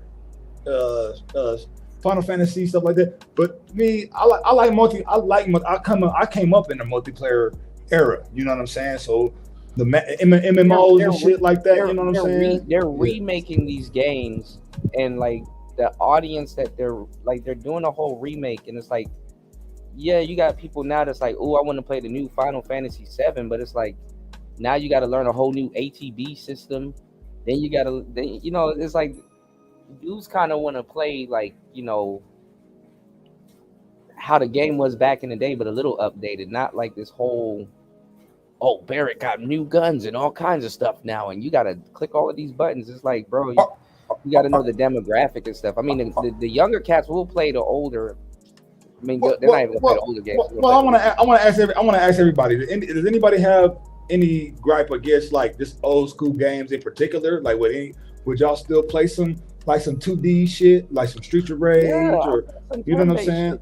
Yeah, like, you know what I mean? Like, shit, man. Some of that shit is just fun to play.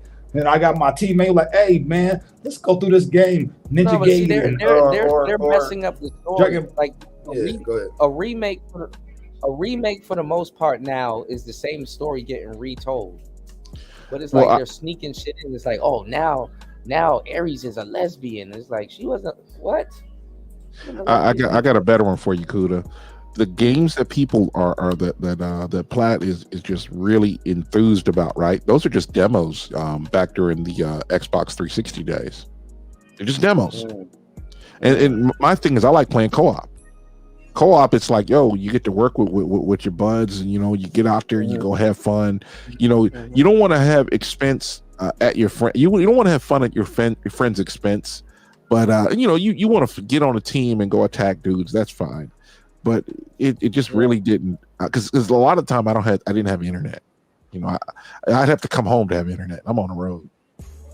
Everyone is going back to those old games though. Like people are replaying Final Fantasy 3 and all of them, and they don't care about the graphics. Yeah. People, if they care about the graphics, what people are doing is they're using their computers and modding it. And Metal Gear just keeping the game the Solid, same. stuff like that, man. Yeah, they're going back to the old games. Like, honestly, everybody, they still playing Metal Gear Solid 5, Ground Zero, the one where he's in Cuba. And it's like people are okay with that. Like, even the Batman games, like, and I remember because I had that game for the PS3, I think it was Arkham Asylum. The graphics in that older PS3 game was better than all the new ones. The shadows, how the buildings were, the people, and just how everything looked. It sold you the Batman experience. Like the newer games is just like. Have you ever played? Have any of y'all play Shinobi on the PlayStation? Yeah, Shinobi was okay. Man, oh my goodness, that game's so dope, man. No. You're messing up all the games. Like they could have remade.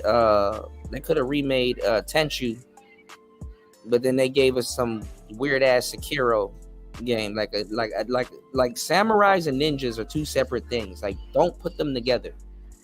Like ninjas. This ninja's gonna fight with honor. It's like most ninjas didn't even fight. Yeah, most samurais, they were basically knights. And yeah, they were. Right, and they moved. Right. They moved over to moved into government when they disbanded the samurais, and they just became bureaucrats. But what was always yeah, what was always so much fun, man, was when you're playing co-op, man, you could play a whole lot of games, man. I remember this chick I was dating that if I bought one game, I bought two of them. I had two Xboxes because of her, and it was like I'm always playing. Man, everybody looking at a PlayStation Store, Raven. No. You ain't get down like that. Did you play 2? 2 was a really good game. Halo 2? No, not Halo 2. It was a game called 2, and it was like two dudes, and they're like back to back, and like. Oh, you mean Army of 2? That's Army. I think it's called Army. Yeah. I fucking love that game. I was trying to tell you about it a while ago, but you old as fuck. You don't hear shit. Well, I mean, PlayStation and Xbox, they both got good games, man. It's just like, what's your preference? You know what I'm saying? What do you prefer? Both systems have good games, man. They really do. Yeah. I downloaded not too long ago Max Payne for the phone. Imagine playing Max Payne on your cell phone. Why the hell would you want to do that, man? No. See, it's actually not bad. I keep trying to tell Max Kuda. Payne was just a horrible graphical game. I'm just like Kuda. If you plug your Xbox in, hook it up to the internet, wherever you at in the city or in the world, you can literally play whatever games on your Xbox and use your controllers on the phone. Oh yeah, you can. Yeah.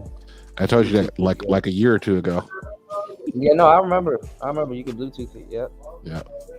Well, you can Bluetooth your controller to your phone, and you can use your Xbox through the internet. Yeah, man, what y'all know about the PSP? I ain't never played that. Yeah, Final Fantasy Tactics on the phone is my first army girlfriend bought me a PSP. I was back there. She bought me some Jordans too, but she bought me. I was locked in. I was playing Fantasy Star Online on my PSP, bro. That shit, man. Look here. That shit was fun as fuck, man. I want to play Star Ocean. Star Ocean is dope. My favorite Star Ocean was Till the End of Time. You know they got a new Fantasy Star Online right now, bro. On the I've heard it's like an online subscription. Man, that shit cool. You can download it for free though. You play it for free, but if you want like the cool shit, you gotta buy little content, little micro shit. You know what I'm saying? Microtransactions. Hell yeah, you gotta buy little shit if you want, your character to look a certain way and all the hair and outfit and stuff like. But no, you can download it for free right now. It's free to play. That shit fun, man. You battling them fucking monsters and shit, man. I use the boxer right now. I got the boxer, so. You got the sword. You got the sword. How dudes get on the internet and they say that they don't like domestic violence against women, but they will play Tekken and beat the shit out of Nina, Julia, Kuda tripping, Christy. I used to like playing with Christy. Man, them bitches got hands though, bro. Like, come on, man. You got hands. I ain't gonna lie. Yeah, you do. I ain't gonna lie. Like, you like I ain't gonna press no buttons, and then they do a combo on you. Like, all right, I'm gonna take this bitch out. My handle used to be the Christy Crippler. You don't be careful. You get your ass whooped the fucking around. Yeah, Nina will beat ass. Julia will beat ass. I used to like those. Sorry. Huh? I was gonna say I used to like those fighting games, but I think I like Street Fighter more than I do Mortal Kombat. I don't know what it is about Mortal Kombat. Mortal Kombat and like Tekken has like a delay. There's like a delay. There's like a slight delay in Tekken and a button input. And all them 3D, more so the 3D game. Like, but Street Fighter is more 2D. But the newer Street Fighter has a delay too, because they're moving into the Tekken realm also. Yeah, but the old school Street Fighter is almost it's almost instantaneous on your button input. You know what I'm saying? All of their storylines different now. All of them, all of them storylines for all of them games is fucked though. But look, pick a girl against me. I'm gonna quickly turn into why beat bitches. Well, somebody got to do it. Guys, you ever be arguing with your bitch and you be thinking to yourself, we can't hear damn, I want to knock the shit out this hoe. Oh, there you go. But you scared to risk it? Well, I like to gamble. And for all y'all who think I'm some woman beater, I'm not. In my 36 years of living, I only hit 5 bitches. If you smoke 5 cigarettes in 36 years, are you really a smoker? Plus, I only hit bitches in self-defense. I believe that if a bitch hit me, she better have a dinner plan.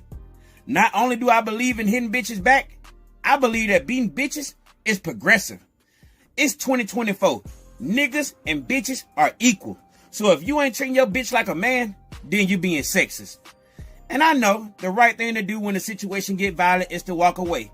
It's 4 billion other bitches out here on this planet. But I like my punching bag. Game is game. That dude wild. Hey, look. Who's the coldest? Who's the coldest girl on? Who's the coldest girl on Tekken? Like, who got the coldest? Nina's a beast. That's a good question. Julia, if you they just came out with a game. They was ridiculing the game. I think it's like an RPG. It's called Something Blade. And these anime bros, they look good in them. They sexy as hell. And then the feminists is like, we don't want the game to be made. And I'm like, what the hell? What y'all got to get against sexy bitches cutting up shit and tearing shit up? What the fuck is going on here? You know what I'm saying? Feminists don't even be playing those games. They don't even know. That's shit crazy. I think if you know how to use Julia's a beast. Oh no, actually, Ling Xiao chick, she's a beast too. Bitches want to have control of a nigga's interest, and she's like, no, bitch, you don't get to have control over what I'm interested in. No, you don't. Sorry, nope. He's talking about Stellar Blade. No, you got Bayonetta. What's the other girl? I never played that game. Yeah, Bayonetta was a crazy game. There's another one though that you know of. Nier Automatica? That bitch be shooting shit up. I don't know, man. I just be over there. The only thing closest to like that Nier Automatica type chick back in the day was Samus. A lot of people forget Samus is a girl. Samus is a girl. Yep, Samus is a girl. That's right. Cause that's on some Smash Brothers. I don't know if y'all ever played Smash Brothers, man. That was Yeah, Smash Brothers. Yeah, Smash Brothers is so fucking fun, man. Oh my goodness, that is a fun ass game. Samus was like the female Mega Man. Yep, you're right. Sort of. Yeah. Who y'all got winning, Mega Man or Astro Boy? Mega Man.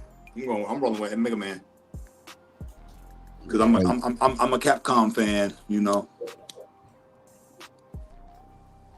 I'm a Capcom fan. I definitely am. Yeah. Ever play? Y'all play shooters like not side scroll, but vertical scroll shooter games? What the hell is that? Vertical shooting games, like kind of, yeah. Shit, I did that. like spaceship, like it's some old. This is, and I know, I might be dating myself, but it's some old school shit. But you know, some of the. My battery. Probably got like 25 minutes. Have y'all heard a game called Mars Matrix? Sega made it.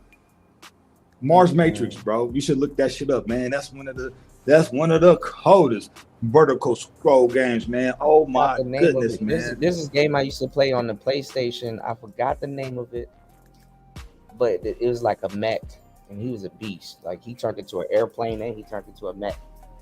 That sounds familiar. That sounds very familiar. There's one on Xbox. I can't remember. It was one from the OG Xbox. Damn, it's like you can only fly for a limited amount of time, then you got to land.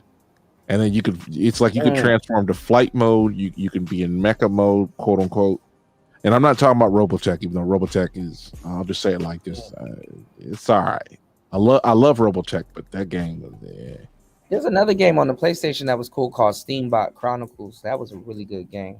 And like all of the characters were named after I guess I forgot what they call it, like peppers and spices. Like one guy was named Basil. One girl was named Coriander. No, not Mech Warrior. That's Raven, crazy. even though that was Mech Warrior is pretty good though. I like Mech Warrior. Mech Warrior is awesome. I know everybody played Contra though. That's a side scroll. That's a man. Contra used to be my shit, bro. We sitting in front of computers and wondering about games. Yeah, it's like we could just go look it up. It's kind of weird. Well, I'd rather resource to my memory. You know what I'm saying? Because it's more enjoyable than just like, oh, I gotta depend on this computer to access my memory. You know, it just to me it's more exciting to try to wait. Shit from my own memory. You know what I'm saying? You know what I'm saying, War Master? Come on. Yeah.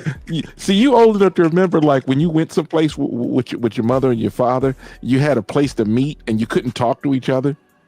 You know what I'm saying? Now it's like, all right, I'll call you. Where you at? I'm over here. I'm leaving. You know what I'm saying? That constant communication. Yeah. I got you. Yeah. Or you drop somebody off. The name of the game was called Omega Boost. Yeah, I ain't never heard that. All right. I got one for everybody. Name your top 5 games of all time. Let's go. And it's no judgment. It's no judgment. Just whatever. Yes, right. It's no. This nigga had them straps, bro. Hold on. It's like whatever he wants, just give it to him. What's that? Hold on. What is that, Cool? What the fuck is that? Omega? It's a mech. Man, I was shooting the shit out of people with this joint. He flies like this and then he turns into a plane. Yeah, it kind of reminds me of no, not Razafon, but like Robotech. Like, you know, Robotech, man. God damn, I love Robotech. But I'm sitting here looking at a bunch of games that I really like, and I don't know how to place them because it's like I'm looking at Mass Effect because goddamn, it's Mass Effect. That's kind of looking like some Gundam shit though, right there. You know what I'm saying? Yeah, he's like a Gundam. This was a really good game, but it played like, you know what it played like? It played like Ace Combat.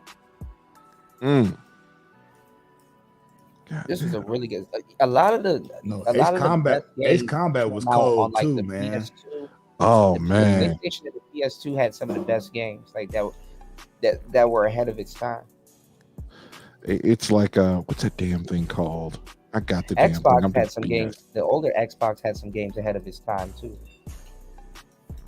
We had no business playing some of these games as kids, man. I don't know, man. I was an adult then, so I know what you're talking about. Hold on, you played this game, Raven? This joint was dope. What y'all know about the car battle game, like Twisted Metal and shit, like Twisted Metal? Yeah, Twisted Metal was good. I love Twisted Metal. I ain't gonna lie though, like those games were stereotyped. Like that black man with the 2 big wheels, he had the 1 wheel. Well, he had the 2 wheels. That nigga, he got fried one time. That clown came through and just roasted me with that truck and that ice cream truck. Motherfucking clown with the head popping out the top of the goddamn. Yeah. Let me see if we can see some gameplay of Omega Boost. This was a really fucking great game. Look, people are still.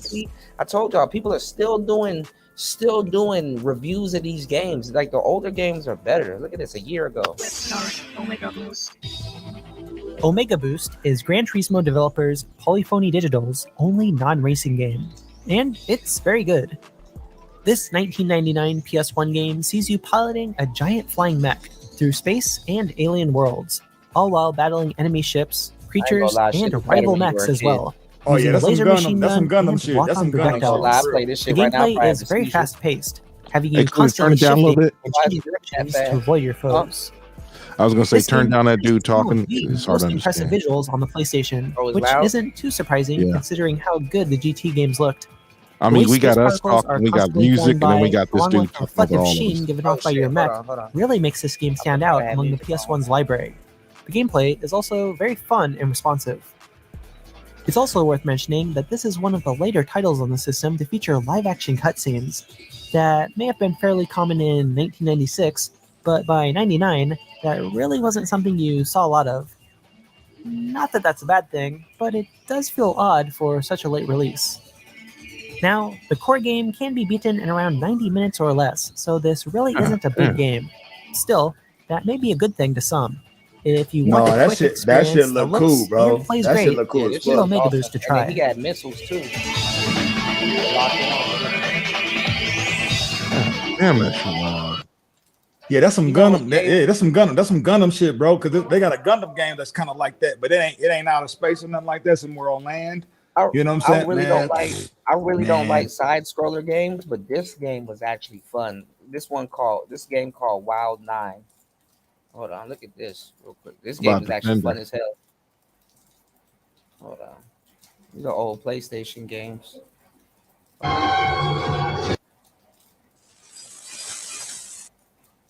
Hold on.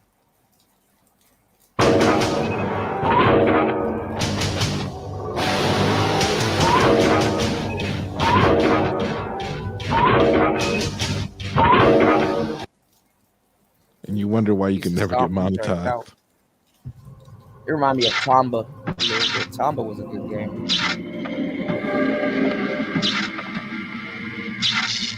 No, you remember the Marvel game was like that, bro. The X-Men, they had a Marvel game like Yeah, kinda those like were that. good. Yeah.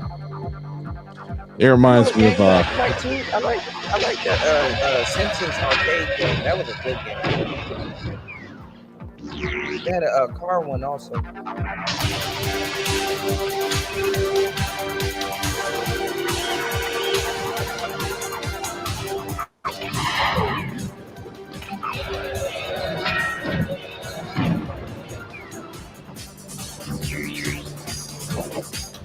Weird game.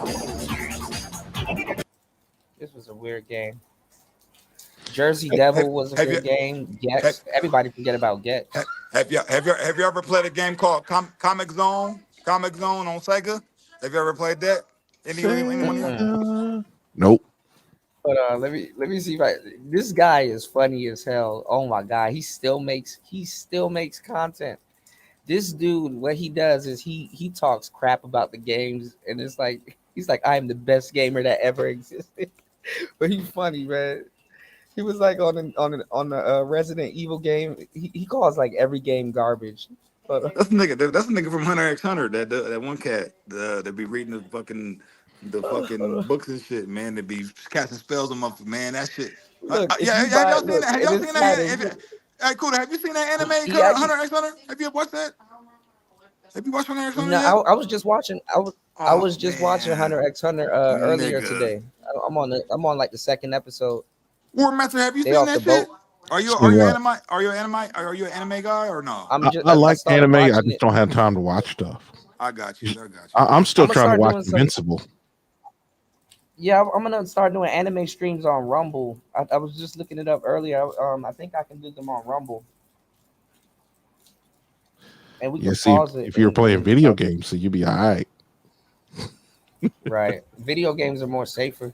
Hold on, listen to this, y'all. Hold on. It's one thing. It's one thing to play your own content. Yeah, I know. Yeah, because at least you can say you're creating your own content. Yeah, let's play videos are safe. Hold on. If you're planning on buying God of War Ragnarok, you're an idiot.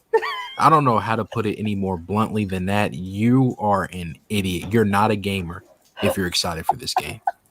I don't know how anyone could ever consider themselves a gamer and actually be hyped for this garbage. You are not a gamer. I don't care how long you've been gaming. I don't care how long you've been collecting games, how many games you got, how many games you quote unquote beat. You are not a gamer if you are excited for games like this. If you can even call them that, because they're not games.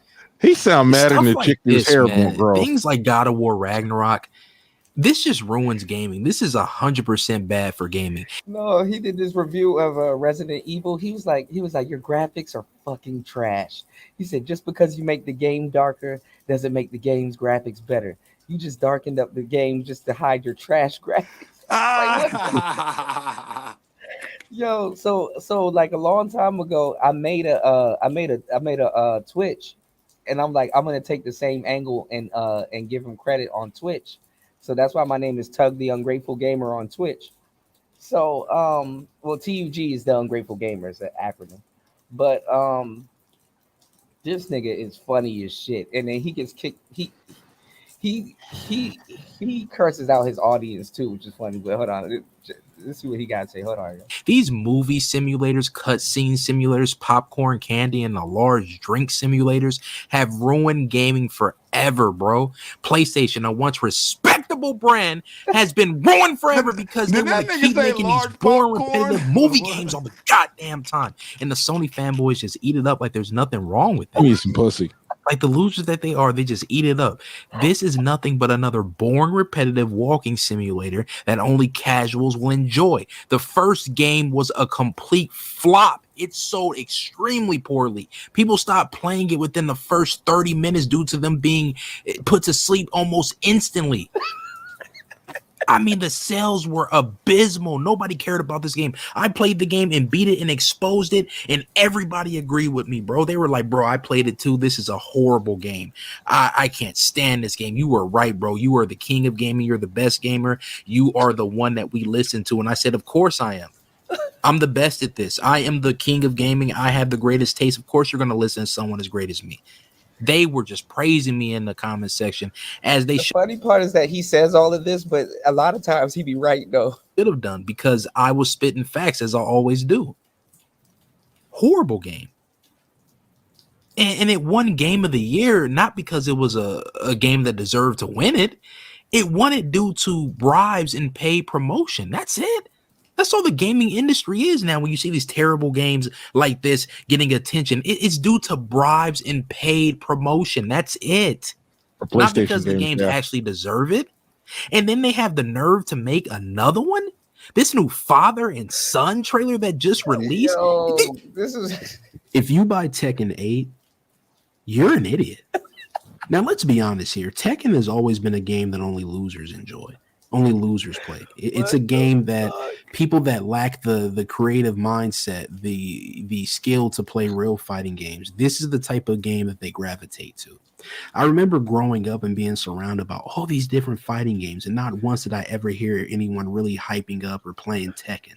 Tekken was just always that irrelevant fighting game that no one cared about outside of that, like, maybe a couple of people, that's not and true, they were 'cause weirdos Tekken- anyway, so Tekken no had one his- took them seriously. Tekken Like, got you'd his have moments, one though. loser, Tekken one got his- weirdo got that his good no games, one though. talked to, no one paid attention to, that played Tekken and maybe liked it. But real gamers such as myself, on higher levels of thinking such as myself, with great taste in games, would never play anything like Tekken. We never have, and we never will. I We ain't never gonna touched sit this here and act trash like game. Tekken It didn't was have always a its good, fake. its good moments though. No. Man, the last- I can't agree with that. The last best all the Tekken way, was you like know what I'm Tekken saying? 3. Tekken Tag. If you Tekken buy the Tag. Resident Evil 4 Yeah, Tag remake, was good. you're an idiot. I swear, man, Capcom has to be the king of milking when it comes to gaming. They milk the garbage Street Fighter series. Street Fighter after Street Fighter after Street Fighter, one of the worst fighting games of all time.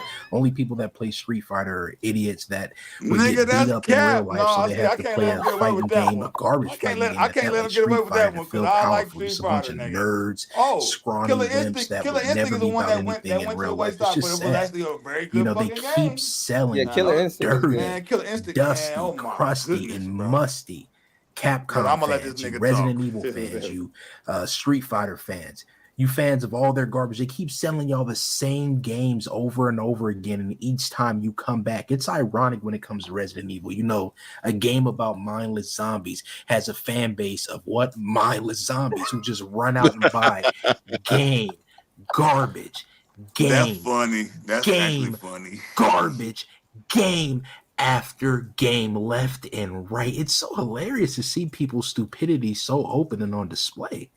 You know, the Resident Evil series is by far one of the most boring, bland, overrated pieces of garbage out there. There are way better survival horror games elsewhere. Resident Evil just got lucky because it came out at a time where, you know, it was just thrusted into the spotlight. Like people were playing Resident Evil and thinking about horror and stuff like that. So Resident Evil kind of got popular around that time because it wasn't a lot of competition. There was a lot of games that were out, but they didn't receive that kind of mainstream appeal that Resident Evil did. I remember playing Resident Evil. My friend had it. I went to his house. He was just in love with the series. He was always weird anyway.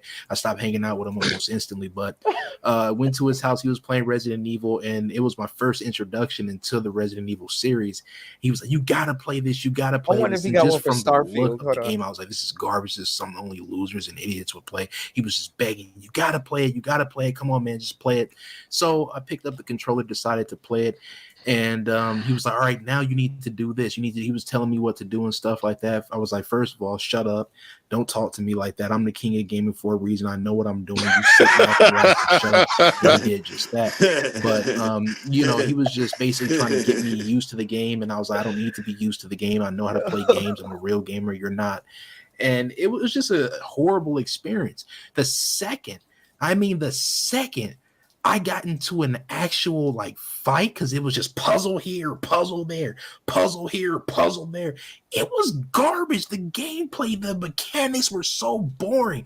This is what happened as soon as we finally got into some action. You would think some action is okay, because I was already falling asleep, but you would think getting into some action or something would lift your spirits and be like, okay, now it's time to get into it. As soon as that action hit,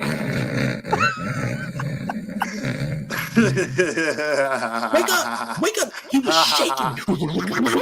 He was shaking me, violently trying to get me to wake up, playing this boring game. It was making me fall asleep. How is the action the thing that's supposed to draw you in that makes you fall asleep? I was more awake when I was doing these boring puzzles. It's just the action is terrible. The shooting mechanics have always been trash. The camera angles suck. The voice acting is terrible. Everything about Resident Evil is trash. And going back to the puzzle thing, his older videos used to be more funny. Puzzle simulator. It's like every time you look up and take a step, here's a puzzle. Here's another puzzle. Listen, you're not smart for figuring out puzzles in Resident Evil. Developers, you're not smart for putting in these stupid puzzles in Resident Evil. I mean, imagine these nerds sitting here like, I can solve a puzzle. I'm smart, ain't I, Mama? Mama, I'm smart. I solved the Resident Evil puzzle. I saw when you put puzzle in the game, and I solved it. I solved the Resident Evil puzzle. I did it in this many seconds, Mama. Are you so proud of me, your baby boy? Like, the puzzles are a joke, and you're a joke for actually doing these stupid puzzles. Resident Evil fans, you're clowns. It's a completely undeserved popularity when it comes to this trash series, man. I just don't understand it. And Resident Evil 4 is one of the most milk to death games of all time. One of the most boring, overrated pieces of trash of all time. And this garbage seems to get released every damn year or so. It seems like every time we look up Resident Evil HD remaster, Resident Evil this, Resident Evil 4, this, that, this version, that version. I can't keep up. It's a terrible game, always was. The cow is literally on life support, bro. The family wants to pull the plug and put it out of its misery, but oh, here comes Crapcom saying, no, we won't let them go. And they come back and squeeze some more milk out of that poor cow. This is just sad. This is animal abuse. Why isn't anyone calling this out? Oh, I forgot, because for trash that they actually like, they ignore all the wrongdoing and all the violence. Sounds like War Master talking about It's the Crapple. hypocrisy of humans. They're so stupid. It's like, okay, Well, if you play Crapple, man, I'm that show is criticize this, and this is wrong. You can't do that because I don't like that. But as soon as it becomes something, No, on the original review, he's like, you think you're smart by turning down the brightness to hide your trash graphics. That's funny. This was a horrible game. Lives of P was a horrible game. I am not happy right now. As a matter of fact, it would be correct to This say I'm just downright looks like pissed trash off. off of face. Why in the world are we Yeah, it's like allowing? a fake and I don't Pinocchio want to say game. we because I'm not allowing this, but why in He's supposed to be Pinocchio. the world is this allowed? Blatant plagiarism in gaming. Blatant plagiarism that is going unnoticed, unchecked, and even worse, praised. Garbage games like Lies of P, a corny, disrespectful, evil, Bloodborne ripoff for people who lack the skill to play like and Demon beat Souls. the actual Bloodborne. And not What y'all only think that, about- what other y'all From think Software about, games as well. I don't know why these pathetic Devil May Cry, the developers, Devil these May Cry companies, game. Yeah, it was kind of like Devil May Cry. Yep. Yeah. continue to rip off From Software when they know There was like wooden in Devil May Cry 1, he was fighting like wooden puppets too. they know deep down they will never make classics like From Software. It's Hold on, like y'all. Let me get my, Plankton from SpongeBob trying let me get my, desperately to steal charger. the Krabby Patty formula. You can't do it, and you never will. There is only one From Software, just like there is only one Krusty Krab, one Krabby Patty. Hold on, let me see what he says about and I Grand do Theft mean Auto real quick.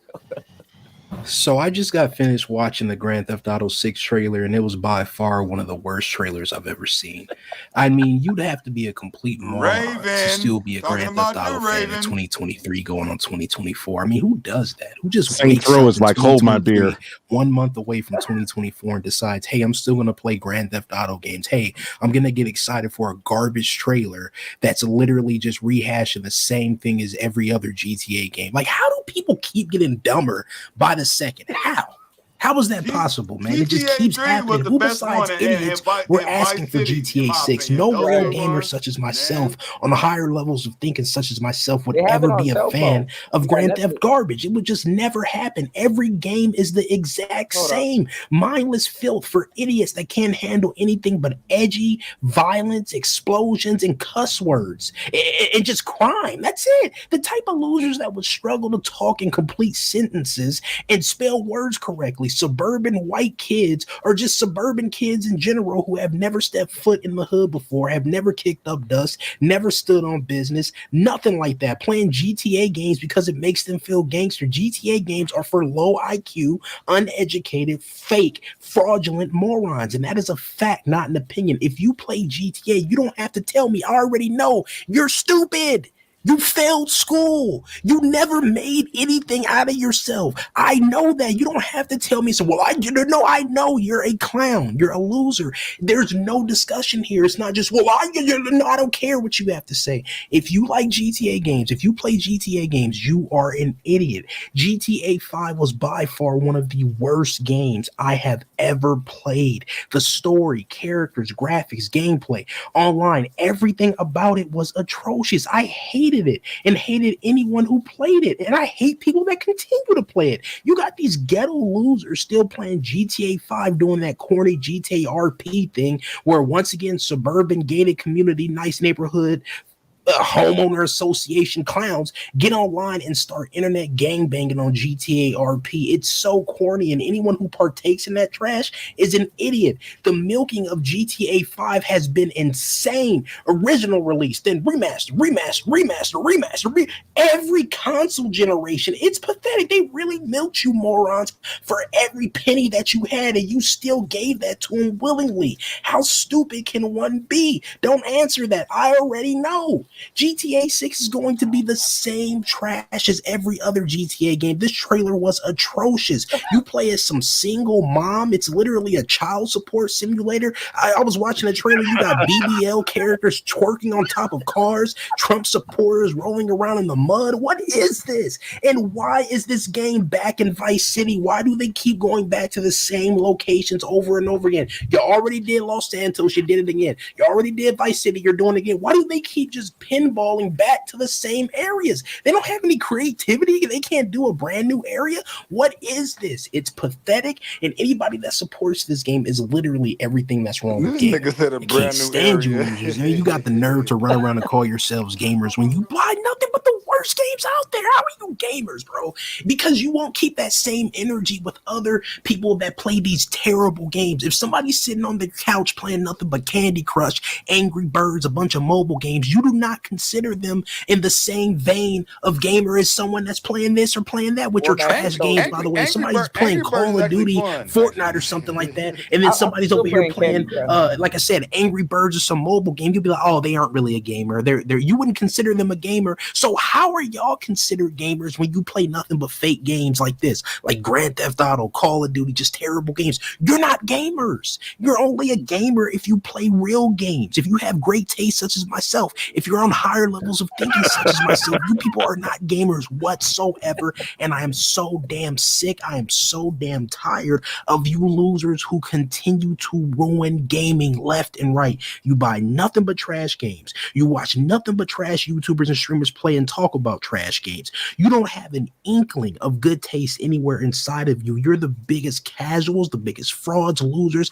everything in between. And I want you clowns gone from gaming immediately. Why are you still This here? is abuse. What are you contributing to gaming? What are you doing except being a consumer that just runs out and throws their wallet on the table and give me the newest garbage game? Everybody's been talking about this game. Just give me the game. You're consumers. You don't do anything that's good for the gaming industry. You just buy and buy and buy. You get all of your opinions, all of your thoughts from others. You don't have a thought to yourself. You're pathetic. You people, I often sit here and I wonder to myself, why are you people even here? Like, really, everything about you is just made up with something else. Basically, you're just like robots. You're robots. He used to be more. It's like you get all of your info, all of your data from these other terrible YouTubers, and that's your whole entire personality. What this person has told you, and it's not like it's me. If your entire personality is made up of things that I've said, like things that I've taught you, great, because that proves that I'm great and you're great, right? But if your entire personality is made up of these losers that do nothing but preach trash left and right. What you say? I was gonna say War Master. Like, so you saying the only game you're playing on Xbox right now is the Starfield game? Is that the only game? Starfield will take up all of your time, bro. I'm telling you, it's not a regular game. Like that game will. Well, I hear y'all up in this game. You gotta be a single man to play that game, because not really. Yeah, you're gonna get into it with your family. The thing about Starfield, man, Starfield has like there's all these side missions, man, and it's like one of the things I can't turn down making money. You know, as far as like I'll explore. Oh, let me even check. I gotta go over there. I explored maybe hundreds of star systems, and I keep screwing up. Where was that? I wanted to watch this. This is the movie that I wanted to watch on Rumble. Which hold on. The One Piece live action. I heard that was pretty good. I said the One Piece live action is an absolute abomination that should have never been created. Ever. Well, then again, I mean, you could say the same thing about the manga. The source material is an absolute piece of trash and abomination that should have never been created. But for this video, of course, we're focusing on the One Piece live action.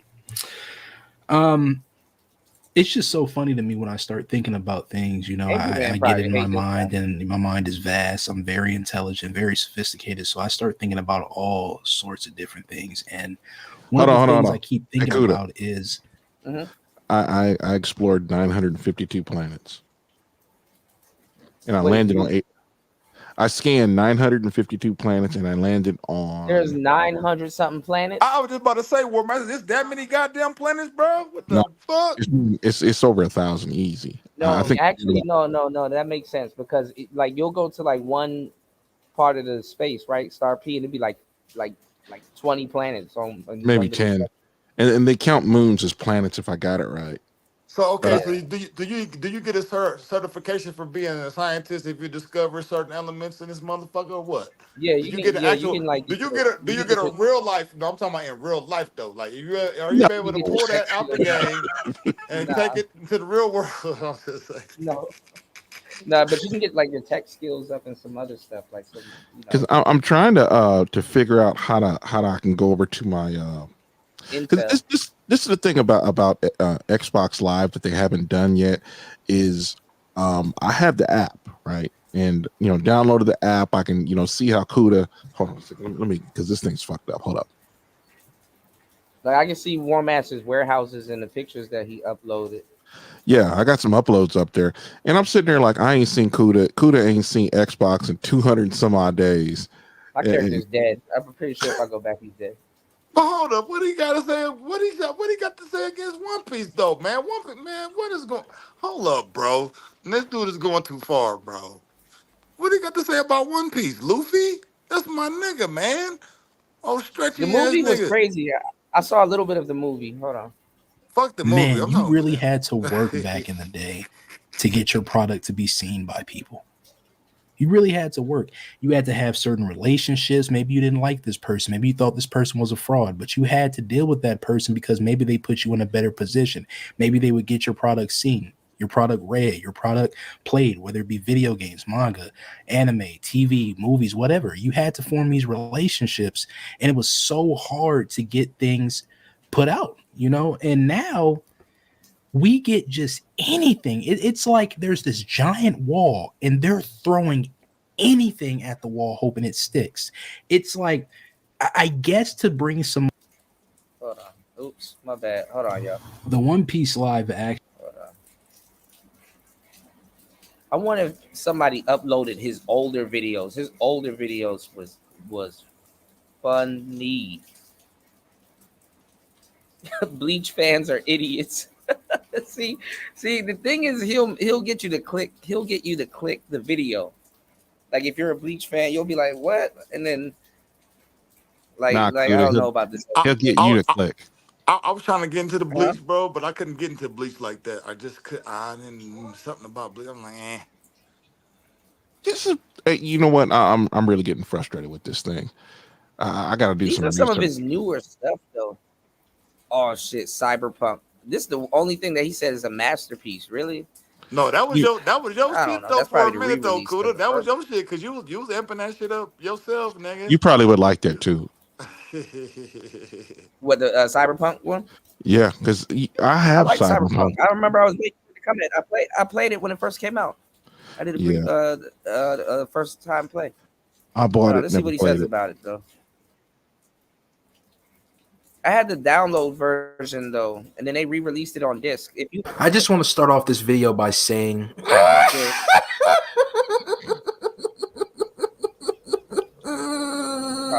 What I miss. What I miss.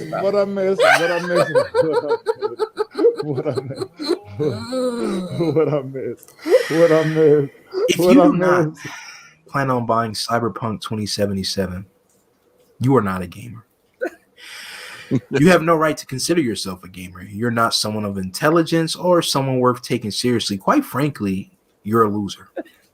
With that being said, Young Defiant, aka the king of gaming, the king of YouTube, the realest gamer on the internet, the 100% fact spitter, the higher level thinker, the leader of the real gamer movement, the king of anime, the king of manga, and the one who's better than you in every way, has once again returned to deliver the greatness, has once again returned to deliver the facts, even though you losers on this channel simply do not deserve it. Shout out to all the members of the real gamer movement. Shout out to everyone that believes in this high quality, amazing content that I provide and chooses to financially support me by either becoming members of the YouTube channel or by following me on twitch.tv/theancientpizza and subscribing/donating over there. Whatever way you choose to financially support, thanks for financially supporting. Y'all are the ones that I do this for, man. The rest of you freeloading frauds that never financially support me, you simply do not matter to me in the slightest. You don't donate, you don't matter. It's that simple. With that being said, Cyberpunk 2077 reviews are in. Overwhelmingly positive reviews to be expected. This is the one that he was This is Cyberpunk we're talking about. Sitting at a beautiful 90. Hold on. All right, here's some more notable games. Hold on. He kept some of his old content up. This would be funny as shit. I already know what the hell he's gonna say. Resident Evil 2 remake sucks. Trash. Kojima sucks. Yeah, some people really don't like Kojima. Oh my God, what is going on? If you were to make a list of the most milk to death game franchises out there, the Resident Evil series would rank very high on that list. I mean, every time I look up, there is another garbage Resident Evil game being made, whether it be a remake, a remaster, a spin-off, this, that, so on and so forth. You already played that. I mean, You already played that one. You already played that one. Literally on its last leg at this point. This is three. The poor thing is just saying moo. You know, it can't even muster up the strength to get a full moo. It's just like, you know, and then it's like it passes out every time after that. They're trying to, you know, milk it, and nothing but dust is coming out. It's powdered milk at this point. There's just the cow has nothing left to give. He's been doing this job for years upon years. He doesn't have any more in him, but yet they keep coming. You know what time it is to try to get more milk. You know you're a lazy and talentless developer when you continue to milk and rehash the same series over and over again and can't come up with any fresh new ideas. Let's just spam Street Fighter. Let's just spam Resident Evil forever, huh, Capcom? Or should I say Crapcom? There's absolutely no talent or creativity to be found anywhere near that studio. I knew it wouldn't be long until another lazy, boring, uninspiring Resident Evil game was announced to the public. Ever since that terrible Resident Evil 2 remake came out, I was like, oh, I see what they're doing. Master, you said you don't play fighting games, huh? Now. You're just going to keep remastering games. You're going to keep remastering these terrible games with no improvements or anything. And that's your plan because you know you have a fan base of casuals, of fraud, fake gamers that are still going to go out and buy it each time. I knew what Capcom was on to before they even started. Out for 15 seconds. I knew it wouldn't take long for them to announce another one. And here it is, the Resident Evil 3 remake.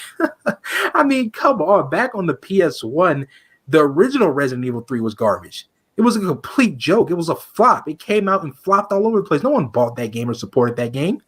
Resident Evil just became quote unquote popular in recent years. Nobody cared about Resident Evil back in the day. Nobody was talking about it. No one cared. But ever since this internet generation came into it, now all of these fake Resident Evil fans started popping up out of nowhere. And you're like, when I was, hold on. God damn, bro! Like he just dragging some shit out. Huh? I know War Master was trying to say something. What were you saying, War Master? I was saying that Cyberpunk, man. I just watched the trailer. That thing is fucking fire. I keep trying to tell Kuda to do this. What's the plot? What's the plot of Cyberpunk? Because I never really understood. What's the plot? I can't hear you say that again, War Master. Yeah, I don't know what. I don't know what you're doing. YouTube, realest gamer on the internet, 100% fact spitter, the higher level thinker, the leader of the real gamer movement, the king of anime, the king of manga, and the one who's better than you in every way, has returned to once again deliver facts. has once again returned. Kuda, bro, this dude is getting. Now, before I get into the main Dude, make sure you idiots are following me on twitch.tv/theancientpeasant. I'm hands down the greatest streamer of all time, and you should be following me on Twitch. You should be actively watching my streams. You should be subscribing to me on Twitch.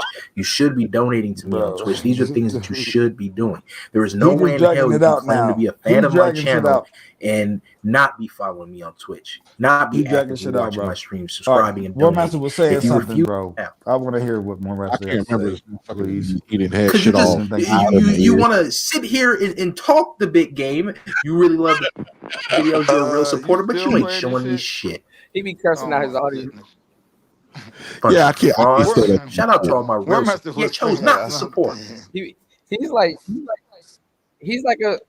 He's like a mixture of Floyd and Bass Pluto. I don't know who Bass Pluto. That is just simply not the case. That all changed once the casuals and fake gamers started popping up. These motherfuckers hit gaming like a goddamn plague, a horrible disease that gaming could simply never recover from. These casuals and fake gamers are single-handedly to blame for what's happened to gaming. They ruined the shit. SNK characters. They're the reasons why gaming is dead. Your mom makes good rice. If you look back to when gaming was alive and thriving, and compare that to now, there is simply no comparison. Everything was way better back then. If you look at the 90s, if you look at the early 2000s, that era of gaming, if you look at the consoles, if you look at the games for those consoles. All right, go ahead. That shit is loud as fuck. Yeah, cool. And Kuda's being a troll right now too. Like he act like he don't hear niggas and shit. You being a fucking troll, Kuda. God damn. I can't hear y'all. What is loud? I'm playing a video. What the video's loud? About it is the video is so loud that we can't actually get your attention. You know what I'm saying? We're like, hey, pause the video. Okay, pause the video. Yeah, that shit up way too loud.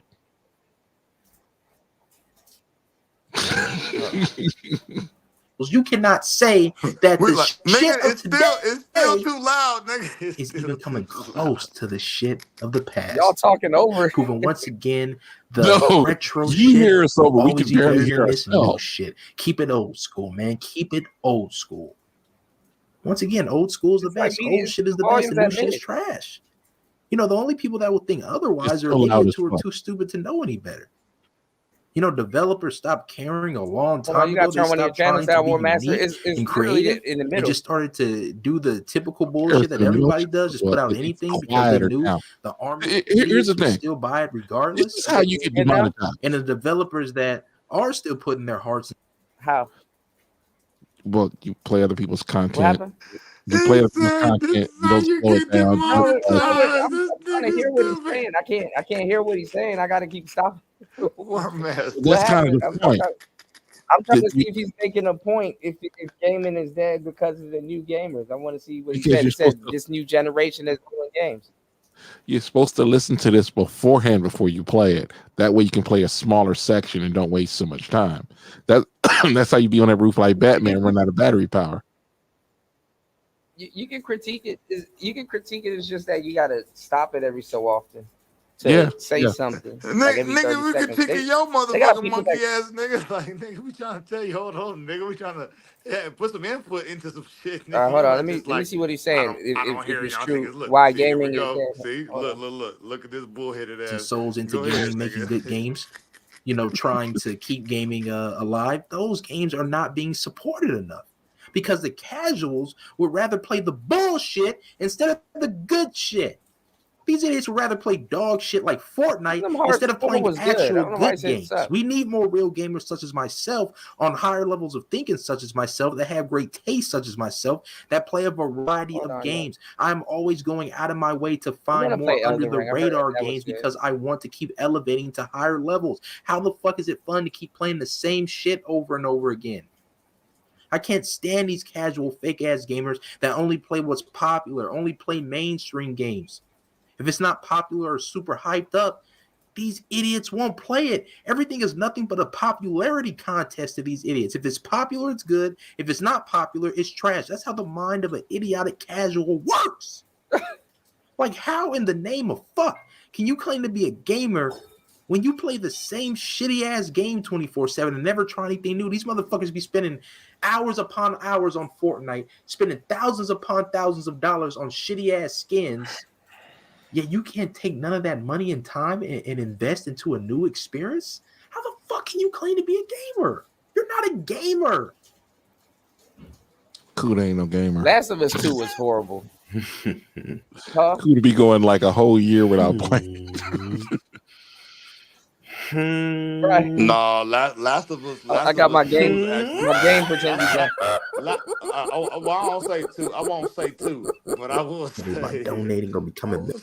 Last of Us was a good ass game. You want me to Multiplayer, jump up and down, man. do backflips, That do multiplayer is magic tricks cold, for bro. you? I ain't gonna Your bullshit broke you. ass can't even The Last of donate? Us Your broke ass multiplayer. can't even Oh become my a member on my goodness. channel for $1.99 a month. Who doesn't have $2 a month? This dude, this one of them dudes sound like angry MGTOW. Yeah, But you like want me to like do one of those black pillars. circus tricks for you? Like you can listen to him for a little while, then it's like, all right, man, we got to do something else. You don't It's donate, like we you get it. don't Yeah. matter. Now My he's saying channel cyber. is for See, paying he'll viewers. do a good video on I something am and then come back and say premium it sucks. content. I'm not this just bottom of the barrel trash content that you get from all these other garbage YouTubers that you watch. No, I make premium content. My content deserves, no demands to be paid for. I don't Go need get a real you. job, You motherfucker. idiots need me more than I need you. Without me, Grand you'll Theft never Auto be able to trilogy find would suck. another as good. This dude I'm weird, doing man. you a favor by putting out this amazing content. There ain't nobody on YouTube or the internet in general that's putting out content as entertaining as mine, as highly edited. There's nobody that's spitting pure 100% facts in every single sentence like me. I am the best of the best. I am once again the pinnacle of greatness, the epitome of perfection. Pinnacle. Grand Theft Auto has always been a series only losers enjoy. Now, the trilogy was This is horrible. dating back to when it first came out. Grand Theft Auto 1, you know, those top-down games. 1, 2, 3 was where things kind of started to get decent, but 3 wasn't really nothing special. Then you had Vice City, which was garbage. And then you had the juggernaut San Andreas, which till this day is the only good San Andreas game. So you have this Grand Theft Auto Definitive Edition coming out, the trilogy, which has been done multiple times, but they removed the other trilogy and are going to make you pay $60 for this Yeah, one. it's actually and people horrible. are lining up to do it because they're morons, got because rid of they're it. idiots. Imagine gaming being so dead that you're lining to pay $60 to play games that you've played multiple times that are available elsewhere. These games are readily available elsewhere, but you're going to pay $60 just because the graphics are better, which the graphics don't even look much better than the original releases. It's pathetic. You people are just nothing but consumers. That's all you are. You're consumers. You buy anything that comes out because you want to feel like you're included in something. If everybody's talking about something on Twitter, you want to talk about it too. If everybody's talking about it on YouTube, you want to talk about it too. If everybody's buying something, you want to buy it too. You people are nothing but sheep that follow trends. That's all you do is jump on the bandwagon. Imagine living your life like that. You people are by far the most pathetic individuals ever. I could never be you, and you could never be me. Someone that literally breaks the limits of greatness on the regular. Every day that I wake up, I look in the mirror knowing everything about me is a success. I really do this out here, and you people don't. You play these trash games all the time. You idiots are still playing GTA 5. GTA 5 is trash. The online sucks. The story sucks. Everything about it. All these losers like, I can't wait to do my GTA 5 RP. Anybody that does GTA 5 RP is a loser, a clown, and everything in between. Damn. This definitive edition just proves how can we keep milking the GTA franchise? How many times can we do this? These idiots are still going to continue to buy the game. Let's keep milking and milking. Why do you think there will never, probably never, be a GTA 6? Because they're milking GTA 5. Every damn console that comes out, they're remastering it, putting it on that new console. It's pathetic, but you losers continue to buy it. Rockstar has to be one of the most, no, probably the most overrated developers ever. They've only put out a couple of decent games out of their just catalog of games. Overrated trash. It's like every time Rockstar does something, these are supposed to be the masters of development. They don't know what they're doing. And it especially shows with this definitive edition. This definitive edition came out of nowhere. There was no hype for it. There was nothing about it. It just came out of nowhere. And you think this is coincidence? No, they did that on purpose. They did that on purpose so they can try to just. They think they're that level where they can just sneak drop stuff. They don't have to even announce it or whatever. They just sneak drop it. Here's a trailer. No build up to it. Rockstar, you're not like that. You're a trash development team that only losers enjoy. And that's what you'll always be. Grand Theft Auto is the most overrated trash game franchise out there. Yeah. It is terrible. The graphics don't look much better in any of these games. The gameplay is still dated as hell. And let's be honest, do you honestly think people are going to buy this trilogy to play GTA 3 or Vice City? Those are trash games. Yeah, actually, the trilogy did suck. Like, the rain sucked. Everything about it sucked.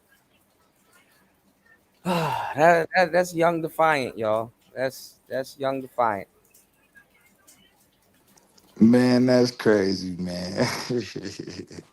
His older content is funny. All this stuff, they got so much smoke.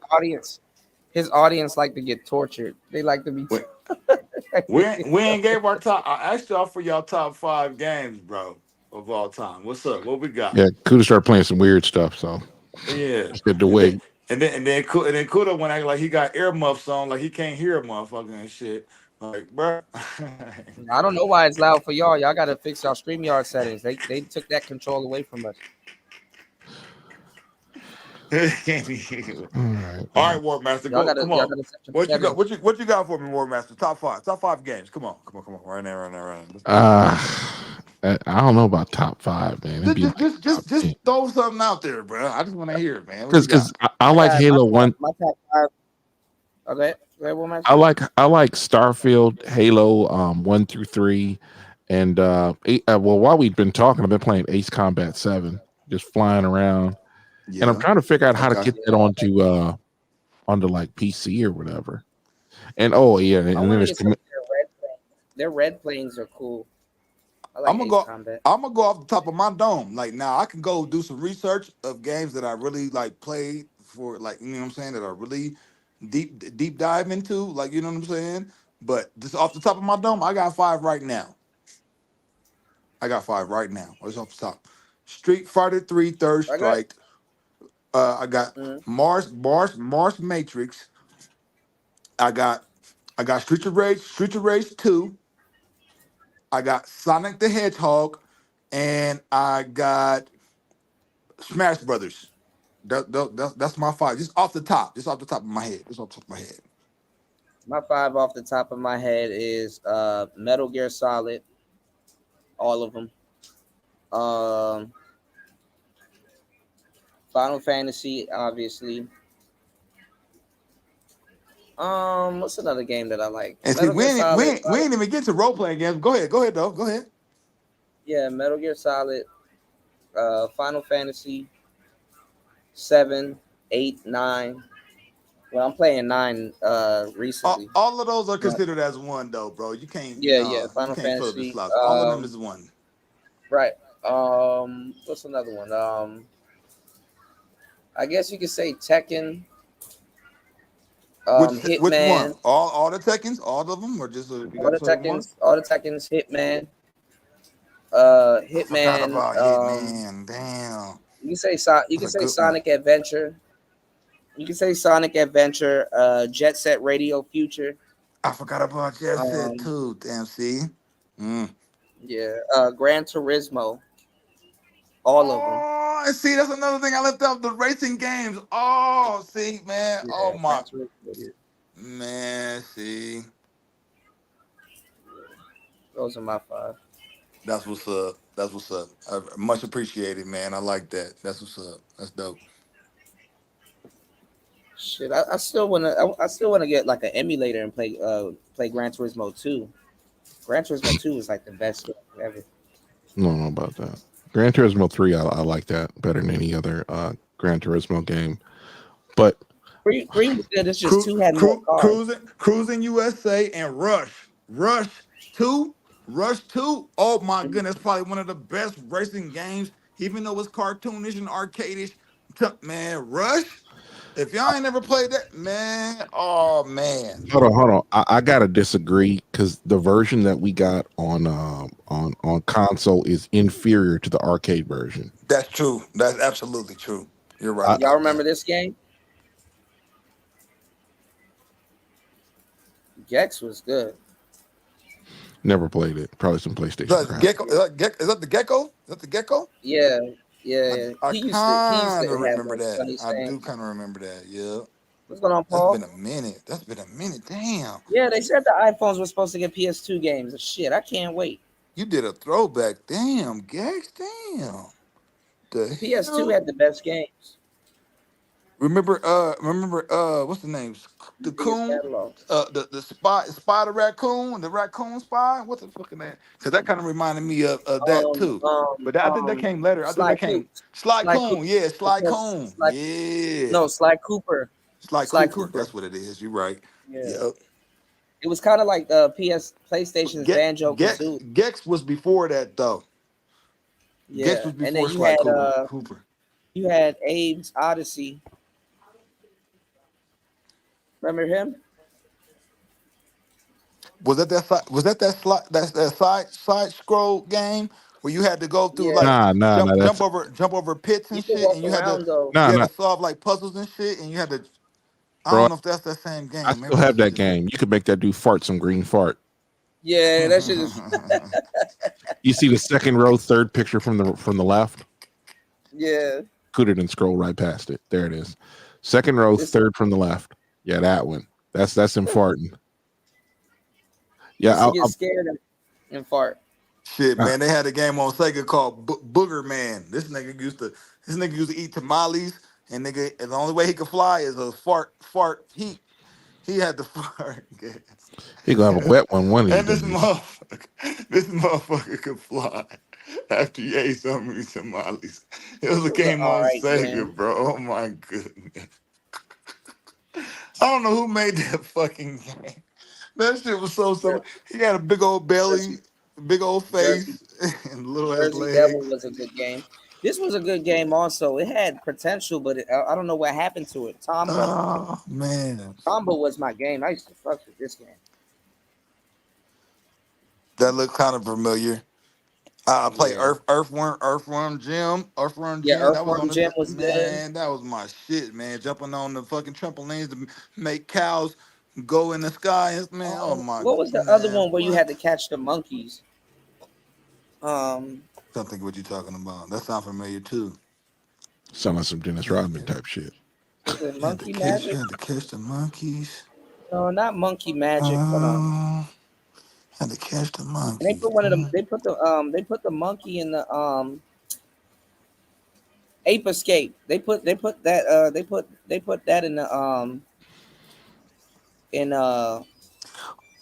Yeah, that's another one. They had another one where it's like an arcade. It's like you're literally within an arcade and you got different stages, and it's like you're overlooking the stages that you're playing, but then you got to go into different rooms and solve different puzzles in order to get to the next room and stuff. It's too many games. It's too many games to name, bro. Yeah, but I remember Ape Escape though. I remember that game. Yeah, I remember that. I never Remember played this like game? that though. Intelligent Cube. I don't know that one. Is that the one where you tilt the level to get the ball to go into a different direction? No. This is the one where you're playing with cubes. Hold on.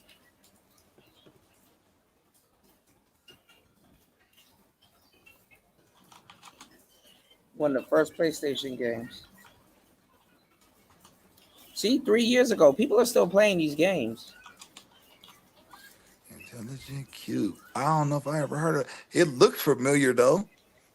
It looks very familiar though. Yeah, these are like one of the first PlayStation games.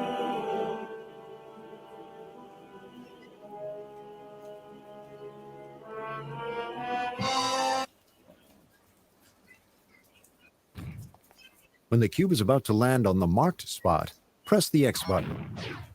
The marked spot is then deactivated, and the cube is captured. Repeat this to capture all the necessary cubes. Yeah, I never played that one. Yeah, it's a puzzle. It's a puzzle game. Yep, that's a puzzle If game. any cubes are left to fall off the stage, the number of fallen cubes will be calculated on the block scale. Every time the number of fallen cubes exceeds that of the block scale, the player loses the last row of the stage. See, because that's like a 3D. That's like a 3D puzzle fighter. You ever play Puzzle Fighter, Kuda? No, I haven't played Puzzle Fighter, but you know what this game reminds me of? It's another game called Catherine, which is a crazy When the game. player is Creators of avalanched by the Persona cubes made and that falls game. off the stage, it's game over.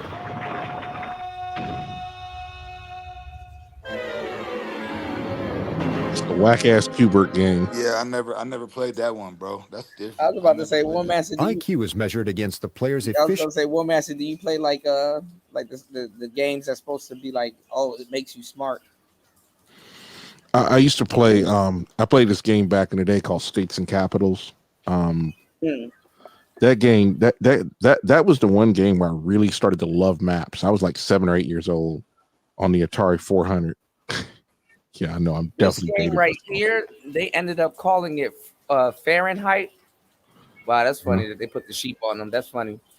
This game right here is it reminded me of the Matrix. They went on to make better games like Heavy Rain and all these other games. It got freaky, but this game right here, this guy named And speaking of the Matrix, I actually played the Matrix game. Nigga, where was the Matrix games. Oh, The yeah, Matrix games yeah. are really good. Path of Neo was one of the best games ever. The Path of Neo was like the best game. I ended up playing the one. I ended up playing the I would- ones with Trinity and the other guy. I can't No, remember. you're the one with Jada Pinkett, Naomi, and Yeah. the Asian. Yeah, that one was good too. But Path of Neo was on a different level. It kind of got stupid, but then it was just good. It just got better. Like if they remade that game, that's worth getting. If they fix it. But this game right here, something like it's like this. I'll let it play and show you. It's like you get to make certain decisions and stuff. Hold on. What you Hold know on, about wait, this wait, start? wait. What Hold on. all right, go ahead. He wakes like he's in this diner and like he's like cutting himself with like a knife, right?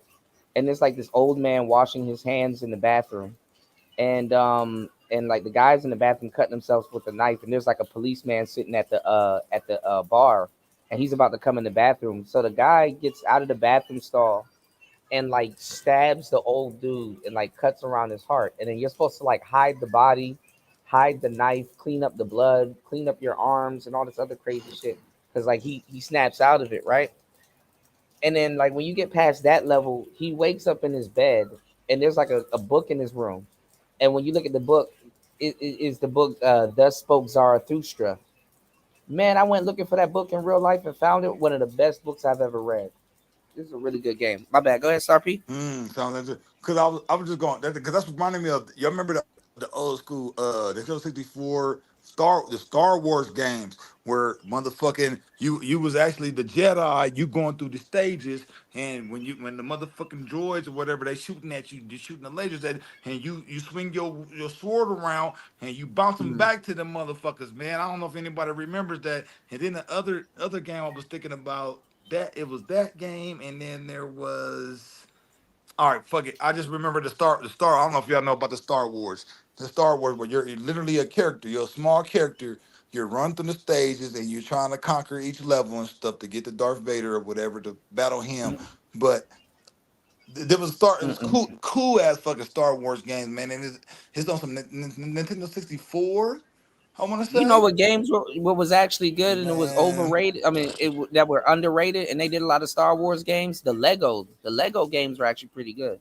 No, the Lego was fun too. I used to play that shit with my son. Yep, I know about the Lego. You know what game ended up being really good once you get off that damn island? Kingdom Hearts was a good fucking game. I didn't expect to like that game as much as I Kingdom did. Hearts was so excellent. I even made a beat.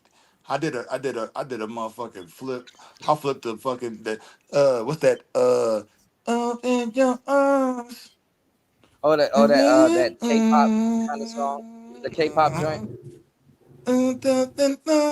You know what I'm saying? Yeah. So man, come on, man. Yeah. No, that's just dope. That is dope. I like that. The story is good. They bringing back the Disney or characters. Indigo Prophecy, or Fahrenheit Indigo Prophecy was David Cage's first stab at living out his dream of making a film using the video game medium.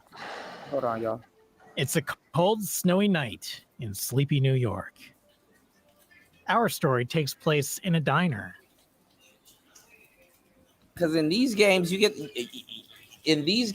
play the killer, and then you also get to play the detective trying to find the killer. A man's in the bathroom draining the main This is a really vein. good game. I found the soundtrack is good also. When suddenly, out from a stall comes a man with a knife who stabs the fucking shit out of him. That's you, Lucas Kane. This guy is now dead. You've just killed a man. Way to go. You now have to clean up the crime scene as much as you can, because you're just in luck. There's a cop sitting out in the diner right now, and he's a little curious why it's taking that guy 43 minutes to take a piss. Eventually, his intrigue gets the best of him, so he heads to the bathroom to give the man a helping hand. Hopefully by then, Pause. you've cleaned up the scene enough to buy yourself some time to escape the diner. But as fate would have it, he finds the body. Then he locks down the diner and calls for police investigators, while you're still fleeing the crime scene. 2 investigators arrive later that night. Carla Valenti, a hot little Italian lieutenant, and her partner, Sergeant Tyler Miles. I'm in the lab. You now get to take control of both of them, dissecting the crime scene. Go ahead, Starfy.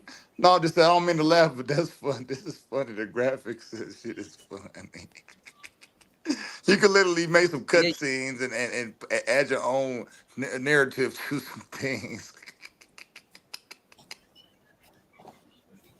Yeah, you get to play as both the detectives, the guy and the girl, which is crazy. Yeah, she was in there The trying to game give him a starts helping off- hand. The game gets wonky after a while. You'll see what I'm saying. You just created. Tyler?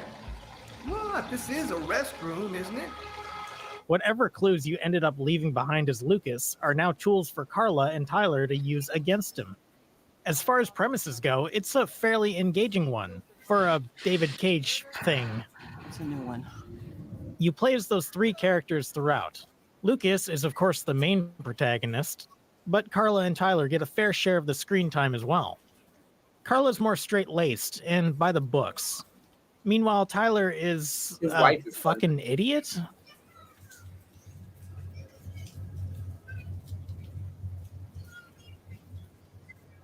It's almost funny how he's portrayed, and it's kind of worthless being able to play as him, especially during crime scenes. You can investigate a stabbing victim as Carla, and she'll go, "Oh, this was done with surgical precision." 3 or 4 stabs in the area of the heart. Exactly like the victim in the restaurant. I wouldn't be surprised if the autopsy finds that the arteries were severed. You know, some actual detective work. Then you do the exact same thing with Tyler, and Poor girl, she was stabbed from the front. She found out who her killer was at the very last moment. Here's the victim's laundry. Stabbed her from the front, Be huh? alive to get it out. I guess it was to provide What happened? He stabbed her from the front.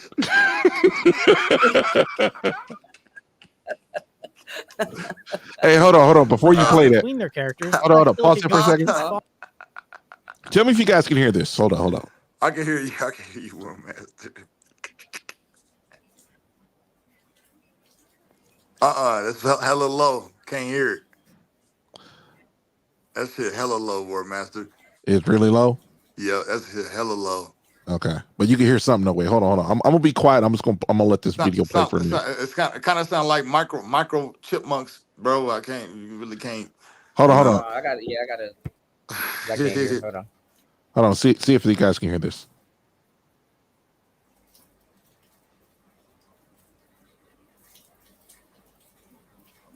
Nope.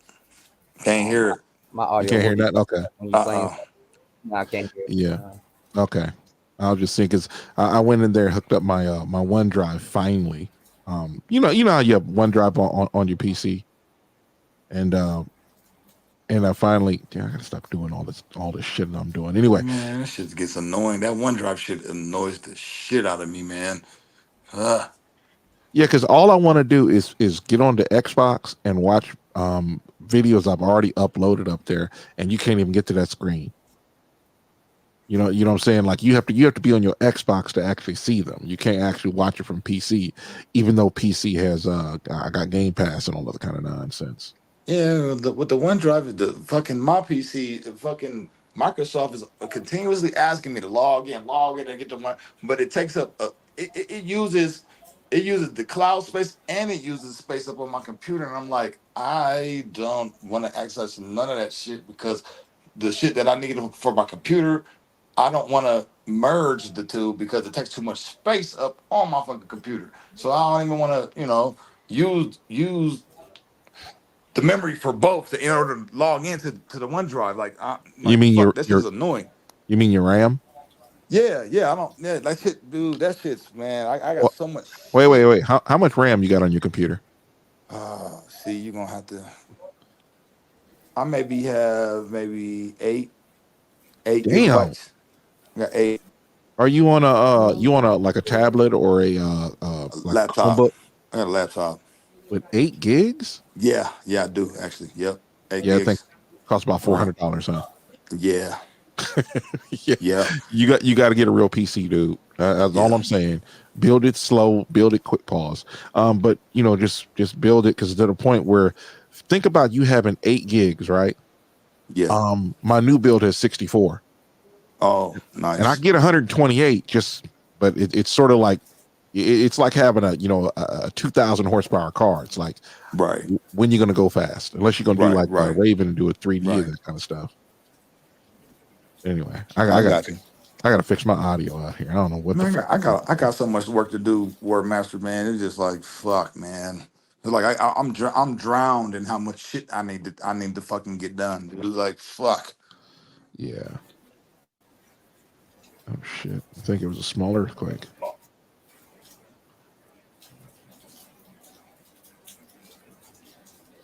Are they playing basketball? What's going on right now?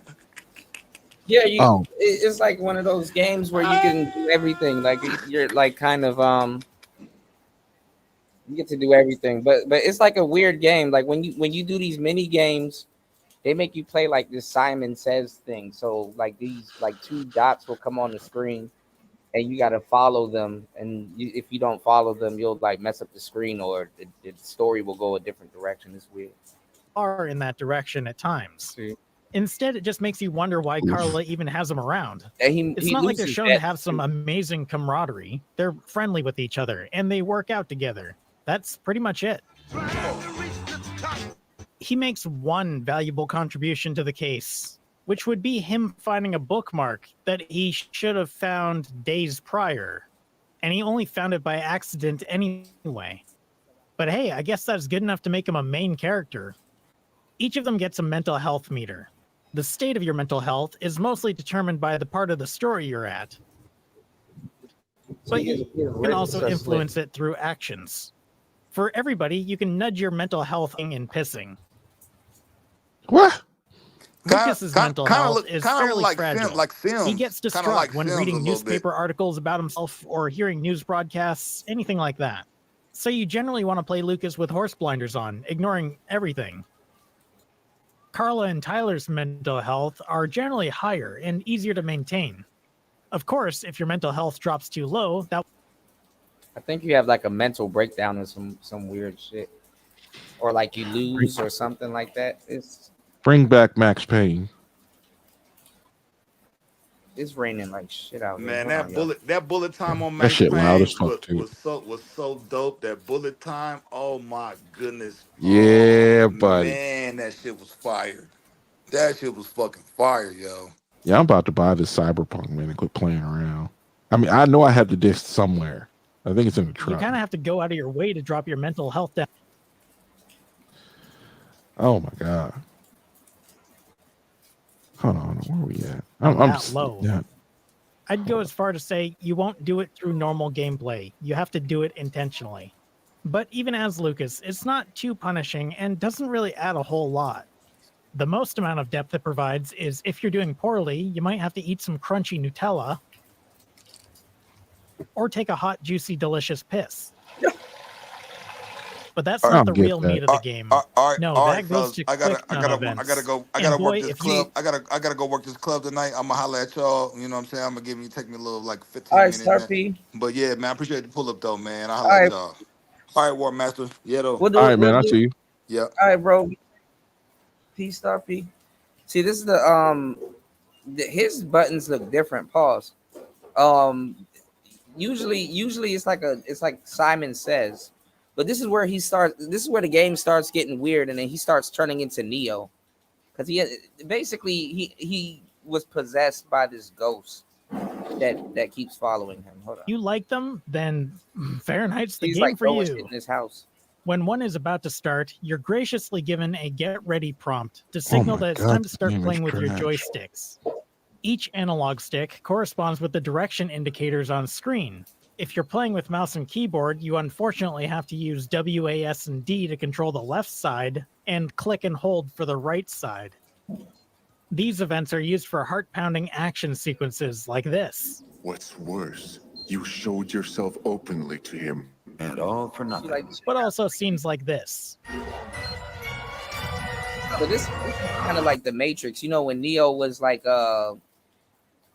in his office and was going through some stupid shit. This basically the Matrix. Yeah. The other type of QuickTime event is alternating shoulder button presses. That would be A and D. With So they were going to arrest him one time. Sometimes you'll need to do it as quickly as possible, and other times do it at a certain pace. Like when you need to balance yourself.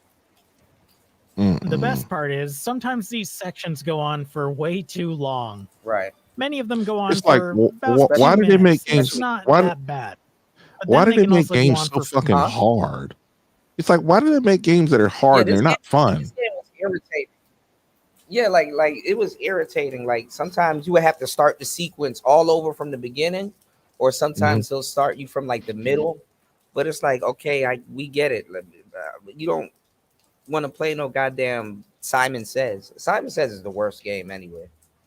You know, I don't know if it's supposed to improve your memory, but that shit sucks. 4 minutes or 7 minutes even. Thankfully, the rate you have to input at tends to go down as the duration increases. It's just that the longer ones tend to be hiding cutscenes that don't really require QuickTime events. Right. Like this exposition dump random here. shit. Instead of paying attention to what's actually And then that's another thing. He about to get into what I was just about to say. So you're too busy sometimes looking at the gauge to press the Simon Says button. It's like you don't even know what's going on in the story. And you can't enjoy the game that way. Yeah, because you're looking at the buttons to see, okay, do I have to press these buttons? You know, going on, you're playing Simon Says. Granted, the cutscene isn't anything too interesting, but it just feels unnecessary here. What do you mean? The rest of the game is largely covered by talking to people and His brother's a interacting with pastor. objects. When talking, you need to respond fairly quickly. How quickly that is depends on the conversation. You aren't given a proper description of what you're going to say, just a 1 or 2 word descriptor. Right. The time sensitivity and obfuscated responses are meant to make you rely on your gut reactions, and I think it works fairly well. Towards the end of the game, dialogue can get very fast, almost to the point where you'll just choose an option for the sake of choosing an option, which is probably when you'll realize that dialogue doesn't matter at all. This is a weird ass game. You would This think is that weirder running than out of time Max meant that Payne. your character said nothing and it would close off a minor it's one of those path. games that it started off. But instead, you'll just automatically pick a dialogue option until there's none left. Which is funny because there's a live system used when you fail part of a QuickTime event. Yet it's not used for dialogue, though it would have been an easy solution. Yeah, this is like you help out like this. But I old guess lady it that doesn't got matter birds and anyway, shit. because running out of lives just means you have to retry the section. So not even messing up a QuickTime. There was a game, I think it was like Infamous, but it was for Xbox. It wasn't Infamous. It was you were a hacker. Can't remember the name of it. And he's like sliding on the cables and stuff. No, I'm talking about Xbox game. Okay. 1 second. I thought it was Infamous because I know you can slide on cables on Infamous. What was that other game that I was playing and you're like a hacker also and you're like in a big world? Fuck, I forgot. Event will do anything. Watch You can Dogs. either succeed or try again until Was you it Watch succeed. Dogs? Yeah, that was the cyber. probably That was I don't want the. to put the fault on the developers or the writer for railroading you. Oh no. Giving that much control to the player in a cinematic game vastly increases the amount of work needed. Yeah, I think it was and Watch it's doubly Dogs. as bad if you didn't build Yeah, for it from the I start. played Watch I Dogs would 1. bet that Never that's played exactly Watch what Dogs 2. happened. And you get like that gadget and you can like Bluetooth hacking and stuff. Yeah. Hey man, Yeah, I think that the audio on the video, it's almost as loud as you are. I can barely hear you over it. Not like I can't It's your understand you. headphones. I got it down. Hold on, let me see if I can turn it down some more. Hold on. Here. Which is It'd be why we got different. the very lame compromise of being able to choose the order of events throughout. But even that, that doesn't good? add much. You don't know what you're That's a little better. You're just a retard with this. StreamYard's doing Every couple weird shit. chapters, or Because when my thing is game I calls have a no chapter, problem with you'll be something playing in the prompted with a background choice. because I'll be honest, this game is just too weird for me. And it's like when you With this talk, I game? can barely. Yeah, it's just too weird. But while it's going on and you're talking, yeah, when it's going on, when this game is playing and you're talking, I can barely hear you. And I mean, barely hear you over it.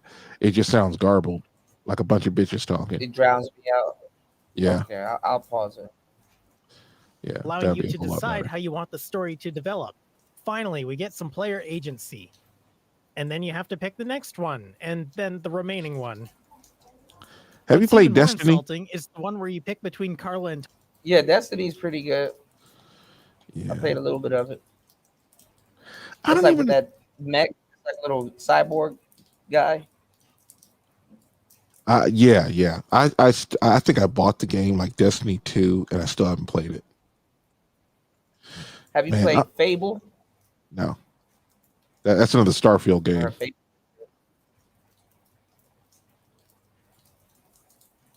Yeah, I heard Fable was pretty good. I don't know what's going on with Xbox, but sometimes I'll be thinking they'd be over there fucking up. Oh, good God. It's a 65 gigabyte game for Cyberpunk. Are you about to download Cyberpunk? I'm thinking about it because my thing is I'd have to come off the live because I know at some point it's going to interrupt my internet, or at least, that's just how the nature of downloads are from Xbox. They give you the fastest download speed, but it hurts your bandwidth and you'll start hearing shit all choppy. Because I downloaded an update. You're streaming. Well, you technically are streaming. Yeah, on a stream. So, yeah, I was about to go soon because I've been on since like 7 hours and 27 minutes. But Yeah, if you want to yeah. download it. No, it's not that serious. I'll play it later. We're gonna go back to Starfield though. Yeah, Cyberpunk right. is crazy. Yeah, I really don't understand what it is, but it looks fucking good. And from what I understand, they're basically saying you could basically do your own thing in this city. When I played it, because they show what? private parts on Cyberpunk. Oh, They show private parts on Cyberpunk. Yeah, that's cool shit. Oh damn. You could be a trans on Cyberpunk. Hey, Tech Rail. What? City Summon. Yeah, what's he talking Summoned me about? for what? Shout out to Tech Rail. Is he live?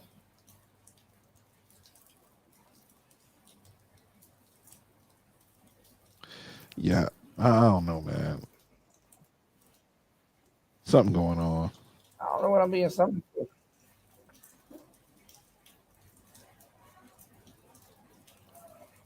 Oh, hold on. He is live.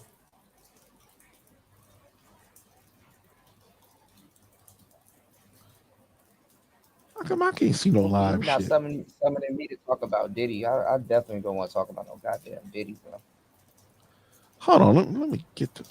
He calling all game niggas, but Ty City tell people they need game. What's going on? So he can summon Ramil. Ramil's a game nigga. What is this summoning stuff? That's some new. Yeah, I don't even see Give me him. 1 second. I'll be right back. Yeah, I gotta use the bathroom. I'll be right back.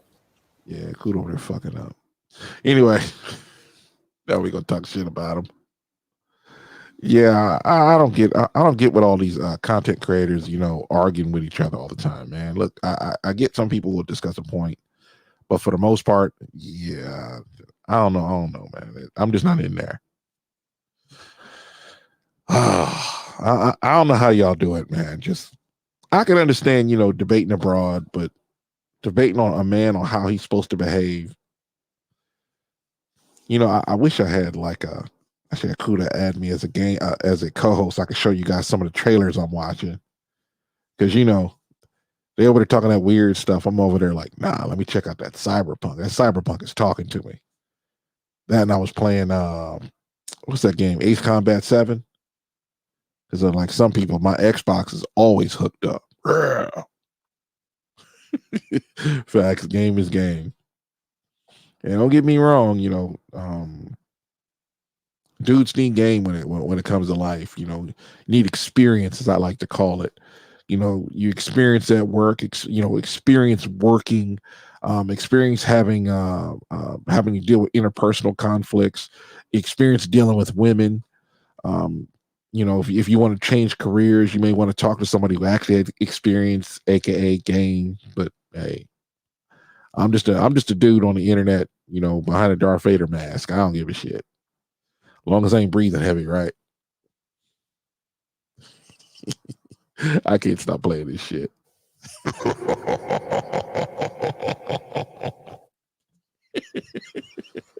I'm going to hell. I should stop doing that.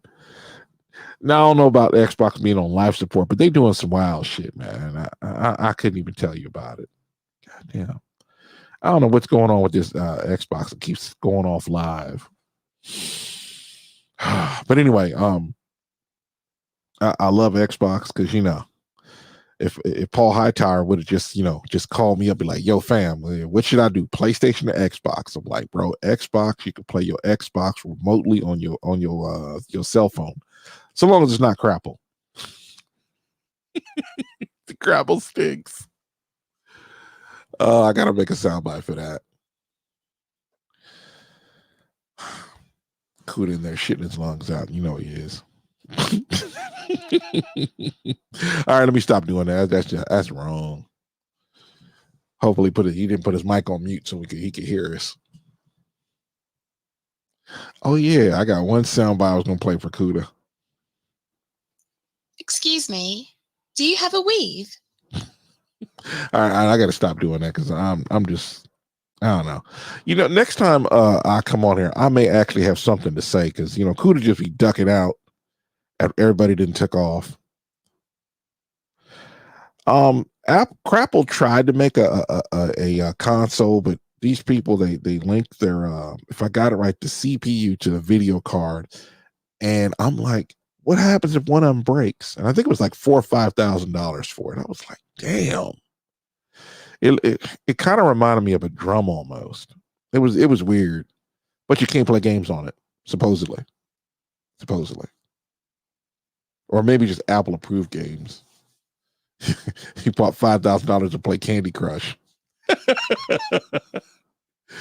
Yeah, I don't understand Apple people, man. Y'all got issues. I don't know. Some chick wanted. I think what it was is she did not like that a guy that's on an Android, that his phone, like when they text each other, I don't understand texting. I think it's weird. That when she texts him, her text will be one color and his text will be some different color. Like, can't be serious. Yeah, but Apple just, I really don't like Apple. If I didn't have my music trapped on their goofy ass iPod, I probably would never even deal with Apple. Keep trying to tell people, man, like you used to be able to have music everywhere. It could be on every device, and then we just got this nonsense. It's just weird. Hold up, I got something else. Because once you start buying crapple, they just gotcha, bitch. That's all they say to you. Sitting there looking weird. And then everybody be talking about that motherfucker back there is not real. Yeah, okay, I gotta stop. Yeah, I got a soundbite waiting for Kuda. All right, I'm back. Hey, could we was talking about your hair, man? I mean, just to be honest, you know. Take the do-rag off. Take it off, nigga. You clipped that? Yo, that shit was funny. He said, take a do-rag off. Take a do-rag off. Yeah, you better hope I don't He did a download. stream the other day I wanted to check out. Yeah. They'll be one of them dudes, man. That shit, They're one of them dudes. that You be was like, a funny review. That was a real funny review. We did a good job on that review. and when he was going in on him, the other dude who said, "I just talk shit to everybody," he was looking all down in the face. It's like, damn, bro. Take that do-rag off. Why? It's funny because when he went over that part of the video, he started laughing too. Take that do-rag off. Oh my god! Wait, hold on. Let me go back to that. I don't even know how much. Take the do-rag off. Take it off, nigga. No. I just figured since you was talking my hair, you wouldn't mind taking the do-rag off. So take the do-rag off. Go ahead, man. Take it off. I got the nerd fro. Let's see what you got under there. He looks salty as fuck. That one live stream had so much quotables. It's ridiculous. Yeah. I'm mad you picked that one though. No, that was fucking fire. That one was funny. That was like at the pinnacle of that video. Oh yeah, you know, I keep telling you this. Do not play this. This is something like I'm waiting, you know, for this clip. I want a better clip, and I'll play this one for you guys. Chitty chitty bang bang, motherfucker!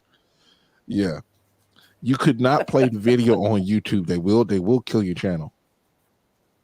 And yeah, he like some people like this down in Brazil or yeah, I think it was Brazil, and people be getting robbed all the time with these dudes on these motorcycles with these helmets, and it was like yeah, bro, it's a whole YouTube niche behind that. I'll be watching it. Yeah, and he was like, sometimes you know, it'd be an undercover cop, and the undercover cop be blasting them down. They don't even be seeing them.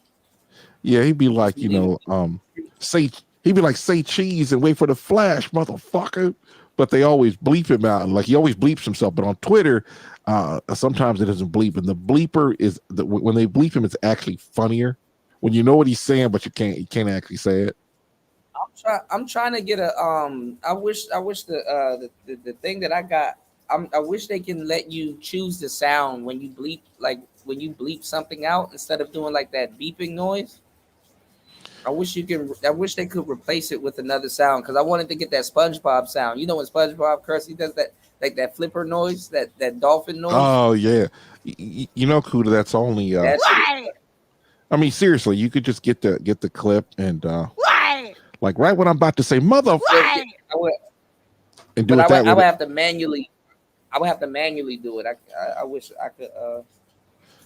Well, you could do it like the way you put music. Wait, you could do that the way you put music together.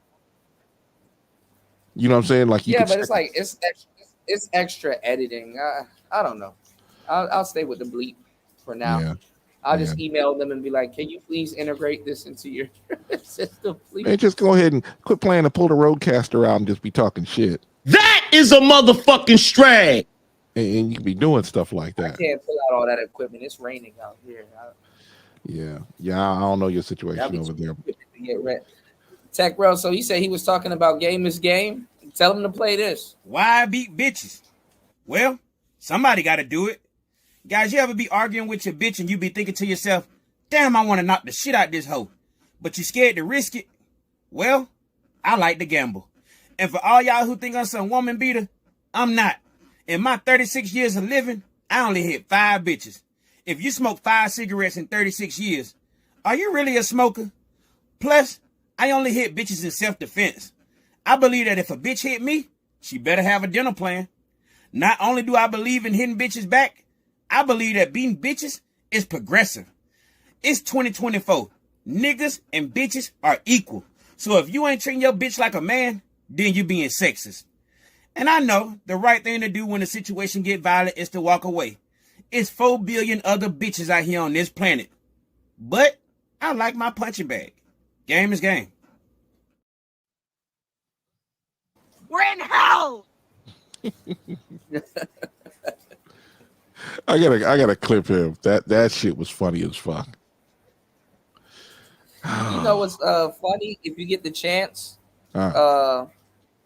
if you go on YouTube and type in Resident Evil and just listen to like the sound, not the soundtrack, but you know how they got the sound clips for like the zombies. Yeah. I think I played it one time on the show. That shit is fucking funny, and it almost sounds like sex.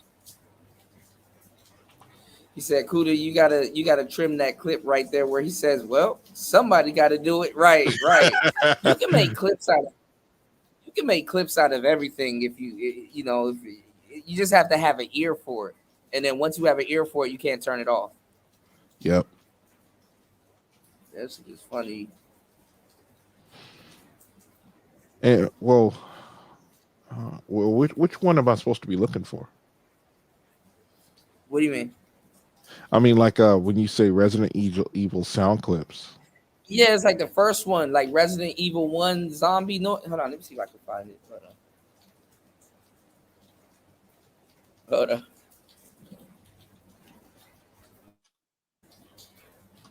Let's see.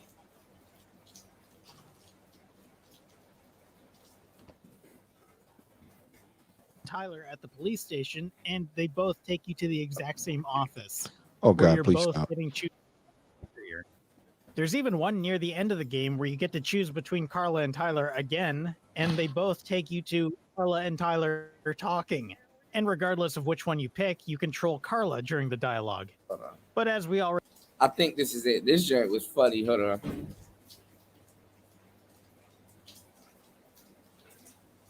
Wait, what was that? Move the cursor back over the screen a little bit. That's...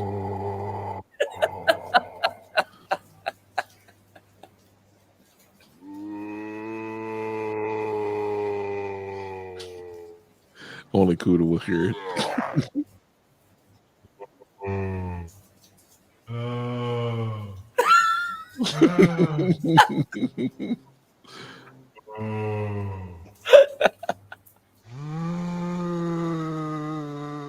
Yo, I would be in the studio laughing.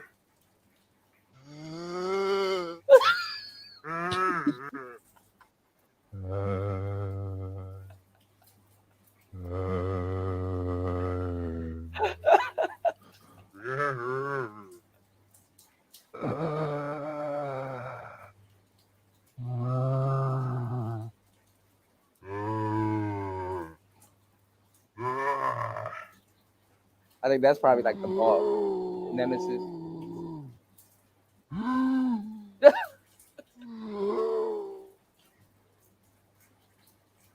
Yeah, that's weird. Resident Evil 2. Yeah.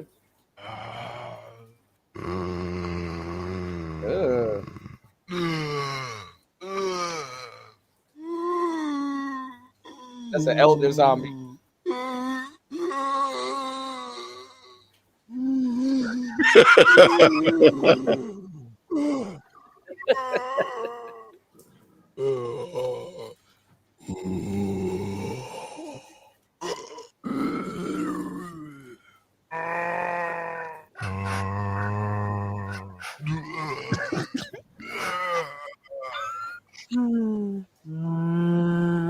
I don't know if they're like throwing up, yawning, or That's some weird shit, man. You got weird taste. That's all I can say. No, this shit popped up one day, and I was like, let me listen to this. Man, I was laughing. Look at the chat. That must have been one hell of a load. No, I mean, you look, if you go down certain rabbit holes on YouTube, it will lead you to some weird places. Yeah. You know. Because I'll be honest, man, I listen to YouTube all day, and I'm like, oh, I gotta clip that. Like that one dude that said, the beaten dudes dude you've been playing. Yeah, I gotta clip that. Which one? The one about the dude, about the guy beating chicks. Oh yeah, game is game. Oh, he got too many quotables. I wanted to get him on the show last year. I found them last year. Yeah, He was hiding. He was hiding too well. That's what it was. I don't care. He's a volatile. He's like a volatile game dude. So like he kind of he will undo all the years of the shit I was telling y'all, and that shit will be funny. Yeah, bro. Remember Perry's Ratliff, that comedian. Raul. The comedian that. Yeah. The comedian that got. Man, he got shot in the face. Damn. Eventually, I knew something was gonna happen because he was telling all those stories. Basically, when he was telling all of those stories, I'm like, where is this guy at? I'm trying to find out come to find out he's in Chicago, out of all places to be. I'm like, bro, like I trust Chicago dudes to know how to move around Chicago, but it's only a matter of time for some shit happens, even if you're from there. Have you played Jedi Starfighter? No, I haven't played it. It's basically a flying game. I'm just looking at my favorites. He said he got shot in the face, and he's like, "I'm still gonna let you know, bitches ain't shit." He's like, "I'm still on it." Yeah, I don't like simps.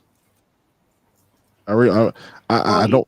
He's kind of like a paper screw comedian. No, not him. Well, think about the most dangerous person in the world is a fucking simp.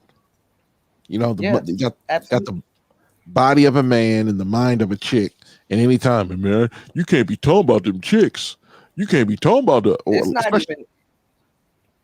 It's not even that. They be pre-gassed up, like they're gassed up, like they like a lot of times they have an if the girl don't give them an alibi, they're gonna give themselves an alibi to do something. Black girl magic. Yeah. That shit be getting on my nerves. I'll be watching dudes just flipping out. Like one of the big reasons I go to any of the clubs out here. I mean, I go in Mexico. Motherfucking gangbangers didn't go in the clubs in Mexico. I went there. I went like 3-4 times, and I've lost my taste from ever going to Mexico again. But these dudes are just going to a club and start a fight. God damn. Look at this. Got shot in the head. Look. Ugh. I can't believe YouTube let him get away with that thumbnail. See it? Yeah, I'm just looking at the window. You know, hold on.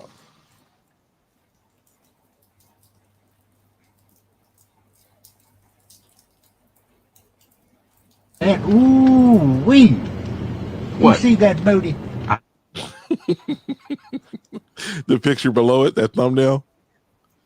Right. You didn't catch that. By the way, you got crapple.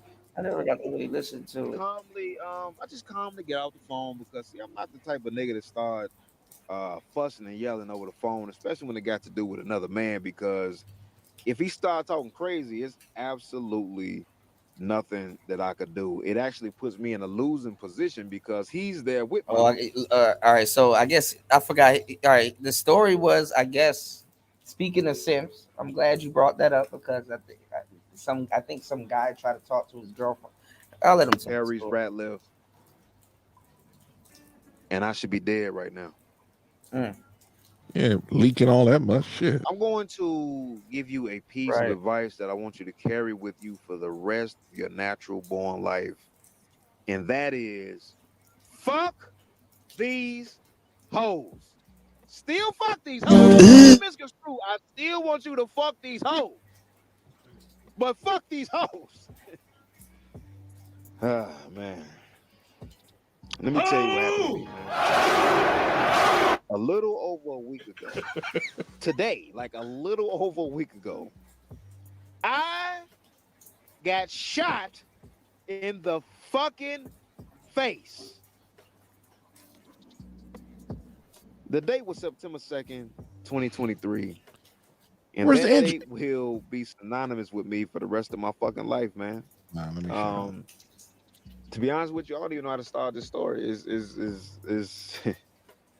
It's been taking a toll on me, man. But I guess I just start from the beginning. What I remember, shit, I was at the house, minding my business as usual, doing my regular shit.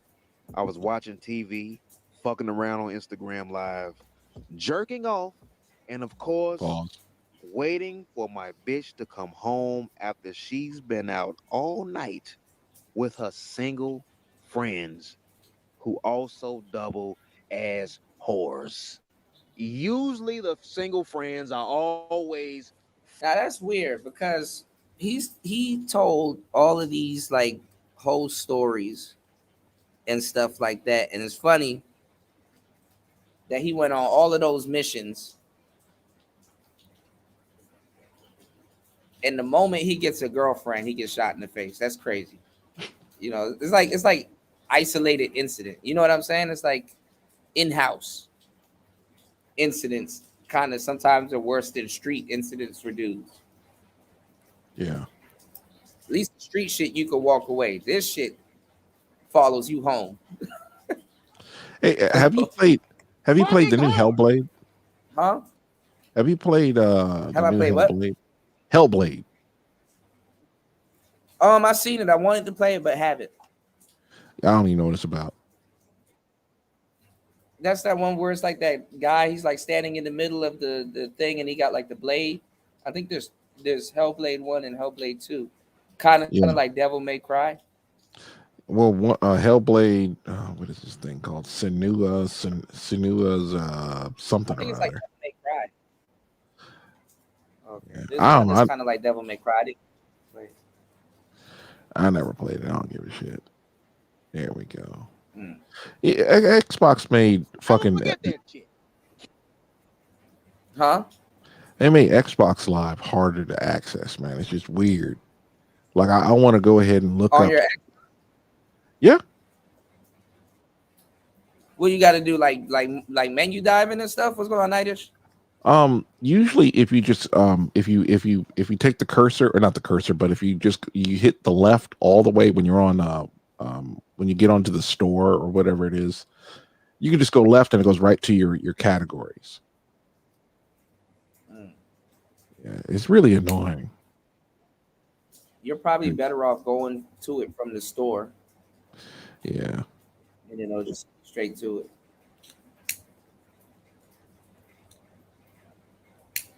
it. There was this way of looking for stuff. Away from these. Huh? It was it used to be that you could search it up like I like co-op games, and you can't find them. I don't know what happened. They do exist. You gotta go to another category. Yeah, I don't even think I'm in the store. Oh, that's. I don't even think they have a. What you say? Single bitches. Say you got to probably go to another category. I don't think they have the category, a co-op category on there though. You probably got to look by alphabetical order, but you got to know the name of the game. That's so only lead to your destruction. So anyway, it was nearing maybe 11 o'clock at night, and I called my bitch, just to see what she was doing, to see where she was at. And we were talking for maybe, I don't know, maybe like 2 minutes. It was a 2-minute conversation. And the conversation was going as planned. She told me what she had been doing. She told me what she was currently doing. And she told me what she had plans on doing next. You know what I'm saying? There were no problems at all. Everything was going absolutely fine. Until I heard a nigga's voice in the background. Now, she was at a bar with her friends, so something like this usually wouldn't be alarming.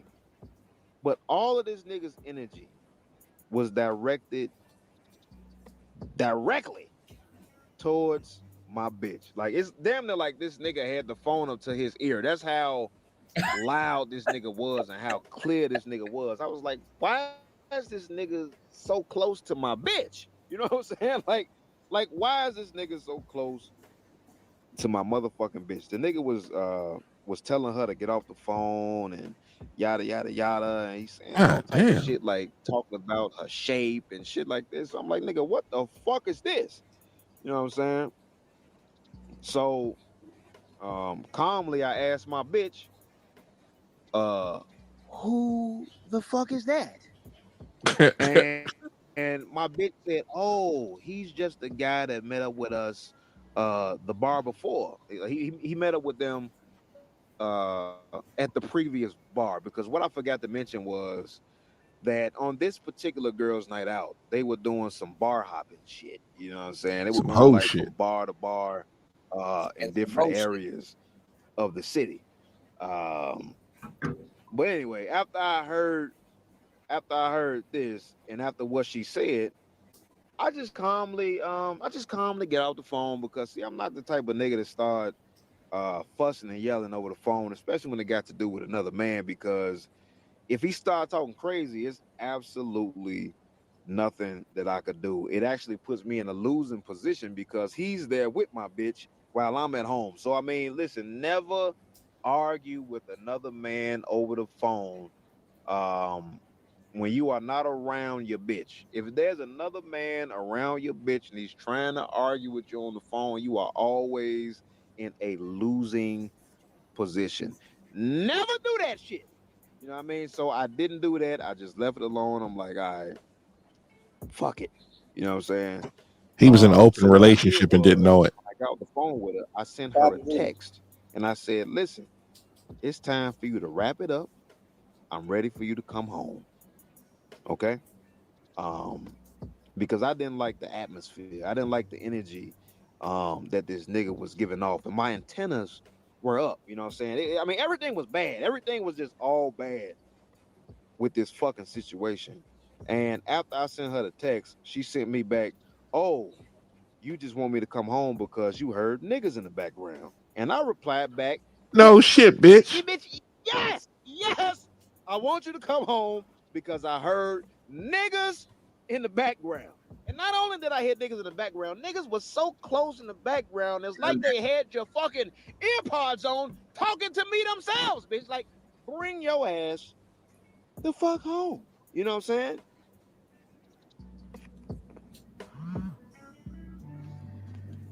And then she was like, well, we're only going to one more bar.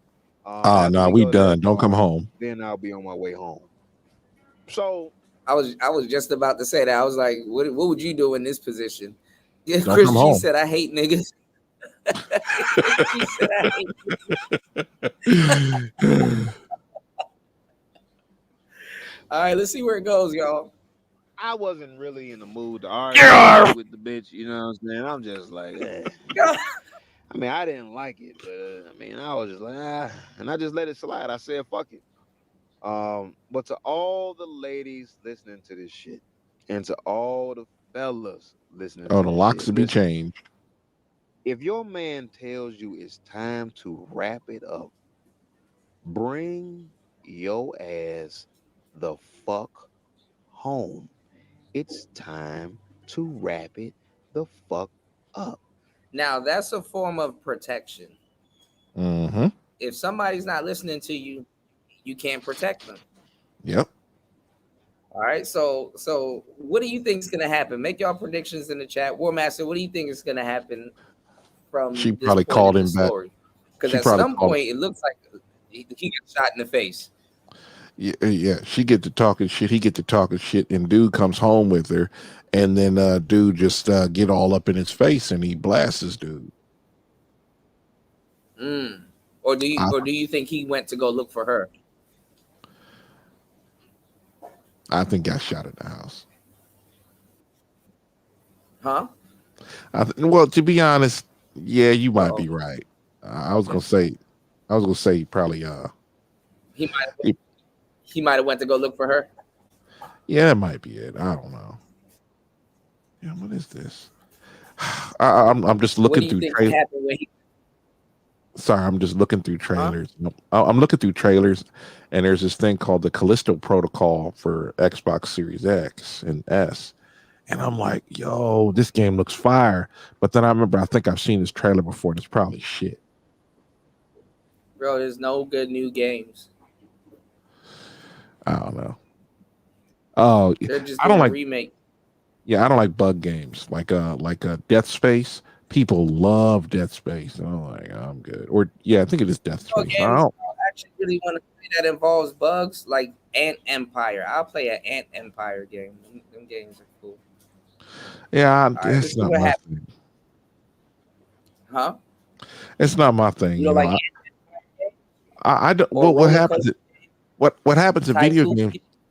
There's always these little small bugs that are very fast moving, and in reality, the only thing that moves fast and is small, quote unquote, is a dog. A dog can move really fast, but these things will be smaller than a dog, and they'll be running all over the place, man. It's one of the big reasons I don't like the flood. Fuck, I hate the flood. Motherfuckers jumping almost as far as you can. And legs about 2 inches long. Pause.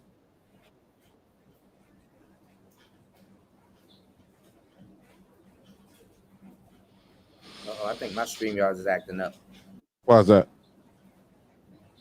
Well, you can't play? Okay, my StreamYards is acting up. Yeah. No, I was you were going in and out. Yeah, Are you there? yeah, I'm here. You got all that rain over there. You fucked up. Stand closer to the Wi-Fi. Yeah, I gotta stand closer to the router. Yeah, there you go. All right, let's go.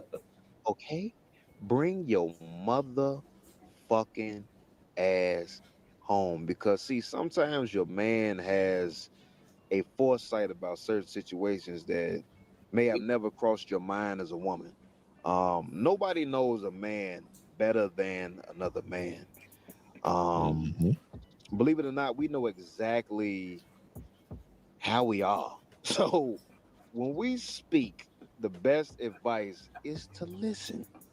I know a lot of women get upset when men say that. We just want you to listen sometimes, because women have a hard time listening to men, especially these new age women. I don't know what the fuck. It's just like so much shit can go better if you just pay a fucking attention. Sometimes the most dangerous thing on the planet to a woman is a man.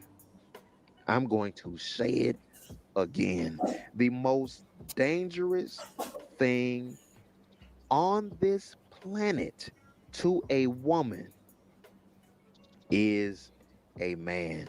And in retrospect, the most dangerous thing to a man on this planet is a woman.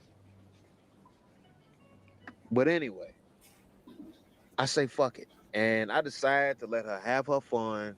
What's the worst that can happen? I feel like she can take care of herself. She's with her friends. Hopefully they don't let no bullshit go down. But I know that her main friend that she was with is a drunk. This bitch loves to drink. My bitch don't drink at all. You know what I'm saying? My bitch is not an alcoholic. My bitch has a low tolerance for alcohol. So she has limits. You know what I'm saying? My bitch do not drink alcohol. And when I was talking to my bitch on the phone, I could actively tell she may have been a little tipsy. Now, I will be a liar if I would say that I wasn't a little nervous, you know what I'm saying? Because this nigga in the background, he was very, very persistent. You know what I'm saying? He was very, very aggressive, very rape-like vibes. But I said, okay, they're going to one more bar. I'm just gonna let it slide. I'm pretty sure security there and yada yada yada. I know she's in the car with her friend. This is a dude that just popped up. Maybe he won't be going to the next bar. Maybe he's just a random that's just decided to tag along, trying to be friendly and shit like that. Maybe he's not really into my bitch like that at all. Maybe he's into the other bitches, but he's just doing his fucking thing. I don't fucking know. So I just said I'll just let it go. I mean, I was really hoping that that dude was not going to follow them to this next bar, but deep down in my mind, I knew that probably wasn't going to be the case. So to occupy my time, I jumped on Instagram Live. And I was on Instagram Live with one of my homies, goes by the name of Zilla. I was on there, you know, just joking around with this nigga and some of my friends, and we was having a good time. Maybe this was going on for maybe about an hour, maybe about an hour and a half. I don't even fucking know, man. It was just the time was going so fast that I don't even know how long I was on there. But anyway, like after a certain amount of time, I hopped off Instagram Live, and I didn't realize how much time had passed. So I was like, "Oh shit, let me call my bitch." So immediately I call her phone, no answer. I didn't call right back. I let a little time pass, maybe like 2-3 minutes, and then I called again, no answer. I called again, no answer. I called several more times, no fucking answer. So I'm like, all right, bet. So I check her location because in most couple situations, Damn. a lot of couples got their shit on their phone where they can see each other's location, you know, just so we can see where each other at all times, just in case of an emergency situation, or to keep tabs on whether some unauthorized dick or pussy action is afoot. But anyway, y'all know how it is, man. You gotta check up on your bitch. You gotta check up on your man. You know how dick No. and pussy shit. It's just the law of the land. People cheat. I'm not gonna lie. I fuck hoes sometimes. Sometimes I fuck hoes, but she has a vagina. She cannot do what That the is a fuck motherfucking I strag. do. I know it's a double standard. But ladies, you cannot do what the fuck we do. There's a difference. I will fuck anything. You women, you women, you do evil shit like fuck men you actually like and shit like that. Like what the fuck? But She's anyway, trying to replace you, genius. so you know we got the Fuck shit. location show on our phones, and you know, just so we can see where each other is. So I checked the location, and it said that she was in Monster, Indiana, at a bar called Bomber's Barbecue. I don't know if I told you guys this already, but I live in Chicago. See, that's what I'm saying. I think he went to go look for her. Let's see what happens. I'm from fucking Chicago. What the fuck is she doing in Monster, Indiana? All right. So I checked the GPS, and it said that she was 50 minutes away. Now, at this point, it's like 12 or something like that, maybe like 12 o'clock at night. I don't fucking know. You know what I mean? But it's late at night. There's no traffic on the E-way. So at this time of night, it's clear traffic. So it said 50 minutes away. Now, part of my mind was saying, hold tight, Perry's. It's 50 fucking minutes away. You better not take that fucking drive. You better not put your fucking shoes on and your fucking shorts and leave out this motherfucking door. It's not that serious. Just call again and maybe she will answer. Goddamn, motherfucker. Just get to the goddamn point. Do not leave out that motherfucking Perry's. Do not leave out that motherfucking. Your bitch is fine. She's all right. There's nothing happening. Everything is fine. Do not leave. It's 50 fucking minutes away, nigga. You are relaxing, nigga. You just jerked off like an hour ago, nigga. You are relaxed. Do not leave out that fucking door. But the other part of my mind was saying, fuck it, nigga, fuck it. Your bitch is drunk and she's around a pack of wolves. Nigga, you gotta do what the fuck you have to do. So she belongs to the I streets. sat on the edge of my bed and I called her one more time. Dumbass. And my shoes magically appeared on my feet, and I was out the fucking nigga. Before I knew it, I was in my vehicle. The fuck are you talking about? And I don't even remember how the fuck I got in that money. I don't even remember how the fuck I got in that motherfucker, man. And by the time I made it to the expressway, just like a woman. But the whole time I was calling, I was hoping that she would answer the phone so I could turn around and go the fuck back home. Now, at this point, you know, I'm realizing, nigga, what the fuck are you doing, nigga? Why the fuck are you going 50 fucking minutes Running behind a hoe. to try to see what the fuck this bitch is doing? She doing something that she doing. She doing some of that mind your motherfucking business and go find you another woman. I was really just hoping that she would answer the phone and she would give me some bullshit excuse. It don't matter what the fuck it was. She could just tell me anything like, oh, I got kidnapped by aliens for 15 minutes. I mean, I don't give a fuck. Bitch, just tell me, lie to me. Tell me fucking something. You sound like a bitch. I can argue with you. Okay? And I can turn Fucking around hey. and take my ass the fuck back home. I wouldn't mind arguing, but I did mind driving 50 fucking minutes. But that never happened. I just got further and further away from home, and I realized that this shit was actually happening. This shit was actually happening, nigga. I was on my way to Monster. By the time I knew it, nigga, I was 15 minutes away. I was 15 fucking minutes away from Monster, Indiana. Next thing I know, I'm in fucking Indiana, nigga. And without giving too many details, I'll just say this. I pull up to the bar and I get out my vehicle and I look in the window and I see my bitch. I see my bitch.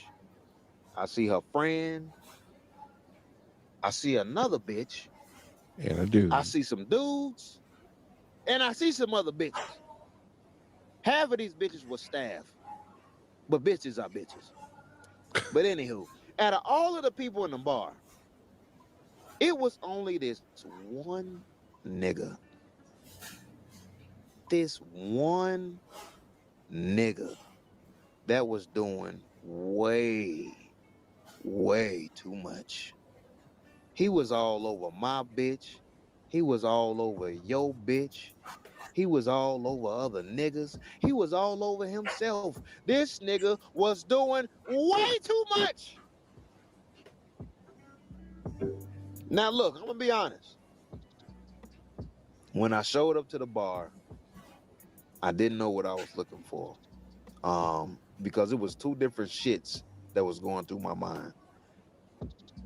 The number one thing that was going through my mind is, like I said, you gotta remember, my bitch was tipsy, possibly drunk, and she does not drink.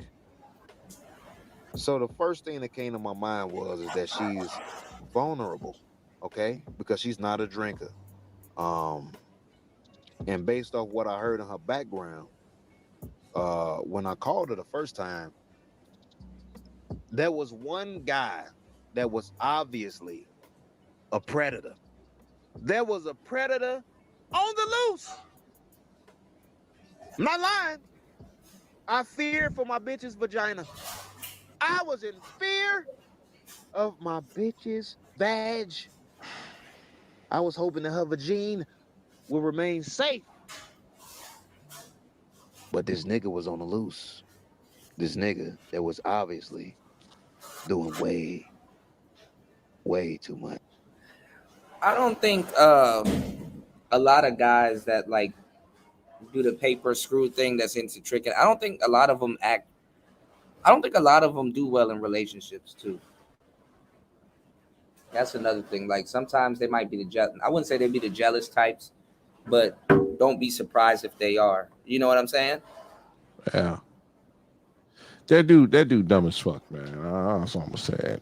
I wouldn't have got anywhere going 50 miles, bro. The locks to be changed. Your punk ass ain't here. Seriously. I knew he went looking for it. Just how the story was. I'm like, he had to go looking for it. Usually dudes get into trouble when they go looking for something. Trouble usually don't come to you, but you know. We 20 minutes. Hold on, we 20 minutes in, and all we heard is this dude getting out the house and going to the bar. Fuck, this shit takes too long. You know he got to stretch it out. He's a comedian. Yeah. And that's why I initially asked her to come home and wrap that shit up. But she said, fuck no. And she decided to continue to hang out with her friends. She disrespects him at home. And I didn't give a lot of pushback, which I should that have. would have been. That would have been more pushback. I should have tried to demand that this bitch comes home right. Man, if I ever talk to a bitch I'm talking to and some other dude in the background, I'd be like, yo, bring your ass home. If I don't get okay, I'm coming right home right now. That's the only safe answer there is. Other than that, I'm like, oh, okay, you do what you do. Don't come home. Right. And fuck your bitch out there all night. Once I heard that dude doing all that shit and yada yada, that's when my protective instincts kicked in, and I took that long ass drive, man. Like a man's primary purpose in life is to protect and to provide. And at this point, to a woman that's his. So I wanted to make sure that my bitch was safe. I knew that her friend was a Hold on, pause it for a second. You know what I'm saying? So since her friend is a drunk, you know what I'm saying? This is the problem with dudes like this. I knew that they don't seem to understand that you only unwanted dick that was coming my bitch's way. Yeah. Sorry. What were we saying? The only chick that you protect and provide for is the chick that's yours. This chick is obviously not his. I mean, I thought you were gonna say your wife. I thought you were gonna say like your wife. Well, wife, girlfriend. You know what I'm saying? You know, you pay for you protect and provide your daughters. You know, this whole idea that I'm gonna go all this way and she not listening. That ain't your bitch.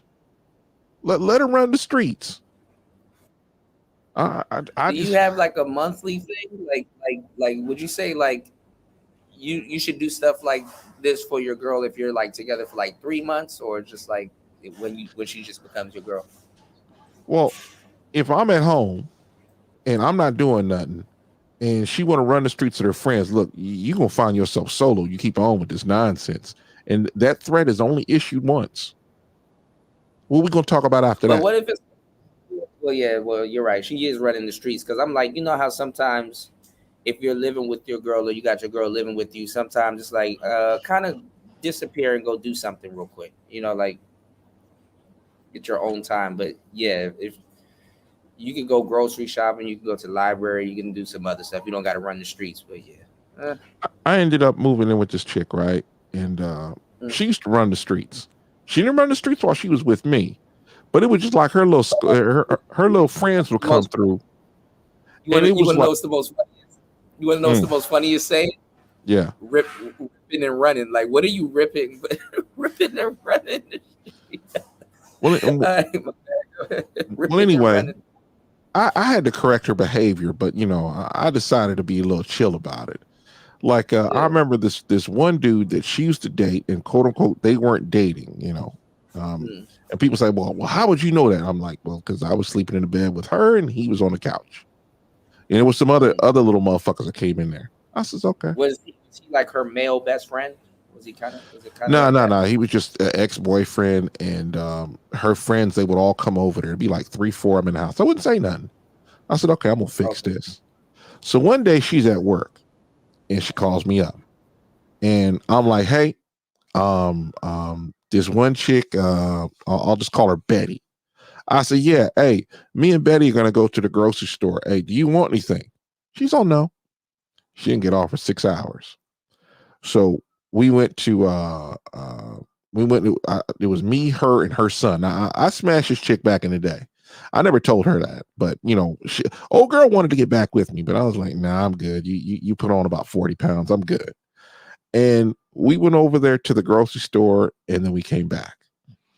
And then she Betty, she went home.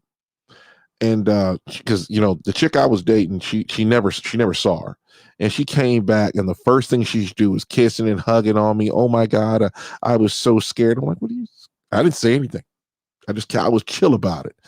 And after that, none of her friends came over ever again. I mean, there was this chick that lived downstairs in an apartment below us. I couldn't stand that broad. But I put up with her only as much as I was going to put up with her until she started running her mouth. And I'm like, get the fuck out of here. Take your little punk ass back home. She's like, I was her friend before you. I said, yeah, your ass will be tumbling down the stairs like that too. Stick her punk ass back. Yeah, stick her ass back downstairs. Didn't say shit more to me. I didn't like that bitch. Shout outs to Mahogany. What's going on, Mahogany? Mahogany said, why did you move in with her? Aren't you high value? How are you going to check her and you living in her house? Can you define high value? Hold on. No, we actually moved in together, but how do you define high value? Because a whole lot of people say a whole lot of weird shit. Every time I hear high value, I think of Kevin Samuels. Mm-hmm. Because Kevin Samuels definition. I'm like, that word kind of messed up the space. He made it famous. That's what it was. And the whole deal was value is demonstrated. I got value. Like when I hear value, I'm thinking, PUA terms, but yeah.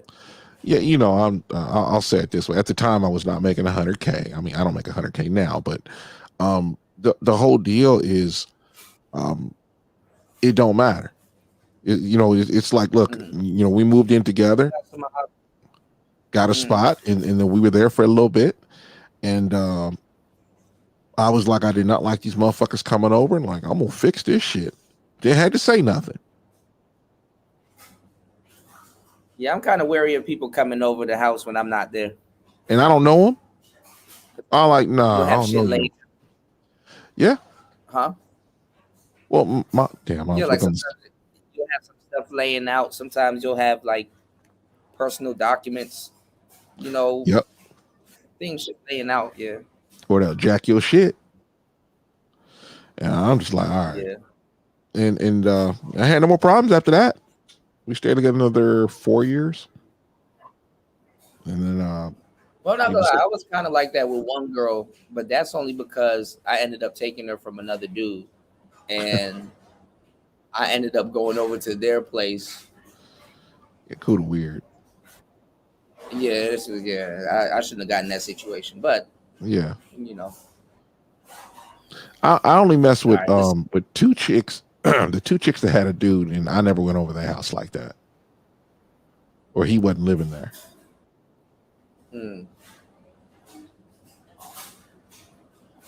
Yeah, I mean it's a janky situation. That's why like with the whole like lesbian B Taylor Princella thing, I'm like I feel bad for dykes because dykes they get the jankiest of the jankiest. And they be embracing it. Like as a guy, you can't be embracing janky situations and stuff like that because that could cost your life. I mean, with dykes, it could cost their life too, but not as much as guys, Mm-hmm. Because dykes are just slap box with each other. A dude would just pick you up, slam you on your head, and then fill you full of lead, or fill you with lead. Shoot. Yeah, or that's shoot. what I mean, he can just shoot. You're in his house. He can just shoot. Yeah. That's how Trouble lost his life. There's a rapper named Trouble. Bro, real known guy in the 80s. Sorry. That's how he died. Simp killed him. I'll say this: there was this one dude I was watching Twitter, right? And there's this video, and there was no sound, but wait, there was sound, and you could hear the woman screaming. And there was all it was on the title. It said that this guy was on a balcony and he's trying to climb down the building like fucking Spider-Man. And you could hear dudes screaming and yelling about this guy, and this guy had hopped out the window. And then he lost his grip, and he had to fall at least 5, 6, 7 stories down, and he bounced. And I'm gonna be honest, the shit was funny. I'll be honest with you, it was funny. Yeah. I can't help it. Some stuff tickles me to death, man. I can't help it. You're dark. But my thing is this: how you up in another dude's crib and then you decide to hop out the window? Well, you gonna get some hop out the window problems. I gotta find that article where that lady was going at this guy with a knife, and it was like a news special, and it said stabbed man. Last words before being stabbed. He asked her, "What are you gonna do? Stab me?" Bro, I was just I was just watching well, when I discovered you were live, I watched earlier today I was watching Replicant Fish had this one with this chick. She she took a hit from a bong, and then she started getting all stabby and hit this guy 108 times. And then when the cops are there, she started to do that to themselves with a dude. I don't even think she smashed him yet. And that wasn't the bad part. She spent, I think it was like 2 weeks in jail. That was it. They said she had a psychotic break. And I'm like, man, get no. A man do some shit like that, he's going to be in a psychiatric hospital and he ain't going to get out for 5 or 10 years. But she took a hit from a bong, though. Yeah, well, that don't work with a man. Let him be drunk. I mean, don't work with a man. You could do the horizontal romb. I don't know if you've seen it, but it's like going viral again. I guess Hold on. Let me address this. Mahogany, she came from her mama's house. I came from my the apartment I was living in because I didn't like it anymore, and I moved in with her. The two of us came together for another place. We got a place together. Anyway, what were we saying? We gotta break down this Princella thing too. Mahogany, I gotta check out some of Mahogany's recent videos. Mahogany was breaking that down also. But it was this lady, I guess a guy she was dealing with sent her little daughter to the upper room. And I don't know why they didn't search her, but she was in court and she literally pulled out a pistol. I think she kissed him or something like that. I didn't see that part until recently, but she pulled out a pistol and emptied the clip right there and then. Magazine. And she got like 3 years in jail and some change. But the guy that she sent him to the upper room, right there in court. And I'm like 3 years. 3 years. Yeah. But let a dude make a chick look like this guy right here. They're going to jail for a very long time. It is so weird. They try to make it seem like Cassie looked like this. Yeah, she got a knot in her ass. Okay, or we got a cramp in her ass. Yeah, she probably got a welt on her ass. She probably liked it. Let me stop. But no, Cassie got a Gervonta Davis paid out. She got paid out like Deontay Wilder. You can whip my ass for 30 million. Shit. Ain't nobody whooping my ass for nothing. I'll stay broke. Would you fight Mike Tyson for 30 million? Hell no. I'm gonna tell you like this: there ain't a boxer I would fight for any amount of money. I mean, after you pay the hospital bills and stuff like that, you break even. You still come out good. Yeah, you might have a funny limp and some brain damage. I'm gonna pass. I will dive. Man, I don't want to get hit once by a boxer. Fuck that. They do it in soccer all the time. I will take a dive. Nah, I'm good. People been saying that for years. Back when Mike Tyson was in his prime, it's like, nah, fam, ain't nobody gonna hit me. Fuck around and be retarded. I'll just take a body shot and then just do a quarterback kneel. I'm good. What is this? All right, let's get back into it. Hold on. Yeah. The second reason, or the second thing that was going through my mind was, you dumb motherfucker. Maybe she was out trying to be a hoe. I mean, maybe my bitch is a hoe and I don't know it. Like maybe she's a fucking hoe, like her fucking single hoe friends. Maybe they're all just whores. You know what I'm saying? So Either way, I had to fucking find out what was going on. So either way, I was taking that 50-minute drive. I had to find out if her vagina was at risk, and I had to find out if her vagina was friendly. I had to find out what the fuck was going on. So I'm gonna keep it real, man. I stuck around and I checked the scene out for a minute because you got to be like a spider. Like you can't just spring into action.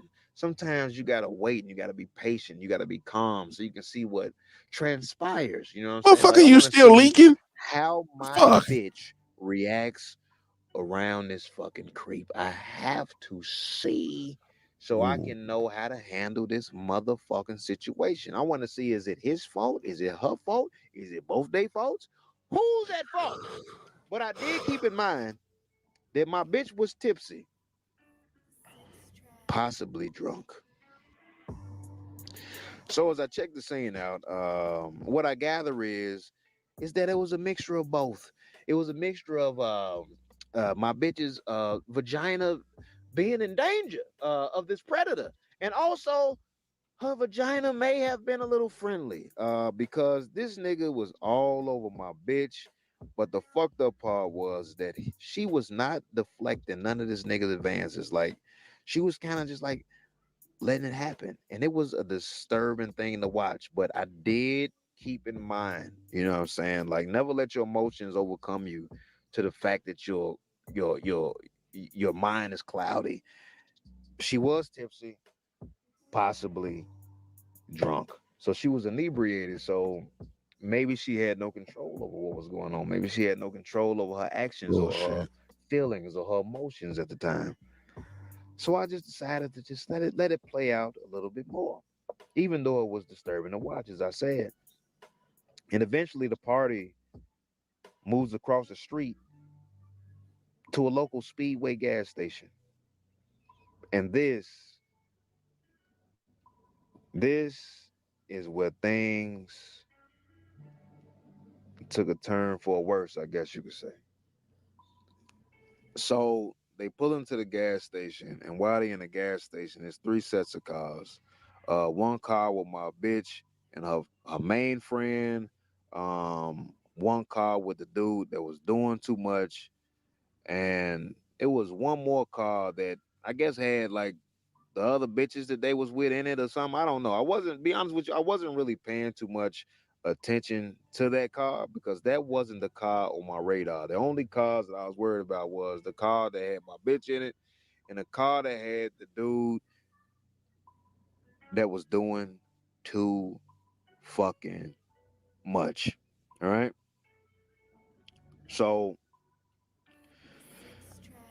the car that my bitch was in, her friend gets out the car and her friend goes over to the third unknown vehicle with whoever was in it, you know what I mean? And she's conversing with these people. My bitch remained in the vehicle. My bitch was in the passenger seat, you know what I'm saying, on the passenger side of the vehicle. Now, what happened was the dude that was doing too much, he gets out of his vehicle and he goes over to my bitch's friend and he starts dry humping her from the back. He just starts dry humping her and shit.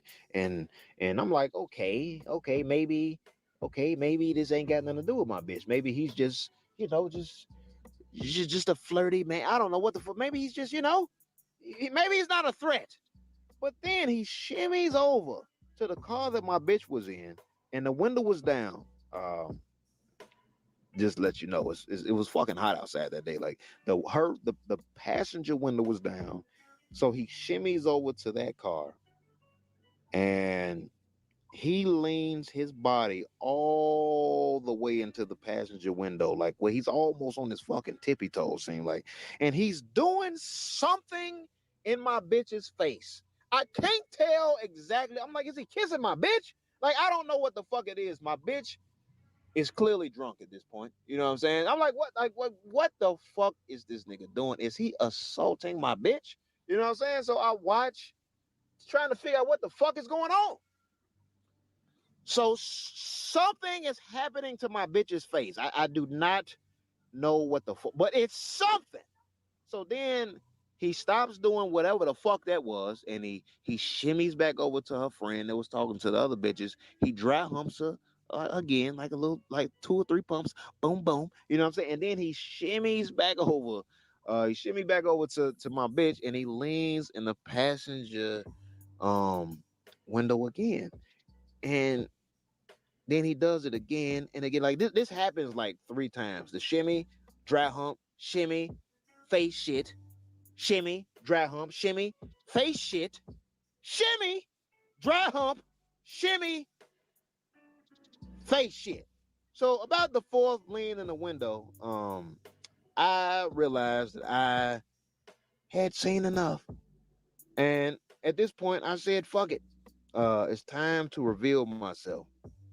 So I approached without an actual plan. Now, if I'm being honest, one of the things I did plan on doing was letting my bitch know that it's clear why she wasn't answering her phone, because I finally gathered enough evidence to say fuck this bitch. And I was thinking at the time that I was gonna walk over, I was gonna listen. Now I see why you wasn't answering your phone. You obviously got the shit going on, and I was probably going to plan my exit from fucking with this bitch, because now I see that I cannot trust this whore.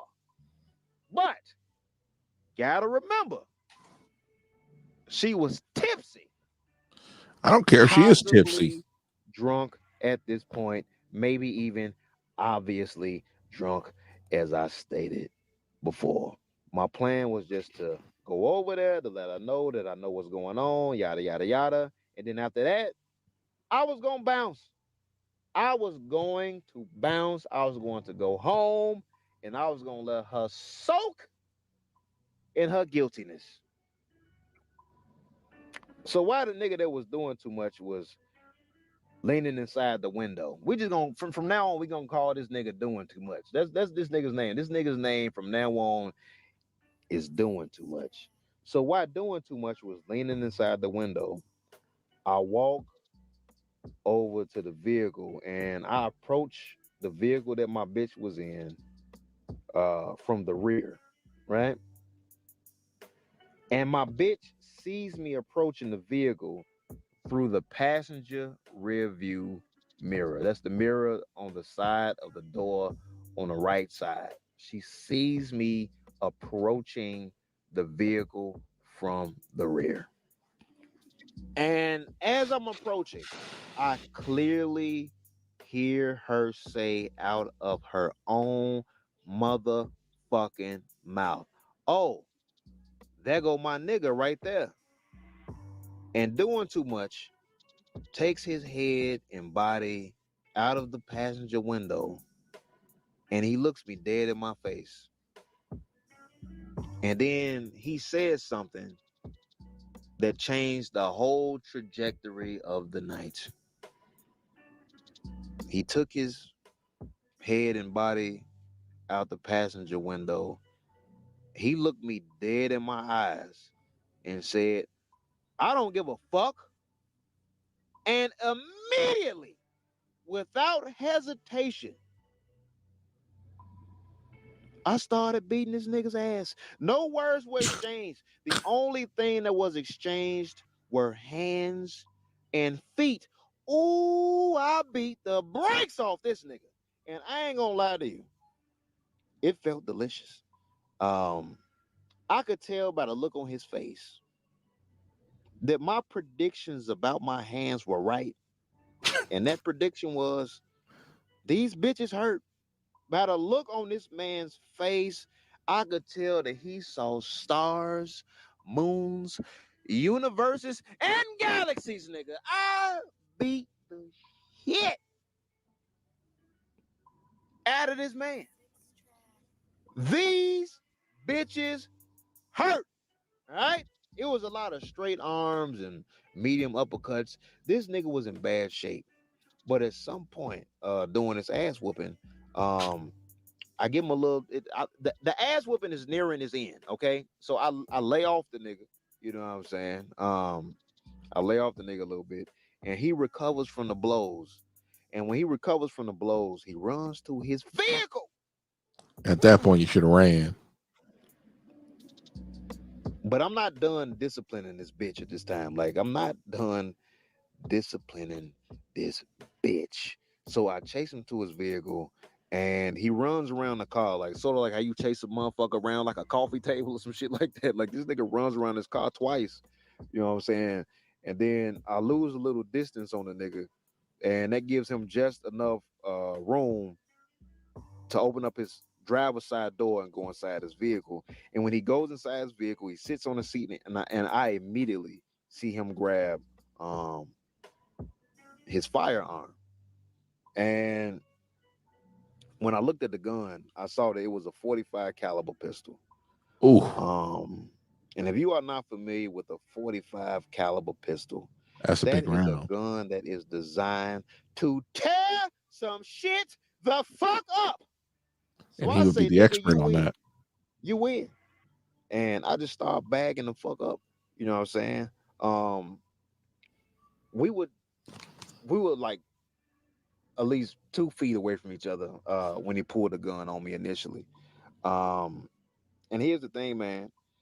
Usually I have my gun at arm's reach because as I stated before, I'm a nigga from Chicago. Trouble is always afoot. You know what I'm saying? You gotta be on your P's and motherfucking Q's when you live in Chicago.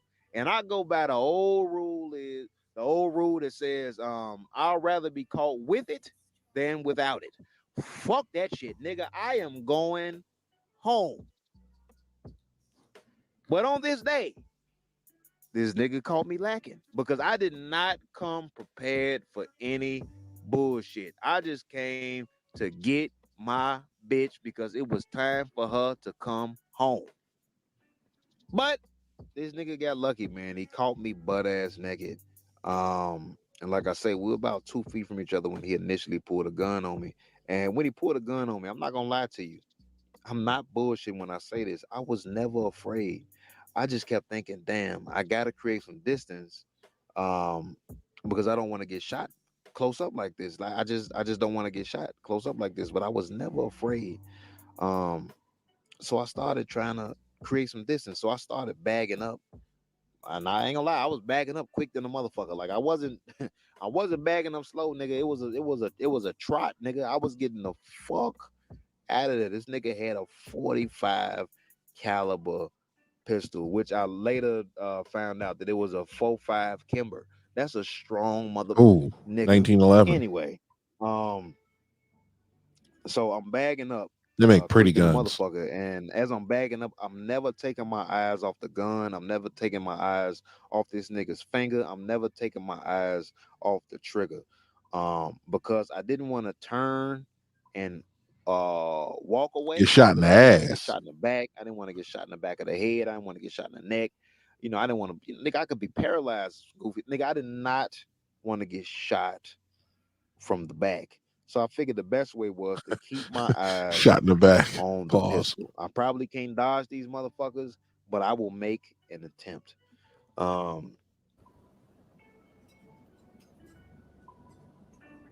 This is wild. So basically, man, I just kept bagging back.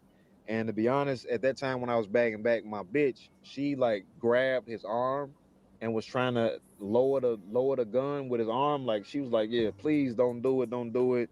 Yada yada yada, don't do it. And as she was doing that, that bought me some more motherfucking time. And before I knew it, nigga, I was in the middle of the street. And before I knew it, I was all the way across the street, nigga. I was 200 feet away at this time.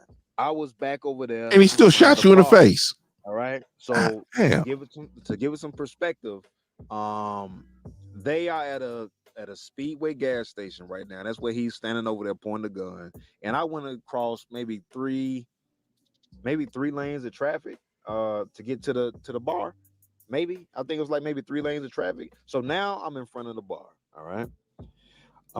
So in my mind, it's over. The incident is over. The ass was beat. You know what I'm saying?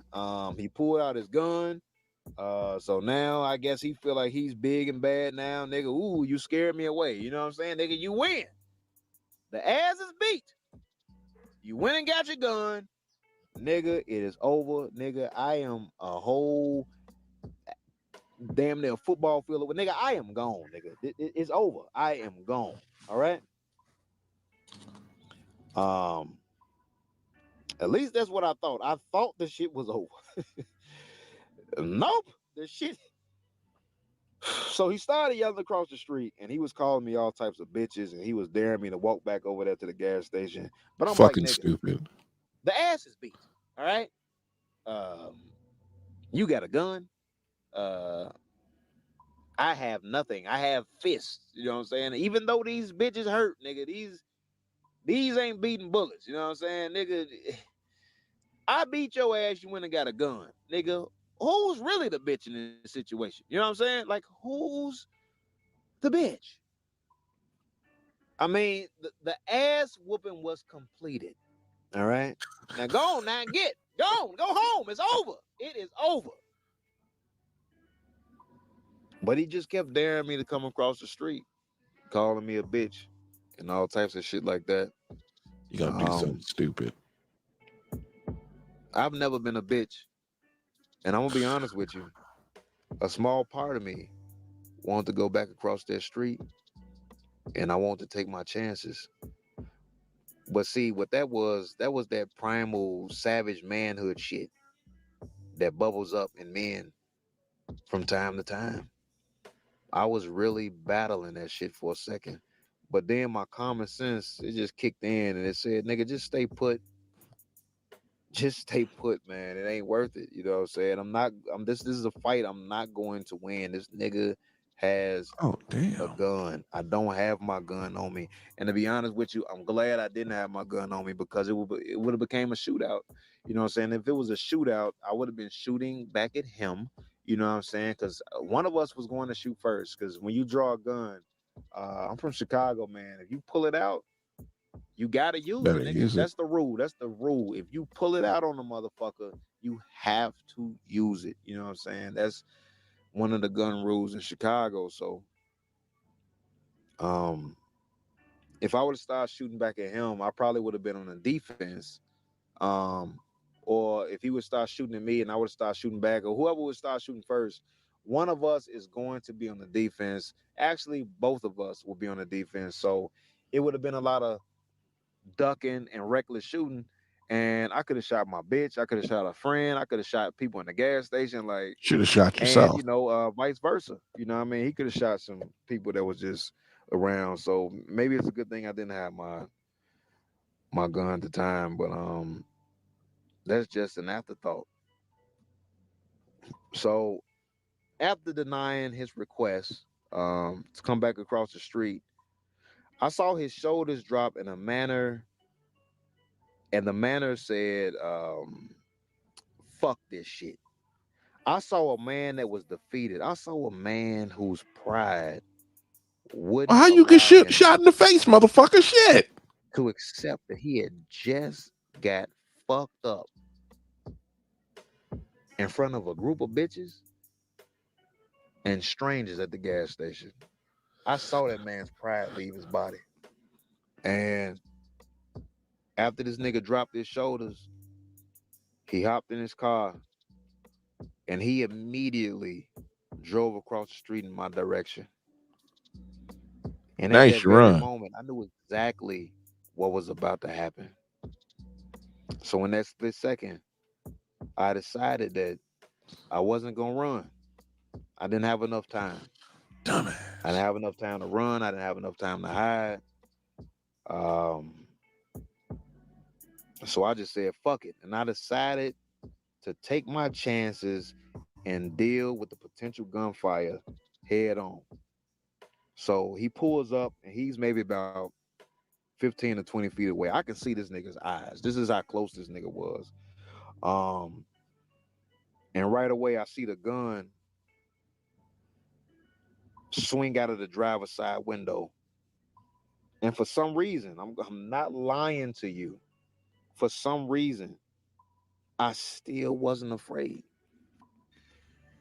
The only thing that I was thinking about was, I'm definitely about to get shot. But if I get shot, I just gotta try not to get shot in the head, the chest, or the stomach. Especially the nigga, that just nigga, that shit would have fucking hurted, man. And as soon as that thought got into my head, the gun started going off. Uh-oh. What's going on, no cupcake? He shot 2 times. I dodged them hoes. And then he pulled a car up like closer by like slightly still had the car and drive, but he had his foot on the brake. That's so a Gatling he gun, eased bro. the car up. MG42. Forward a little bit so he can get like a better aim. Damn. And he let off another shot. And he missed. And I'm not gonna lie to you, at this point I was feeling good, man. I was like, God damn, I'm dodging these bitches. Like, I'm feeling good, man. Like, I'm dodging these bitches, man.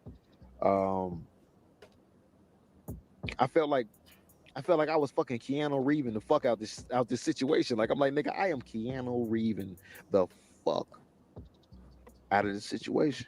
No, your bitch ass But about then to the get nigga, shot. he takes his foot off the brake again, and he eases up again to get a better aim. Marksman. And again, he lets off another shot, and he misses. And when he missed, like, I heard the bullet smash into like, oh, he probably I got don't hit know by if a it was like ricochet. the building of the bar or the concrete, or it was something, but I just heard it. I just heard it hit something, and whatever it hit, nigga, it was very close to my body. But I was like, damn, I'm dodging these bitches, nigga. Like, nigga, what? Do I got a force for, nigga? What the fuck is this? Nigga, like, I felt real good about this shit. So at this point, I already dodged 4 shots. So I'm thinking like, nigga, I mean, I'm feeling good about myself. Nigga, I dodged 4 fucking bullets at semi-close range. Like, nigga, I was the shit for a second, nigga. I was the shit. And in my mind, I'm thinking, nigga, you made your point. I get it. Stop fucking shooting at me, nigga. I get, nigga, you made your fucking point. And then he let off another shot. And when he let off that shot, Gotcha, bitch. I saw the muzzle flash. And then I felt a small pinch to the middle of my face. And instantly, my mouth and nose filled up with blood. My face was hot for maybe about 2 seconds. And then I felt nothing. Chitty, chitty, bang, bang, motherfucker. I was like, Oh shit, that's funny. nigga, like, this nigga fucking hit me. You know what I'm saying? And by my natural instinct, I grabbed my face because I had blood pouring out my mouth and it was pouring out my nose. What? I was stuck, nigga. Like, I was stuck. Like, my natural instinct was to try to tend to my wounds and shit. Like, that's just like, you don't never know what'll happen until you in that situation. Like, you thinking that, oh, I should just run or some shit like that. But nigga, I'm not lying to you. Like, I was just stuck there. And I'm standing there with both hands on my face and I'm trying to process what just happened to me. And at this point, my body just gave up. And I just accepted death. And I just stood there holding my face. We're in no hell! more, like I said, man, no more than 20 feet away out of my peripheral, while I'm standing there holding my face, I see the muzzle of the gun flash, and he let off 3 more shots while I was standing still. What? There's no way he could have missed me at this point because I was just fucking standing there. I wasn't dodging the bullets no more, nigga. I accepted death, and I was just standing there. The fuck are you talking about? I couldn't feel it. But in my mind, I just got shot the fuck up. But after that third shot, when I heard that third shot ring, I snapped out of it.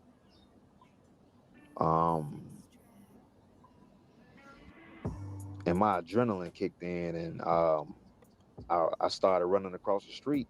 That motherfucker back there. And as I'm running across the street, he let off one more shot. I don't know if you keeping count, but nigga, that's 9 shots. This nigga emptied the whole clip at me. You know what I'm saying? This nigga emptied the Magazine, whole dumbass. motherfucking clip at me. This nigga was actively trying to kill me. And Kind of what happens when you as I'm shoot running people. at this point, I'm not sure. He probably thought he could claim self-defense. How many times I got shot? I just know that I'm bleeding like a motherfucker, and I can feel my body getting weak. Losing blood. Yeah. And after he let off that last shot, I heard his tires peel off in the distance. So the next thing I do is I just jump right into survival mode, man. And it was so much blood coming out my mouth. I just figured that the bullet must have just went through my jaw, and it just went all the way through. It came out the other side of my face. Like I said, I couldn't feel anything, but it was just so much motherfucking blood, man. And while I was running, I'm thinking and shit about this bullet going through my face. So what I did was I ran my tongue. Shit, where your girl at this point? She don't know what happened. She had dick in her face. Around the inside. All they do is just scream. They just they don't. They, of my mouth to make sure I had all my teeth, because like I said, I'm thinking I'm shot in the mouth because all this blood is fucking pouring out my fucking mouth. And I realized I had all my teeth, so I'm like, wait a minute, I'm not shot in the mouth, so where the fuck am I shot at? And as I'm running, I'm holding my mouth, and as I'm holding my mouth, I realize that the blood is coming down over the top of my hand, and it's dripping into my left eye. And it was at this point that I was like, oh, fuck. Nigga, I'm shot in the head. And my left eye quickly filled with blood. So all I had left was my right eye. And as I'm running across the street, I remember that earlier I had noticed that there was a ambulance parked next to the gas station. So I ran over that way as fast as I could. And when I made it to the ambulance, it was a young black man in there, and he had his headphones on, and he was eating a Subway sandwich. Obviously, he didn't see what the fuck had just happened. So I took my bloody hand, and I just started banging on the window. And I just started yelling, bro, I just got shot. I just got shot. I got shot in my head. And then, he sprung into action. He got on his phone. He started calling the police. He started calling for backup and things like this. And while all this is going on, I did what any other man would do in a situation Cry. like this. I pulled out my phone and I tried to call my mama. It had been at least 90 seconds since I had been shot. And the only thing that was on my mind was, I got to call my mama, man. Because see, here's the thing, man. No matter how old a man gets, whenever he's in trouble, no matter how big or small, that man is going to always want his mama. Mama can be grandma. Mama can be auntie. Whoever raised you, you know what I'm saying? Because there's always a woman in a man's life that was his first love. And mine was my mama. So I reached in my pocket and I grabbed my cell phone and I was trying to unlock it. Because it was fucked up, man. I had my one good eye that I could see out of, because the other eye was full of blood and shit. So I was already struggling, trying to look at the screen. And while I'm looking at the screen, blood was spilling all over the fucking phone and shit. It's all on the screen. And I kept trying to wipe the screen off and shit, so I just started trying to wipe it on my shirt. But that was stupid because my shirt was full of blood, so now I'm just smearing more blood on the fucking screen. And I'm just like, fuck. I was panicking, man. I didn't know what the fuck to do, man. I just like I gotta call my mama. So I just felt myself like becoming dizzy, and I was anxious and all this shit, man. And I just say, you know what? Hold on, Paris. I stopped. I took a beat. I took a breath. I'm like, focus. I said, Paris, wipe the phone on the side of your shorts. There's no blood on the side of your shorts.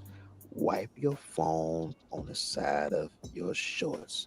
So I wiped the phone on the side of my shorts, and it was clean enough. The phone got clean enough for me to unlock it. And, you know, I start scrolling down. I find my mom's name. And I called my fucking mama, man. And my mom answers on the second ring. And the first thing I said to her was, Ma, I got shot. What's going on, Nathaniel? And I'm not lying to you, man. I've never heard my mom let out a scream like that before my entire life. And after she calmed down for a second, she was like, where did you get shot at? And I said, I got shot in my head. And the sounds that woman made over that phone hurt way more than anything that I was going through at the time. But I thought to myself, fuck it. Fuck it, man. I said, fuck me right now. I gotta be strong for her. So I tried my best to calm down, but honestly, at this point, I was convinced that I was going to die. So next thing I know, out of nowhere, man, it's a bunch of police officers and paramedics, and they end up putting me in an ambulance, and they strapped me down. And at this point, I can barely breathe.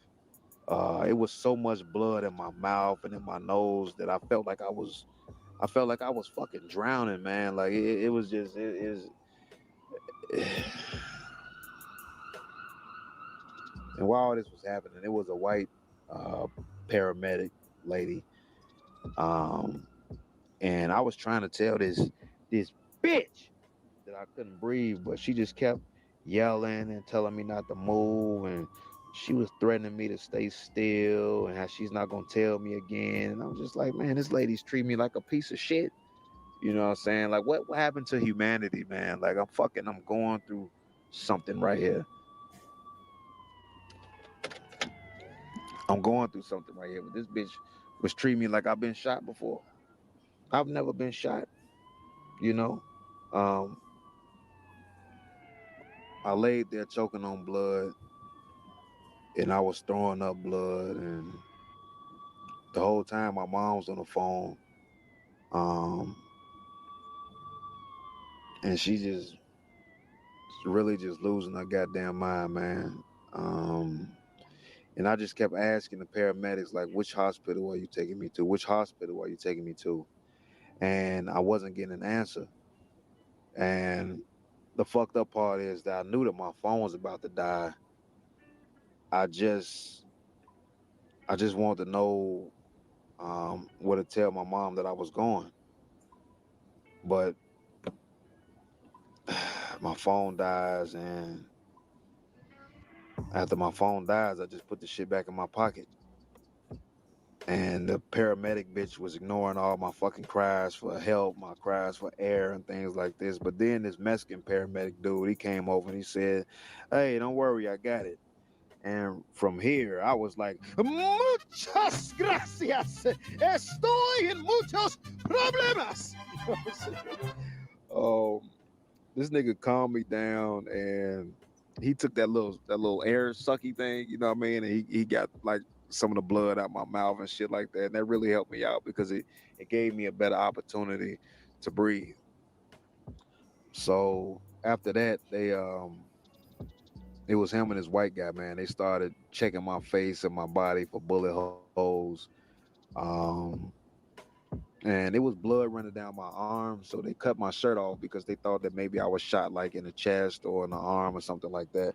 But the blood that was running down my arm was coming down my collarbone because it was running from my face. That's just how much blood was coming from my face. And after they cut my shirt off and things like that, and they checked my body, they realized that the only wound I had was on my face. But to them, it looked like it was just a scar, so they deemed it as not that serious of an injury. But that was initially. So next thing they did was, because my body started shaking, like my legs started shaking uncontrollably. I was telling them that I can't control the shaking and shit like that. So they took the little flashlight thing and they told me to follow the light with my eyes. And when I looked to the right, in the corner of my left eye, right where the eye is like meets the bridge of my nose, a hole opened up like a fucking pussy, and blood began pouring all over my face. And that's when they found out that, oh, that's the exit wound. So then they checked my face and they found that the entry wound of the bullet was in my right cheek. So what happened was the bullet went through my right cheek and it exited right in the corner of my eye. Just literally like centimeters away from my eye. Like if I would have moved just a little bit, I would have lost my whole fucking eye. If I would have moved a little bit to the right or something like that, the bullet would have went straight through my head. I was in a fucked up situation, man. The bullet missed my eye by centimeters. My fucking Over some nose was pussy. broken. My face wouldn't stop bleeding. I was in real bad shape, man. It's hard to believe, but I took a 45 caliber bullet to the face, and I live to talk about it. A lot of people won't believe this, but it never hurted. It's never hurted. It's been almost 2 weeks, and it still doesn't hurt.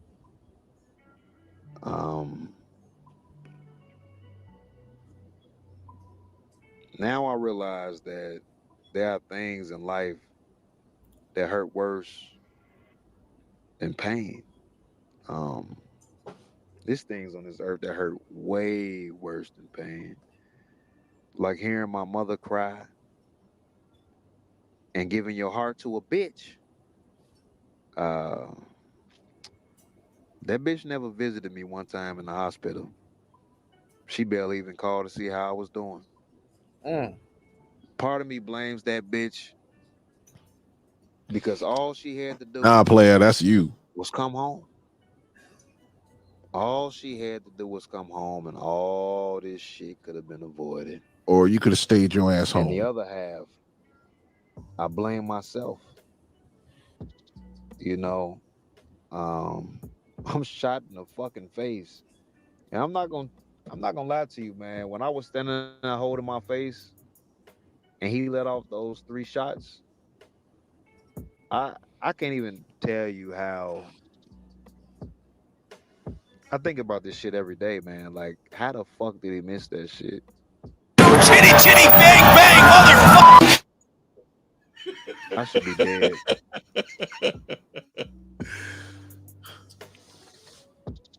All I had to do was just stay in the fucking house, man. Goddamn right you could have. And none of this shit would have happened. So half of me blames her, half of me blames myself. Who do you think was at fault? You were a Is it motherfucker. me? Is it her? Like, who's at fault here? I'll tell you like this. Pause it, Cuda. It's easy to say what you won't do until you are put in a particular. This dude, so many times he could have stayed his ass at the house. He could have not put his hands on that grown ass man. He could have ran away. decided to say, fuck it, let's play Olay, motherfucker. Shoot at me as many times as you want. And then he wants to say, oh, it's that bitch. I wouldn't blame her at all. That's your fault.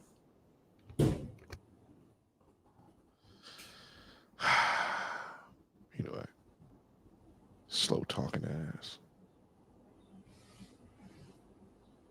Yeah, that's crazy. That's crazy. Fool got shot in the face. Almost lost his eye too. It's the same thing with 50 Cent. 50 Cent's lucky too, like the bullet exited. Because sometimes they say when the bullet is still in your body, it's still spinning, and then obviously it gets hot. Well, at some point it's going to stop. It's just going to create damage moving through your the tissue. Yeah. Have you seen like when they shoot snow, how the bullet just spins on top of the ice? Yeah. It keeps going. That shit is scary. That shit is scary. Ain't no way I'm driving 50 minutes for a bitch. Right. Stuff you go through for your girlfriend. And sometimes love makes you do some crazy shit. And sometimes the crazy shit that you do will bring out a person's true colors. Fuck these hoes, man. Hold on. Pause it for a second. Strong is more than just physical. Yeah. You know something that just really drives me nuts is like there are all these videos, these chicks on TikTok talking about why won't men talk to us? This is the very reason why. When a man is down and out, where you at? You can't even keep your legs closed because you keep wanting the attention of the streets. My thing is, you're gonna be in the streets one day. She will be 40-something years old, still out there running the streets, and there's nobody to run with. Sitting there looking stupid. Ask me if I'm gonna get married. Hell fucking no. He said he hasn't seen her since. God damn. Yeah. I mean, if a chick's trying to cheat on you, right? She's not doing it just to fuck. She's trying to replace you. And there is no betrayal worse than that. Unless she shoots you in the back. Anyway, I'm done. You know, YouTube took down one of my videos called Tate's Speech. And it's just basically Andrew Tate talking about money for like 19 seconds. Yeah. And, why they remove Andrew Tate speech off my he's just talking about money. Yeah, politics. I keep telling you about politics. You don't know when you step on a landmine because they're out there. No, it's not politics. He's talking about being rich. No. Anything about Andrew Tate is politics. He's the person that everyone is supposed to hate. And if he's there to hate any and all of his friends, they hate them too. The left have the mind of an angry female, angry at men for not wanting them, so they hate us. It's like people got him on their platform. People got them all over their page. He still has pages on YouTube, but they fucking with me. They'll get around to it at some point. There's a lot of pages. YouTube in the European Union took down 35,000 videos. Over here, they might fuck around and because right now YouTube is being sued by I think it's I think it's either Florida or Virginia, and then one of I think it's Missouri. They're suing YouTube for the nonsense they're doing. Like sooner or later, that this whole idea of using the algorithm to suppress the reach of men, to actually talk to other men and other women, that's gonna the whole idea, all the suppression is gonna end at some point. Because a lot of people backfire. Well, it always will. Anything the left do backfires. I mean, they'll play this game of, we're going to go ahead and they'll do shit where they'll go ahead and say, you know what, we're going to go ahead and suppress all kinds of speech and anybody trying to say anything other than what we like. And sooner or later, you'll get shit fucked up.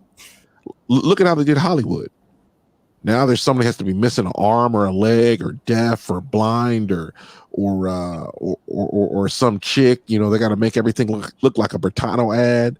I mean, they want to. I think there was one guy that was over in Japan, and I can't remember where he was at or what he was doing. Remember Black Samurai? That anything has to have a black person in it. I'm like, what kind of nonsense is this?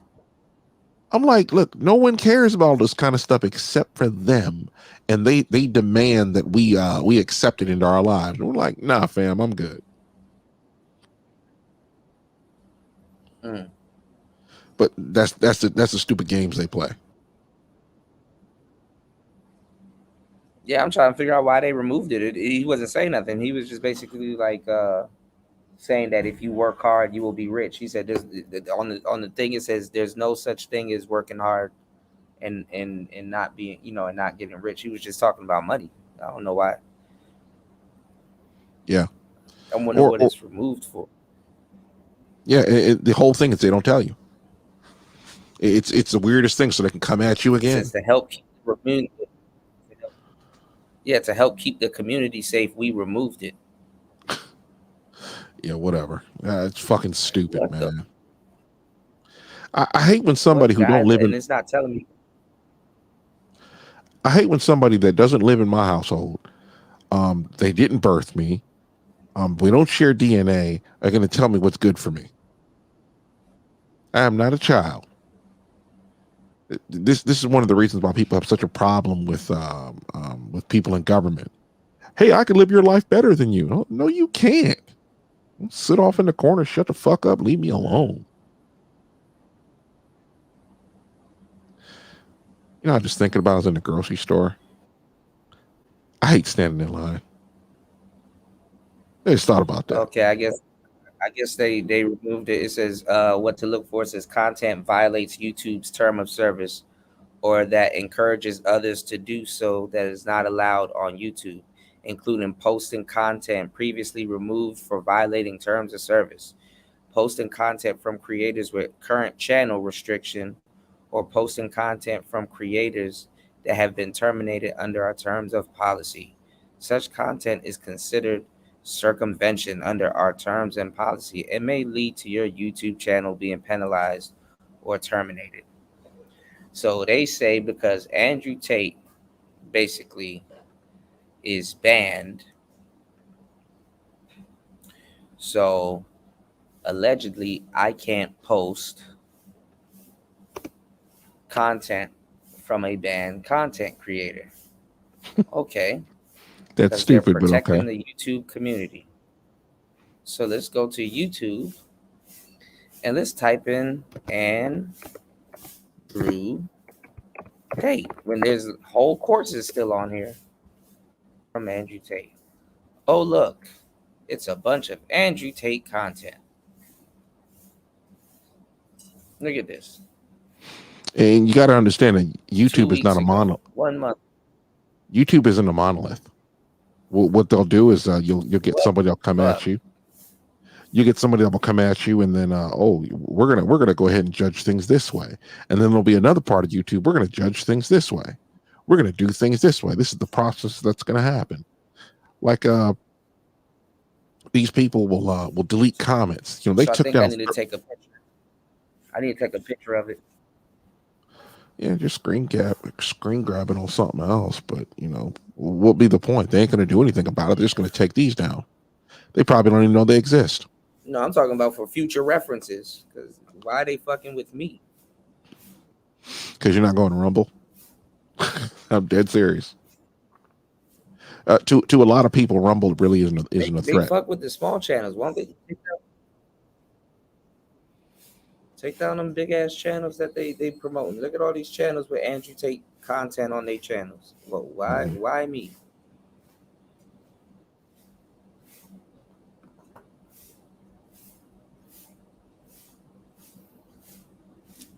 This shit goofy. Yeah. And like I said, you know, a lot of people that don't really get into politics, you know, they really don't understand just how evil the left is. It's just like, I mean, what can you do? I mean, me Right. personally, here's my thing. Why don't you? Like you're gonna say I'm putting content from a previously banned person on YouTube, but yet this full channel is dedicated to Andrew Tate. Gotcha. Well, if your channel's big enough, they can't fuck with you because they'll lose some of their revenue source. Yeah, it's kind of weird how it is. Yeah, because they're making money off of it. Right. And since you're not really making much money over here because they suppress your channel, it doesn't make any sense. But since they suppressed your channel, that they want to use that as an excuse to kill your channel at some point. This is why I say start uploading your stuff over. Upload your stuff over at Rumble. Just uploads. Doesn't matter what they are. Just upload everything. Rumble's acting weird too. They won't let me like shit. They're like, when I found Obsidian's channel, I just liked this video. They're like, hey, you're moving too fast. Slow down. I'm like, what the fuck? For a little while, I could not like a video. I don't know what the hell it is. I think it's a glitch. But after a while, because you have to authenticate your channel at some point, and then it takes forever to be authenticated. I don't know what the deal is with that. Just to like a fucking video. But like I said, Rumble is still growing, if you will, because I haven't had that problem in a while. This is janky. Rumble is janky as fuck. Yeah. When's the last time you've been to Rumble? Yesterday, I was trying to upload some videos and it's just janky. Yeah. I don't know. Like upload videos that I got over on YouTube. I wish it was like Odyssey. I got too many fucking places. Like Odyssey, you can sync. They do like Bitcoin and you can sync your channel. So it was basically what you got on YouTube. Right. How are you doing over there? I can't keep up with all of these damn apps and then creating content and stuff like that. It's too much, man. And then people want my time outside of YouTube. Yeah. It's like I'll do like a 50-hour live stream, and then people are like, "Hey, when you're done live streaming, come talk to me for another 50 hours." Like, bro, I'm tired. Yeah, I would. It's like you look at somebody like Pearl, right? She don't really make that much content. I think she makes like maybe a couple hours a week, and that's about it. I shared it earlier with the that list because she's on that list, right? Of course she is. Like her channel is doing bad, and it's like her channel is actually not doing bad. Right. She has 2 million subscribers. Her channel isn't doing bad. She has a whole bunch of uploads. She got people clipping her stuff up and re-uploading it. It's just like, hey, look, they're gonna do what they do. They do this all the time. They're making money. They're doing their thing.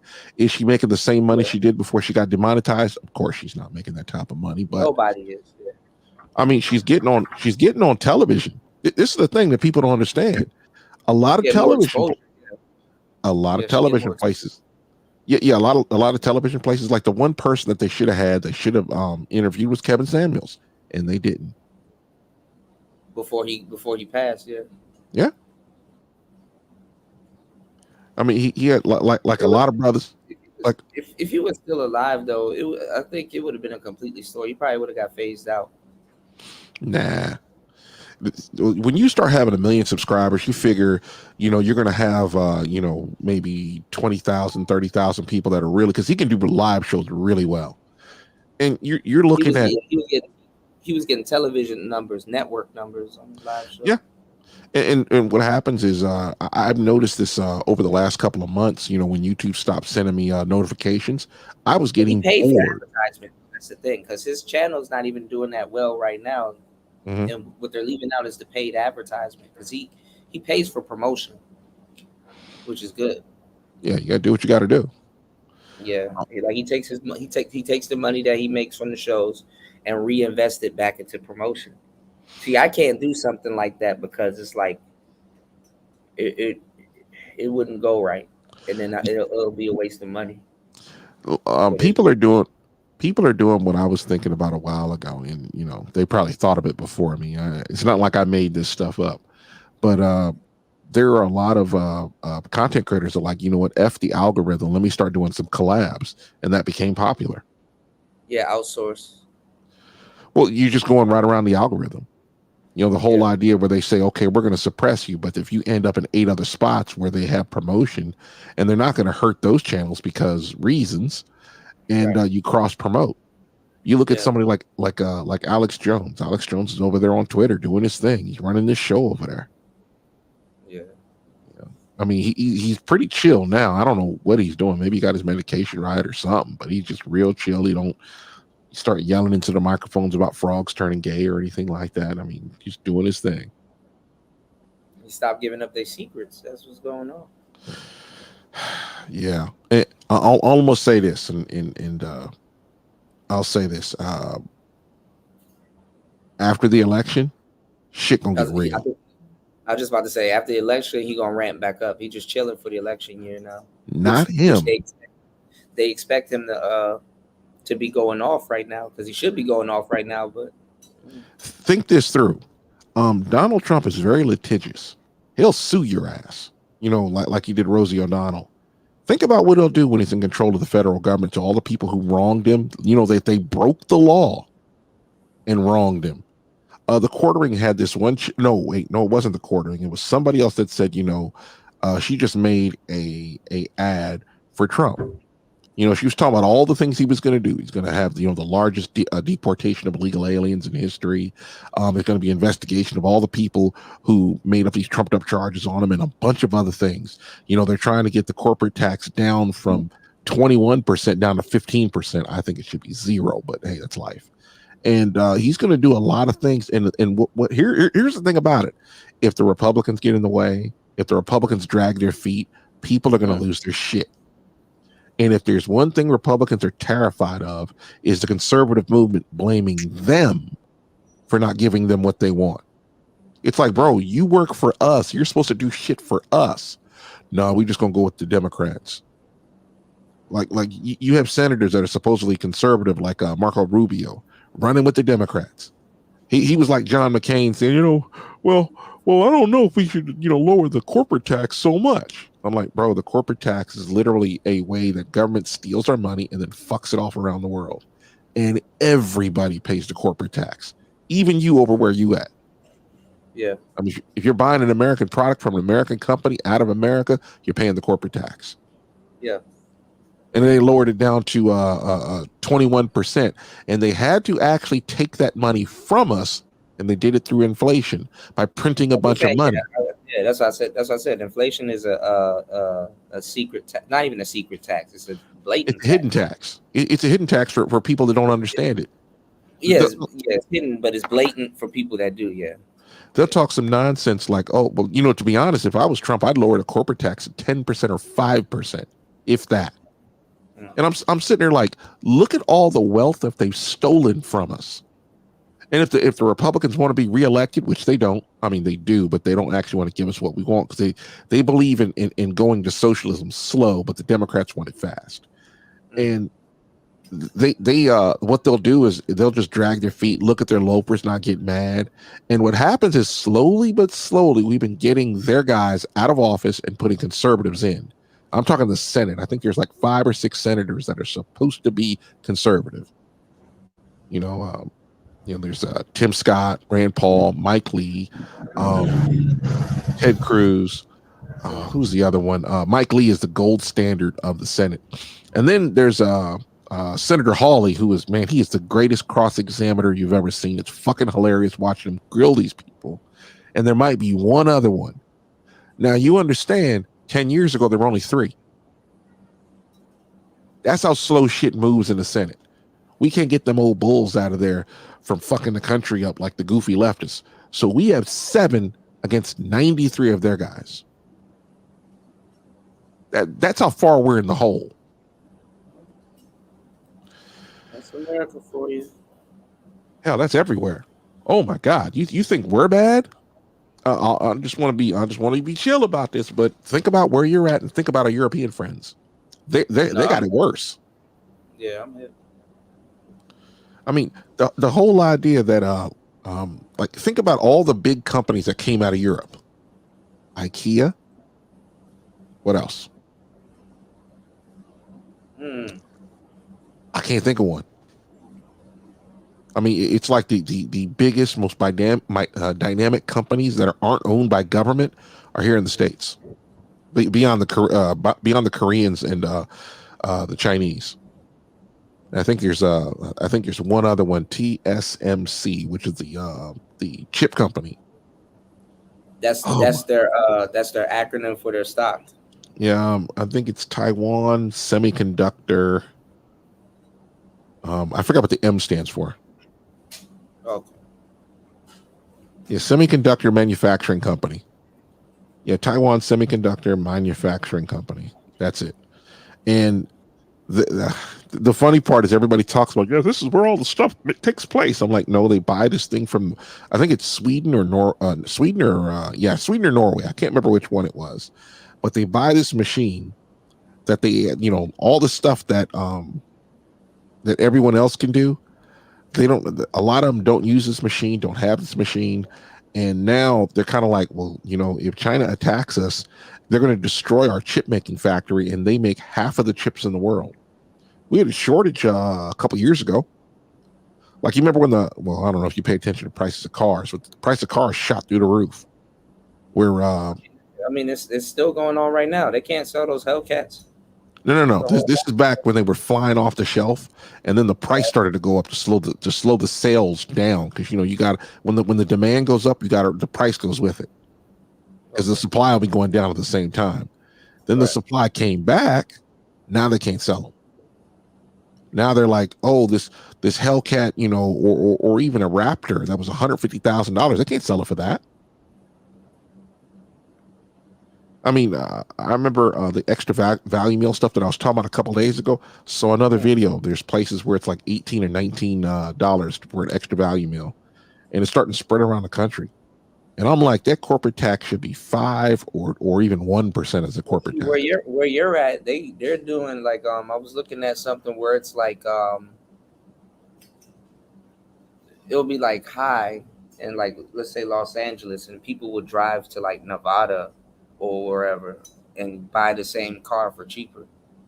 But not cheaper, but they're really driving to Vegas so they don't have to pay a lot of the taxes that California does, and all the I heard Vegas was too, and all the goofy nonsense that goes over there. There's a lot of Californians that are moving out of the states, and people keep saying, don't be bringing your commie stuff here. I says, bro, what happened in 2020 is the first taste Americans have had what California had to deal with. These motherfuckers been stealing elections for decades. All that ballot harvesting nonsense. I mean, it's so bad you can't even speak your mind anymore. And nobody's saying, maybe this is a bad idea. Because people kept telling them, hey, look, you can keep doing this goofy nonsense about restricting the free speech of Americans, but remember when the other side gets control of Congress, and then you might be singing another tune. I mean, what happens if like, say, what was it? I'm just going off on another company. MGM, I forgot what it is. It's just the big theater companies. I shouldn't say theater, big movie companies like Disney. Well, MGM made themselves so weak, Amazon bought them. You keep putting out bunk shit, you're not gonna make any money. Your stock price goes in the toilet. Amazon has a whole lot of cash, so what Amazon does? They buy shit. Crapple was supposed to be doing stuff like that. I think they had like $600 billion a couple of years ago in cash. That's scary for anybody, like their competitors. You're like, they got all that cash. What they doing with it? Hundreds of billions of dollars. It didn't need no loans. They could do anything. But it's Crapple, so you guys will be paying extra for shit that we get for very cheaply. Well, I mean, if you have it in cash don't mean shit. You got to have it in something else. Well, the reason why I say they have cash is they can do stuff with it. Cash is fungible. You could, right. If Crapple decided that they wanted to build a car, like I heard they were, they could, it's a couple of $1 billion a year in R&D to build them a car. Yeah, they actually have it in cash. Yeah, they could literally just say, you know what, we're going to buy a car, we're going to put a name on it, we're going to do some R&D, we're going to go ahead and buy parts from the subcontractors. People don't realize this, but Ford has what they do, and then there are the major subcontractors, and then there are the subcontractors that supply them to give their products to Ford. Well, anybody can buy these parts from these companies, and Crapple has a whole lot of cash. I mean, let them stick themselves in some place in the economy, like these holding companies, like Bain Capital. And I know everybody's heard about Bain Capital when the Massachusetts governor ended up being a Utah senator, like the carpetbagger he is. He came back to Utah and became a senator, and then he was in there for like 6 years and he bounced. The whole thing with Bain Capital, everybody's making a big deal. They were a holding company. They had a whole bunch of money, and they would buy companies, sell off the, basically, instead of, let's say you have a company of 100 people, instead of firing 25 people, you just reassign them to something else. And the things that they did, you would sell to another company and buy the product from them if they were one of your competitors. If they ain't making no money, send that division off to somebody else. Keep your people. You can concentrate on someplace else. The company becomes more valuable because you produce more product, and then you send stuff out the door. And then the people are trained, so it's kind of like a middleman motion, sort of. Yeah, well, it's like a lot of the time they do venture capitalism. Like remember when Starbucks came out? At some point they're gonna go private, and you're gonna be like, okay, fine. Well, who was giving us money? The venture capitalist, like, yo, fam, I got my hand out, putting money in your pockets. You got a great idea. Let's scale this up. Let's do things. Basically, Shark Tank. Well, okay, if I have shares of your company, I'm probably going to sell them when you go public. And we're basically partners. If you're running the company and I funded you for a little while for X amount of your company, you go public. Now I'm worth billions of dollars. If you do it right. And I keep trying to remember the last company that had an IPO, they went fucking bonkers as far as price. But what is it? Tesla? They're what do you want to call that? I don't know what to call it. Their stock price is actually higher than it should be. And of course, Elon, he is like one of the greatest promoters of our time. He's like Lee Iacocca level, probably higher now with the internet. He's saying, he asked on Twitter, I saw the other day, he's looking to buy something else, and he's asking people, what should he buy? Yeah. He believes in democracy. I don't know why, but okay. I mean, I'm an American. We don't live in a democracy, even though the left and the media keep telling us that's sort of the same thing, the left and the media, but they keep telling us we're a democracy. And I'm like, no, we've never been a democracy. We are a republic. You can't just vote on anything you want. No, that doesn't work that way. Or a better way to explain it is a democracy is like two wolves and a sheep deciding what's for dinner. What the sheep's going to get outvoted every time, and they're going to eat the sheep.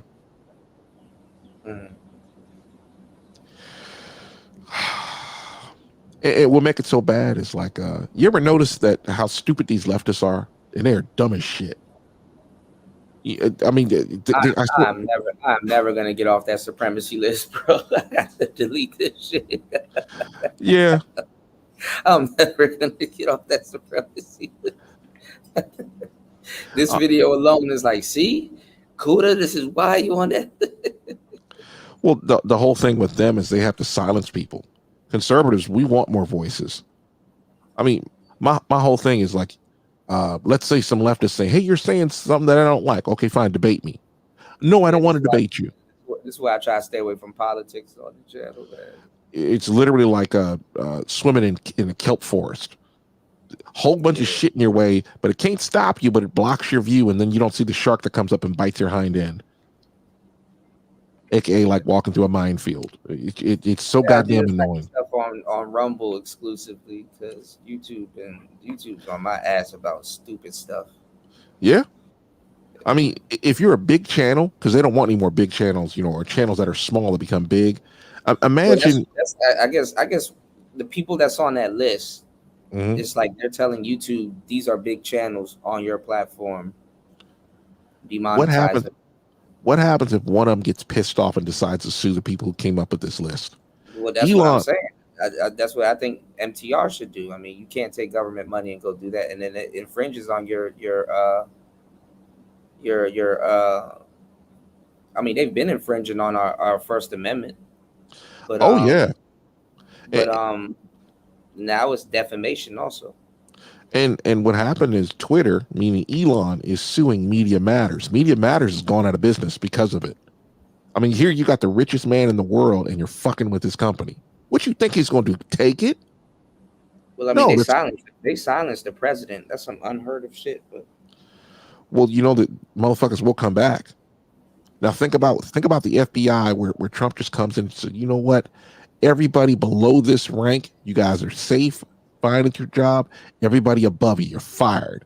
I'm getting rid of. I mean, me personally, I would get rid of all political appointees across the board. I'm gonna try to stay away from this talk because all right. Yeah, because they you know, they're gonna be like, oh, well, you agree with it and you facilitated it. I'm this shit. We're gonna do this on Rumble. I think Rumble will probably be the place to do this. Even though we're on Rumble now, we're still on YouTube. So yeah, I keep trying to tell you, let's go to Rumble. Chill over there, play video games and talk shit. Yeah. Except everybody talking about nothing for about 20, about an hour or so. And I'm like, come on, man. Why are we here? Because this type of stuff is like, they're going to be like, oh, well, you're assembling. And you're, you know, people just get to point the finger and shit like that. And it's like, bro, leave me alone. Yeah, they just want to find some way to hurt you because you're supposed to toe the line. And it's like, oh, I'll leave you with this. I remember about what happened in the Bronx a couple days ago. Just type in. Shit happened in Florida, like what?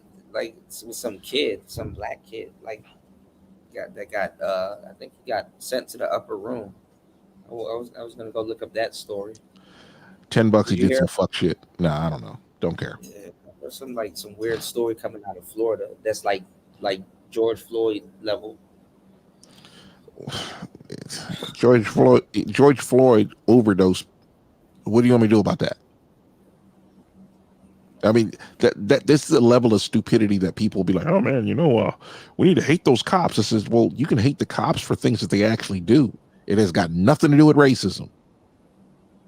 I mean, imagine running into a racist cop. I mean, you literally could find more needles in haystacks than you could find racist cops.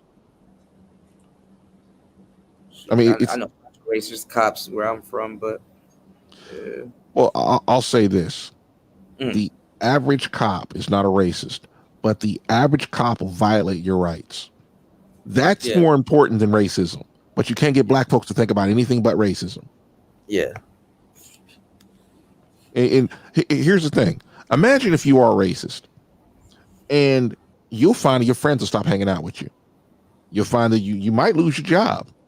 People do not like racists. I mean, you're a blue collar guy. You could be as racist as you want to be. And I'm going to say this, and I've said this 3 or 4 years ago. All this racist nonsense that black folks are talking, that shit's going to come back on you. And I'm not talking about karma, but it's like people from other ethnic groups are tired of the fuck shit. They'll be like, bro, look, I'm not a racist.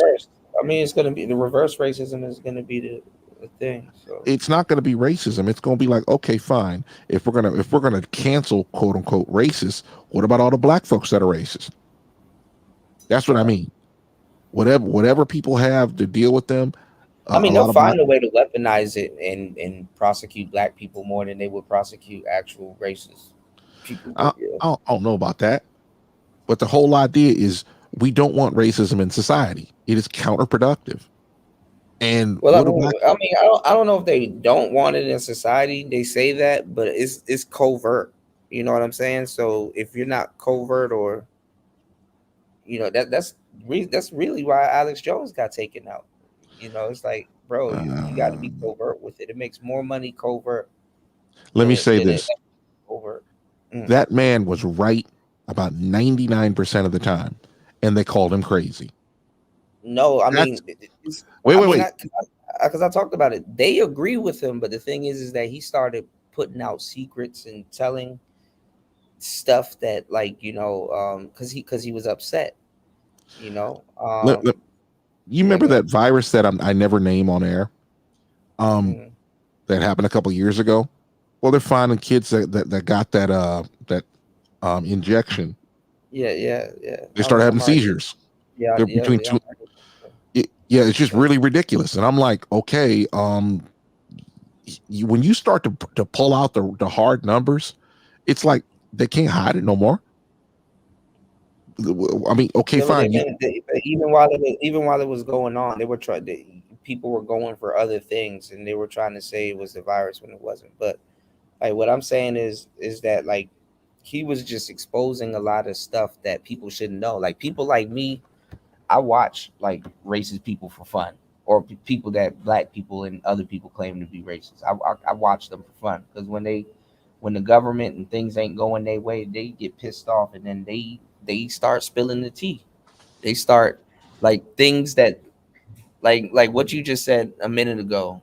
You know, he will say that and mean it, and then start naming companies, start naming ingredients that's in, you know what I'm saying, and start bringing up all this other stuff, and you know, will be like real passionate about it, because it's like he'll instead of taking it to like an individual thing, he'll turn around and say Americans are harming American people. You know what I'm saying? He'll kind of blow it up, and then like I said, I mean, a lot of them would agree with him, but the thing is that they will cancel him because he's overt. When it's like, no, we need it to be covert. So it makes it seem like, oh, well, we're helping you black people out because we're getting rid of. And then they, you know how they had to do it to kind of make it seem like they weren't going after him because he was saying the right thing. Because too much dip on your chip will make people wonder, like, hey, why did they get rid of him? And then they'll go look for him, and then he'll still be yelling and ranting. So they had to throw in Farrakhan, and they had to throw in Tommy and some other people and get them up off the platform. So it's like And if you ever notice, politically, they're all on one side. They are perceived. But the thing is that if you're overt, they don't like that. This is the thing. All right. If you forget everything I said today, racism does not matter. It hasn't mattered in 40 years, except there's only one group of people who care about racism, and they both look like you and I. And I just sit there and I'm like, bro, somebody calls you a name, so what? Call them a name back. It's called free speech. And the thing about it is people never notice, and like I say, the subjects people never want to talk about is the whole thing why people need to talk about it more. Inform yourself. I mean, imagine talking about a particular party in the 1930s. They were socialist, but they're the only group you're allowed to hate. They're the only one, and they're always painted as conservatives. And then you start asking people, well, what's conservative about them? I mean, you go a couple questions deep with these leftists, and their arguments fall apart. I mean, you look at like you have a lot of these chicks. Like, you ever seen a conservative chick on television? She's usually a leftist. She'll say she's a conservative. She probably votes Republican. She probably goes to church, and she's a flaming pants on fire feminist. And nobody realizes that if she was a conservative, why isn't she married to a man and at home having his kids? It just blows you away that nobody ever points this kind of stuff out. I said, if people that go to church were conservative, why aren't there more men in the church? Dudes have left the church, especially black churches. Dudes gone. Filled with old ladies, old men, and whores. That's what I was saying earlier with that TD Jakes thing. They're like, oh, well, Diddy's gonna, he can head to the church and be forgiven. It's like, yeah, because there's a bunch of women in there. Mm-hmm. And to be honest, I don't want to be an apologist to him. The thing that happened between him and Cassie are between him and Cassie. If he broke the law, then let the government handle it. Other than that, I don't give a shit. It's like, what? Do you care about a car crash you didn't see? Did you watch a video? No, you but probably think of people are getting on here acting like they give a damn about domestic violence, and they act like it didn't exist before Diddy and Cassie. Well, men have always been painted as the aggressor, but most of the time it's women attacking men, and then it doesn't become a crime until a man actually defends himself. Like I was talking about earlier. You got dudes running around here just calling dudes aggressors. I've never seen these dudes run around here calling women aggressors or abusers. No, not I mean, even that. I don't even see. I don't see dudes running around here calling them domestic violent defenders.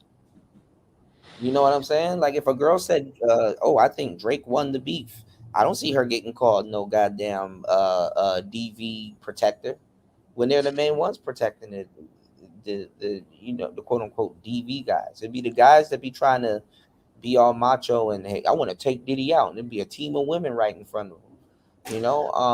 Even the whole R. Kelly thing. It was a team of women that didn't want R. Kelly to go to jail. It was a team. It was a woman that bailed him out. It was, you know what I'm saying? Like it's like, and it's like it's like okay, they're guys are trying to hold each other accountable when it's like women actually turning on other women that look like them to. I be damn, some grown man gonna hold me quote unquote accountable. What kind of fuck shit is that? It's like, bro, just go on and mind your business in your household. Guys are trying to hold each other accountable because they're trying to lie out like they don't agree with some of the stuff or it's not them. Like they'll like the funny part is that like even like that clip that I was playing, just it was a joke. The game is game guy, right? Mm-hmm. Guys will try to lump me into that shit because it's a game guy, right? Niggas will try to lump me into that shit, and then be like, "Oh, well, you're defending him, or you agree with him, and blah blah blah." Dudes in this space, You know what you call them, right? I already. No. You know what you call them? No, but wait. No. But What I'm saying is, no, Mm-hmm. these dudes are liars, and call them that. Call them that to their face every time they say something. Like, bro, you're a liar. I'm like, I've been saying that the whole time. It's like find a soundbite of me or shut the fuck up. I'm done talking at that point. No, you're missing a point. No, I get it. I've been saying that the whole time. What I'm saying is that to a certain degree, they will laugh at that guy because a bit of them agrees with it. You know what I'm saying? Like the funny part, the way he said it, the way he posed it, it's like a thought. It's like even if a guy doesn't feel that way or has never been in that position, he knows that thought. That thought has exist in a guy's head where it's like I'm finna knock this person sideways. Yeah. But you don't do it. Whether it's man or woman or cat or dog. So I would tell chicks that I would get with, right? I says, look, I'll never beat you just to beat you. You know what I'm saying? But if you square up to me and put your hands on me like a man, I'm gonna take them off like a man. And don't get mad when it happens. You're quote unquote wrong for saying that. I'll say this. Fuck everybody. You know what most these black mothers do? These black mothers tell you somebody put their hands on you. Take them off. And if they should lose their life in the process, that's their problem. It's an occupational hazard for assaulting and battering somebody. Well, take this lettuce, sit on, shut the fuck up, sit off in the corner and bleed out. I don't give a shit. No, I'll call an ambulance for you. But I'm so sick and tired of this shit where dudes are just out and out lie, and nobody says, "Look, bro, you're lying." And if you think I'm lying, sue me. Because once you bring a lawsuit, well, I'll say this: once you bring a lawsuit, all sorts of interesting things start happening. Because discovery's a bitch. I'm gonna say it that way, and not something I'd ever want to do. Because you get to see all the private communications. It's always funny to find. And you'll find all the dirty, nasty secrets these motherfuckers think are hidden, all their text messages. I'm just like, bro, y'all got to stay off in your lane and stop lying on people. Unless you got hard data, shut the fuck up. I'm so sick of these dudes. I'm so sick of these dudes that believe that men should be beaten on by their women just because a woman's mad. And I'm like, dude, y'all got to shut the fuck up. I'm tired of y'all. I mean, just stay over there. Go back there, get behind your bitch's skirt, shut the fuck up, sit off in the corner. I just don't care anymore. Right. Because for the most part, I wasn't saying nothing. I was kind of like, let them do it, just talk. You notice you hadn't seen me saying nothing in the chat about it. Yeah. I mean, dudes ain't really rocking. Dudes ain't really rocking in these spaces like they say they were. We tackle the hard conversations. We say the things that you know, or at least talk about the things that people don't want to talk about, or they sweep under a rug. Niggas are really cowering. They're like, oh, see, this type of talk gonna get you in trouble. Get you in trouble for what? What the hell did I do? Yeah. And it's like, like I said, 3 years ago, this website ain't the place for it. You know what I'm saying?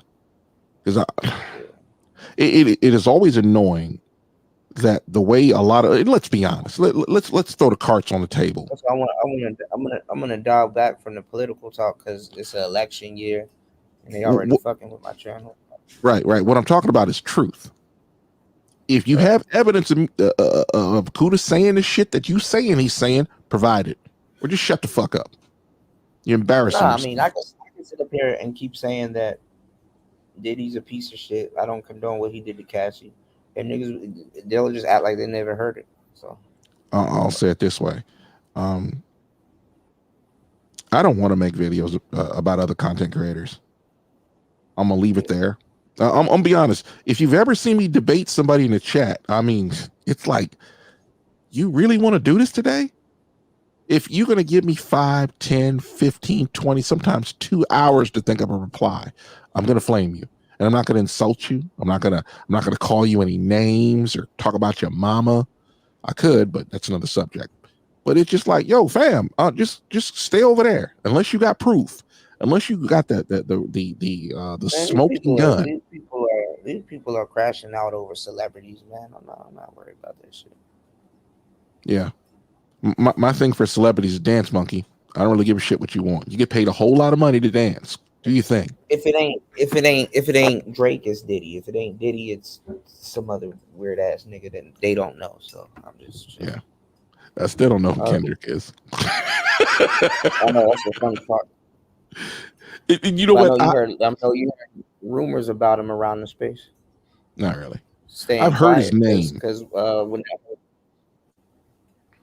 you had to have heard his name. You've heard his music before. You just probably don't know it's him. Yeah. He's been out for like more than 10 years. Yeah. I just the songs I've heard from Drake, I don't like. I don't like when people change the tempo to go 180 degrees from how it was. He had an auto tune going on one song. I'm like, yo, who's this? And I'm like, what the who made this shit?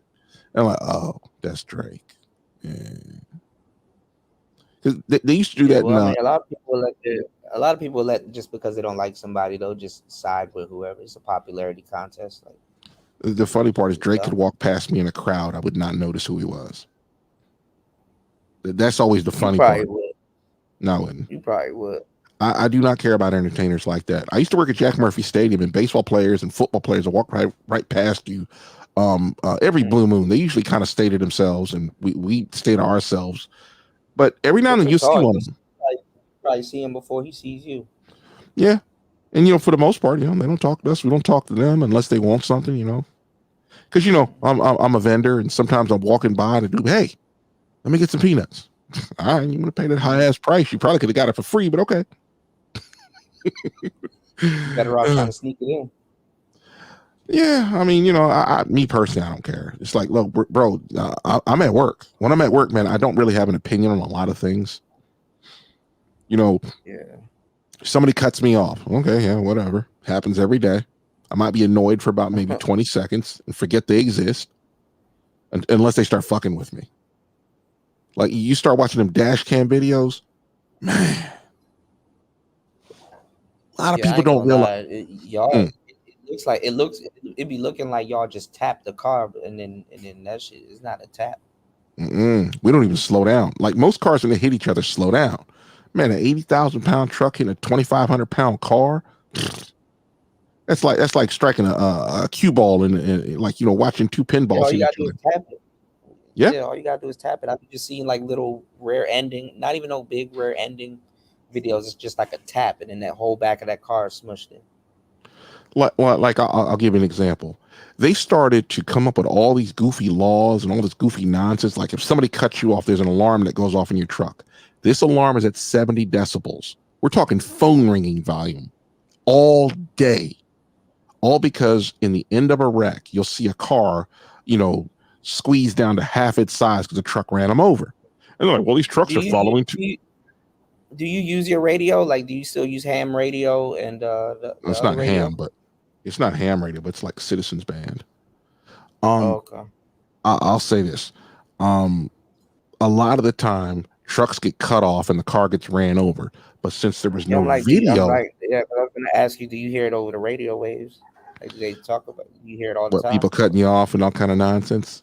That's like accidents like that. Do people like kind of talk on the radio? Like, they used to. And you get tired of dudes screaming into the radio because they feel like it. I mean, you'll be driving on the road. Man, I unplugged it. Now, I love this fucking soundbite. It's fucking hilarious. You're our fucking self-driving. Now you know that soundbite's funny. Imagine driving down the road, some dude is just yelling into the mic, like he just went crazy. I wonder if it gets posted in like truck Reddit and stuff like that. Will it go viral? No. Well, drivers don't talk to each other anymore. About 15 years ago, Swift stopped putting radios in their trucks. They said, we're not gonna pay the the $50 to have this radio in there. Okay, fine. You got a stereo. And so, you have a whole generation of truck drivers that are kind of like, I don't use the radio. And you turn your radio on and you want to hear what goes on in front of you, and you hear dudes just either giving you bad information, just yelling into the mic, playing music on the radio. Like, bro, I don't want to listen to you motherfuckers. So eventually you get tired of having it on, you just turn it off. And it's really frustrating. It's like, bro, I don't want to hear your noise in my truck. I mean, if you want to scream out your window. I don't give a fuck about all that. Or dudes going to truck stop and all they do is talk shit. I'm like, bro, okay, I'm done. I'll pull out my tablet. Radio turned into the manosphere. Ham radio turned into the manosphere. Yeah. And what makes it so funny, you'll have a dude with a real powerful radio. It's probably illegal and sometimes, and all you can hear is him when he speaks. And I'm like, bro, you don't be talking about nothing. Like, I've been driving 20 years. I don't want to talk about trucking all day. I mean, it is kind of interesting, just to looking at just how beautiful the country is and the stupid stuff people do on the road. But other than that, I don't give a fuck. I could literally probably tell you for about an hour story after story of just fuck shit on the road, or dealing with the government, or the stupid shit we got to do, and there's nobody to tell you what to do. Like, let's say you remember that video I showed you of the snow blowing across the road? It wasn't too long. It was like about 2 winters ago. But anyway, it wasn't even snowing that day. Beyond that, now you're driving through that, right? Oh shit. Cootie, you still there? The snow, right? The one, yeah. Yeah, my thing is messing up. The one where you were in the snow, right? Yeah, I was in North Dakota. And the thing about it, beyond the fact it wasn't snowing, the chain law will go up. And these dumbasses in government are so stupid. They put the chain law sign after you pass the exit to turn around. I'm like, bro, what you want me to do? One time I'm driving in Oregon and the chain law went up, and they stop you and say, well, you got to chain up. I says, where do I turn around at? And we're in a long straightaway. There is no exits for miles. You actually have to go up the hill at this point. And he thought I couldn't do it. So, since you got to have chains to go up the hill for some strange reason. And I'm like, bro, clean the road. I'll be back when it opens up. And, my day's fucked up. So it's like, I'll probably won't make to my delivery on time. But it's just like, yo, fam, why couldn't you put a sign back there at an exit where I could just say, fuck it, I'm turning around and I'm heading back. I'm like this. I am not going to be driving over no hill after sitting on the side of the road for an hour putting on chains just to take them off 15 miles later. I'm going to get there. I'm going to get to my destination faster if I don't chain. And I'm not getting my fingernails dirty no more. I'm good. So you have to take them off and like go to a stop and then take them off and then put them back on. Well, put them on and then take them back on. Think this through. A big mountain, 35 miles. You're going to be doing that 35 miles at 25 miles an hour. So you're going to spend about 50 minutes driving, and then you're going to spend a half hour to 45 minutes chaining up, and then you're going to de-chain. You burned up 2 hours. And it's like, why don't you just go back to the truck stop that you just passed, go in there, get something to eat, maybe take a shower, watch a couple of YouTube videos, check the weather. When the chain log, because a lot of the time the storms are real bad, you're like, I'm done for the day. So you roll right into a truck stop, find you a spot, get you something to eat. After I eat, man, it's like 5 o'clock, 4 o'clock in the afternoon. I don't need to eat anything else. I'm fine. I got stuff to munch on that I don't need to go anywhere in case we lose power. So, you know, my whole thing is shower, food, in a place to park, food, and a shower in that order. Well, or you like could just wait till by then the storm probably ramp down and then it plow. Man, I was in Wyoming for 28, 29. I think it was like 30 some odd hours waiting for them to clear. Because when you're in Wyoming, you're going to drive over about 4 passes. I mean, you got Mount Sheridan that's at like 8,600 feet. You got Elk Mountain that's multiple passes. It's the lowest point in Elk Mountain, or the lowest point in Wyoming, 6,000 feet. That's 3 times the height of the mountains over there on the East Coast. So you're going to hit snow multiple times before you get to the Western Range, you know, before you head into Utah. I mean, it's like once you head into Utah, they rarely, if ever, shut the road down. But Wyoming, I mean, on those days when they do shit like that, it's just infuriating. Because these dudes that are not from the area and they're used to driving on dry roads, they don't know what to do. They'll be driving like, you know, 20 mile an hour going down a road in the left lane, blocking a mile, like 4, 5, 6 miles of traffic behind them. Look at you, Cootie, you're fucking up. But anyway, you're back. I was gonna talk shit about you. But you were kind of going in and out, but I'm yeah, we're gonna shut probably this down. Going probably 5-10 minutes because I got to rest. Yeah, it's like 10 hours and 5 minutes. So wait, so what happened with Wyoming? Like Wyoming is like it's a huge ass state, like to cross. Wyoming is like one huge mountain. It's like 370 miles across. Okay. You know, and you figure every mountain, every pass is 30 to 40 and sometimes 50 miles. Just these huge ass mountains. You got to go up and down. And I usually want to hit them in one shot because I don't want to stop in Wyoming. I mean, I've been stuck in Wyoming a few times. I'm gonna end up showing you this video where I'm walking through like 2 feet of snow, man, and it's just like everywhere. There's nowhere to go. You know, dudes are chaining up to drive from this dirt lot that's like about a mile or 2 away just to get to the truck stop.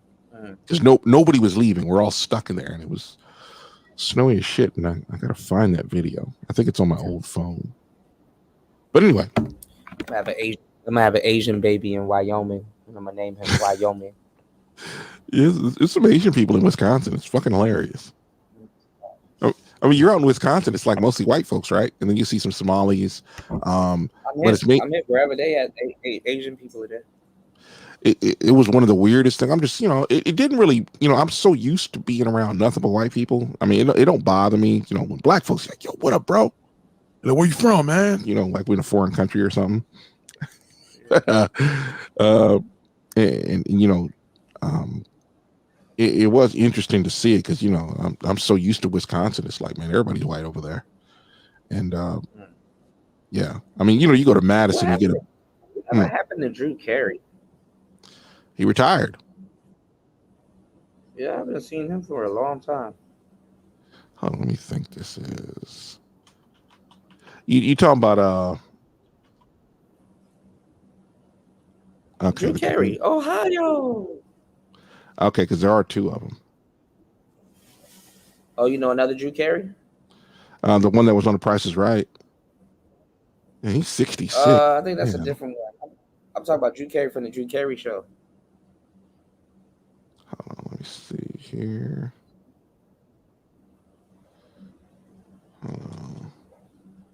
Yeah, Drew Carey. Yeah, that's right. I keep thinking of Ace Ventura. Yeah, he was on The Price is Right. Oh, that's Jim Carrey. Jim Carrey was like When Nature's Called. Ventura, yeah. Mask. Yeah. How about Drew Carey? Yeah, he was on The Price is Right after Bob Barker left. Oh yeah, he did do The Price is Right. Yeah. God damn, why can't you just answer your fucking? So did Louis Anderson. Yeah. Oh hell, he's worth 180 million. He's like, fuck it, I'm good. Shout out to that brother. That's still a lot. That is a whole lot. Yeah. Well, you get on television, man. Oh my God, you get your shit in residuals. You know, his family gonna get paid after he's gone. Well, he just disappeared. Yeah, they probably retired or.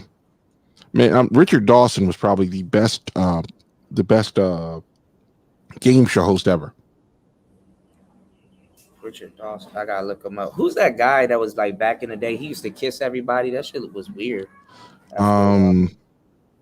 That was the guy that, not Richard Dawson. That was the oh God, what was his name? Richard Dawson was on the one that said the survey said the one that the dude with the man unit. What's his name? I don't know. There's a lot of hosts. Shit, even in the last 30, 40 years. Yeah. I remember him though, because people were talking about that. He used to kiss everybody, and I'm like, that's creepy. It wasn't creepy at the time. Yeah, context. Yeah. All right, hold on a second. Let me find out. Because I'll see his name, not Drew Carey. Oh God, I don't know why they do that. The 70s were weird, man. Oh yeah, there it is. Okay. Dennis James. No. Bob Barker. Oh, you know all them the models that were there? That's Bob Barker, the guy from the news. Remember the guy that remember the guy that was on with that he beat up oh God, what's his name? He beat up this guy playing golf in a movie.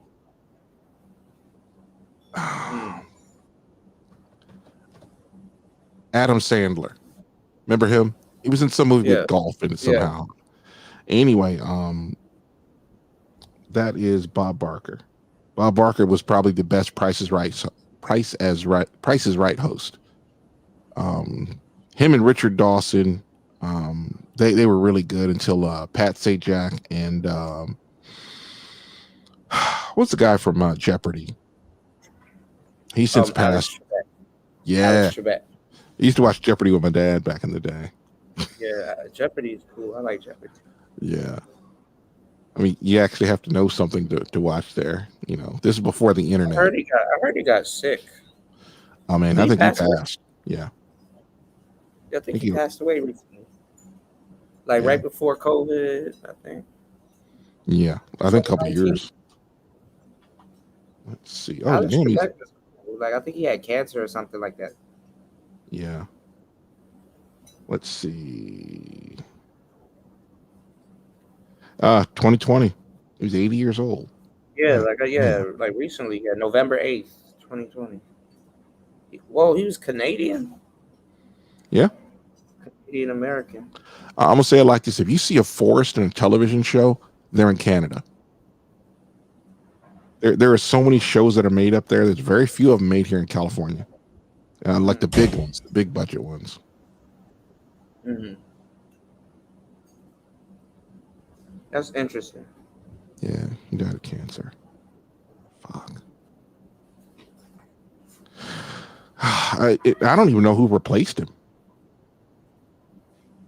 Yeah, I was just about to say who's doing Jeopardy now. I don't know if it's somebody else doing Jeopardy. Yeah. Hold on, let me see. Somebody had a meme where it was like when you're filling out like an application and they ask you your age, and then the Price is Right, would they be spinning that huge wheel? Yeah.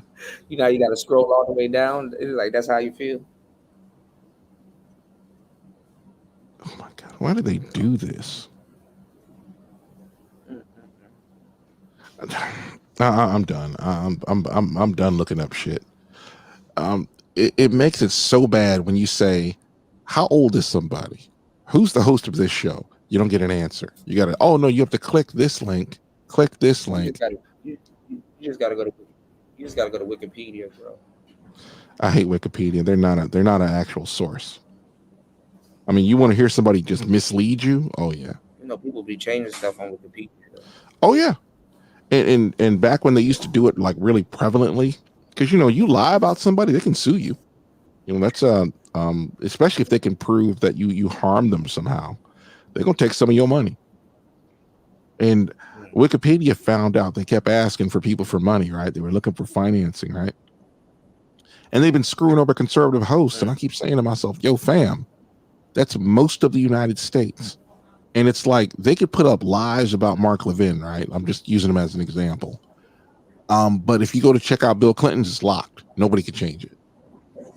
And I'm sitting there like, bro, you're gonna fuck around and get sued like that. I mean, who does stupid shit like that? If the public doesn't get mad at them. I don't know. Nobody cares, man. That's the problem. Yeah.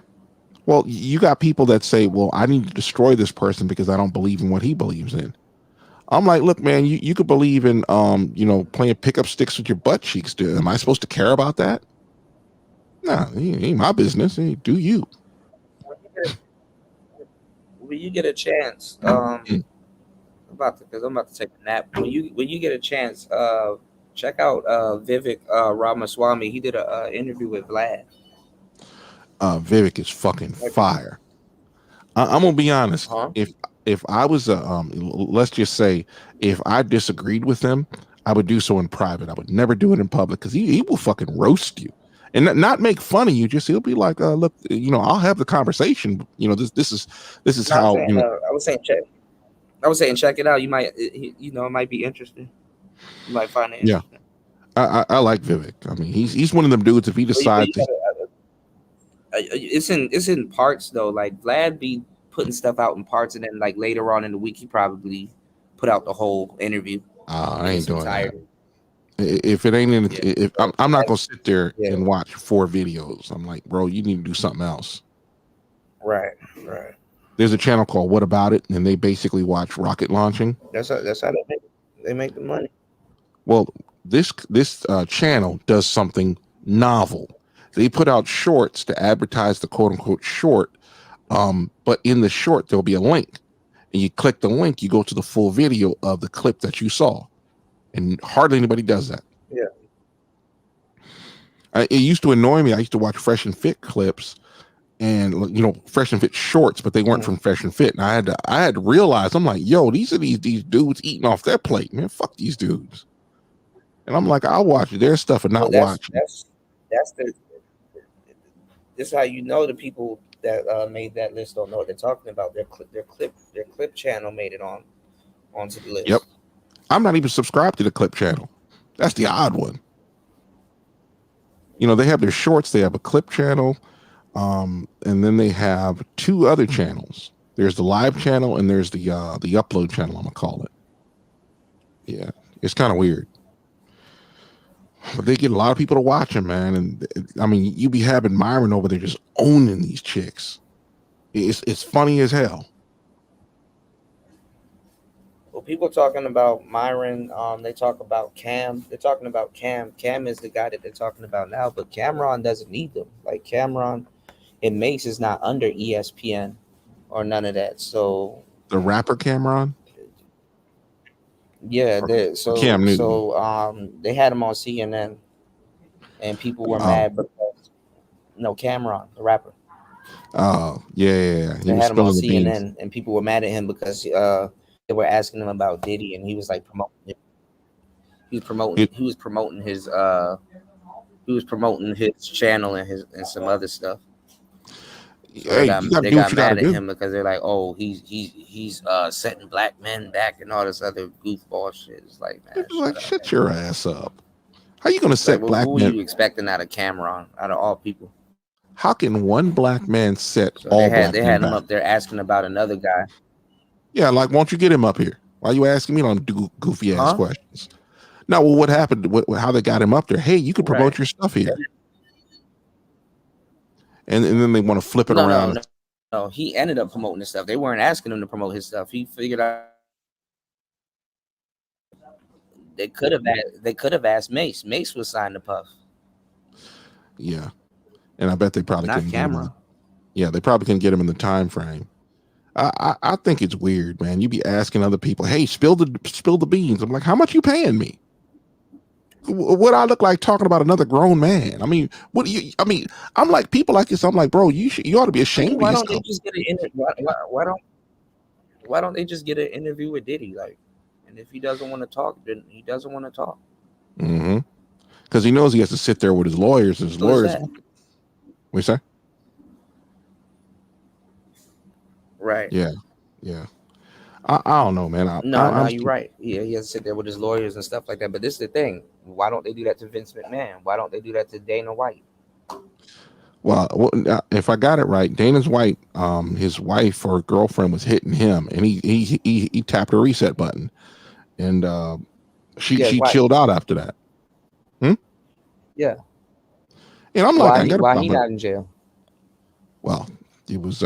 This is the funny thing about. You know why? Because America doesn't know. America doesn't know what it's going to do without its sports. America doesn't know what it's going to do without its wrestling or its UFC. Well, the question is, they're running around talking about you got all this power, you can't do this, that, and the third. No, why don't Dana White go to jail? He put his hands on a woman, didn't he? well, the whole thing is Where's the the laws. FBI raid? This is the thing that annoys me the most about a lot of these simps is like a woman puts her hand on a man and a man defends himself, especially if it's on camera and the camera didn't blink, tilt, look at the ground or whatever. It's not accusations. It's what was seen is what happened. And the whole thing is you can't prosecute anybody like that. What happens is they want to prosecute men for a man defending himself when he's being attacked, especially if there's only 2 or 3 witnesses. And you know how witnesses like to lie, especially if they're women. And the whole deal is, look, he was defending himself. And you know what happened? He stopped the attack. This is the thing. In any kind of self-defense, you stop the attack. And especially when you go to court, I was stopping the attack. I was worried about this, and this, and this is how it happened. And then I stopped the attack. You can't say, well, he attacked me, and as he's running away, I chased him down the street and gave him some lead-acetylene up his backside. Well, that's going to put you in jail. Right. I mean, one dude got carjacked and he took the attacker's gun and chased him down the street, and he ended up going to jail for a whole lot of years. Yeah, I mean, they say when their back is turned, even in the stand your ground law, when their back is turned to you, they're not considered a threat anymore, so you can't. I would err on the side of when the attack stops, meaning they could be facing you. You could probably put them down. But if the attack stops, I mean, at this point, you're an aggressor if you do anything. You can't even slap him across the face. Yeah. I am so sick and tired of men being demonized, and it be men demonizing men for the activities of women. Men. It's not even really the women. Like with this whole Diddy thing, women had more honest commentary than men. Yeah, because a lot of these dudes are raised by their mother. Sound like bitches. Facts, Paul. I mean, some of these laws are so ridiculous.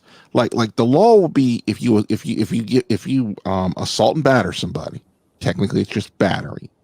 You now broke the law. But if you're a man, you know you're going to get screwed over if some woman batters you. You stop the attack, and the government will try to find a way to put you in jail. They'll twist the law or whatever, and of course you're supposed to sue the prosecuting attorney. How the fuck are you gonna let this dude take your freedom away? It's like the cops stop you and want to ask you 20 questions. Like, bro, I'm not playing 20 questions with you. Cassie made a Floyd Mayweather bag. Yeah, and all she did was take some. I was gonna say all she did was take some toe jam in the booty hole. Yeah, a couple two little kicks to the ass. Yeah. Not like he had some Timberlands on. That definitely would have put a cramp in her ass. I mean, I'll be honest, bro. I don't care. Yeah. Shit. That yank was violent, though. That hoodie yank. Yeah. These dudes is lying to y'all. He viciously grabbed her by the neck. He didn't even grab her by the neck. He yanked her by the hoodie. And I'm thinking to myself, okay, fine. What does the prosecutor and attorney say? I mean, it's one of those things. There's video of him doing it. Okay, fine. What are you going to do about it? Can you convict? Other than that, I don't care. Because I'll say it like this. Me personally, if I was Cassie, I wouldn't do shit. I wouldn't say nothing. If I was Cassie, I wouldn't say anything. She didn't say anything. Right. I still wouldn't say anything. I mean, she just recently put out a statement. She can't even name him. And these bloggers are lying to y'all and said Cassie responds to Diddy. She didn't respond to Diddy. She can't name him. And they're like, oh, Diddy apologizes to Cassie. He didn't apologize to Cassie. He can't name her. That's the thing that got on my nerves with all these damn Diddy videos. They're lying to y'all. And then even O'Shea put out a video, like another video of assault surfaces, and it's like, bro, you're talking about that video where they were doing a prank where she's under some covers. It's like, and then and like y'all just eat this shit up like it's top ramen noodle, and it's like, bro. Let's be honest. Ignorant people tend to focus on stupid stuff with very little information. There's a lot of dumb people in the audience, and I hate to say it, but somebody gotta say it. Yeah. I mean, think about it like this. A woman could punch a man in the face multiple times, and he could push her, and the first thing everybody do, they grab him. Yeah. Now, we talking about the Diddy haters. Or the people that the Buddha haters. About a whole bunch of other stuff, and we just now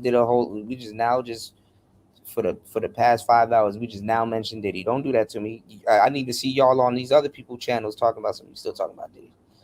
That shit is annoying, bro. Yeah. That shit is annoying. We just now circled back around to that conversation. Don't do that. Well, you know how it is. Men don't ever get a fair shake in the court of public opinion, because you always have to be the aggressor. You always have to be the person, being a smooth, silver-tongued devil, as if women have never actually talked a man out of his money. I mean, it is the weirdest thing. But baby, I just want a bag, a Birkin like so-and-so. Like, get a job then. Well, that's what happened to Javante Davis. She wanted like a G-Wagon and some other shit, and he didn't want to get it for her. And it's like she know he got the money. She know he got the money, and then if he didn't want to get it for her, then it's like, okay, well, I'm a bully him into getting it. Good luck with that plan. That's another thing too about letting somebody just hit on you like that. They'll see how far they can go. Like a woman will, she'll start to slap you, hit you with certain things, and then if you're like, yo, stop, or don't really do nothing back, and then it escalates. It start getting worse, like and then they wonder, throwing shit at you, and she's like literally punching you in the face and all this other shit, And then they wonder why guys don't want to get married. They wonder why guys don't want to live with chicks. They wonder why guys would rather live out in the wilderness by themselves and talk to a tree. Sorry, that's a response to talking to a bear. Okay, I thought you were gonna make I was gonna make a soccer ball reference, Wilson. Well, the whole thing is, they said, well, would you rather tell your deepest, darkest secrets to your girl, or a tree, or a wall? And a lot of guys are like, yeah, I'll tell it to the wall, because the wall's not going to bring my deepest, darkest secrets back to me and use them against me. And I'm like, just make sure that wall don't have room reverb so she can hear it. Yeah, that's funny. Oh, I don't know, man. It is fun. I'm definitely gonna be playing video games, unlike some people. You only get 3 hours of sleep. Last night it was only 1. Bro, I was supposed to get up to go take a shower, and I'm like, I'm not getting up. I'm chill. I'm not going nowhere. What about a burning bush, War Master? That's funny. Yeah, I'll tell the burning bush, unless there's nobody around here to set it on fire. Funny thing is, fire holds vibration. Trees hold vibration. Water holds vibration. Sand holds vibration. But women don't hold vibration. I'm just kidding. I'm just kidding. I'm just kidding. I'm going to hell. I was gonna make a toy joke, but I'm not gonna do that. Yeah, I was going. I steered away from the last moment. I don't care. They love vibrations. Yeah. Hold on, I got one more. Nah, I don't have it. I'm on the wrong page. I gotta get my I gotta get my damn loop maker and the damn voice changer in the house, man. I gotta make some more sound bites. I actually gotta find a way. You got the 5 one. The 5. Oh yeah. That shit big. That's what she said. Yeah, that thing is fucking fire, man. That shit is a mixer. Yeah. It's like I had a couple of sounds, mixed together. I don't even remember how they were. I don't even remember how to use it now. I gotta go back and figure it out. Yeah, you got too much gear. You gotta learn how to use it. Yeah, I still have my that Elgato Stream Deck. I still don't know how to use that. That's all assigning. You can easily learn that in like an hour or two. Yeah. And have it assigned and everything. But usually what happens? Got that huge one. I mean, but then again, they'll be page diving. Yeah, if you get the smaller one, yeah. And to be honest, I wanted the 15 key one, but they sold out. I mean, I was on the way home once, and I'm like, all right, I'll order it, and then I'll be home when it gets there. And all of the gear that I've recommended in the space is now standard. Yep. You overlook me. They're I'm a thing in the past. Like everybody's like, "Cool, they been you about that stuff." It's like, no, they didn't, bro. Yeah, they probably heard it from us. Somebody, I mean, they did get it from us, but what happened is they'll see it on somebody else's podcast and be like, "What is that?" Or they'll see it advertised, Yeah. I've introduced hella mics to this space. And, like roadcasters and all that other shit and things of that sort. I still can catch every now and then content creators who are sitting in a car, room reverb going like crazy, screaming into their phone. I'm like, you in your car? Why your car sound so bad? The space would have been done in like 2000, like late 2020, 21. Space would have been done. I don't know if I would you talk about people collectively. All of these new people coming in with gear. Well, I think I was talking about that earlier, where you have people that will come up with something, and then the really talented people will be like, "Yo, I could add that to what I'm doing." And all of a sudden, they hop into their lane, if you will. And people are like, "Oh man, that's fucked up, man. He don't look like me. He's doing better than me because probably has more talent." Like, think about how many people hated Eminem. You have sectors of people that know this sector exists and stolen from this sector and don't even acknowledge it. Well, let's be honest. There's a couple of people who've come in here. They've learned a lot. They went on to make their own channels, that kind of stuff, right? ABL, O'Shea, and even though ABL had actually a big channel when he was doing the Rumbles, Obsidian, and there's a bunch of other people that have done it, right? Then you have maybe I'll call them the Chitlin sector, if you will. You might have 50, 60, 70 content creators that probably between all of them probably have 100,000 subscribers that they're sharing or not. And the whole thing is they just attack each other all day, and people don't want to fuck with them because they're toxic. Yeah, but they don't get put on a fucking list. Like, you have a whole beef sector, you got the Mo3 sector, you got a whole bunch of sectors and stuff, and they don't get put on the list, and they actually pulling up on each other and choking each other out and doing live stream. For the same reason that there's part of this conversation you don't want to have on this website. Same thing. The whole idea that this conversation about men and women, it's old as time. a lot of chicks, they started to make more money. They started to ask for special privileges in government, and then they'll do some fuck shit and say, "Oh, I don't need you, motherfucking men." And dudes are like, all right, cool. And, instead of Keisha, I'll go get what do you want to call? I'll get Laura.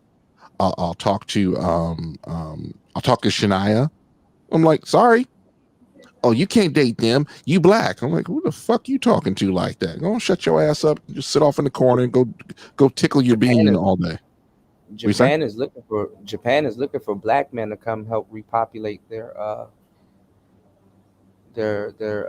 population. Black men in general. I think that's hilarious. I'm gonna be honest. Japan's problem, and I mean no disrespect, other than that their government's fucked.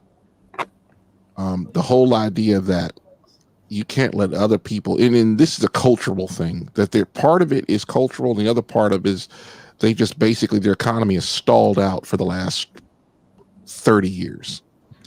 Well, I mean, what's happening to the Japanese, and I told y'all about this years ago, is happening in Black America. It's like there's an article, and you probably heard about it also, about the leftover women. Oh yeah, they're the worst. Yeah, but in their case, the women aren't left over. They're just not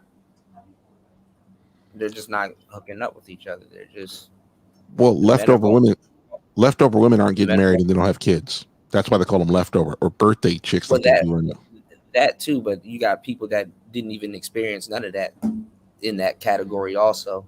Oh yeah, there's a lot of virgins over there. No, not virgins, but they're just women that's not getting wifed up, and it's like the dudes are going through like a wall of silence, and like they're into other stuff. Cootie, I just said that, right? I said they're not getting married and having I know, children. But I mean, and then go ahead. Imagine a chick yelling at you in your house on a roof you pay, and she sit off in the corner and just tickle her bean all day because she ain't got nothing else to do but take care of the babies.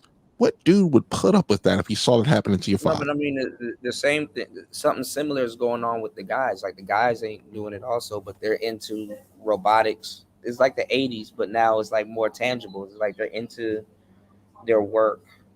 They're into creating AI girlfriends and robotics. They're into other stuff. They're just kind of on some like, we got, even though that's what we want, we got better shit to do type shit. And that's kind of what's going on in the black community right now, like in the black community. But it's just that the women know how to extract kids from the black men. So, well, they know how to extract children from the Pookies and the Ray Rays, and guys that are just with a chick for a while. That a lot of the time, a lot of guys don't realize these chicks are just gonna stab them in the back when she thinks it's convenient. You know what? I found something, a bigger, fatter wallet. They look forward to having kids alone. So. Oh yeah, until they actually have to do the hard work. Yeah. Oh, you're supposed to pay child support. I says, well, you're having sex with a guy that makes $25,000 a year. What you gonna get? $300 a month? It's all government incentivized. So. Oh yeah. But remember that conversation we can't have? Yeah. That's what that is. It will make it so bad if we keep running over it because it's everywhere. And no matter what we do, if we're talking about problems and how to solve them, it's that conversation that we can never have. Yeah. That it's the shit that just it is very frustrating to the point where even me, unless I come here, man, I don't talk about this shit. Oh, goddamn. I'm tripping today. This is what happened. I buy shit. You know how Kevin Samuels had that hold on one second. Let's see how that works. Kevin Samuels had a oh shit. Anyway, he had that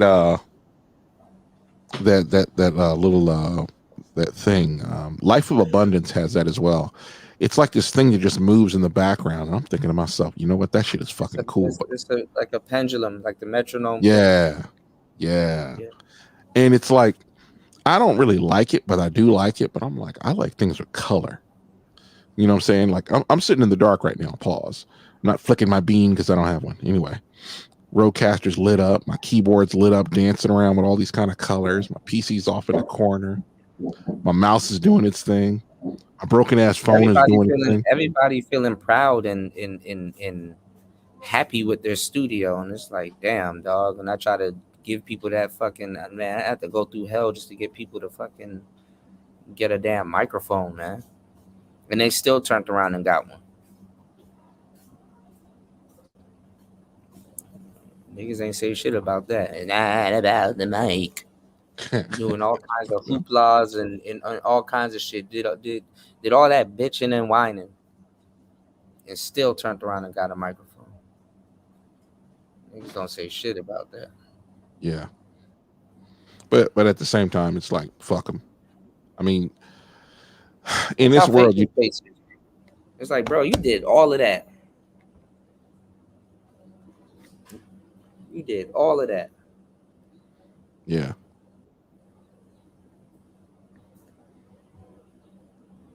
But you know what motherfuckers are doing? They're playing video games. I swear I'm gonna do that today. I need to be getting some sleep at this point. I'm tired. What time is it over there? It's in the daytime, and I gotta it's like 11:27 a.m. right now. Everybody looking at me crazy. Yeah. Are you in a bar or something like that? No, I'm in a courtyard. I went out to the courtyard. Oh, goddamn. You were attacked by feral dogs. No, I'm good. Yeah. I'm good. All right. It's beautiful. It's not raining anymore. That's the thing. I kind of like the rain. So I was like, let me sit out in the rain and work. And stuff. So this stuff is hard work. I still got some videos to edit. So I just need to I'm starting to script things, so I'm like, I need to finish this script, and then after I finish this script, I need to go into phase number 2, record, and then after I record, then I need to go into phase number 3, edit my recording and clean up my audio, and then after that, I go to phase number 4, add background music, and then after background music, then I go to phase number 5. I have to get either I record myself on camera, or I get pictures and things like stats and stuff that I'm talking about in the recording. Yeah. And put those pictures together. And then after that, I got to assemble all the pictures that I'm going to use, put them together. Then I have to edit the transitions. And then after I edit the transitions, then I got to make sure it's all put together, and then have it to a certain time limit so that I don't lose the audience's attention. And then after I do that, then I got to go back and do transcripts, make sure all the words are correct and everything. And then if I cursed, I got to bleep that out. And then I just got to make sure. It's a lot, man. This shit takes a lot, man. Yeah. Just for somebody to listen to it and be like, man, do another one. Yeah. Don't work hard. You ever watch something that's just to laugh, that ain't got nothing to do with what you're doing?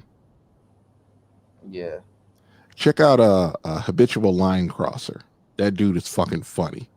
Yeah, I know about them. That motherfucker hilarious. Roger Report and everybody. Yeah. No. Habitual line crosser, HLC. He's military. He's still in the service, and he don't really touch politics per se. He does the geopolitics, and he basically has the maps like America, and all of his children are the jets, the artillery pieces, and the tanks. They talking shit. And one time Ukraine went off on Russia. It was fucking hilarious. He says, motherfucker, if you told me it was sunny outside, I'd go outside and check. You'd have to watch it, because he has a very funny sense of humor, because he does voices like Zero. Okay. Yeah, he could do British, Russian. What's the other one? Australian. The Australian one was fucking hilarious. And he says, and when he finally got the voice, because like I said, when you're talking about editing, he's literally talking to himself, and they're having a conversation, And he's like, yeah, man, I'm glad I got that. He got his voice, man. It's like, put the shrimp on the Barbie. He said, hey, cunt, we don't say that. And then all the other countries are like, and, he said, he could do the Australian accent pretty good, though. Where's the general, man? He was supposed to make the war room. He probably said, fuck these motherfuckers. I'm staying away from them. It is what it is, man. It's I don't know, man. That's the thing. People consume too much fucking content and don't even sit down with the actual content and really hear what's being said. And then they'll be like, oh, you said this. And I'm like, I did not say that. That's somebody else you've been watching. And I think I know who said that. I could literally pinpoint where people are getting their information from. They'll be like, oh, you said this. And I'm like, nope, didn't say that. That's not me. Tommy Sotomayor had said this, and I'm going to mangle this. So you guys run back and tell him I didn't actually remember everything. He said something the other day too. My bad. Go ahead and say what you're saying. He did something on Rumble the other day, and it was a triggering. He said, I guess it was a conversation.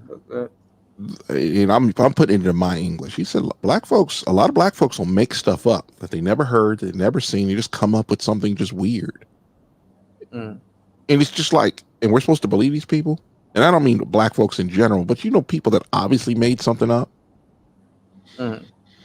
It's like saying, Reagan had said this a while ago. He said, some people can't see a fat person next to a skinny person and then thought, without thinking that the fat person got fat at the skinny person's expense. It doesn't make any sense. But people believe this shit. And it's not just black people, but black folks only seem to notice when black folks do stuff. It's kind of weird, but whatever. Were you going to say something? No, I was listening to what you were saying. That is kind of weird, though. I mean, Tommy got good analogies, man. A lot of people bite his shit. Mm-hmm. You don't get no credit. People will be saying stuff like, they'll be in the chat room talking about make it make sense, and I have to actually come in there and be like, no, like where make it make sense. Especially women. You got to quote it. It's like if you're gonna say something like that, like, bro, at least know where you got it from. Yeah, that's the kind of shit that I find annoying. Nobody cares about giving people credit, man. Well, you seen that happen to me firsthand. And it's funny because I'm glad, man, you kept me saying a couple of times because I be getting gaslit sometimes and I be lit. Yeah. I'm like, fuck the gas, I'm lit. And then you be like, who that says water is wet? And people are like, no, it's not. And then turn around and say water is wet. Think about if I started making content and I started going into that subject we can't really talk about. Motherfuckers are going to be biting me. They're going to be talking, man, he don't know anything. I said, well, then debate me. And they'll never debate me. They'll argue with you first and then bite you. Because so many people have argued with me and then turned around and bit me. Think about how many people don't like Tommy and will never debate him. And he'll have the open lines. Anybody could come here, debate me, say what you got to say. You got to only disagree with me. I remember Kevin Samuels did the same thing. Anyway, I don't want to go there.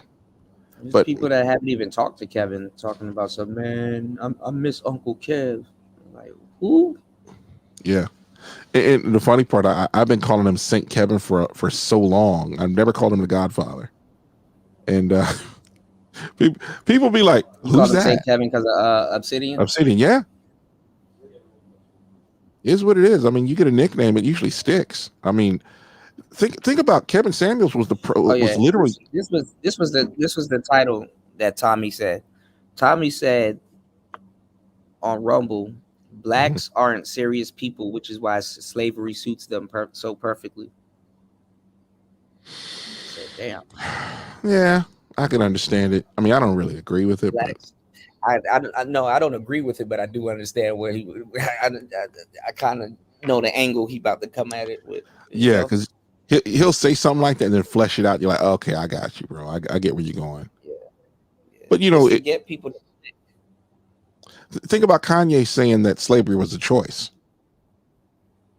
I mean, Now everybody listening to him, he don't seem so crazy now. Like people are late. Like it's the same thing with me. I'm like a year and a half to 2 years ahead of thinking with people, and people. I will take a year or two and get cursed out, and then people will be regurgitating everything I'm saying 2-3 years ago, right?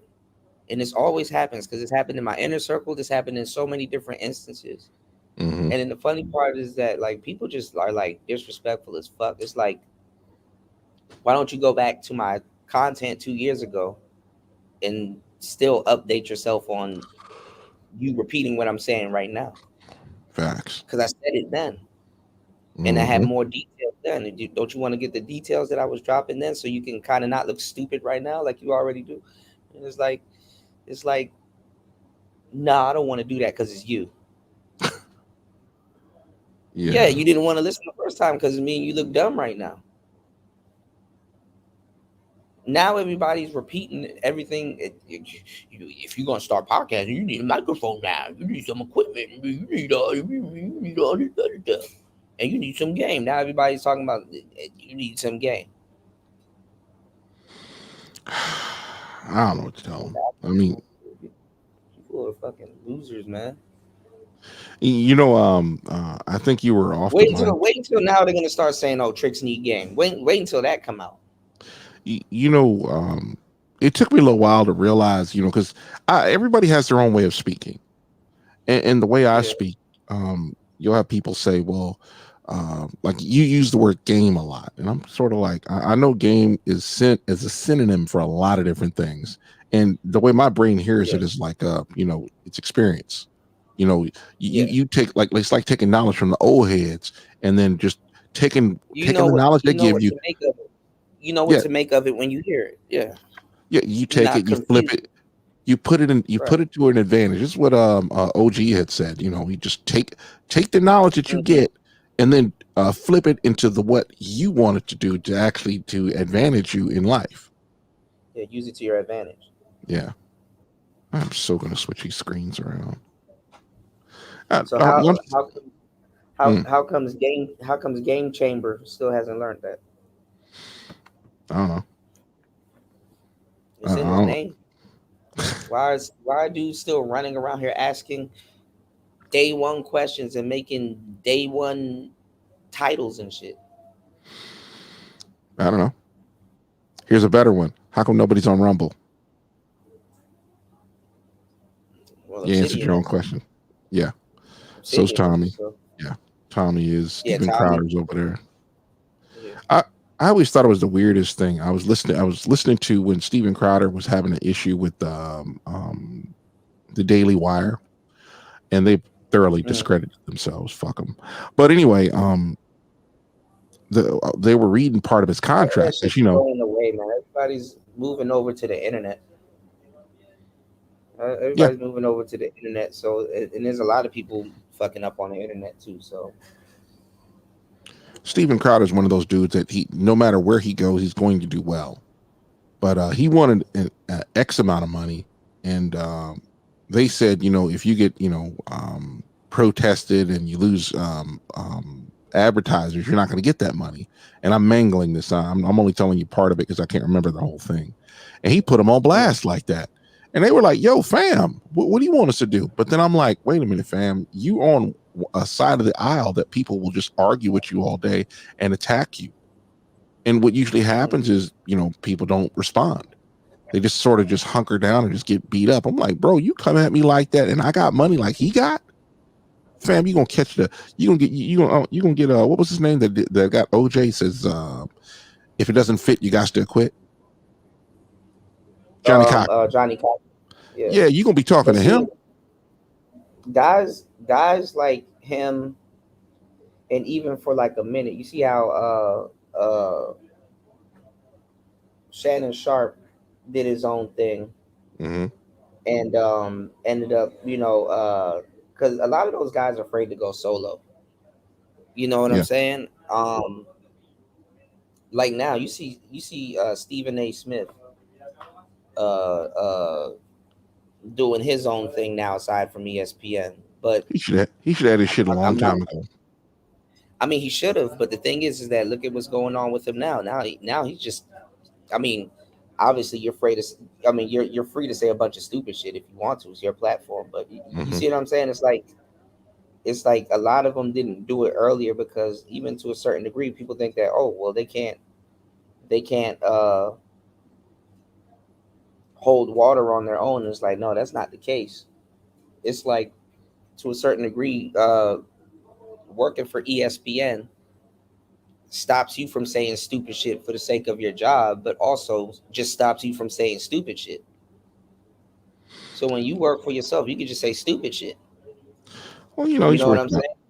He's worth about 20 million. He's worth about 20 million. And from what I understand, that's what's going on with Cameron now. They're getting mad because Cameron said something on CNN. But Cameron, like what they're failing to realize is that Cameron got his own sports show with Mace. He can say the dumbest shit that he wants to. He has money. He has a sports show, and people are gonna watch him. And no matter how much advertisement and maybe dumb shit he may say on television, he can go back to a show and be all right. People wasn't looking for him for certain BS anyway. Especially not sports. But somebody like Stephen A. Smith, people have been looking to you to say certain things.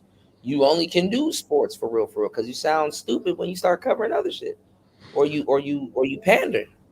What's funny about Stephen A. Smith? He's friends with Mark Levin, and I remember he came on Mark Levin's show, and he just started. Mark Levin was asking him just a wide variety of sports. One of them was hockey. Look at baseball.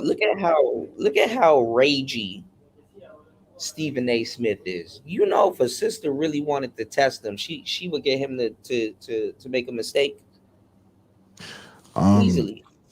What was his name? Well, Stephen A. Smith had said this is you'll never see the person that I'm with. You'll never see any. Shannon. I'm convinced Shannon Sharp would practice more patience than a woman than Stephen A. Smith. It's not hard to get up under his skin. Or it could be an act. I mean, it could be an act.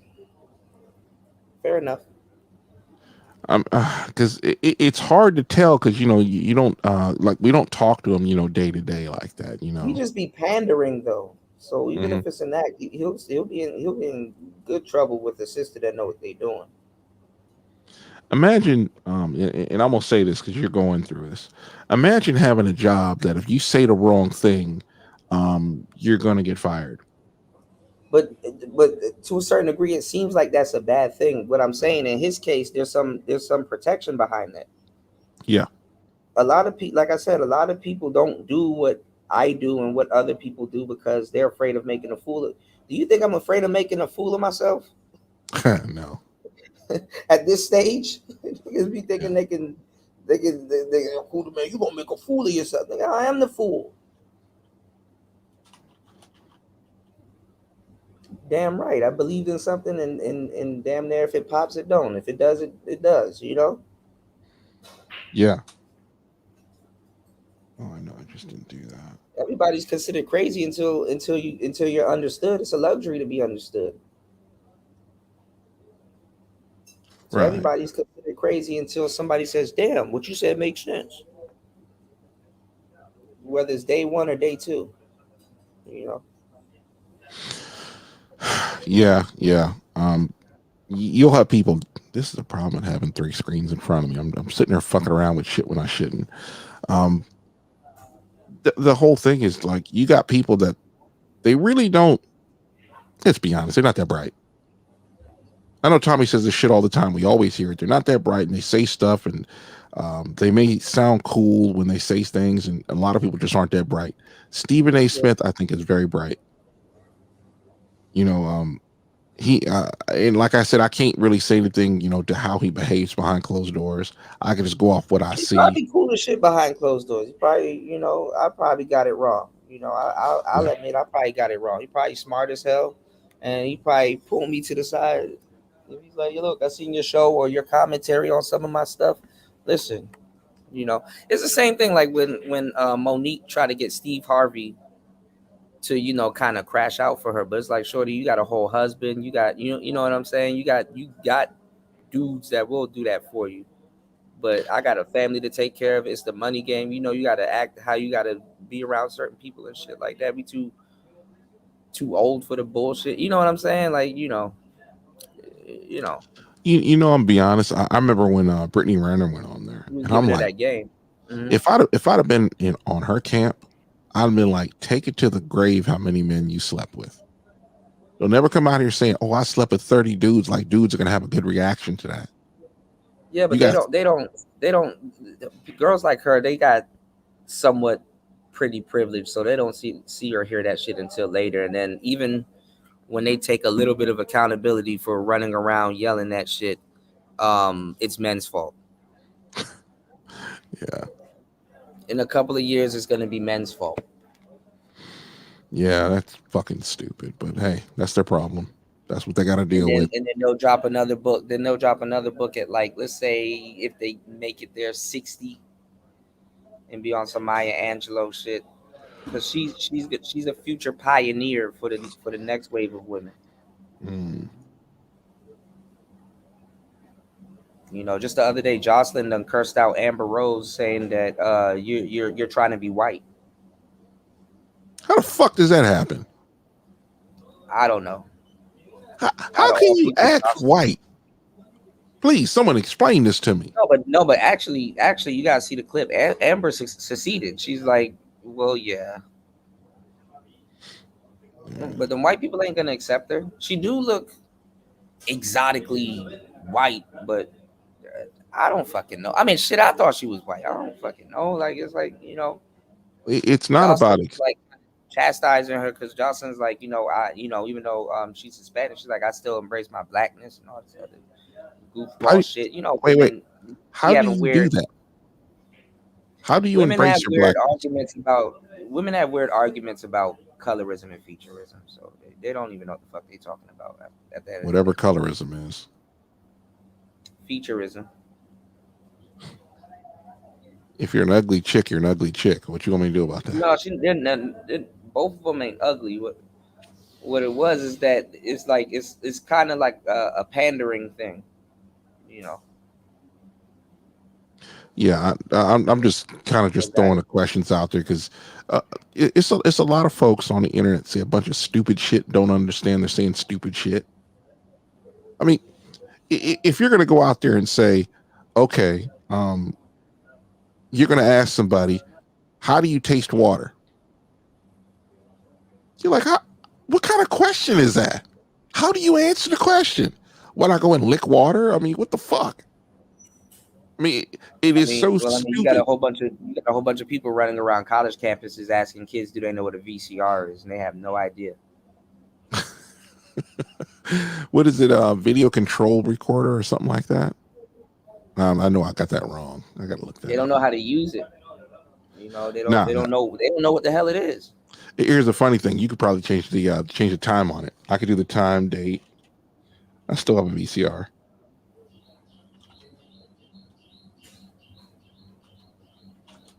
These kids don't even know what a Blu-ray player is. Or a laser disc. Yeah. None of that shit. Video cassette recorder. The tail end ones, not the newer ones, kind of. Yeah. I be saying stupid shit all the time. Video cassette recorder, VCR. To the millennials, kind of did. They caught the tail end of it. I remember this one dude. I don't know if he was telling a joke, but he had this peculiar British accent. And there's this one guy saying, who let Gen X off the hook? And there's some 30-year-olds that say, yo, fam, or not 30-year-olds, but they're 40 and 50-year-olds like, yo, fam, we used to drink water from the hose. You're basically a little girl to us. Just go on over there, leave us alone. Like that one chick. Oh God, what was she? I think she was kind of cute. I can't remember what she looks like, but that's the thing in my mind. But she was talking. She said them over 40 bitches, and she said something or other. And she was talking about millennials and Gen Xers. And in the Gen X, they just took a shoe off and beat her with them chocolates. Tell her shut the fuck up. She had to delete the video. That chick was catching heat.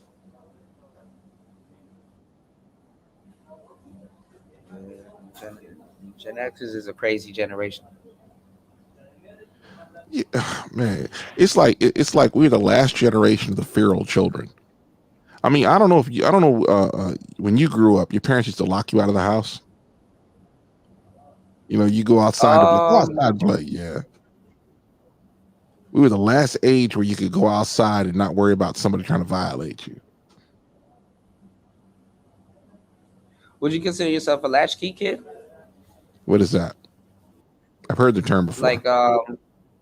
Like you guys would like come home from school and be alone because the parents were at work, or you guys could skip school if you wanted. Yeah, I used to do that too. But as long as I walked out the door on time. Yeah, pretend like you went somewhere. And I'm trying to remember when we used to walk home alone. I think I was in the 3rd grade. I'd walk home. I mean, it was like about 1.5 miles, 2 miles from, no, not 2 miles, but 1.5 miles from the house. I would walk home by myself, had my key around my neck. I think I was 7. Yeah, I was 7 years old when I started doing that. Yeah, latchkey. It's like, you knew how to go home. You knew where you lived. My mother used to, we'd tie a shoestring around our key, put it around our neck to keep this under your shirt. Okay, fine. So you don't lose it. Yeah. Yeah. We used to walk around, get 2 pairs of shoes once a year. Reasonably raise yourself sometimes. Well, it's like you think that you're home, like the time that you're at home, you think it's a lot longer time than what it really was. It was like 3-4 hours you were home by yourself. And it was like when my sister went to high school, I was the only one in the house. Or no.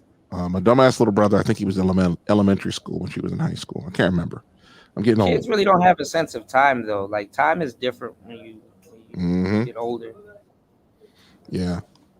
Like that's what made staying up late and watching cartoons and all of that stuff the best. Like it's like, the kid, it's bliss. Yeah.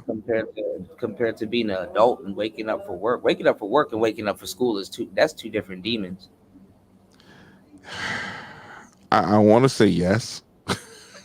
Because it's like, I think about it like right now, right? Like I didn't have to get up like when I used to work, I didn't work that far. I worked like maybe 10 miles from the house at one point.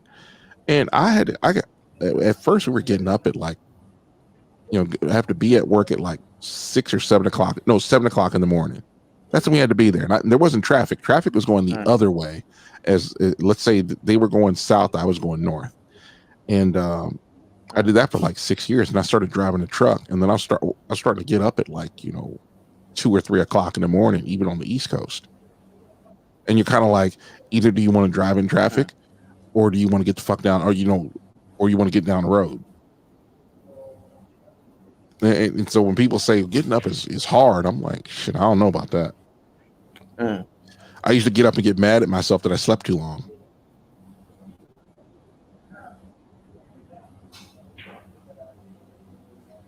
That's weird.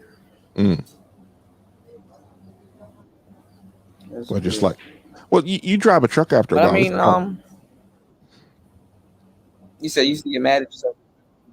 Yeah, because I'm like, bro, look, you could have been driving on the road an hour ago, but you overslept. What the fuck? And it's like today I'll probably sleep in, or tonight, because it's still nighttime. It's like 10 o'clock over here. And I'm like, at some point, I know I'm going to pass out and, sleep for like 7 hours or some shit. Because I think I slept an hour. Yeah, like me. Early in the morning. I'm feeling that way now. And then what happened was, I think I fell back asleep because I didn't open the window and the room started to get hot. My computer's been going I think I put my computer in sleep like 3 times the entire time I've been here. Other than that, it runs the whole time. Because I'll wake up, play a little bit of Starfield. And because like right now, I have my... Right now, I got my I have the sound for my my Xbox going through the Rodecaster.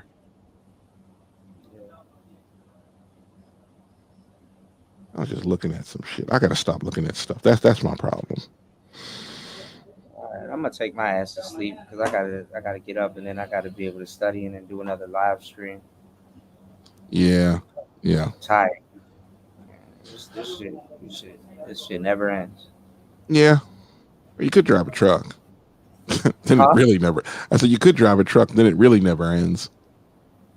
Man, I'm thinking about getting my CDL. I actually enjoy driving Yeah. smaller vehicles though. I mean, I drive trucks. I'm no stranger to trucks, but Yeah. I mean, I'll say this: the hardest part about driving a truck is driving on ice and driving in the wind, because it's so nerve wracking sometimes. After a while, you get used to it, and when I mean after a while, I mean but the wind thing is more so with the empty trailer, right? yeah, that's scary. I ain't gonna lie about that,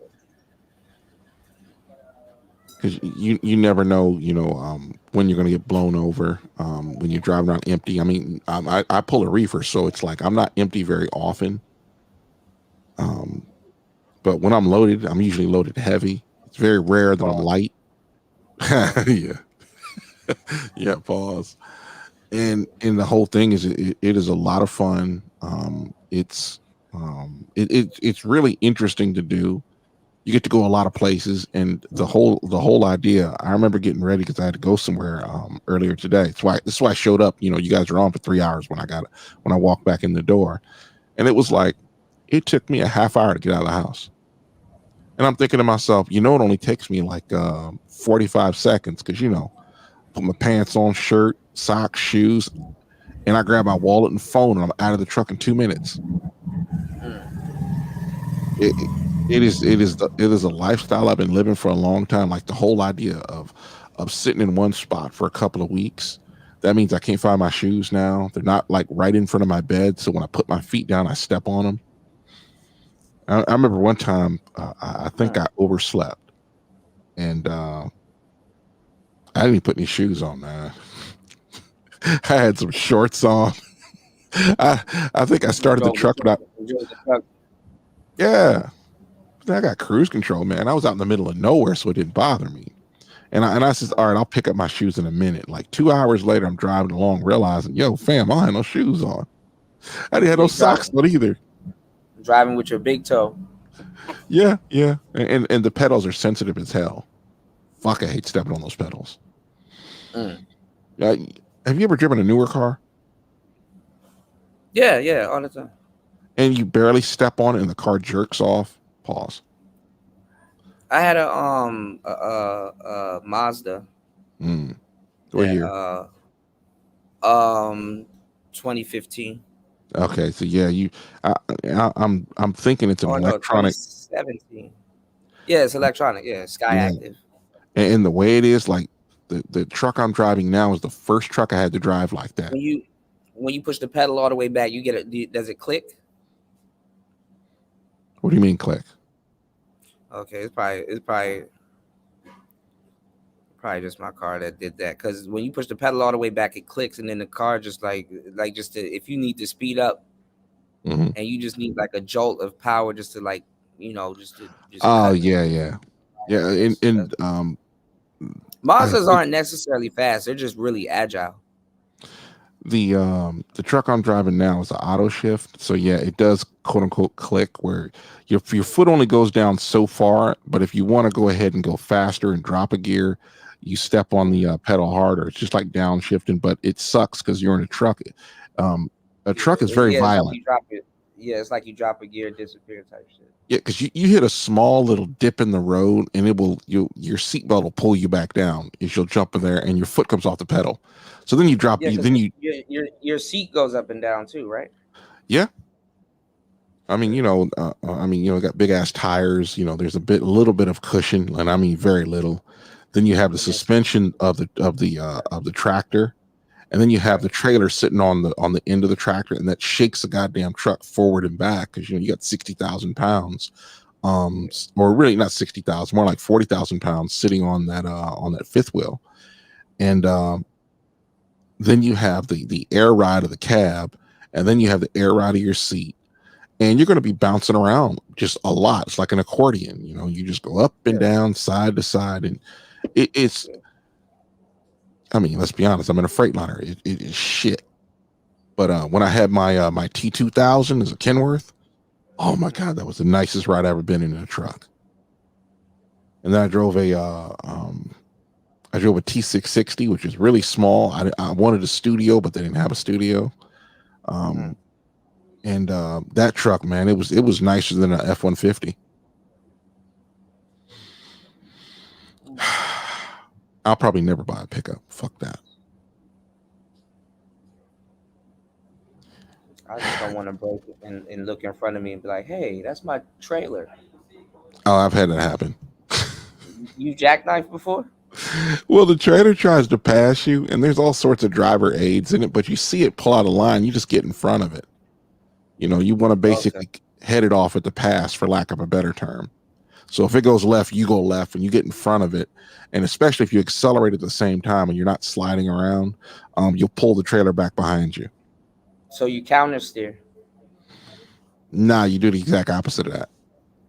Because remember, it's a second vehicle. So when it's going left, like normally, in order for a trailer to go left, well, your tractor could do anything. Like, say if your tractor's like let's say you lose traction on your drives are going to pull the front of your trailer to the left and the back of your truck. Sorry, not to the left. It's going to pull the front of your trailer and the back of your tractor to the right, and it's going to be like an accordion, or not an accordion, but like a seesaw, like a pinch, like it pinches. Yeah, like wherever your fifth wheel's at, it's going to bend there like normal, but it's just going to go back and forth. You're going to lose control and go off in a ditch. Yeah, I've seen it happen once. Right behind me too. Wasn't fun. I heard the worst is to drive, especially backing up, is a flatbed. Well, it's not so much that flatbedders can't back up. They really suck at it. I mean, most flatbedders, you know, a lot of the time they get loaded, they just pull right into an empty place. They don't have to back up, except at a truck stop, and that's where they hit people. And they don't really back up. I mean, I may back up, 7-8 times a day. You know, it's just normal for me. It's actually fun after a while. And because if I'm going to get unloaded or loaded, I have to back into the space. It's I don't think I think maybe once or twice I pulled straight, and then somebody backs a ramp up to the back of my trailer, and they just basically drove into my truck and pulled out. Pause. Oh wait, one more time is I went to a nursery, and I just pulled straight, and just parked anywhere in their lot, and they came out with the pallet jack and a forklift, and they basically took everything, put it on the ground. I had snails on the walls and shit. Grossed me out. Like, really grossed me out. Ew. Yeah, I know. Once y'all drop y'all load, it's the stores. They can't. Yeah. Once that seal is cracked, It depends. All the time. Some people don't care. Somebody like Walmart, they're gonna count everything and look at every package. So they don't care they care that the seal is on They don't there. They don't break the seal unless they do like their checks, right? It depends on the man. I guess it depends on that shift's manager, because I know when I was managing a shift and trucks would come in, I would have to check. It's like if I break the seal, but usually they put the seal on the outside of the truck, so it's like kind of once you open up the gate, you kind of fuck. Well, let's say there's 100 companies I deal with, or that I deliver to. What happens is maybe 5 or 6 of them will open the seal, and they don't want me to touch it at all, even though I do touch the seal, but they don't want me to break the seal. They want to have it in their hand just to say, okay, fine. Nobody's pulling no shenanigans. Because usually what happens is most companies will check your seal at the gate to make sure it matches the seal on the paperwork to know that it hasn't been tampered with. They got to match. Yeah. And you go in there, and then the driver ends up breaking the seal, toss it in the back if they want to look at the seal again just to make sure it's the same seal. I don't fucking know how they do things. And so after that, they unload my trailer, give my paperwork. I'm out of there. Because I want to get out of there as soon as I can. I ain't trying to be chatting with nobody. I'm not your buddy. I don't give a fuck with anybody else, because I got shit to do. It's not like back in the day where you deliver and then you would probably have 20 hours to do nothing. Fuck, I hate that shit. But it's like now, it's like, man, look, you deliver, you got to actually move now. I got I have a leaf blower, man. I can clean my trailer out in 10 minutes. You had to buy it or the company supplied it? Oh, I bought it, man. I'm gonna say it this way: when it comes to companies buying things for me, I'd rather they not buy me anything. They always buy the cheapest, most fucked up shit ever. Right. Because I do not like the tablet that they have in the truck because that's what we're using for logging. And I'm sitting there like, why y'all give me this little goofy ass? I had like I was one of the guinea pigs, if you will. So I had like a 10-inch tablet, and I'm like, oh, this is cool. I can deal with it. And then they go ahead and switch everything up and give me a little 8-inch tablet. I'm like, what am I going to do with this little Tic Tac? I mean, what is this? Gave you an iPhone. Well, everybody got one. And I'm like, what am I going to do with this? This is nonsense. But, you know, it will make us. They let you log in from your own personal tablet? No, it's theirs. Oh, okay. It was one of my tablets. Shit, they're going to pay me. I was about to say, isn't that stuff like on their database? Like they have a whole database for it and a lock. I got into it with a customer, right? We weren't cursing at each other, but these motherfuckers really thought that they were going to, that I was going to give up my personal tracking information. And I remember. I was like, not going to happen. I didn't tell them, go fuck yourself. And I'm like, bro, you want to know something about me? Call the office.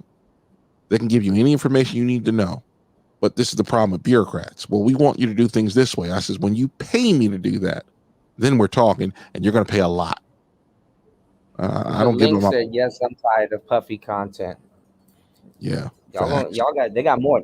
All these content creators got more Diddy videos for y'all. Come on, then. Shout outs to Link in the building. Diddy every day. Diddy. They got nothing to talk about. People want to know about it. I mean, me personally, I don't give a shit.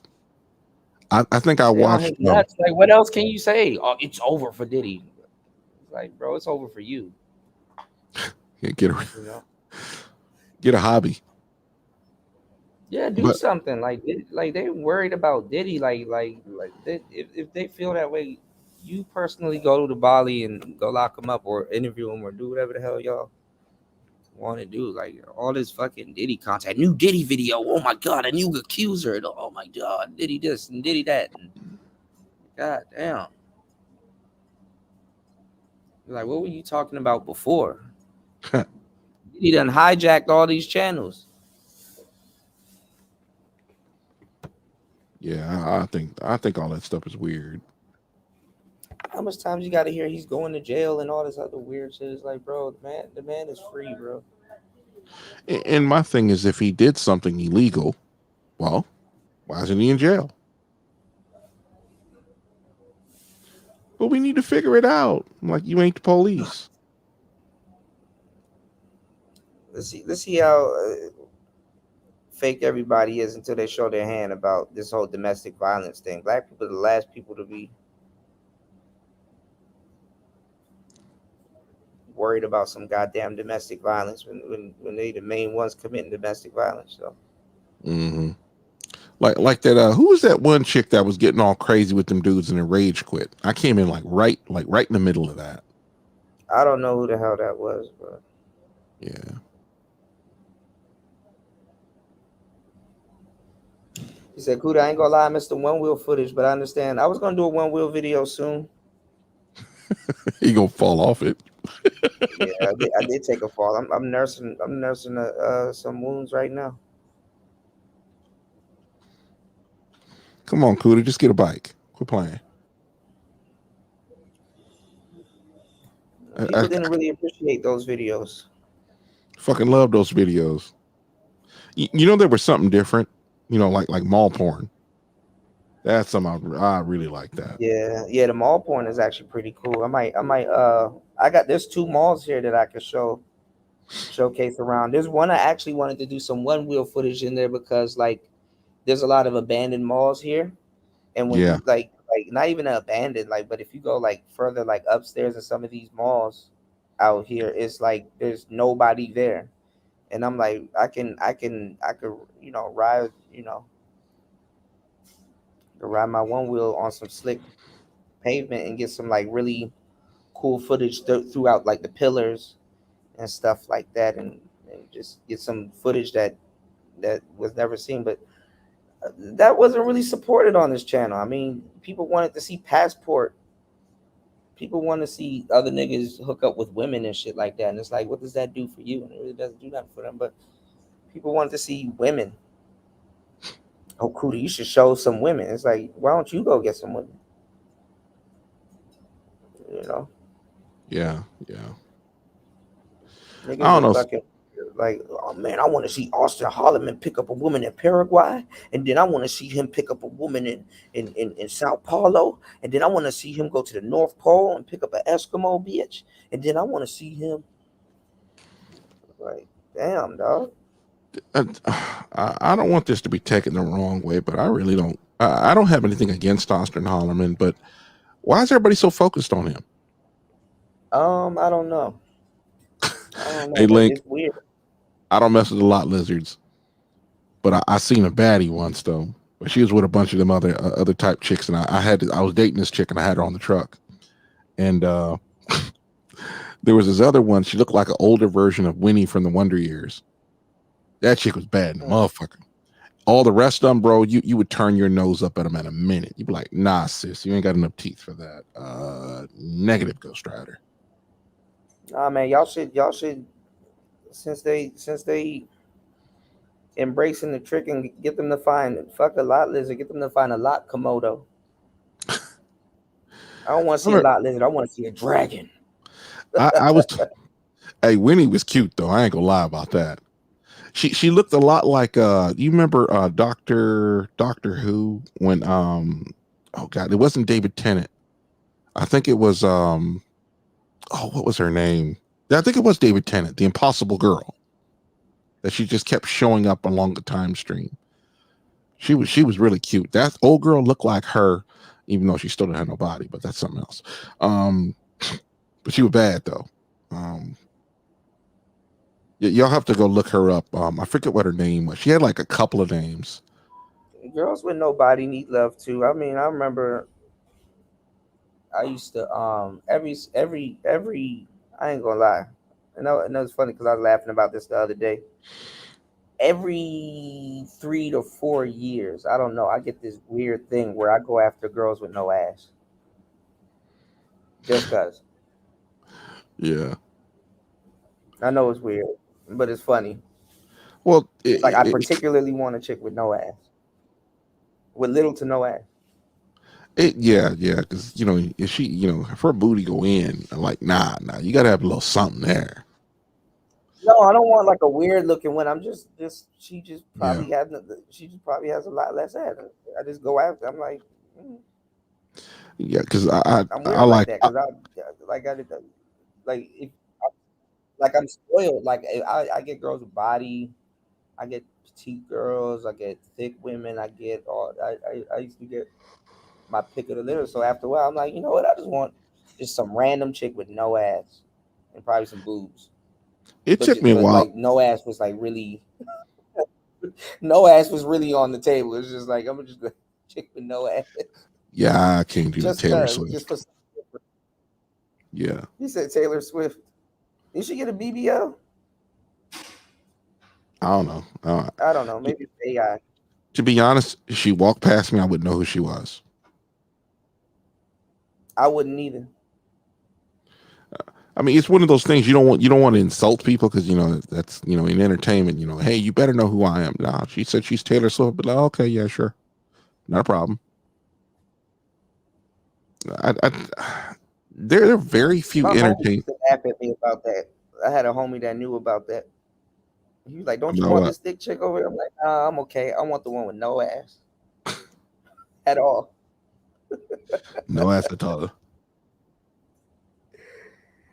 Oh shit! But I just don't go after any girl with no ass, particular ones. Like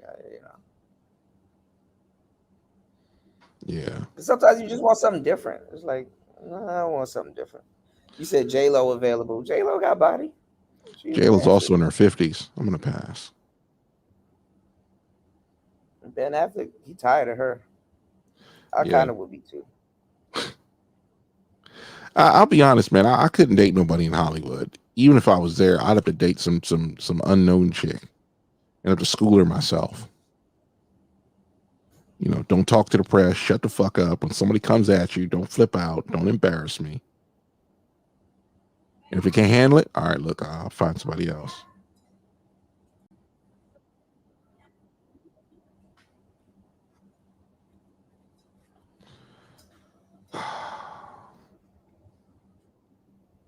Thought you was going to bed, Kuda. Well, I mean, she's a celebrity. She's supposed to talk to the press. Nah, she don't talk to the press. That's my job. I mean, what's she talking to the press about? Someone can. well, the whole thing is like, it's like, well, what's she doing in the press? Trying to embarrass me? Because you know they're always looking for tea. Fuck them. You wouldn't go on a talk show with your girl? No. She could sit there and shut the fuck up, and they can interview me all day. That girl that was yelling earlier, they said her boyfriend was on that talk show with her. Yeah, I'd have been like, yo, God damn. yeah, I'd be like, bro, look, this is your woman. My woman, nah. I was thinking about it. I think I was talking to Tony Anthems about that. I was like, man, I think I was about 12 years old the last time I was dating a chick that was running her mouth at me and embarrassing me. I was 12.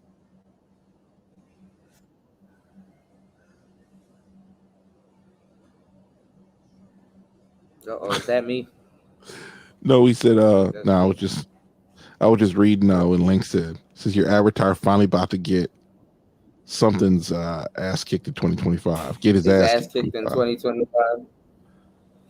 Who Yeah, thought that Young was Defiant. I gotta check out those Young Defiant episodes. He was talking about Berserk.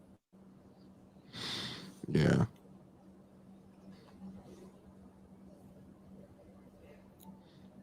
They were Still calling not. it guts over on huh? Now, what you saying? No, I said I gotta check out Young Defiance. Uh-oh. Kuda's out of there. You I'm back. probably gonna say you're an idiot if you watch that anime. Man, that dude was driving me nuts, man. There's some people I can take for a little while, but I'm like, that dude, man. That's like the whole Mr. Wonderful thing for me. That's like Mr. Wonderful's his shtick from the WWF. Oh, Mr. Okay. Is it Mr. Wonderful or Mr. Perfect? Or Mr. Perfect, you're right. I'm thinking about Shark Tank. Kurt Hennig, right? I don't know his name. I stopped paying attention to wrestling. I stopped paying attention to wrestling a little bit after Glow went off television. I showed you some of the wrestling girls. Them girls are wrestling now. I'm proud of those sisters. They actually really wrestling. He got issues, man. Some of the chicks look kind of rough. I'm not taking no disrespect to it. It's a caricature.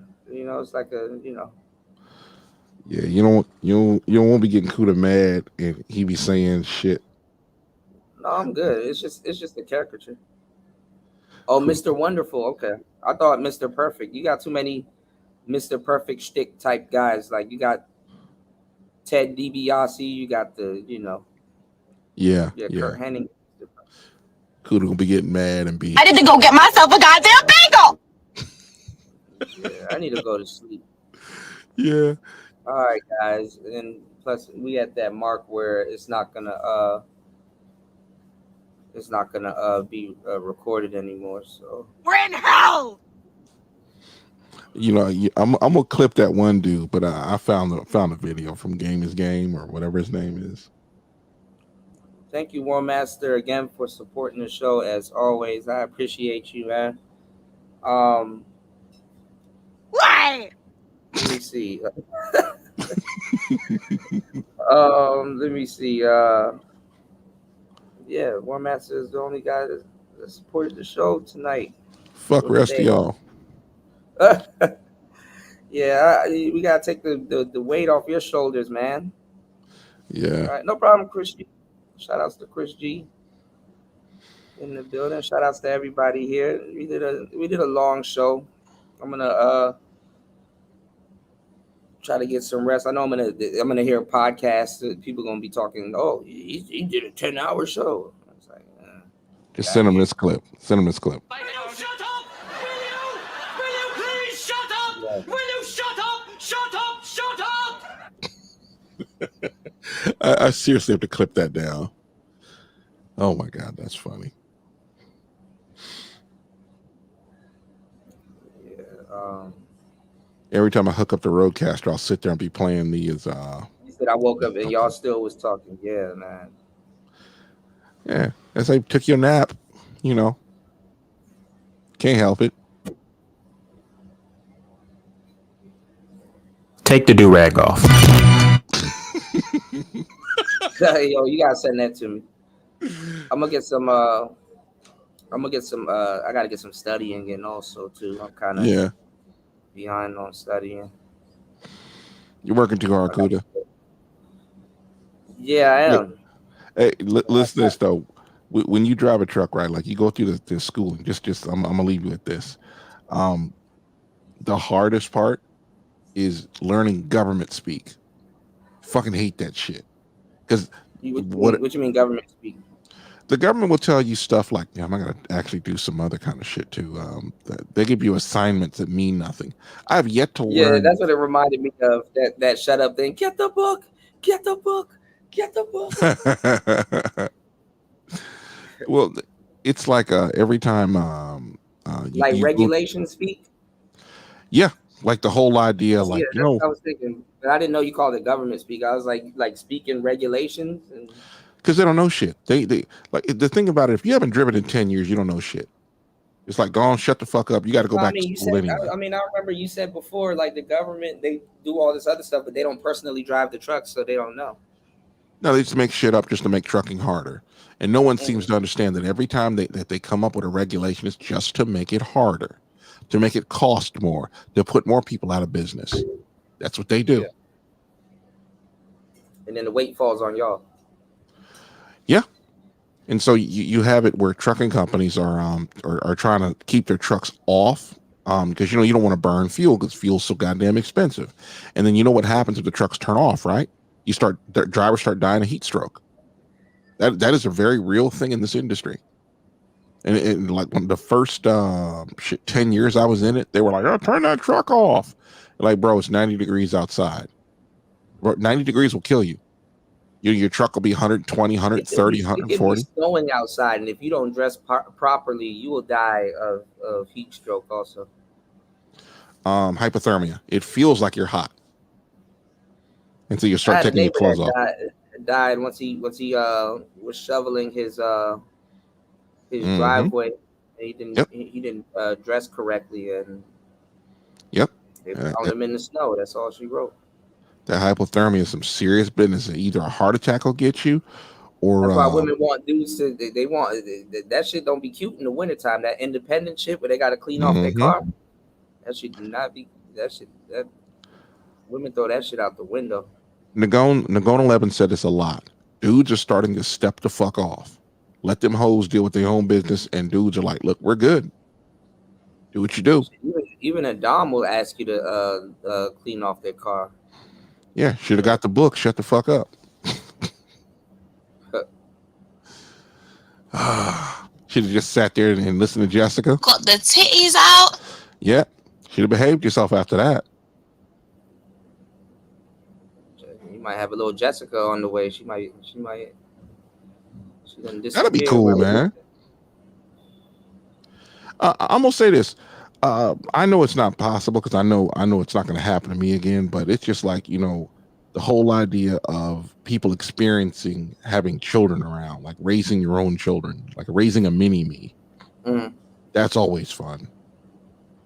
Nothing better than having a toddler now. It literally enriches your life. When you gonna get married and have kids? I was about to say, here comes the sound clip. I was about to say, here comes the sound clip. I was about to say, and cue sound clip. No. Fuck no. You know, I made this comment, right? This one chick was talking shit, right? And I was like, you know, the reason why dudes like this one chick said, we need men that want to take care of women so they can be stay-at-home wives. And I'm like, you women are untrustworthy. Sorry. Change the laws to stop giving advantages to women over men, and then, you know, get rid of alimony, child support, welfare, and any laws that give an advantage to women over men. Okay, we're good at that point. People didn't want to cook. They didn't want to cook your food. That's slavery. So they go to work and go cook food for other people. Yeah, it never makes any sense. But they deleted that comment. And I'm not, like, I'd swear it's about me. Take care of your kids, but they, like homeboy said earlier, they'll drop your kids off at a daycare to go work for a daycare. Yep. And then wonder why your kids are fucked up because they were doing something to your kids that you didn't know nothing about. They didn't want to clean the house, but they'll take a job and go clean the house. Yeah, just so that they can get paid for something. It's like, think this through. They'll get mad at you because you don't give them allowance. I'm like, how many dick suckings a week do I get for that? You know what I'm saying? If I'm paying you an allowance, you gonna suck a dick. No, I'm saying that's some kid shit. Like that's like you give a kid allowance, you know. Well, you know, dudes with money, they give the chicks an allowance. Which, me personally, you know, you want your woman to be comfortable, but like a lot of chicks, they're not satisfied with that. I could do better. Like, no, you can't. You a 5 on a good day. Fuck out of here. I mean, that's why you know, people say what they want about Donovan Sharp. Donovan Sharp did some gangster shit. How much did y'all pay you? I'll double that. Yep. You know, Obsidian was talking about that. He said, you know, I forgot what the percentage of when he was talking about that, because him and Donovan don't see eye to eye. They beefing. So, well, I'll say it this way: Obsidian will debate, and it's a lot of people that will beef with him. It's one of the weirdest things to watch. It's like, bro, can we disagree without being disagreeable? Obsidian loves the challenge. He loves the debate. If I could ever, wiggle my little baby brown fingers. I've been listening to Larry Elder too much, but anyway, and get him with somebody like, say, what was the name? Andrew from the Crucible. That would be, or his name's Alex. But anyway, I would love to see that debate. I don't know what they would debate about because, you know, he destroyed Lauren Chen. Not as savagely as Pearl did, but goddamn, that chick's got issues. If I was her, they're going in on Lauren Chen right now. Yeah, bro, it was bad. It was like she never talks to anybody, and Pearl is like a pro at talking to people. I mean, you talk to 1,000 chicks, and you know, people will come up with something, and she literally has stats and figures in her back pocket, pulls them right out, and smacks them in the face with it. She did it to Pierce Morgan, and Pierce Morgan was kind of rough with her, quote unquote, once, and she basically sent him packing. It's like who else is that one? They call him the circumcised cyclone, Ben Shapiro. He's that dude. That's probably why she was on that list. They probably wasn't watching her channel, and they probably was just looking at her on the Pierce Morgan. Think about it like this: somebody who's sitting there telling whores that they're whores and that men don't want them. They want younger, hotter, fitter, tighter, low to no body count. No, and a submissive woman. Younger, hotter, fitter, tighter whores. Well, you want to make your own, but the whole thing. Well, I'll say it this way: promiscuous women, I'm being polite, are the worst kind of women that you can actually bring into your home. That's kind of what it is, and it's just like, look, if she wants to sleep around, she's damaged goods. And it's like, dudes, guys today just want to be next at this point. They don't even care about that. They can't handle that. They can't handle what they. You know what's funny? What the Manosphere and Kevin Samuels and all them people are telling dudes their preference should be, that's not their preference. Or it's kind of like how That's a lot of women. Craziest thing to think about. Like it's like could it cross your mind that that's not men's preference? What's their Family preference? friendly. I know a lot of dudes will love that. I know a lot of dudes say they want that, but Yeah. that's not a lot of dudes' preference. Yeah, sex, sandwiches, and peace. There's very little else most men want. You know, Whatever that means, right? yeah, sex, sandwiches, peace, respect. You know, clean the house. I mean, there's not much more. Stay in shape. And here's the funny thing: dudes will let their chicks get fat, and not really think much of it. As long as she's happy, I'm happy. Hey, Manosphere forcing the preference on no, it's not even forcing the preference on the dudes, but that's not their preference. well, think about it like this way: look at the other chicks, just from the other way around.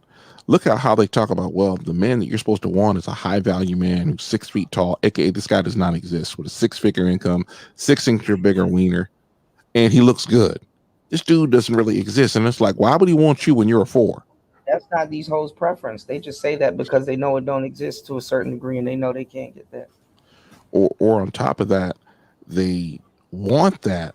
They constantly look that, but they'll mess with the troll on the side. Of course, the troll will get the better of them. Mm-hmm. And then they get damaged from it, you know. Oh my God, I have all this trauma in my life. I said, maybe you shouldn't have been taking that much dick. How about you keep your legs closed? Because you know, some of these chicks, I'll just say these old promiscuous women, you know, they go into church and then they get to talking to them church ladies, and there's a particular, well, it's, to be honest, church ladies an insult, but anyway, the chicks that they run game on chicks, right? And then they talk to grown men the same way. And I'm like, I ain't your man, bitch. Fuck out of here. Well, Diddy will be in the church soon, so they can find a wholesome man in there. Fuck them. I really don't care. Women been meeting Diddy's at church for decades, man. Yeah.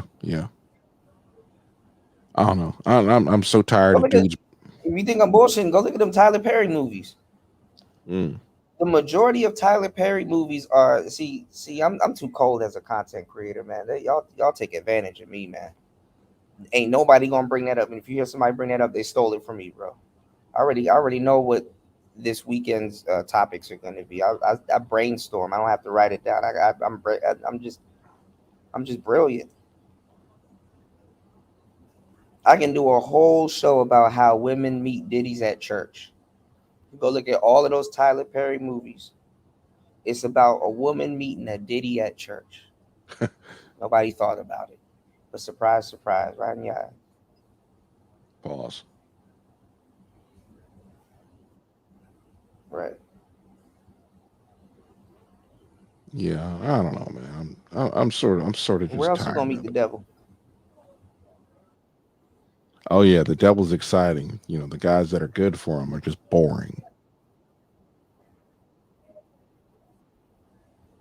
They need somebody that can change. Like if you already, that's another reason they want to already put together guy, but they kind of really don't. Well, because like chicks that a lot of them are not gonna see what purpose they have in your life if you already put together. You're precise and you know what you want and you're pristine and you're really independent. You're not faking. well, men by definition, the vast majority of us are You don't independent. have to use independence as a moniker. Yeah. Well, like chicks, most chicks aren't independent. If a lot of these, I'm saying they use it as a moniker, like yeah, a real independent guy is intimidating to them. because Like the guy they're a real independent chick that's just like using it as a moniker is annoying to a real independent guy. yeah, like the guy of their dreams, they don't want him. It's like this guy has standards. You know, the whole idea you're gonna be fat, you're gonna be running off at the mouth to everybody that I know. No, sis, it don't happen that way. Well, I mean, a lot of guys like to play house. Also, Mm-hmm. it can make them just as delusional as women. It's just really how tactful you are inviting her into your world, because women do want to be a part of. You know, if they like you and they got, you know, they rock with what you got going on, they wouldn't have no problem being a part of your world. It's just you got to be tactful. You know what I'm saying? It got to be appealing. You know, you could be a hopscotch champion, and she played hopscotch her whole life. But the thing is that if it's not appealing, she don't feel she need to You know what I'm saying? Yeah. So it's like you still got to be tactful. It's just like, you know, certain things will get your foot in the door. It's just not gonna keep, you know, who you want probably in the door. Yeah, this is why dudes will marry 3s and 4s and not feel any kind of way about it. Well, I mean, they get mad at me when I talk about the starter chick, but the fact of the matter is that the starter chick is usually the girl that gets wifed up, or you wife. You know, like when people be like, you're like the Julius Caesars and the and what's that other story? Like Cassie, Mark and all Anthony and that other Cleopatra. stuff. Yeah, Mark Anthony and all that other stuff. You know, when people be like, "Oh, well, if you leave your girl alone, she gonna run off with your partner." You know, your homeboy. Well, he wouldn't be my homeboy if he would run off with my chick. Well, I mean, you probably gonna be deceased by them. But what I'm saying is, or something else, or in jail or some shit. But what I'm saying is, you know what? People don't point out that even though somebody cheating on you and doing that to you is wrong, they still use, I wouldn't necessarily say hypergamy, but they still use their social circle. Yeah. If you think about that, you know, proximity, social circle is about proximity. So let's say you don't know how to date. Let's say you don't know how to date. You've been having trouble dating. You haven't been able to find a wife on your own. You will hit up one of your friends and say, hey, you know, introduce me to this girl, or this girl is cute, you know, introduce me to her. Yep. You know what I'm saying? Or can you put me on with you know, such and such, you know, when y'all go out to y'all, you know, we can double date and blah blah blah. What you're using is your social circle. So a lot of those women didn't have to find a peasant Cleopatra or whoever had to go out and date and stuff like that. You know what I'm saying? What they did was they utilized their social circle. She met Mark Anthony through Julius Caesar. Oh, he was just some guy around the castle that hung out with my man. And when my man was off doing errands and stuff like that, I got to get to know him and stuff like that. And we had a little bit more in common than usual, and basically dating through your social circle. That's basically them dating through their social circle, not necessarily hypergamy. See what I'm saying? But a husband comes out of it. See how that works? Yeah. Because social circle dating, you know, you're usually to find a wife when you date through your social circle.